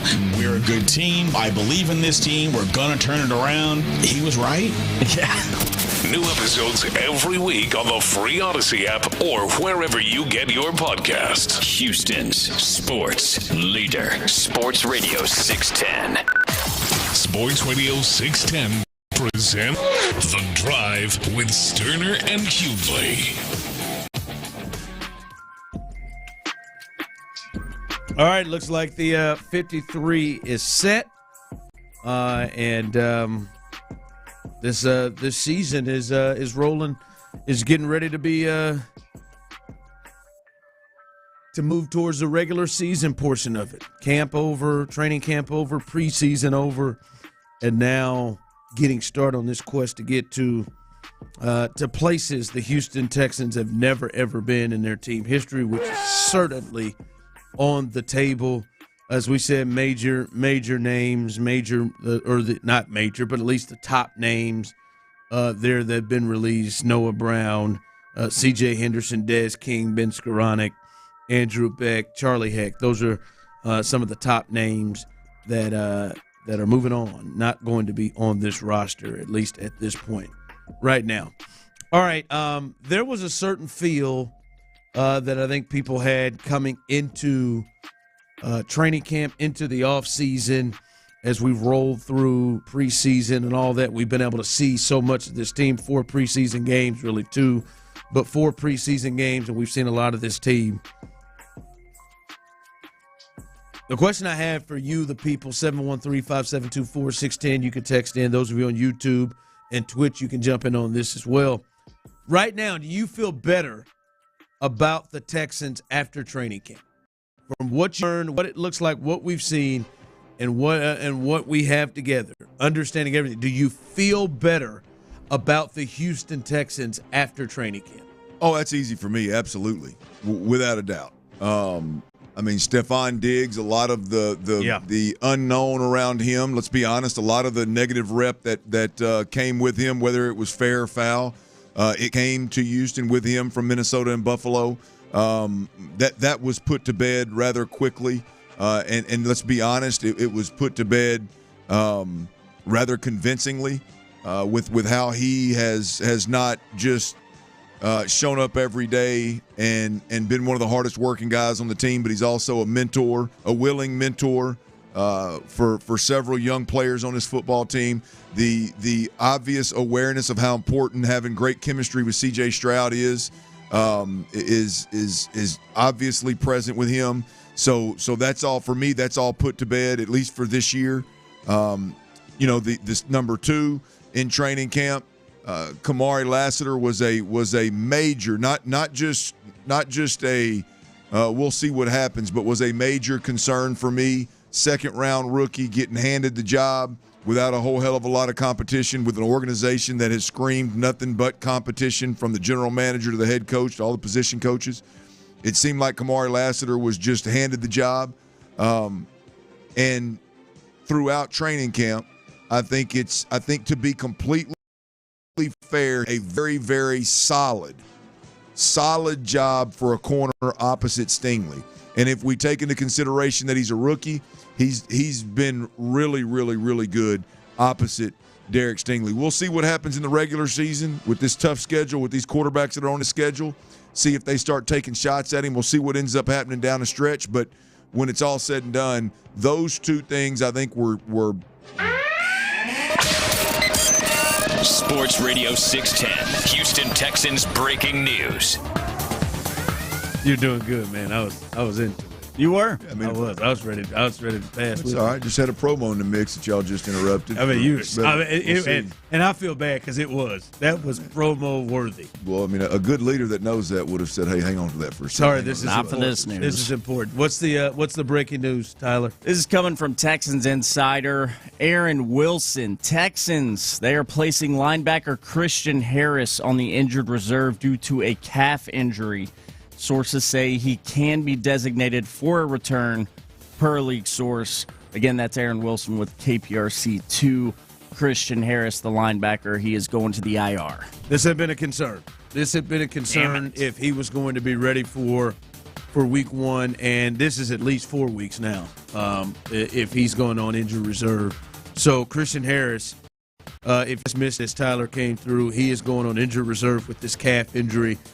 Clint, we had not seen him most of camp. He came out one day in which they weren't even in pads and came off the field gingerly, and we hadn't seen him since. And this is a big blow. This is a big blow to this team and a lot of the things that they want to do at that linebacker position.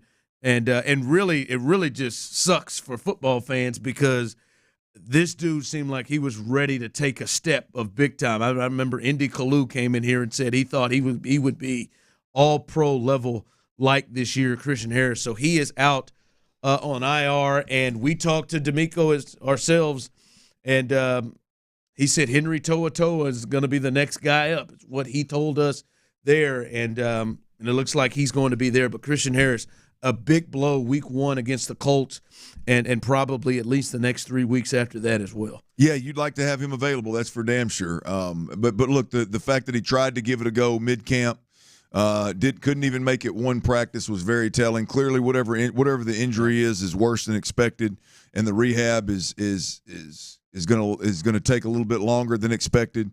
And so this really is not much of a surprise given what we've seen from Christian Harris. I'd have felt better about Christian Harris had we never seen him. But the fact that he came out, tried to go, didn't make it one entire practice tells you, boy, that's a tough. Now you got to be even more patient with it. Now you're even more concerned when it does come time to let him loose. You're even more concerned because the last time you thought it was okay to let him loose, he didn't even make it a practice. So hate to not have that guy, and hate to hear that we're going to miss him for a brief period to start the season. But shouldn't come as a surprise to anybody. Not a surprise, but obviously a clear hit. Henry To'oTo'o, I think he's improved from last year, but I don't know about you. Still, there weren't like major flashes of like, hey man, this cat's a different player than he was before. Sometimes I think Phillips would kind of jump off the page a little bit more when we'd see him in practice and in games. So, well, you're just not going to have anybody right now at the linebacker position, at least out of the top two guys, and even Azeez to this point. To be honest with you, him and To'oTo'o, downhill, physicality. I think they're going to be fine. I think for the most part, you can protect them in scheme in the pass defense. We're talking about week 1 against the Colts. What you're really going to miss is having that one dude at the linebacker position that you feel like has a really good chance in the open field against an explosive quarterback. Yep. You know, it's one thing to see Jonathan Taylor downhill in your face all day, but when Jonathan Taylor is hitting you in the chin, and all of a sudden a quarterback that can go 4.4 even faster, that's big, that's elusive, when he pulls the ball out of his belly and he keeps it around the end, you got a guy that's special to go get him.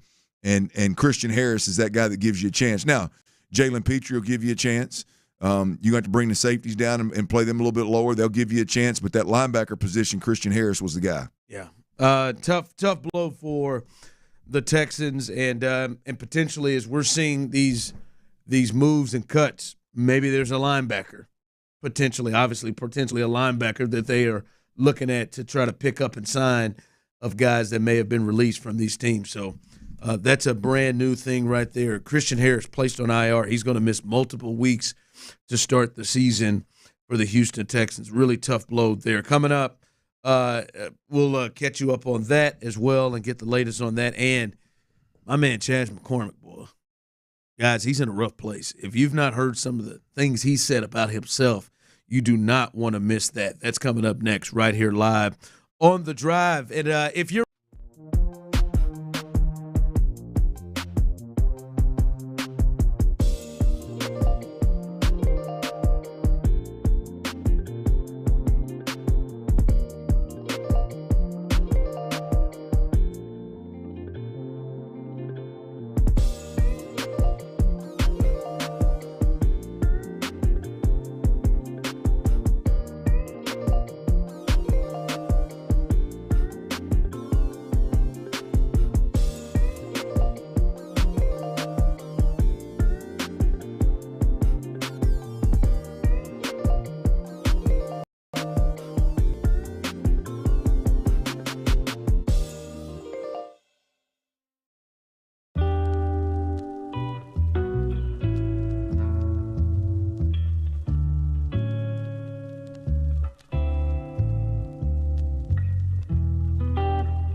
Sagamore Spirit Rye Whiskey.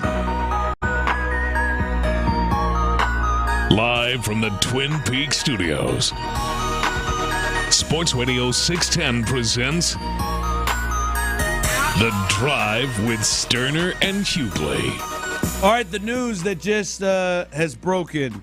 The Texans are placing linebacker Christian Harris on IR due to a calf injury. This, according to Aaron Wilson. No, God! He can be designated to return later on in the season. But it's going to be at least 4 weeks that he misses with that calf injury. And as Clint said on the other side, this is no surprise. Hell, we've only seen him one time in training camp, and he didn't even make it through an entire practice. He limped off there. So no surprise, but still a major, major hit. And listen, a lot of people have opinions, and I'm into allowing everyone to have opinions. Some opinions are just bad. From the text line, Christian Harris is the offensive equivalent of Noah Brown at this point. What are we doing? Emotional knee jerk? Like what is that? They're good you when can't think that. When they make it on the field, but can't seem to stay healthy. Got to start looking at the future eventually after this year. Fuck to and spit on that thing. I second Tyler. You just can't believe that. You just can't believe that. Noah Brown is the equipment. Noah Brown was the fourth receiver, we thought. Christian Harris is easily the most talented linebacker on this team. Easily. And listen to his head coach, who said he's the most talented linebacker he's ever worked with. And he's worked with Fred Warner. Greg Greenlaw. He's worked with it. Aziz, next to him, didn't believe him until he started practicing with him and playing with him and said, whoa, you're right. Like this is a dude that was stopping Lamar Jackson in the playoff game in the first half. Now, we want to talk about the second half, but he was stopping Lamar Jackson in the playoff game. This is not Noah Brown. Let's reel that one in, guys.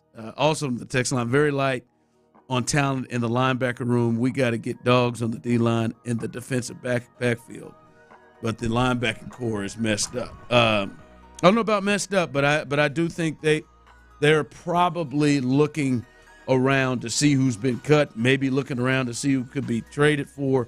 I wouldn't be surprised at all if they added something to that linebacker room. Because you're right, like right now they got two thumpers that are probably going to be starting, but boy, teams try to get running backs and guys in coverage on those guys, guys in routes and making those two guys cover, that could be problematic for the Texans. So I would imagine they're probably hunting or looking for guys that could maybe be a little bit more athletic, more speed version of linebackers instead of thumpers. I feel like they got two mics right now. Yeah, it's the thing is in today's game with like we're in that age of where your linebackers are kind of changing form. You got some old heads that are sticking around that are thumpers. You got some middle of the field guys. And then you've got these athletic freaks like Christian Harris that are taking over the linebacker space. And those guys that are middle of the road and freaks obviously aren't going to be put on the streets. And so you're going to have to do more with less. You're going to have to just overcome some of the deficiencies at the linebacker position with scheme. And if you're going to do that, you better have somebody like D'Amico Ryans to get it done. So I think you're right, Ron. If anybody pops, hell yeah, I would think that they're going to be.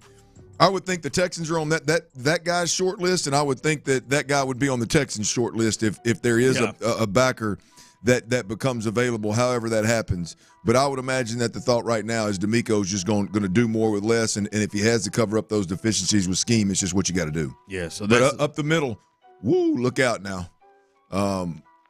You coming into this camp, you got some real question marks about the D-line, interior D-line, and some big difference makers. Now you lose Christian Harris. Man, that's tough right there in the middle. Lose Christian Harris. Lose Danico Autry. And Danico Autry for 6. You lose, and not that Heinisch was going to be a game changer per se, but he was definitely going to be part of the rotation. So you're down another number. Yeah, it's thin in the middle right there, man. Yeah, it is. All right, I'm looking at this. Hey, fellas, listen, I know it hadn't been going well for Chaz. But it's one thing when you see it, and then when you hear the kind of maybe pressure and everything the person's putting on himself, he is in a bad place, fellas. Bad place. This coming from the Athletic and Chandler Rome. He said, I'm disappointed in myself. I feel like I've let the team down, let coaches down, let my teammates down, and that's the toughest part. But it's not over yet. I just have to take it like that. It's not over yet. I have to keep grinding. He goes on to say, and this is quotes from Chaz McCormick, I have to do it myself. I'm the one effing going out there. I love the advice, and everyone's been trying to help me, but it's been 6 months. I need to go out there and stop being a bitch. Wow, dude. I mean, I'm feeling for white boy Chaz McCormick more than ever right now. Like that's real human stuff right there. That's real life stuff. Like he is in a place, man. Well, I mean, I wonder what his evenings are like. Couple things, Ron. I mean, hell, let's be honest. That's exactly what his at-bats look like. That's exactly what it looks like when he's out there. And this coming from the president of the fan club, man. I mean, this is not good. It's a tough watch. It's not the defeated look that Jake Myers has when Jake is struggling. But it is the just obvious like effort frustration level with him. And look, I'll be honest with you. This right here, these words, Ron, I don't like to hear it. I hate he's going through it. But this white boy Chaz stuff right here. He said, "Stop being a B, huh?" Hey, I would my guy when my guys are struggling. That's what I got to do it my damn self. I'm the one going out there. Appreciate all the advice, y'all, but damn, I got to quit being. It's been 6 months, man. 6 months of advice. Y'all ain't came up with the answer yet. I appreciate it, but I got to do this my damn self. So that's the mentality that I'd want my guys having. I think him and Dameon Pierce need to go out to dinner. That's a good point. And just go apart. Do you feel like Dameon Pierce would read that? I don't know if they need to go to dinner. I think they need to go to. That is a great. I was going to say start at dinner. They need to go to one of them. Yeah, well, yeah, start at dinner. That's good. It's a great cross-sport comparison. I feel like Damien's in a similar place. I wonder if Dameon read that and said, "Damn, boy, you ain't lying. Let's go get some drinks, bro." Damien's like, it's been hell. Let's go get some drinks. It's been 6 months for you. Hell, it's been a good 13, 14 over here. But it's crazy. Like, I can't imagine what, like, in his mindset of, I came off a career year last year. Like, MLB now had the top 10 center fielders. I was in the top 10 center fielders. I had, as Clint has said, one of the best OPSs on the team. Like, I was the guy. I didn't think about if I'm in the lineup. He had one of the best OPSs in the American League, top 3 in the American League for center fielders. There wasn't no thought. Am I in the lineup today? Hell yeah, I'm in the lineup today. It's just where. I mean, I thought I was mad last year because maybe Dusty liked me, maybe he didn't. Feed me banana pudding. Give me that banana pudding. Well, but now, man, he has got to be pressing. And when I thought about Dameon, it's just like he's got to be saying the same thing that Dameon Pierce is thinking. Like they have to have, when he gets up to the plate, just like when Dameon Pierce lines up in the backfield, there has to be so much going on in their heads. Mm-hmm. It will not be. I mean, there has to. I mean, and you said the way his at bats are going, that's what it looks like. That he's telling himself. I mean, a swing and a miss. I bet he's beat. Probably beating himself up. Yeah. Yeah, man. I want. It's not ideal. Yeah, Chazzy's going to Sugarland, man. Before Sugarland's done. You think that'll help? Yes.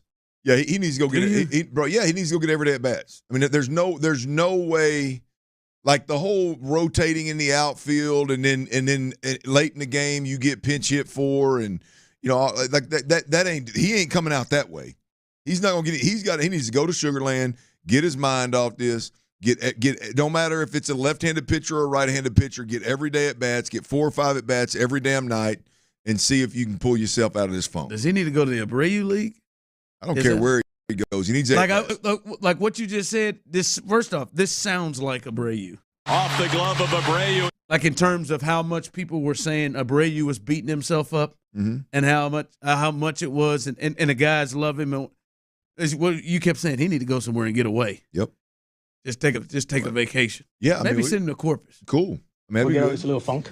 Get on the water. Yeah, get on that water down there, man. He should have been there with Tyler this weekend. I'd have showed Chaz a good time. Said, hey, Chaz, man, why don't you come on down with us, man? Come play some golf. Let's float the river and drink some beer and talk about it, bro. Chaz get this weekend series off, man. Let him go on. I'm a great listener. Hit me up. Oh, you know, you ain't lying. Chaz probably just needs somebody to just sit there and listen. Right here, bro. I'm not going to call you Chazzy Fizzle, but I'll listen. Like, I bet you he got a lot of stuff he want to get off to his chest. I don't know if there's a young lady who's having to take this every night. Probably. I mean, take his words, not it, every night. Not like good hate in a sec, you know. I bet he would be aggressive right now. Like when you first get in the sack after you've had a fight, nothing like it.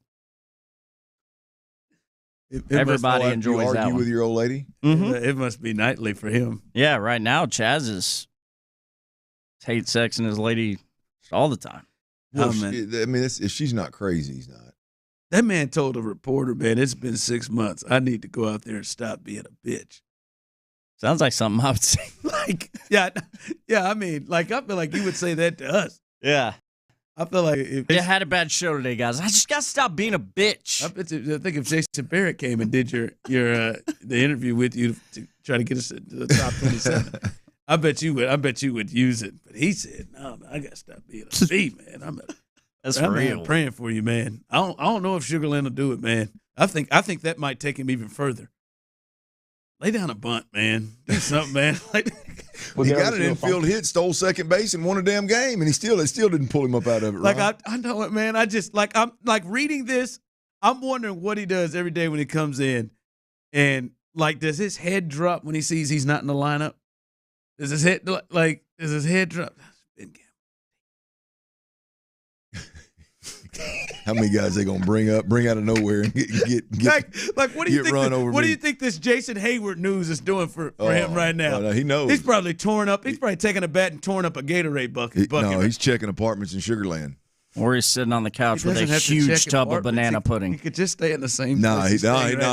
That was the problem. See, we talked about that with Brady. That's a good thing about the Florida conflict. He needs to get up out of that damn bed. He needs to move. Whole different bed. Move from downtown to Sugarland. Yep, go out to Sugarland, man. Get you one of them old spots that's on the outskirts of town. I know, man. He tossed a visor like Steve Spurrier never did when he saw that Jason Hayward news come through. Man. I like to think he's like the Nutty Professor, and he just eats his feelings. So he's got a big old tub of banana pudding, and he's just at his flat, just sitting on the couch, probably watching tape. With sprinkles. I think he's trying to take his cheesecake. He's calling Dusty and former managers and stuff, seeing if they can give him any advice. Are you seeing anything in my swing? I bet you ain't called Dusty. All right, what you got? All right, it's cut day in Houston, and look, I've been down this road before. This is an awful day for a lot of guys, but there's actually two different players that have been released, not unexpectedly, but where I think that leaves the Houston Texans offensively could be a beautiful thing. I've been asking for this since training camp started, really since this particular player got here. I'll give you a hint. Rhett Lashley's guy out of Miami. I've been asking for this, and I don't know if it was done purposefully or not, but it looks like what I've been asking for could potentially happen, and it could happen week 1 against the Indianapolis Colts. I'll tell you who that is, and we will discuss next right here on Sports Radio 610. I don't know what goes into sausage. We got ChatGPT to help us introduce.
likes that person. The iconic Frosty for $1, gotta be Wendy's. Limited time only at participating U.S. Wendy's. Not valid in a combo. Prices may be higher in Alaska, Hawaii, California, and via third-party delivery. KILT FM HD2 Houston. Insider access. Exclusive content. Sports Radio 610. The Texans play here. An Odyssey sports station. Sports Radio 610 presents The Drive with Stoerner and Hughley. Dive into the mind of former NFL quarterback Clint Stoerner. I like a good time. I like to have a party. I know you do. It's Dirty's Daily.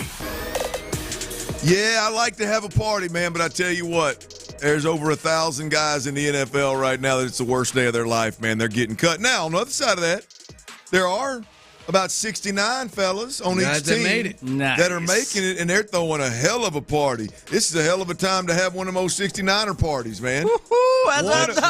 One of 69, boys. 69. Let's get it, man. Let's get it. So it's a rough day. Wait. Sorry to interrupt you there, Dirty Red. Well, hell, just take the damn reins in. This ain't my segment or nothing. Just take the damn reins. This better be good. What do we celebrate? Dirty's Daily. We got a lot of important football stuff to get into, like you just laid out with Caserio trimming the Texans roster down to 53. But we have baseball news here. 69, Tyler. 69. I'm sorry. You're right. How can I forget that? God. But we have some baseball Astros news here. I just had to let y'all know. This is coming from Chandler Rome. Manager of the Astros, Joe Espada. Wait for it, boys. You won't believe this. Outfielder Kyle Tucker has started to sprint. He's sprinting. He's sprinting. The king is sprinting. King Tuck ain't The king is sprinting. I didn't know. There was about one. Holy hell. There wasn't but one or two things that we'd be playing celebration music for. Big Tuck sprinting is one of them, Ron. Holy crap. Yeah. I didn't expect this big news on a Tuesday. He's close to running base. King Tuck is sprinting, Ron. Quit pissing on it, Ron. He's sprinting, man. Don't put this on me. They've pissed on it. No, you're pissing on it. No, I'm not. They're not out there trying to get Hayward, dude. He's sprinting. I mean, why would you do that right away? I mean, you don't smile. You don't join the celebration. You don't nothing. You just immediately go into just. I read the rest of it. It says Espada said he's close to running bases. Yeah, well, obviously he's the first. I mean, he's sprinting. He's sprinting, Ron. That's what you do around the bases. You sprint. You have become a buzzkill. You have just become a flat ass buzzkill. I don't believe anything they say with Kyle Tucker. I don't. With Kyle Tucker, look on your little Twitter machine. Look on your little Twitter machine. I'm sure there's videos of him running out there. I think I will celebrate thoroughly with you as soon as he hits the diamond. I wonder if they got him doing like the shuttle run. Tyler, you should have known better. I'm not here. Hey, you do your celebration you want to. This is a negative day. This is a dark day, and we ruined it for Ron playing celebration music. The Kyle Tucker thing, I will have excitement when I hear or see him on the field. Boy, Tyler, I tell you what, man. Well, disregard. Not a big deal. It's going to be a long season with old Debbie Downer over here. It's not. I thought that was wild. Most of it is an important step to his recovery. Espada said he's close to running the bases, but unclear when he will do so. Tyler, I'm not going to let him do it. I'm not going to let him bring me down. This is huge. This is huge. I mean, I think it's about big. Kyle Tucker. It is a reason to celebrate. He is sprinting, boys and girls. The King's Court rejoices. Yes, the King is sprinting. But my apologies. Let's get back to this important Texans news. You don't apologize for nothing. Old Debbie Downer ass over here. All right, man. Now let's get back. Let's get back to talking about this sad news, Ron, because I know this is where you feel right at home. I know you like this. Is that my boy Ron? Yes, it is Ron. Like sprint, baby. Get in here. Who's out? It's cut day in the NFL, man. This is the day as a player you show up and you just hope like hell they ain't looking for you. You don't make eye contact with the Turk. You just keep on walking. You sit at your locker. You just hope like hell they don't walk your direction. And when they do, boys, it's just time to man up. I survived 3 of them. The 4th one got me. The 5th one got me. I'm going to tell you, I'm still a little bitter about it. I felt like I was a little closer to the organization in Dallas than most guys with the Arkansas ties. And the old Turk, Ron, was funny-looking old fella. Is this before Bill Parcells was just asked to you and just... No, this was after. Okay, but even at that point, I didn't know if I was going to survive. I didn't know if Jerry. I didn't know if Jerry was going to play. I didn't know if Jerry had the ace of spades. You know what I mean? And I knew I was playing so much better than everybody else, and I was like, God, if Parcells has any sense, right? He's got to at least keep me around. These other guys Romo hadn't really done much, and boy, the other ones were just peeing down their leg. Walked in, man. The previous years I told Turk, I said, look here, man, when my time comes, don't let me walk to the locker room. Don't let me walk to the locker room and sit down and start getting my stuff out and, all that kind of stuff. I said, when I walk in the door, you're standing right there. Just get me. Yeah, just get me immediately. I don't need to go in the locker. Every guy in there that I need to say my goodbyes to, I got their phone number. When you see it, how is Turk? Is he nervous or is he? No, he don't. He's one of those guys that looks hard. He looks like have you ever seen that old boy? The one in Dallas back in the day? I don't even know if he's still alive. But he looks like the guy that would. He got a real. Who he didn't literally look like him, but who I just. Old boy on what was the dude Stephen A. Smith started with on the debate show? Old white dude's a big Cowboy fan that ran off Shannon Sharp. Skip. He got a. But he's obviously not as put together. Like he ain't trying as hard. He's rough looking. That sucker let me walk to my locker, then he come across there and has me go. I just left. I went and talked to the dude that gave me the message, and I left the building. Went home. I had a house at the time. Jerry called me back up there. Said I can't let this happen without talking to you. So we chit chat for 30, 45 minutes. Made me feel a little bit better, but he still did. He didn't tell me. Yeah, that's good. I was hoping he'd say, "Hi, it was April Fool's, man. It's you get the job back." There it was. So it's a rough day. It's a rough day for a lot of folks. But there's one thing with the Texans that I've been wanting, and that rough day today. That rough day hit Andrew Beck, fullback, and Troy Hairston, fullback, who, by the way, had I think he had 4 holding penalties and a couple of whiffs in the last game. So it was the writing was on the wall for Troy Hairston. But both of those fullbacks get released. Now we've heard since then that British Brooks, the running back that scored 2 touchdowns, I think against the Giants, I believe, late in that game, that he has made the team, which he was my outsider choice of the lower level guys to make this football team. And I think he made the football team as a fullback that can also carry the rock, obviously. But the Andrew Beck and Troy Hairston release puts me in a spot where I feel like I may get one of the things I've been wishing for, and that is more Brevin Jordan. Brevin Jordan, his role in this offense is obviously a backup tight end behind Dalton Schultz, but obviously in the league you use a lot of 2 tight end sets, so he would be the second tight end. He is a more of a hybrid tight end that would stand in a 2-point stance in the slot or be in the backfield or be your move guy. He's more athletic, more explosive than your typical tight end. So he's got a package in this offense, and I do think he's a very valuable piece. But the only way that Brevin Jordan could become more, the only way that Brevin Jordan could bring more to the table, the only way that Bobby Slowick was going to be able to get Brevin Jordan more touches is if he fills more roles, right? If you've got Brevin Jordan and Andrew Beck on this roster, you've got 2 guys doing ultimately what I believe Brevin Jordan should be doing by himself. Now that Andrew Beck is gone, he was injured all of training camp anyway, and now that Hairston is gone, you got to believe that Brevin Jordan's role is going to be expanded to some degree, which I think is a brilliant decision if that is indeed how they go, because you get just another explosive weapon in this offense that you have on the sideline. You naturally find a way fullback. He could fill one of those fullback roles. And so now you get him in all of your misdirections. You can change personnels without changing people. Like you can go from 12 to 21.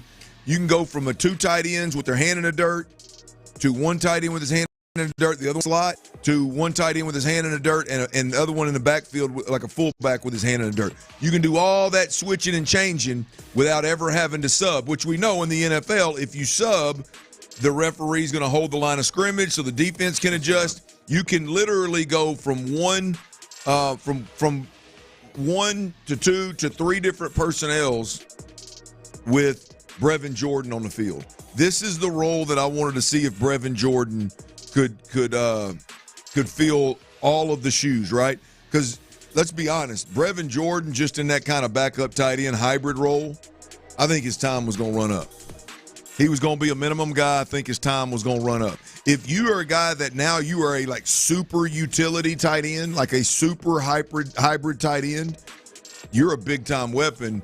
And hell, that second contract could be a little richer than most tight ends. But not your top tight ends. I'm just talking about than what Brevin Jordan could have been as a backup. Well, Brevin Jordan clearly brings a skill set that can be explosive, that he can potentially give you chunk play, big plays out of the offense, and be another weapon. But also, as you said, the amount of guys that you have on the team that get on the field ahead of him makes it difficult for him to get on the field. But the number one thing that makes it difficult for Brevin Jordan to get on the field is Brevin Jordan when it comes to having to run block. Whether that's from the tight end position, whether that is from the H-back position or the fullback position. And I like where your thought is of how many different things Bobby Slowick could add to the offense. But it has to be with him being able to be good enough to block. Good enough to stay on the field where teams don't just say, this is a pass. Yep. Good enough to where he could stay on the field that, hey, if he is a lead blocker, that he just doesn't get decapitated, right, and just completely blow up a play. So if he can just, what we talk about with Kenyon Green, Kamari Lassiter, just hold his own at the position and be good enough to where you can get him on the field, then you can get him on the field and see the stuff that you want to be able to do with him. But you can't make yourself completely make it completely obvious what you're going to do and predictable every time you line up because he's out there. And you just can't just crush your run game and give away downs because he can't make the blocks, or he can't protect if you need him in front of CJ. So I think that's where it comes from. Can he be good enough at the point of attack to block, whether he's a tight end or a full? Yeah, well, I mean, that we'll find out. I mean, I want it to happen. I want it to work. I hope that he's capable of doing it. I think that this is Brevin Jordan's biggest opportunity, is to be able to do it all and prove that he can do it all and be even more versatile than we thought. Because, look, the problem with the Texans' offense is there's not enough footballs to go around. You got too many great players. You got too many weapons. So the more roles that Brevin Jordan can fill, and let's be honest, of all those weapons, Brevin Jordan's at the bottom of the list. So the more roles that he can play, the better chance he has of impacting every single game. I just think it's what's best for this particular offense. Now, the Texans running back room does consist of British Brooks. British Brooks, a rookie, he did make the football team. He did have a good game against the Giants with from a rushing perspective. There's a play against the Rams though, where I saw it when it happened. Sean and I talked about it in the post-game show. We've talked about it throughout Monday here on Reaction Monday as well. And here we sit Tuesday, the guy makes the team. There's a play in that Rams game where he ultimately chin checks and decleats there's a Ram defender. And then when you see the guy turn sideways, you realize it was a number 93. It was a defensive lineman, interior defensive lineman that he chin checked. And I got to believe that play right there is why British Brooks made this team. Now all of a sudden you can say, whoa, if you can do that, you can fill the fullback role and you can tote the rock if on goal line and short yardage situations. All of a sudden this guy becomes a little bit of a weapon. That may keep Brevin Jordan from doing everything I just discussed, because British Brooks is on his football team, and I personally think that's where he plays. Ron, any concerns about a rookie being in that running back room and being a fullback for this football team? No, because I don't think they're going to use him like Kyle Juszczyk as they did in San Francisco, where he's a major part of their offense. Clint, it really doesn't matter how old you are or what year you are. Like, they haven't had any fullback that has any level of nastiness or even seems to even, like, they've got veterans who miss assignments or don't make contact. So it doesn't really matter how old you are. It doesn't give a damn how old you are. That's such a good point. I mean, because all the football we've watched the last couple of years, that British Brooks block on that defensive tackle is the most impressive thing we've seen. Hairston's been here for 2 years, man. He did a snow angel when he caught a touchdown on Saturday. Yeah. But he He dove into snow. Kept that celebration. He dove into snow multiple times, just blindly, in his years. Where back-to-back games, preseason games. He had like 5 penalties in that game. Yeah, that's rough. It doesn't matter. It doesn't matter how old you are to me. We'll get more into that running back room down the later in the show. In fact, Jonathan Alexander's joining us next segment, so you might want to stick around. But boys, I let something that we've discussed a couple of times. I let something get me again today. Actually, it was yesterday. And it's even gotten worse. The ask for the tip at the point of sale. Just the tip? This has been several years for you. The tip. Just the tip. I mean, I'm talking about boiling. I've become, if they've spent it around their run, I've become a custom tip dollar guy. Be honest with you. At point of sale, before the grease is hot, before they even start to prepare my food, if they spin that damn thing around there, and it's 18, 20, and 22%, before they ever even pull a slice of bread off the damn shelf, I hit that custom button and you're getting a buck. So at least you give them something. I guess I feel like I guess I could probably go nothing. Well, I'm hot. Do you really want to put it? I hate that, man. I hate it. Yeah, that's annoying. I hate handouts, man. I hate handouts. Bro. Yeah, work for it. It crawl. I mean, it moved me to a point of like it moved my emotions. I was mad. I was Well, I think I want to say something to the poor lady. I want to be like, "Are you comfortable spinning that thing around?" You should. Yes, I am. We do it to everybody. And it's worked for us. And not only does it work, hell, they expect it. I mean, people get mad if you talk about it. I'm heated. It's been a very smart move by these retail spots, these restaurants. Spin it around, baby. You're right. I need to go zero. And they'll take it, piss you off, but for me, automatic. Oh, you're right. You're all right. As tight as you are with money, you're all right just giving away, especially them tabs you be paying with the 3 kids. You're all right with just giving away. 18% is quite a bit, ain't it? Well, I mean, if it's usually those are spots works. I give it up. Like downstairs, if I'm just getting a Gatorade or something. What was Before that? you get any service, you don't mind tipping? When they flip it around, if I'm ordering food, they've done nothing but taking your order, right?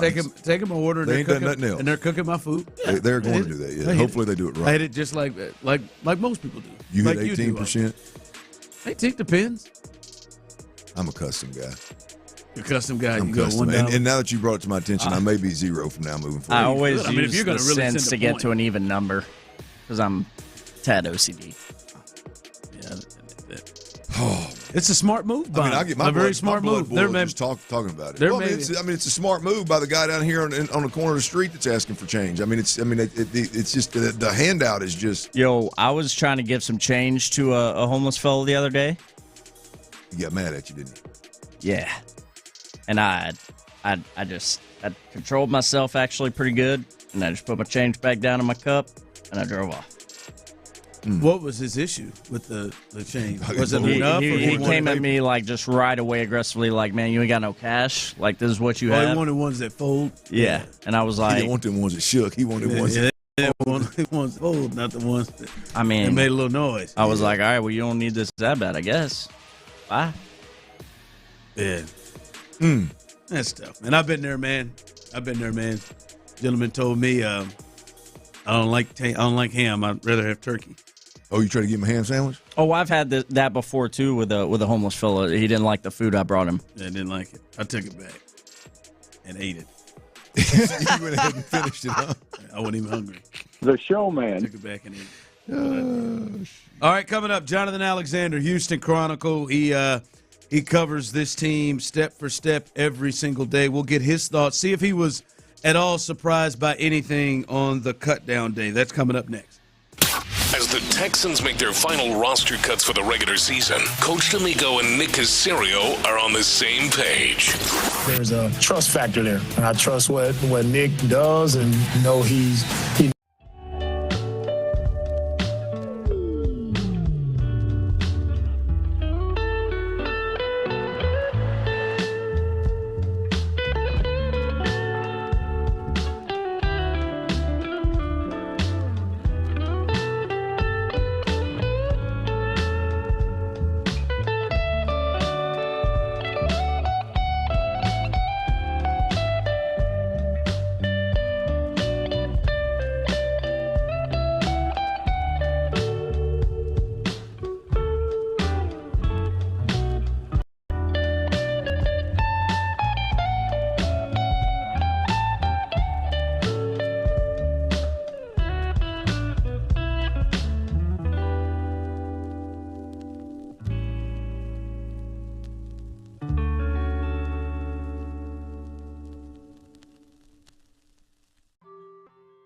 minute of the conversation. Houston's sports leader. Sports Radio 610. Sports Radio 610 presents The Drive with Stoerner and Hughley.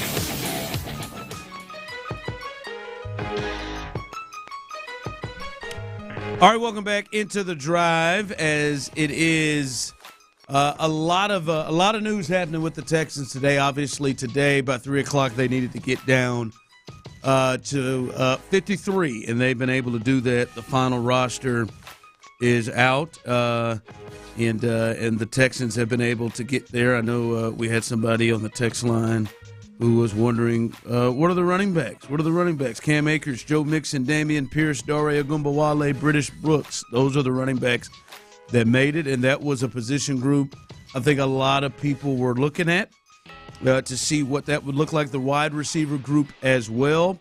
Nobody better to join us than a guy who is around this and covers this team, our guy, friend of the show, Jonathan Alexander of the Houston Chronicle. And, J.A., I want to know from you right off the bat, did anything surprise you? Any moves surprise you? Any cuts? Any guys that you thought would be on this roster that didn't make it? I don't know that anything was crazy shocking. I kind of wondered how the Texans would view Noah Brown. He was probably their fourth most talented receiver and had a couple of big games. But I understood the decision. You look at his availability. He missed 7 games last year, missed OTAs because of another injury, missed the playoffs last year too, missed OTAs because of another injury. And then he comes back, plays a little bit, and then gets injured again in training camp. So I understood that, but he was probably like the most talented player who they cut. Other than that, I was a little bit surprised at them releasing their fullbacks. But that just means that they think that Brevin Jordan can play fullback, and not primarily fullback, but he can line up back there if they need him. They won't have a use for it. They use it for other spots on the roster. And I think another surprise was British Brooks for sure. He was a long shot to make the roster, but he had so much success in the preseason. I think they felt like they had to put him on there. Yeah, the British Brooks thing is interesting. We just talking about right before you came on. I think when he chin checked number 93, that defensive lineman for the Rams, I think it just showed there's a level of physicality there that quite frankly I think this offense it's one thing they're missing. And it also came at a time when Harrison, the other fullback who had more experience, was holding the hell out of everybody or whiffing completely, not even blocking the right guy, it looked like. So I think that was – I had him yesterday. Ron and I talked about it. I pegged him as my lower-level player kind of surprise keep, and it was 100% solely based on the physical nature in which he chin-checked 93. Well, absolutely. I think there's nothing more coaches love than players doing the extra stuff. And when you can do things like that, I mean, that was a big boy who he chin-checked. And for him to do that, that's ideally what they were looking for those fringe roster players, guys who can do a little bit more than just running the football. Because British Brooks is not going to get much time if he remains on the roster. He's not going to get much time in a game. So what else can you do? Can you play special teams? Can you block if we need to? And he went up and showed out on film. And I think they rewarded him for that, and that's why he made the roster. Jonathan Alexander, Houston Chronicle, joins us as we are kind of talking about the big news of the day, the Texans getting down to 53. I think one person talked about a ton, whether he'd make the team or if he'd be on the roster opening day, is Dameon Pierce, especially with the emergence of Cam Akers and what's going on there. He has made the 53 as of now. Do you get the sense that this is a play, because a lot of people believe that he's trade bait? They're going to try to trade him. Do you get the sense that he is going to be dressed and on this roster week 1 against the Colts? Yeah, I think, you listen to everything that Joe Mixon's more of a powerful back. They kind of complement each other's strengths, and it gives you a different type of feel when you put a different running back in the game like him. Yeah, Jonathan, I mean, I'm with you. I think obviously if Damien's on this roster, I think he's going to get touches, and I just wonder at this point in time how long Bobby Slowick can continue to do that. I mean, look, he's if there is, we get enamored with the pass game last year and what he's done with C.J. Stroud, and that's very fair, justifiable. But at the end of the day, the run game has been suspect, and the inability to generate a consistent run game that is on time, in scheme, in design that's a problem for Bobby Sloak. So that's got to be addressed. And I just wonder how patient they're going to be with Damian Pierce if things don't seem to turn the corner in the first couple of games. Hey, Big Heinisch obviously is injured on the defensive line. You've already lost. What's my man's name? The damn Danico Autry. So already slim in the middle there. What do you think that he didn't get cut? He just on IR. What do you think that does to the interior defensive line? How does that impact the Texans? Yeah, I think essentially what you'll see is the Texans will probably look through the waiver wire, look through free agency, and try to target somebody at defensive tackle. You got Tim Settle, who's also dealing with the injury, who should come back pretty soon, but he's dealing with the injury, didn't practice all training camp. They're unsure exactly of what they have in him. I think they like Mario Edwards and Fale Fadakanse, and Khalil Davis played pretty well. But I definitely wouldn't be surprised if they were to sign another defensive tackle and try to make that group a little bit deeper. I think even with a healthy Tim Settle and a healthy Kurt Heinisch, they were still going to target that position because, in my opinion, it's the weakest on the entire group as far as depth goes. And the starters, they had a significant drop-off when they lost Sheldon Rankins and Malik Collins. And now they're trying to piece together what they have in the interior. So I think that's the position that they have to target these next 24 hours. All right, Jonathan, before we get you out of here, curious, the big news here roster-wise is they're going to have to put Christian Harris on IR.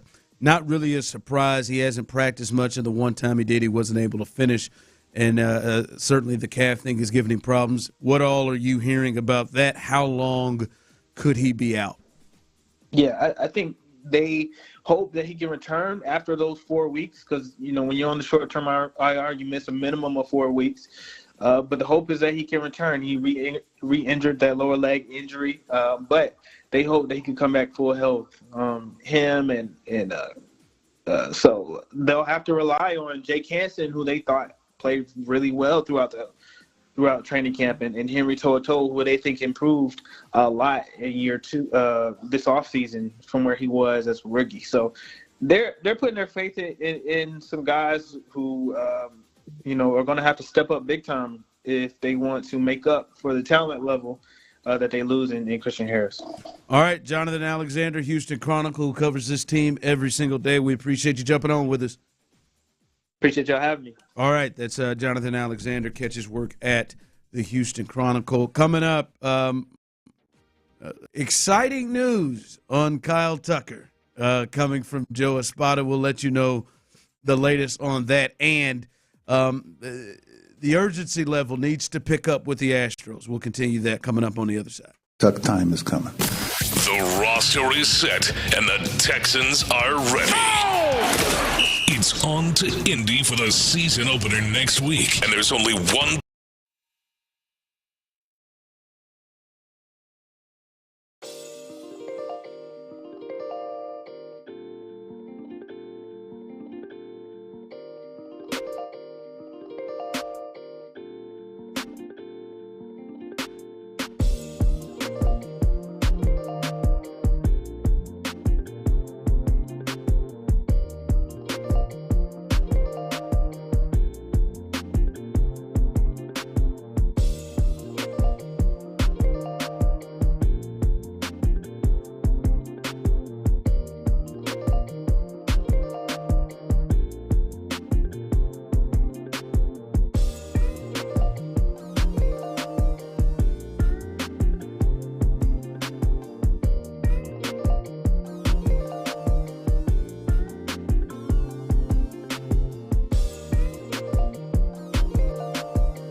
at the prices you want. It's easy to bring home huge wins. Keep your ride or die alive at ebaymotors.com. Eligible items only. Exclusions apply.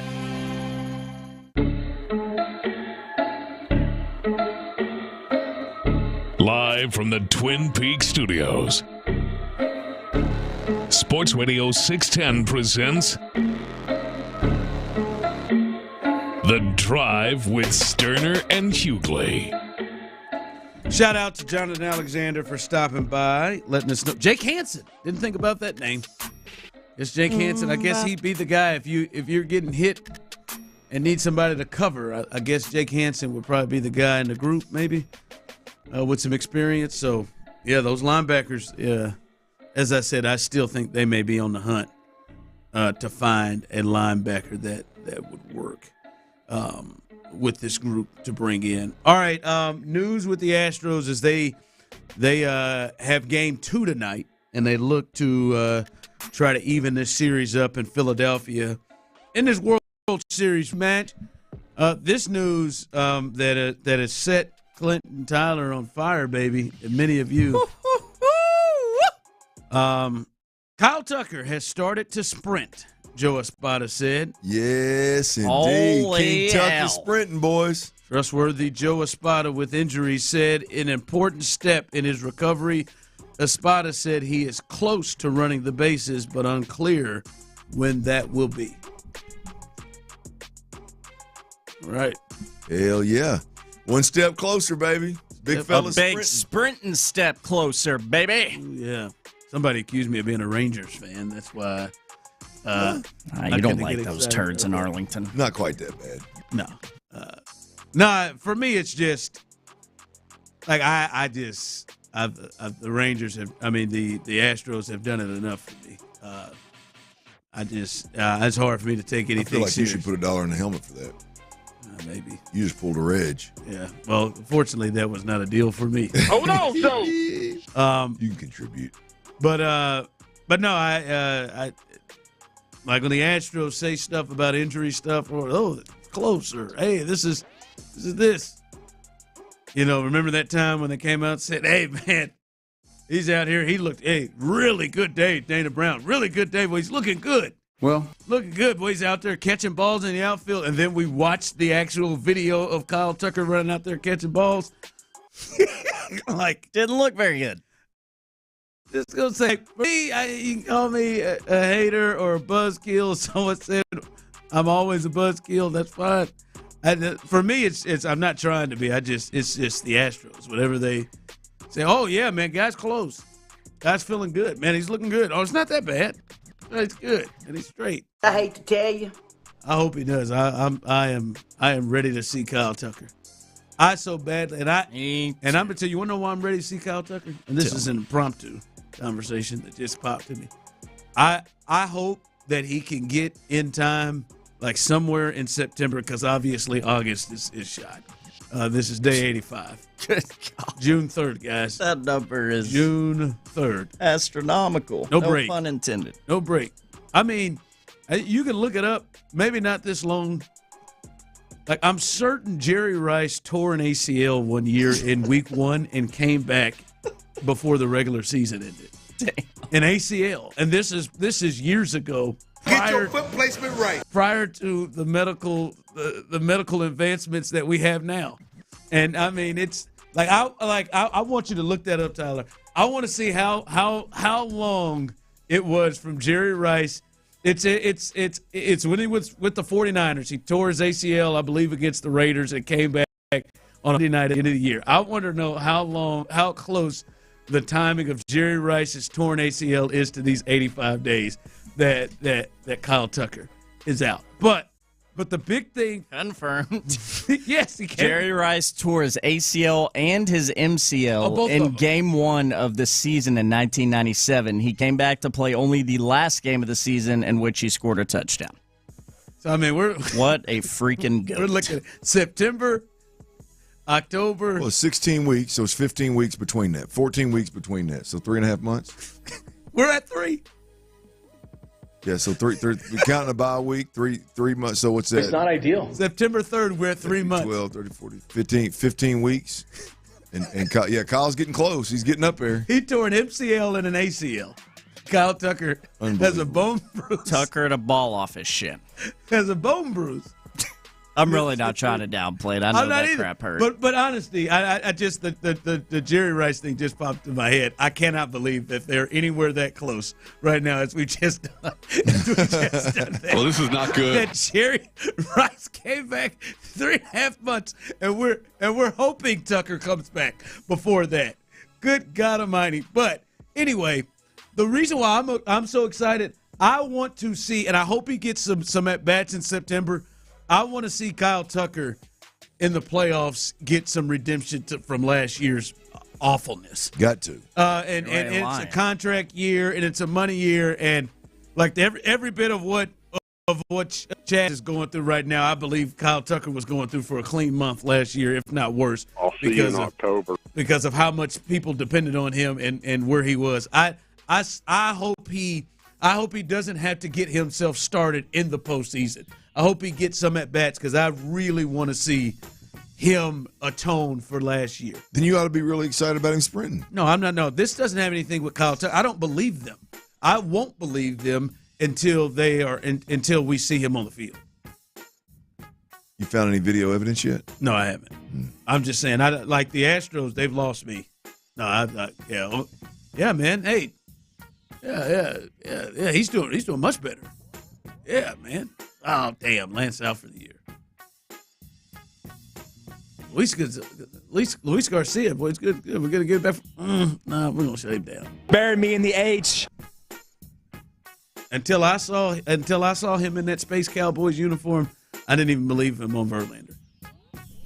I saw him in that uniform. So, hey, I don't want to take your joy, as one former quarterback here used to say.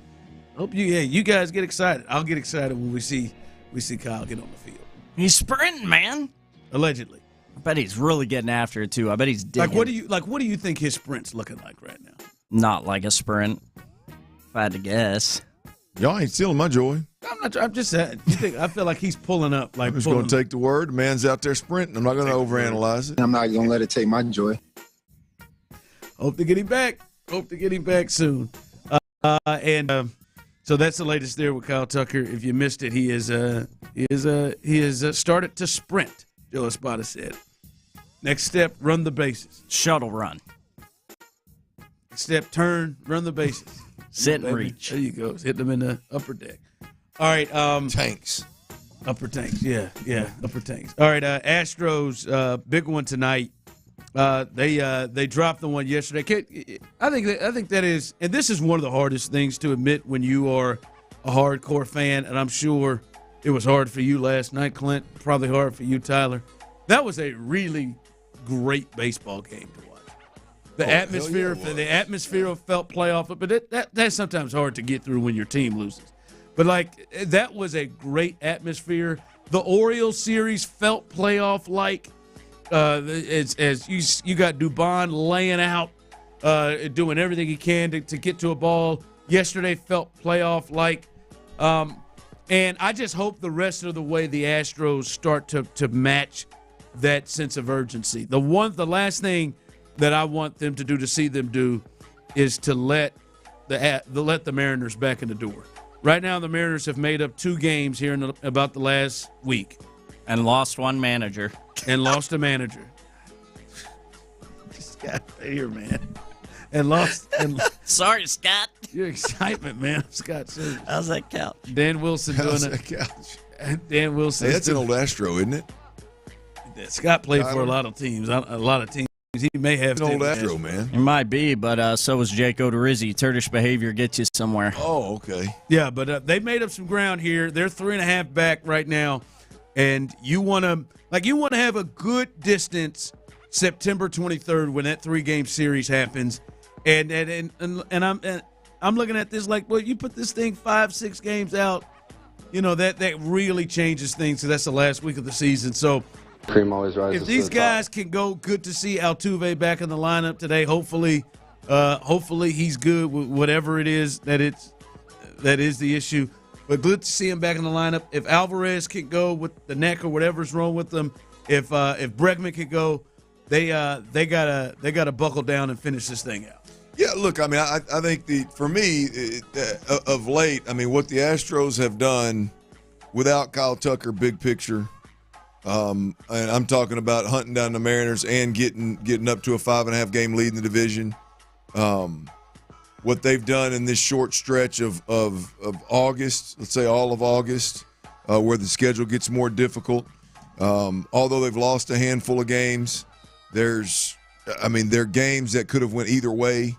And when you're playing in games that could go either way and you have no Kyle Tucker, you have no Yordan Alvarez for 3, you have no Bregman for 5, you have no Altuve for 2, you're just in the field, you're just out of sorts. At the plate, you're out of sorts, and you're losing games very, very convincingly, right? I mean, if you could, there's sometimes, especially when you're beat up like the Astros are, and you're missing bats like the Astros are, it's easy to have a game, several games get out of whack because you just don't have your bats, right?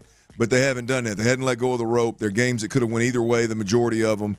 And so, as an Astros fan, I feel good about it, man. You get your guys back. You get to 100%. Knock on wood. Hopefully that's soon, and we'll see what happens. Yeah. Big, as I said, they're in this 14-game stretch where they had a series against the Red Sox, then the Orioles, now the Phillies, and the Royals coming to town. All of those teams are above 500, and with the exception of the Red Sox, all of those teams are safely into the playoffs right now. They're 3-5 thus far in those first 8 games. But as you said, they've had some significant pieces out. And hell, I think you could probably say in every one of the games, they've had a significant piece out there. I will say, if they keep getting this pitching that they're getting, I mean, they're fine. Like, it's crazy, right? We've talked about, we said it yesterday, man. Ronel Blanco's got to, he's the one you look at, boys. How's he doing? He's got to pick it. I mean, he's still 5 2/3 yesterday. What, 2 runs? Like, yeah. Still really, really good. Hector Neris has been a big time addition with this crew. So big pitching performance. They got to kind of clean this thing up and finish this thing out, because the worst thing you want to see coming up in a week, and you look up and Seattle has really made some ground up on you. All right, coming up, a little 5 o'clock fire as we continue through here. We'll get you ready for that Astros game coming up, as well as let you know what you need to know. Many of you are just getting off of the major names as the Texans get down to 53, and there's some tough news on Christian Harris. All of that coming up next. All right, Sagamore Rye Whiskey. If you're winning.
May be higher in Alaska, Hawaii, California, and via third-party delivery. KILT FM HD2 Houston. Insider access, exclusive content. Sports Radio 610. The Texans play here. An Odyssey sports station.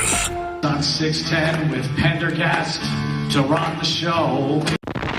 Sports Radio 610 presents The Drive with Stoerner and Hughley. It's the 5 o'clock fire. It is 5 o'clock. Congratulations. Hopefully you're off work. Luckily for you, Old Dirty and the Dilf. The Big Dilf. And Psycho T, a.k.a. T-Mill, a.k.a. Moneybags, have the latest for you. And the latest is, first off, 5 o'clock fire is brought to you by Kirk Holmes. And there is a lot to get to here in terms of the roster and cuts today. We know that the Texans had to get down to 53. They were able to do that. They have now since released the roster. You can go. You can find on social the Texans. They released the entire roster on who there and who made it and who didn't. And there were some, I think at the very least, mild surprises. We had Jonathan Alexander on earlier today at 4:25. He says he wasn't shocked. C.J. Henderson, a big name. Des King didn't make it. They cut both their fullbacks, Troy Hairston and Andrew Beck. Charlie Heck, who had been with this team since Bill O'Brien, they released him as well. He's been nursing that foot injury. But Clint, for me, and I know you agree, the Noah Brown, that one is the one that at least when you start to see all of them, start to see them come back. Oh, okay, all right. Quintez Cephas, okay, all right. You know, Mike Ford, okay. No, they signed him to a 2-year deal, but you get that. All these guys, the shark guy who's the tackle.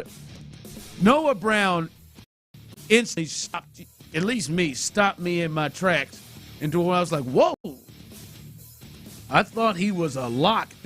We've been talking about the receiver group, 6 and 7, 5, 6 and 7. How many would they keep?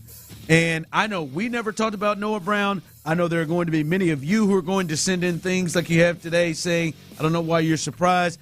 I watched the text line. I watched YouTube and Twitch probably more than I should. There was not a lot of, oh, yeah, Noah Brown's going to be the one that's going to get cut coming through here because, thought he was going to be there, thought he was having a minor injury. That's the one that jumped out the most to me, Clint, that they have seen enough from the Robert Woods who made it, the John Mechie who made it, the Xavier Hutchinson who made it, Steve Sims who made it.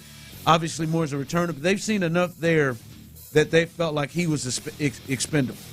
Yeah, look, even with the recent injuries, I thought Noah Brown was a lock at the number 4 wide receiver position for this football team. You look at last year when he was needed the most, he went out and put up back-to-back 150-yard games. He is a veteran that knows the game like the back of his hand. I don't think there's anybody on this roster right now that is both the veteran and the ability of Noah Brown. You look at the injury. I know a lot of people want to lean into the injury aspect of it. The timing was bad for him in training camp because he missed a good chunk of training camp. But in reality, you look over the last three seasons, he's played in 39 games. Robert Woods, who is on this football team and ain't going to snip 150 yards at receiving in a game, he is played 40 games in the last 3 seasons. So from an injury-prone standpoint, Robert Woods made it. You could have saved $5 million if you cut Robert Woods. Instead, you cut a guy that $3.5 million of his $4 million salary that you gave him this year, I believe, is guaranteed. So this is a very interesting move by the Houston Texans. And again, I understand the dynamic that he was injured, but that doesn't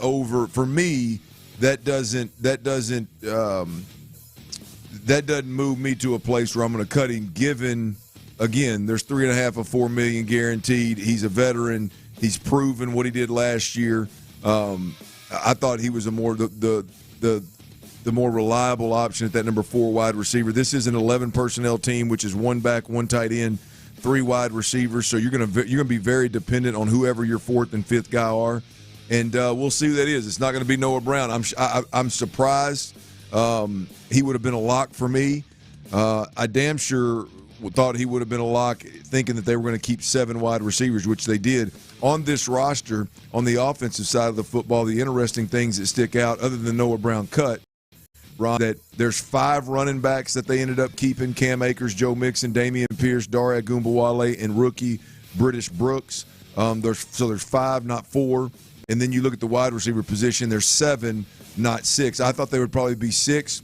Thought there could be 7, given, again, this is a heavy 11 personnel, I think, offense, and so it made sense.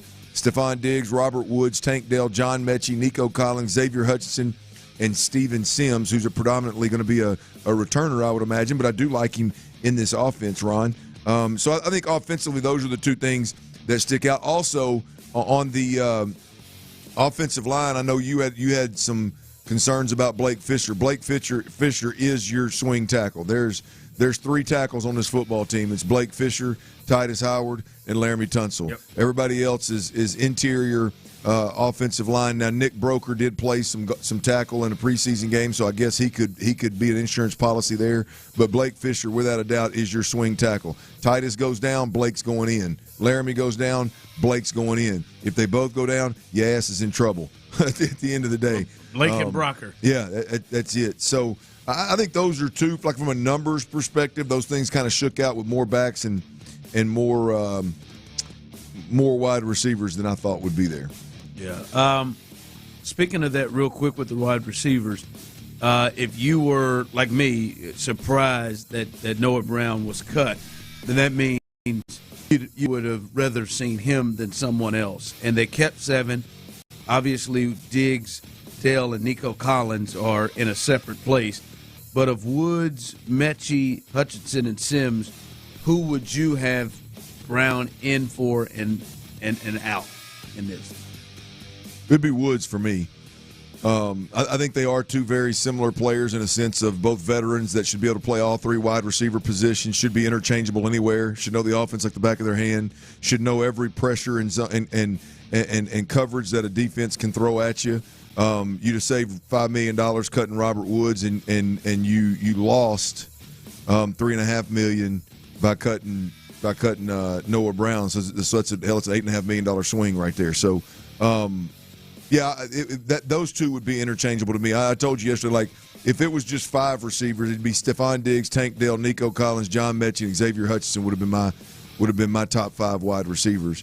The Robert Woods play here is a big time insurance policy that I can get down with. By the way, I can understand it, but that's the one that I would remove and put Noah in for. Yeah.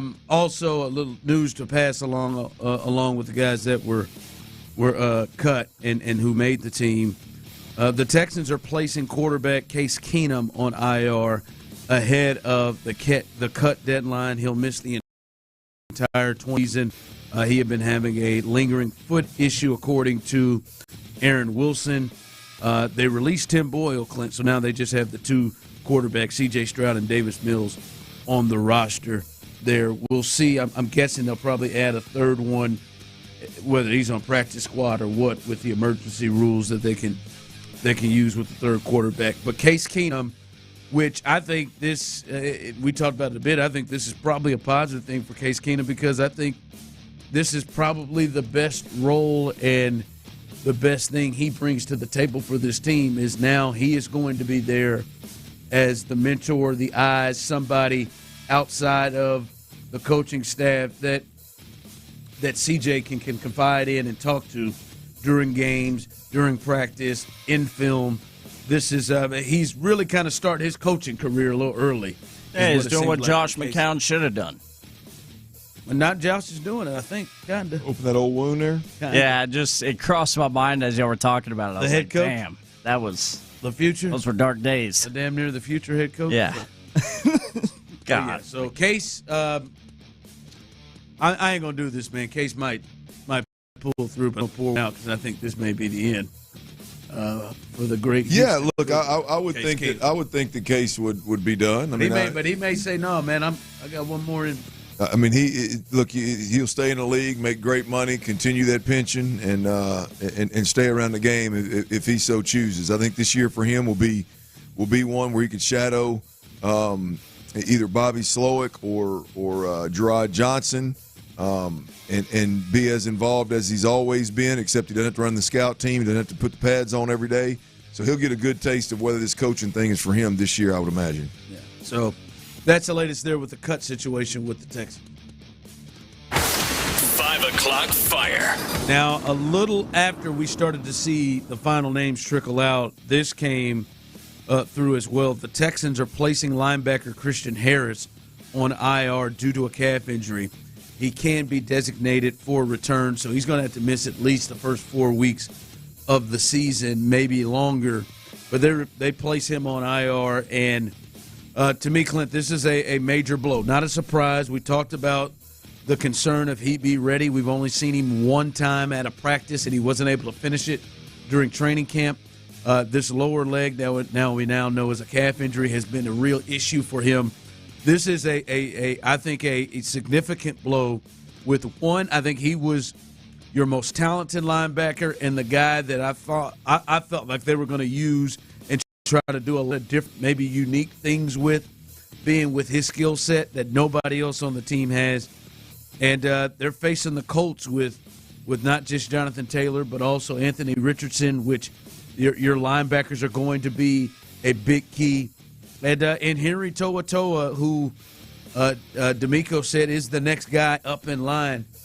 He feels like another middle linebacker more than somebody that's moving around, that's able to cover and things like that. So this is a pretty big blow for the Texans for maybe the first 4 weeks of the season. Yeah, look, I think it's an expected blow. I mean, you're talking about a guy. I'd have felt better about him playing week one had we never seen him throughout all of training camp. To go out there, try to go one day, not make it through practice, and have to go back in the training room. That's an awful sign, right? Yeah. Not only is it the setback, but now it's telling you that they thought you were better off than you were. The injury could potentially be more severe than they thought. So, and you're talking about a finely tuned athlete. You're talking about a quick twitch guy. This is a different animal. So, it shouldn't surprise anybody that he's going to miss the first chunk of the season, given what we've seen this training camp. Now move on to, okay, what do you do without that guy? It's going to be a hell of a task week one against an Anthony Richardson type of quarterback who's going to carry it and move the ball with his legs just as much as he attacks from the pocket with his arms. So how do you, as a defense, how do you offset the loss of Christian Harris? I said it from jump, Ron. I think Del'Shawn Phillips is a guy, number 13 linebacker. He did make the team.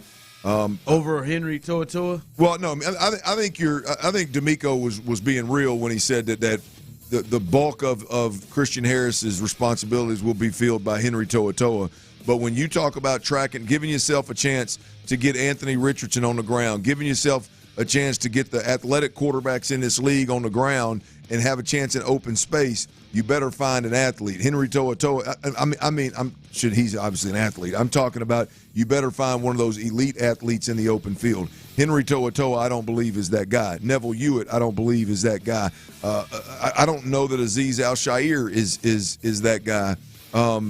Del'Shawn Phillips, again, to me, he's a guy that watching practice appears to be a guy that moves a little undersized and moves a little bit better than most. We'll see if that plays out on Sunday, but I think we could see them lean into Phillips to fill some of that role as well. Yeah, I'm really annoyed just because I really wanted to see the next step this cat would take, and now we got to wait a little bit longer, and hopefully he's good and healthy when he does come back. But it was going to be a lot of fun to be able to watch him play because last year he clearly got it in the second half of the year.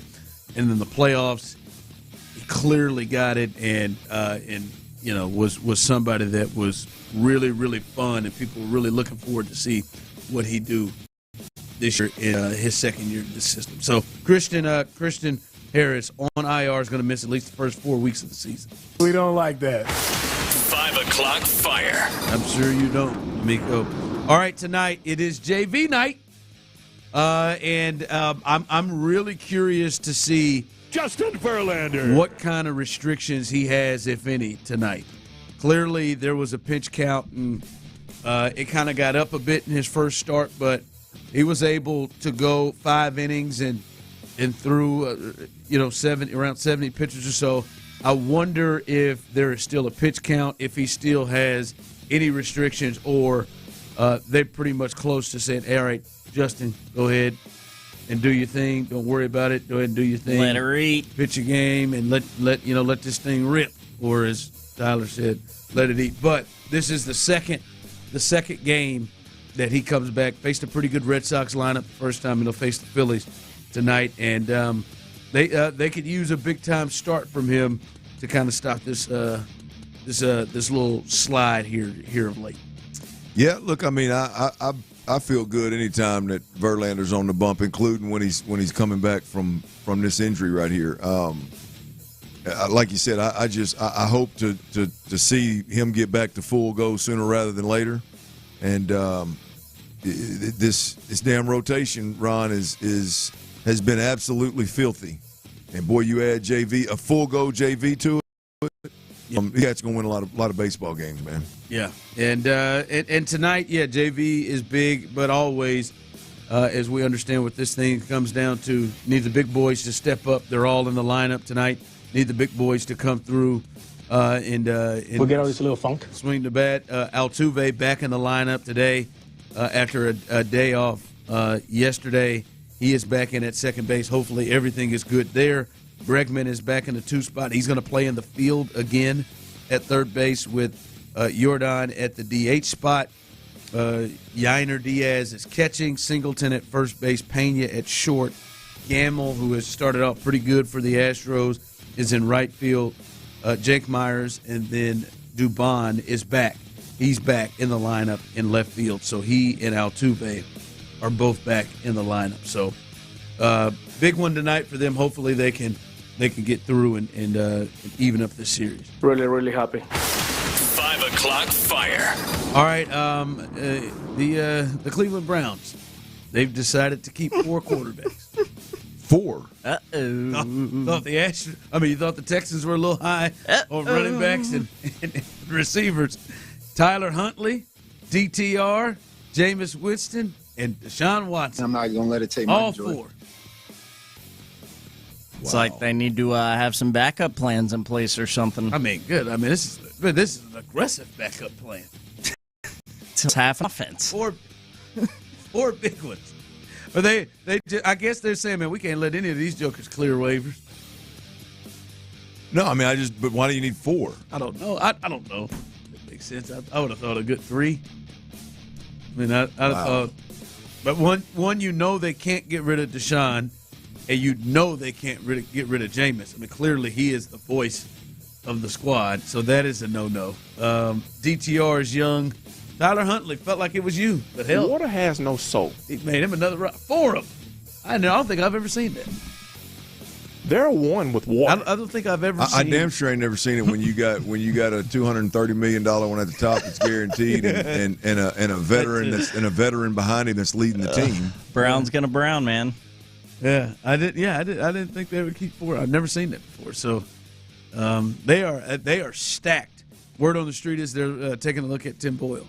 He's going to come into practice. Going to come in. Browns? I'm just kidding. No, I think damn. Flacco. What are we doing? Flacco's already in Indy, bro. Taking a look at Tim Boyle. No, they want to bring him back. No, damn it! I want it. This feels like John Gruden just being able to run it however he wants to run. Let me get 4 or 5. Show me that spider Y2 banana.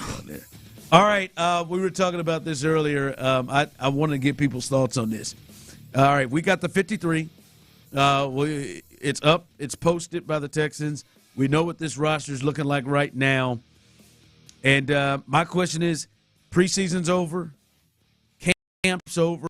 You had a certain feeling going into all of that. Do you feel better right now about your Houston Texans going into the regular season? Do you feel better than you did prior going into the regular season? We'll get there.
Around, he was right. Yeah. New episodes every week on the free Odyssey app or wherever you get your podcasts. Houston's sports leader, Sports Radio 610. Sports Radio 610 presents The Drive with Stoerner and Hughley.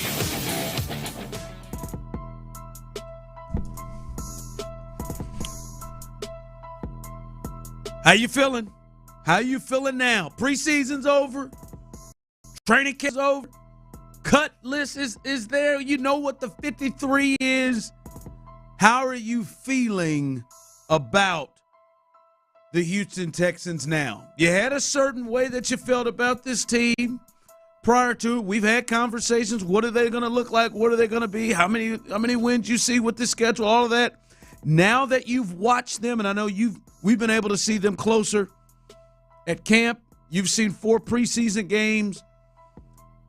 How do you feel about the Texans now that all of that is over and we are now, a little over a week to the first game of the season? How do you feel about the Texans? Do you feel better about them now after training camp and preseason? Yeah, I feel 10 times better, to be completely honest with you. Huh? Absolutely, man. Houston was supposed to be crop. Yeah, I mean, look, you said it last year, Pat, but this year that's not the case. Yeah, look, I mean, there are two or three major question marks going into training camp that I didn't feel comfortable with, and it starts with number one. There's no doubt about it. When you look at Stephon Diggs, either fair or foul, doesn't matter. When Stephon Diggs came to Houston, there was some funk with the name. There was a reputation, again, fair or foul, true or false. There was a reputation that came with him from Minnesota and Buffalo. And here in Houston, one thing that this team had was tremendous chemistry. They all appeared to love each other. They all appeared to respect each other. They all appeared to work extremely hard. And you know when you had this caliber player how that's going to impact the overall team. And so I think in camp early on, took us about a week, we realized that with our own experience, what we've seen of Stephon Diggs does not match anything that the reputation's about. The guy was obviously understood the chemistry and the relationship that he needed to have with a quarterback, which has been tremendous. He's been a mentor for several young players. He's a guy that if he takes a knee and during a break on the practice field, it seems like 10-plus guys gravitate to him. He's clearly a leader on this football team, and I feel 10 times better with Stephon Diggs being added to this team than I did in training camp. Not to mention, I hadn't even gotten to the fact that it seems like when practices were geared to get him the football, he was just absolutely filthy. So the connection that he and C.J. Stroud have is clearly tremendous. I think that in itself is going to make most people feel a lot better. Kamari Lassiter, who seemed the rookie second-round draft pick out of Georgia, who seemed to have been just handed the job the night he was drafted ultimately. I had big-time question marks about that. There's no denying, no matter what you see in terms of – I still think he's a rigid player. I don't know from a speed standpoint how things are going to work out, but there's no doubt about it. You got four-plus weeks of training camp. Kamari Lassiter continued to get better. Kamari Lassiter panned out to be exactly who DeMeco Ryan said he was, and he is a really, really, really solid number 2 corner. Now, I don't know when he moves from solid, what that looks like, how good he can be, but right now I feel really comfortable about him being the number 2 corner on this football team. And so those two, I think, hot buttons to start the season before training camp, I mean, could not have gone any better for this football team, and for those two reasons alone, we got more, but for those two reasons alone, I feel 10 times better about this football team. Yeah, the Diggs thing is a completely different thing than I think we thought we were going to be seeing. Like that has been a complete game changer, and we've seen that help this group immensely, both on the offense and the defensive side, receivers and corners. We've seen that help. I'm with you. I feel better than I did in most areas with the Texans prior to the preseason and training camp starting. The one place though for me is I'm surprised that I feel this way. I feel better about it, almost everything about this team, even the interior D line, which is a spot that I question. I feel Mario Edwards. I feel better about them at least to be able to stop the run better than I thought. I think I feel worse about the offensive line than I did before the preseason and training camp started. And don't have anything to do with Kenyon Green. Yeah, Kenyon Green's another one for me. Yeah. Like I think Kenyon Green has kind of answered the question, but as a whole, based off what we've seen through preseason, I expected to see better in the run game based off what we saw in some of the in the joint practice. That is probably the only place where I don't feel better than I did prior to it. And you know, they're a talented group up there, and the hope is that once the regular season hits, we start to see more improvement. But I thought they would look better running the football. I thought they would look better with some of the pressures we've seen, especially in that joint practice with the Rams. That's the only part on the field, because I think this offense, if that's right, this offense has a chance to be nasty. Nasty. Nico Collins looks like he's maybe taking a step, or at least more confident in himself. Tank Dell looks like he's back to where he was and more has more of a feel of what's going on in the league. It feels like Brevin Jordan is comfortable. You can see some things. It's just that offensive line kind of has surprised me the way they have looked, and that's the only place where I may not feel as good as I did prior to it. Look, I think there's a lot of question marks there. Laramie Tunsil didn't practice, and by the time he did get back, Titus Howard was injured, so you had a lot of Blake Fisher one way or another. The preseason game action was very minimal. And then you look at the joint practice with the Rams. That was the practice where it looked like Laramie Tunsil was tapping his helmet, just not in game shape, not ready to go complete drives yet. And so, understandably so, where you could feel a little uneasy about this offensive line and the progress they made. The interesting point you made is Ron, is that the point of contention, if you will, or the point of concern is not Kenyon Green. You feel pretty damn good about Kenyon Green. If you told me, all right, man, you don't feel as good about this offensive line going I'd have been in. like, oh, Juice and Kenyon, they struggling. Yeah, huh? it's not really them. Mm-mm. Like there's some of it with them, but it's not really that. I mean, they're playing better than I could have even thought they would. Yeah, they're playing, but as a whole, I don't think it's a coincidence, right? That the guys that played well, and we saw a lot of, we probably feel a little bit better about. Yeah, it's just as a whole, it's just like.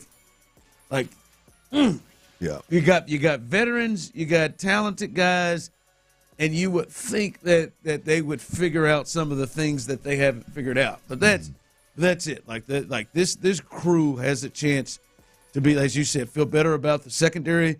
Bullock, you feel better about that. Hell, I didn't know Eric Murray was going to be a player, but he's been really, really good through camp. I got to be honest with you, I feel better about the backup quarterback position with Davis Mills. Just at least with the ability to be able to do something. Yeah. To do something and give you a win. It's just that up front, that's the only thing to me that has consistently been disappointing to see. And at first it was, well, they just don't have all their guys up there. Then they had all their guys up there, and you were like, oh, what is going on here? There we go. Get up now. Fix this up. Fix this up here. So, that's what I'm saying. Like, everything else I feel pretty good. I don't feel I don't have a ton of confidence in what the run game is going to look like week 1. Yeah, we didn't see Joe Mixon. Yeah. We didn't see Laramie Tunsil and Titus Howard together. I think we saw all 5 together, like literally for 2 or 3 days of camp. Dang it, Bobby. Nothing meaningful, right? And so, yeah, it stands to reason that the jury would still be out on Joe Mixon and Titus Howard and Laramie Tunsil and this run game taking the next step, and whether Bobby Slowick ultimately and company can generate a respectable run game. We'll see. Text line coming through. Feel much better about the team. Gus and Katie, no run. I can honestly say I'm worried. Okay. All right. Well, there's reason to be worried now. Don't get me wrong. There's plenty of reason. We don't like that. I mean, I'm going to assume that schedule has a little something to do with it. Part of it. Yeah, I don't know if worried. Yeah, I guess maybe. I get that. All right, coming up, Chaz McCormick. He is not in the lineup today, but if you hadn't heard some of the stuff, Chaz. I mean, I've heard it on the. This is to another level. Chaz McCormick, if you missed what he's had to say about his performance and himself this year, you don't want to miss it. That's coming up next. All right, let's talk about Our Vision Homes for a bit, y'all. I mean, it's pretty easy. They are Houston area's premier turn.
AmericanEagle.com. Call AmericanEagle.com at 773-NETWORK. That's AmericanEagle.com, 773-NETWORK.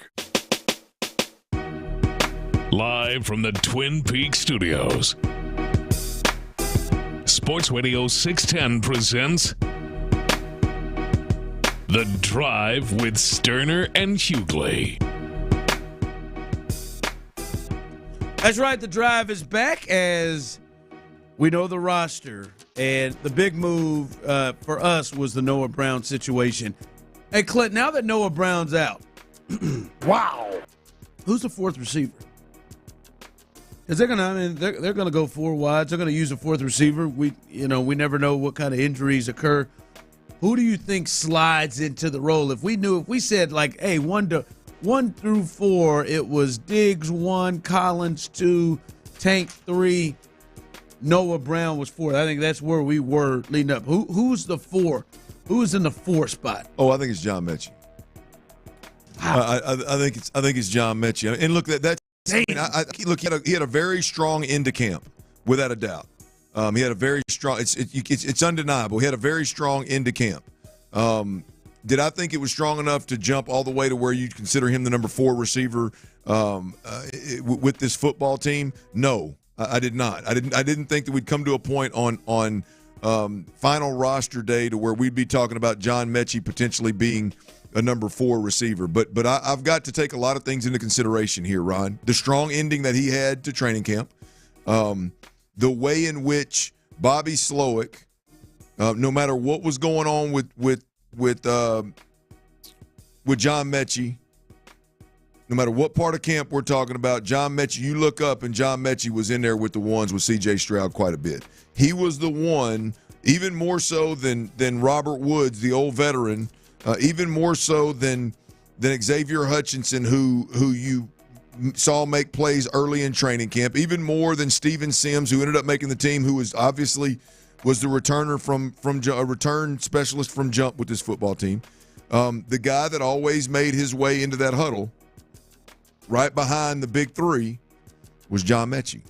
And so, look, I've just got to believe at this point in time that they are going to continue to give John Mechie every opportunity to be an impact player with this football team. And right now, I think when you're talking about the number 4 spot on this football team, the responsibility of the 4th best receiver on this football team, I think it's hand on Mechie day one. Indianapolis, baby, opening week. Text line said Robert Woods. Is what someone texted in. Based off what we've seen, as you said, like, who's been in the huddle? 8 and 2 for the most part, but 8 more. John Mechie. And so I think what you're saying is probably correct.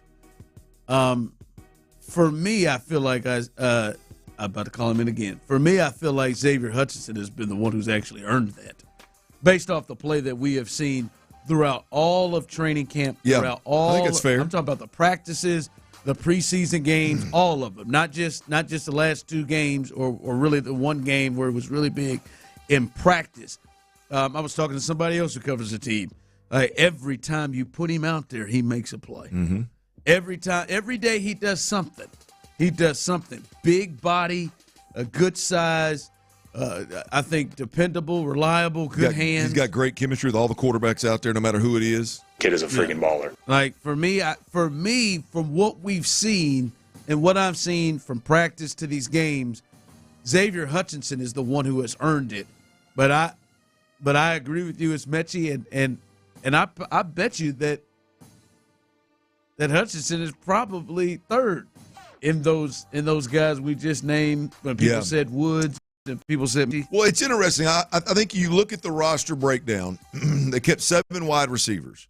And I think Robert Woods is the insurance policy. If one of your big 3 go down and you need a guy that knows the whole playbook, that's seen every pressure a defense can throw at you, that's seen every coverage a defense can throw at you, has played in big time high leverage moments in every situation, then I think Robert Woods is the insurance policy, the $5 million insurance policy that you purchased. And if he has to play in one of those roles and he plays well, then it was money well spent. Now, I think if we're talking about the fourth guy in or the fifth guy in, I think John Mechie is that guy. They have pushed and pushed and pushed, and on John Mechie to be the guy, to be one of the guys, to be a contributor, not just a guy that makes the roster and, hey, stick around and keep getting better and develop.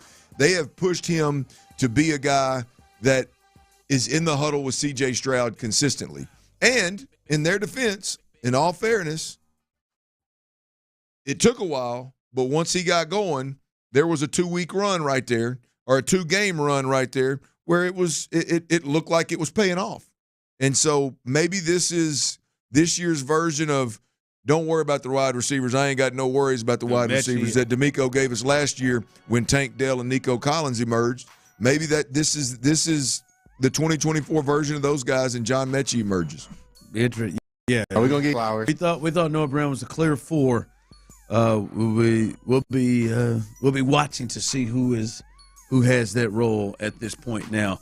Hey, coming up, a new episode of the Orange Wagon tonight, 7:30. So look for that. The Big Orange Wagon. Yeah, you're right. I should have said that. It says New Orange Wagon on the type portion of it. I should have said the big Orange Wagon. Yeah, the Big Orange Wagon. Patrick, say it again. Big Orange. The big. Now he's putting it in. Now he's typing it in right now because he left out the big. I want to set you up for success, man. I just thought you knew the name of my podcast, you know? I come down and read it, the Orange Wagon. You left the big out there. The Big Orange Wagon. Well, he gets it honest. Welcome into Drive. Wait. That worked. Welcome into Drive. Why not? Drive with Stoerner and Hughley. Big Orange Wagon episode tonight, 7:30. Texans All Access. They follow us, and they'll talk about the trim of the roster to 53. Oh. By the way, Casario, I believe, will be speaking tomorrow at 9 o'clock. That'll be interesting. That is correct. 9 o'clock. I'm certain you can catch that right here on Payne and Pendergast on Sports Radio. Pendergast and Payne. They'll also talk about the Case Keenum injury as well, following us on Texans All Access. And you know we are live and local until 11 o'clock. Area 45, Bijani and Creighton, as they'll have a post-game show, hopefully better than last night's, as they have the Astros and the Phillies again. And someone not in the lineup is Chaz McCormick. And, you could see and just imagine, anybody who has been – you don't have to be an athlete, but anybody who has struggled at their craft and just can't seem to get out of the funk that they're in and know they're better than they are and just can't seem to get right can relate to Chaz McCormick. But it was probably frustrating, just like, it probably is with Dameon Pierce. But, man, he expressed it. This was Chaz McCormick with Chandler Roma of The Athletic. I'm disappointed in myself. I feel like I've let the team down, let the coaches down, let my teammates down, and that's the toughest part. But it's not over yet. I just have to take it like that. It's not over yet. I have to keep grinding. He continues. I have to do it myself. I'm the one effing going out there. I love the advice, and everyone's been trying to help me. But it's been 6 months. I need to go out there and stop being a bitch. End quote. Man. Stop being a bitch. That's strong, man. Yeah, man. I know they come back into town this weekend. I felt maybe he needs a standing ovation or something when he comes up to the plate first. I'm down. Something to get him in a good spot, because lift them spirits, cowboy. Yeah, them spirits are down, Jack. Like, I don't think he's doing this, but you read something, you hear like that. I feel like a guy that's going back and just knocking back a case. Just sitting back and watching Netflix and knocking back. He's at wit's end, man. Or just pulling from the bottle, even pouring a glass. Right. Don't even mind the glass, just man. Give me the bottle, just man. turn the bottle up, Mix man. it dark and light. Just keep watching. He's watching film over and over. Just rewind. As you're reading that right there, it was hard. I'm picturing Chaz McCormick at bat, and that's exactly what his bats look like. at what his at-bats look like. It's exactly what his at-bats look like. And so, he is clearly – we've been saying this for weeks, Ron. He is in a bad, bad spot. And it's interesting because it's not the Jake Myers, poor, pitiful me. It's the defeated look of like, I just don't have answers, right? It's not quite that. I screwed it up. It's more of like he's so frustrated, he has just said, F it. I'm going to go up there, I'm going to guess, and I'm going to swing, and I'm going to just, you know what, whatever, man. And his body language sucks. His facial expressions suck. And I know, look, a lot of the times guys can't. Like, I don't think Jake chooses to have that body language and that facial expression. It's just coming out. I don't think just Chaz. Something about his face. Yeah, I don't think Chaz chooses to have those kinds of reactions. But you get to a point where you're so frustrated you can't hide anymore. You just don't give a rip. And look, I'll be honest with you though. This right here, this is some white boy Chaz stuff. I know we took his nickname back. This is some white boy Chaz stuff right here. If you're struggling. This is especially the end of that. This is what I want. I have to do it myself. I'm the one effing going out there. I love the advice. In other words, thank guys. I appreciate it. It's been 6 damn months. This is ridiculous, man. I got to get out there and stop being a B. Like this is I don't want any of my guys to struggle, but when they do, this is what I want.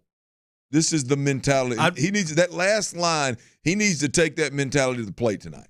I'd rather just take it to Sugarland with him. I'd rather him, not be just woe is me down in the dumps. I wonder has he passed that portion of it? Was there feeling sorry for himself because he's not getting he's not getting consistent running the outfield? And now he's just enraged. Well, it felt like in that moment we talked about earlier, Ron. I know I brought it up. There was a game a week or two ago where he did some good things at the very end of the game. Yeah, he was so happy. Yeah, so that felt like the moment for me. If it looked like something had just come off his back. Short-lived, the team boys. was partying with him in the dugout. Like he was smiling. It looked good, but now he hadn't done a whole lot since then. It feels like this is the second time they've kind of gone through this. Yeah. Although I feel like Abreu handles his differently. Abreu just goes. I think he's just internalizes it and just sits there. Like I feel like he's going to the plate and everybody is up there. God, come on, but Chad on here. Please get a walk. Yeah. Something, because he's gonna lose it. Yeah. We all had that kid on our little league team. Like doesn't Chaz look like? If he gets hit, he's charging the mound.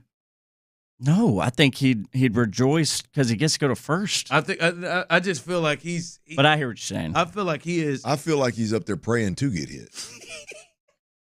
He's down 2 strikes. He's like, hey, if this fastball's got to run in. Yes. Absolutely. Absolutely. He feels like in a short fuse. That's a good point, Tyler. Like I think he's up there. That first pitch he sees, I think he's trying to hit it. But once he gets down in the count, it's exactly how I feel. Give me a walk. No, hit me. Give me a walk walk, me, hit something. me, Just praying for somebody to get out of that situation versus swing with 2 strikes. He's getting behind it. Yeah, he's got to look. At the end of the day, Chaz. I feel like he's just going to snap. Chaz got to go to Sugarland. I don't know if that would help him. Well, getting at bats like this whole playing one of every 3 games and batting every time there's a left-handed pitcher and all that kind of like that ain't it. He's got to go somewhere and get 4 to 5 at bats every single outing until he snaps his ass out. I think it would drive him further in the dumps. Now with them trying to sign Jason Hayward, it does not look good for him. There seems to be more people in his way now. There seems to be bringing more. Just a little funk. Just a little funk. Just a little funk. We'll get all this little funk. All right, coming up behind us, Texans All Access, as the fellas will talk about this roster, getting down to 53. Area 45 with Bijani and Creighton after that as well, live and local to 11. And remember the Big Orange Wagon episode tonight. So stay tuned and listen for that. Clint, great job. Tyler, great job. Shout out to our guy Jonathan Alexander who joined us as well. I'm Ron Hughley. As always, Houston, we love you, baby.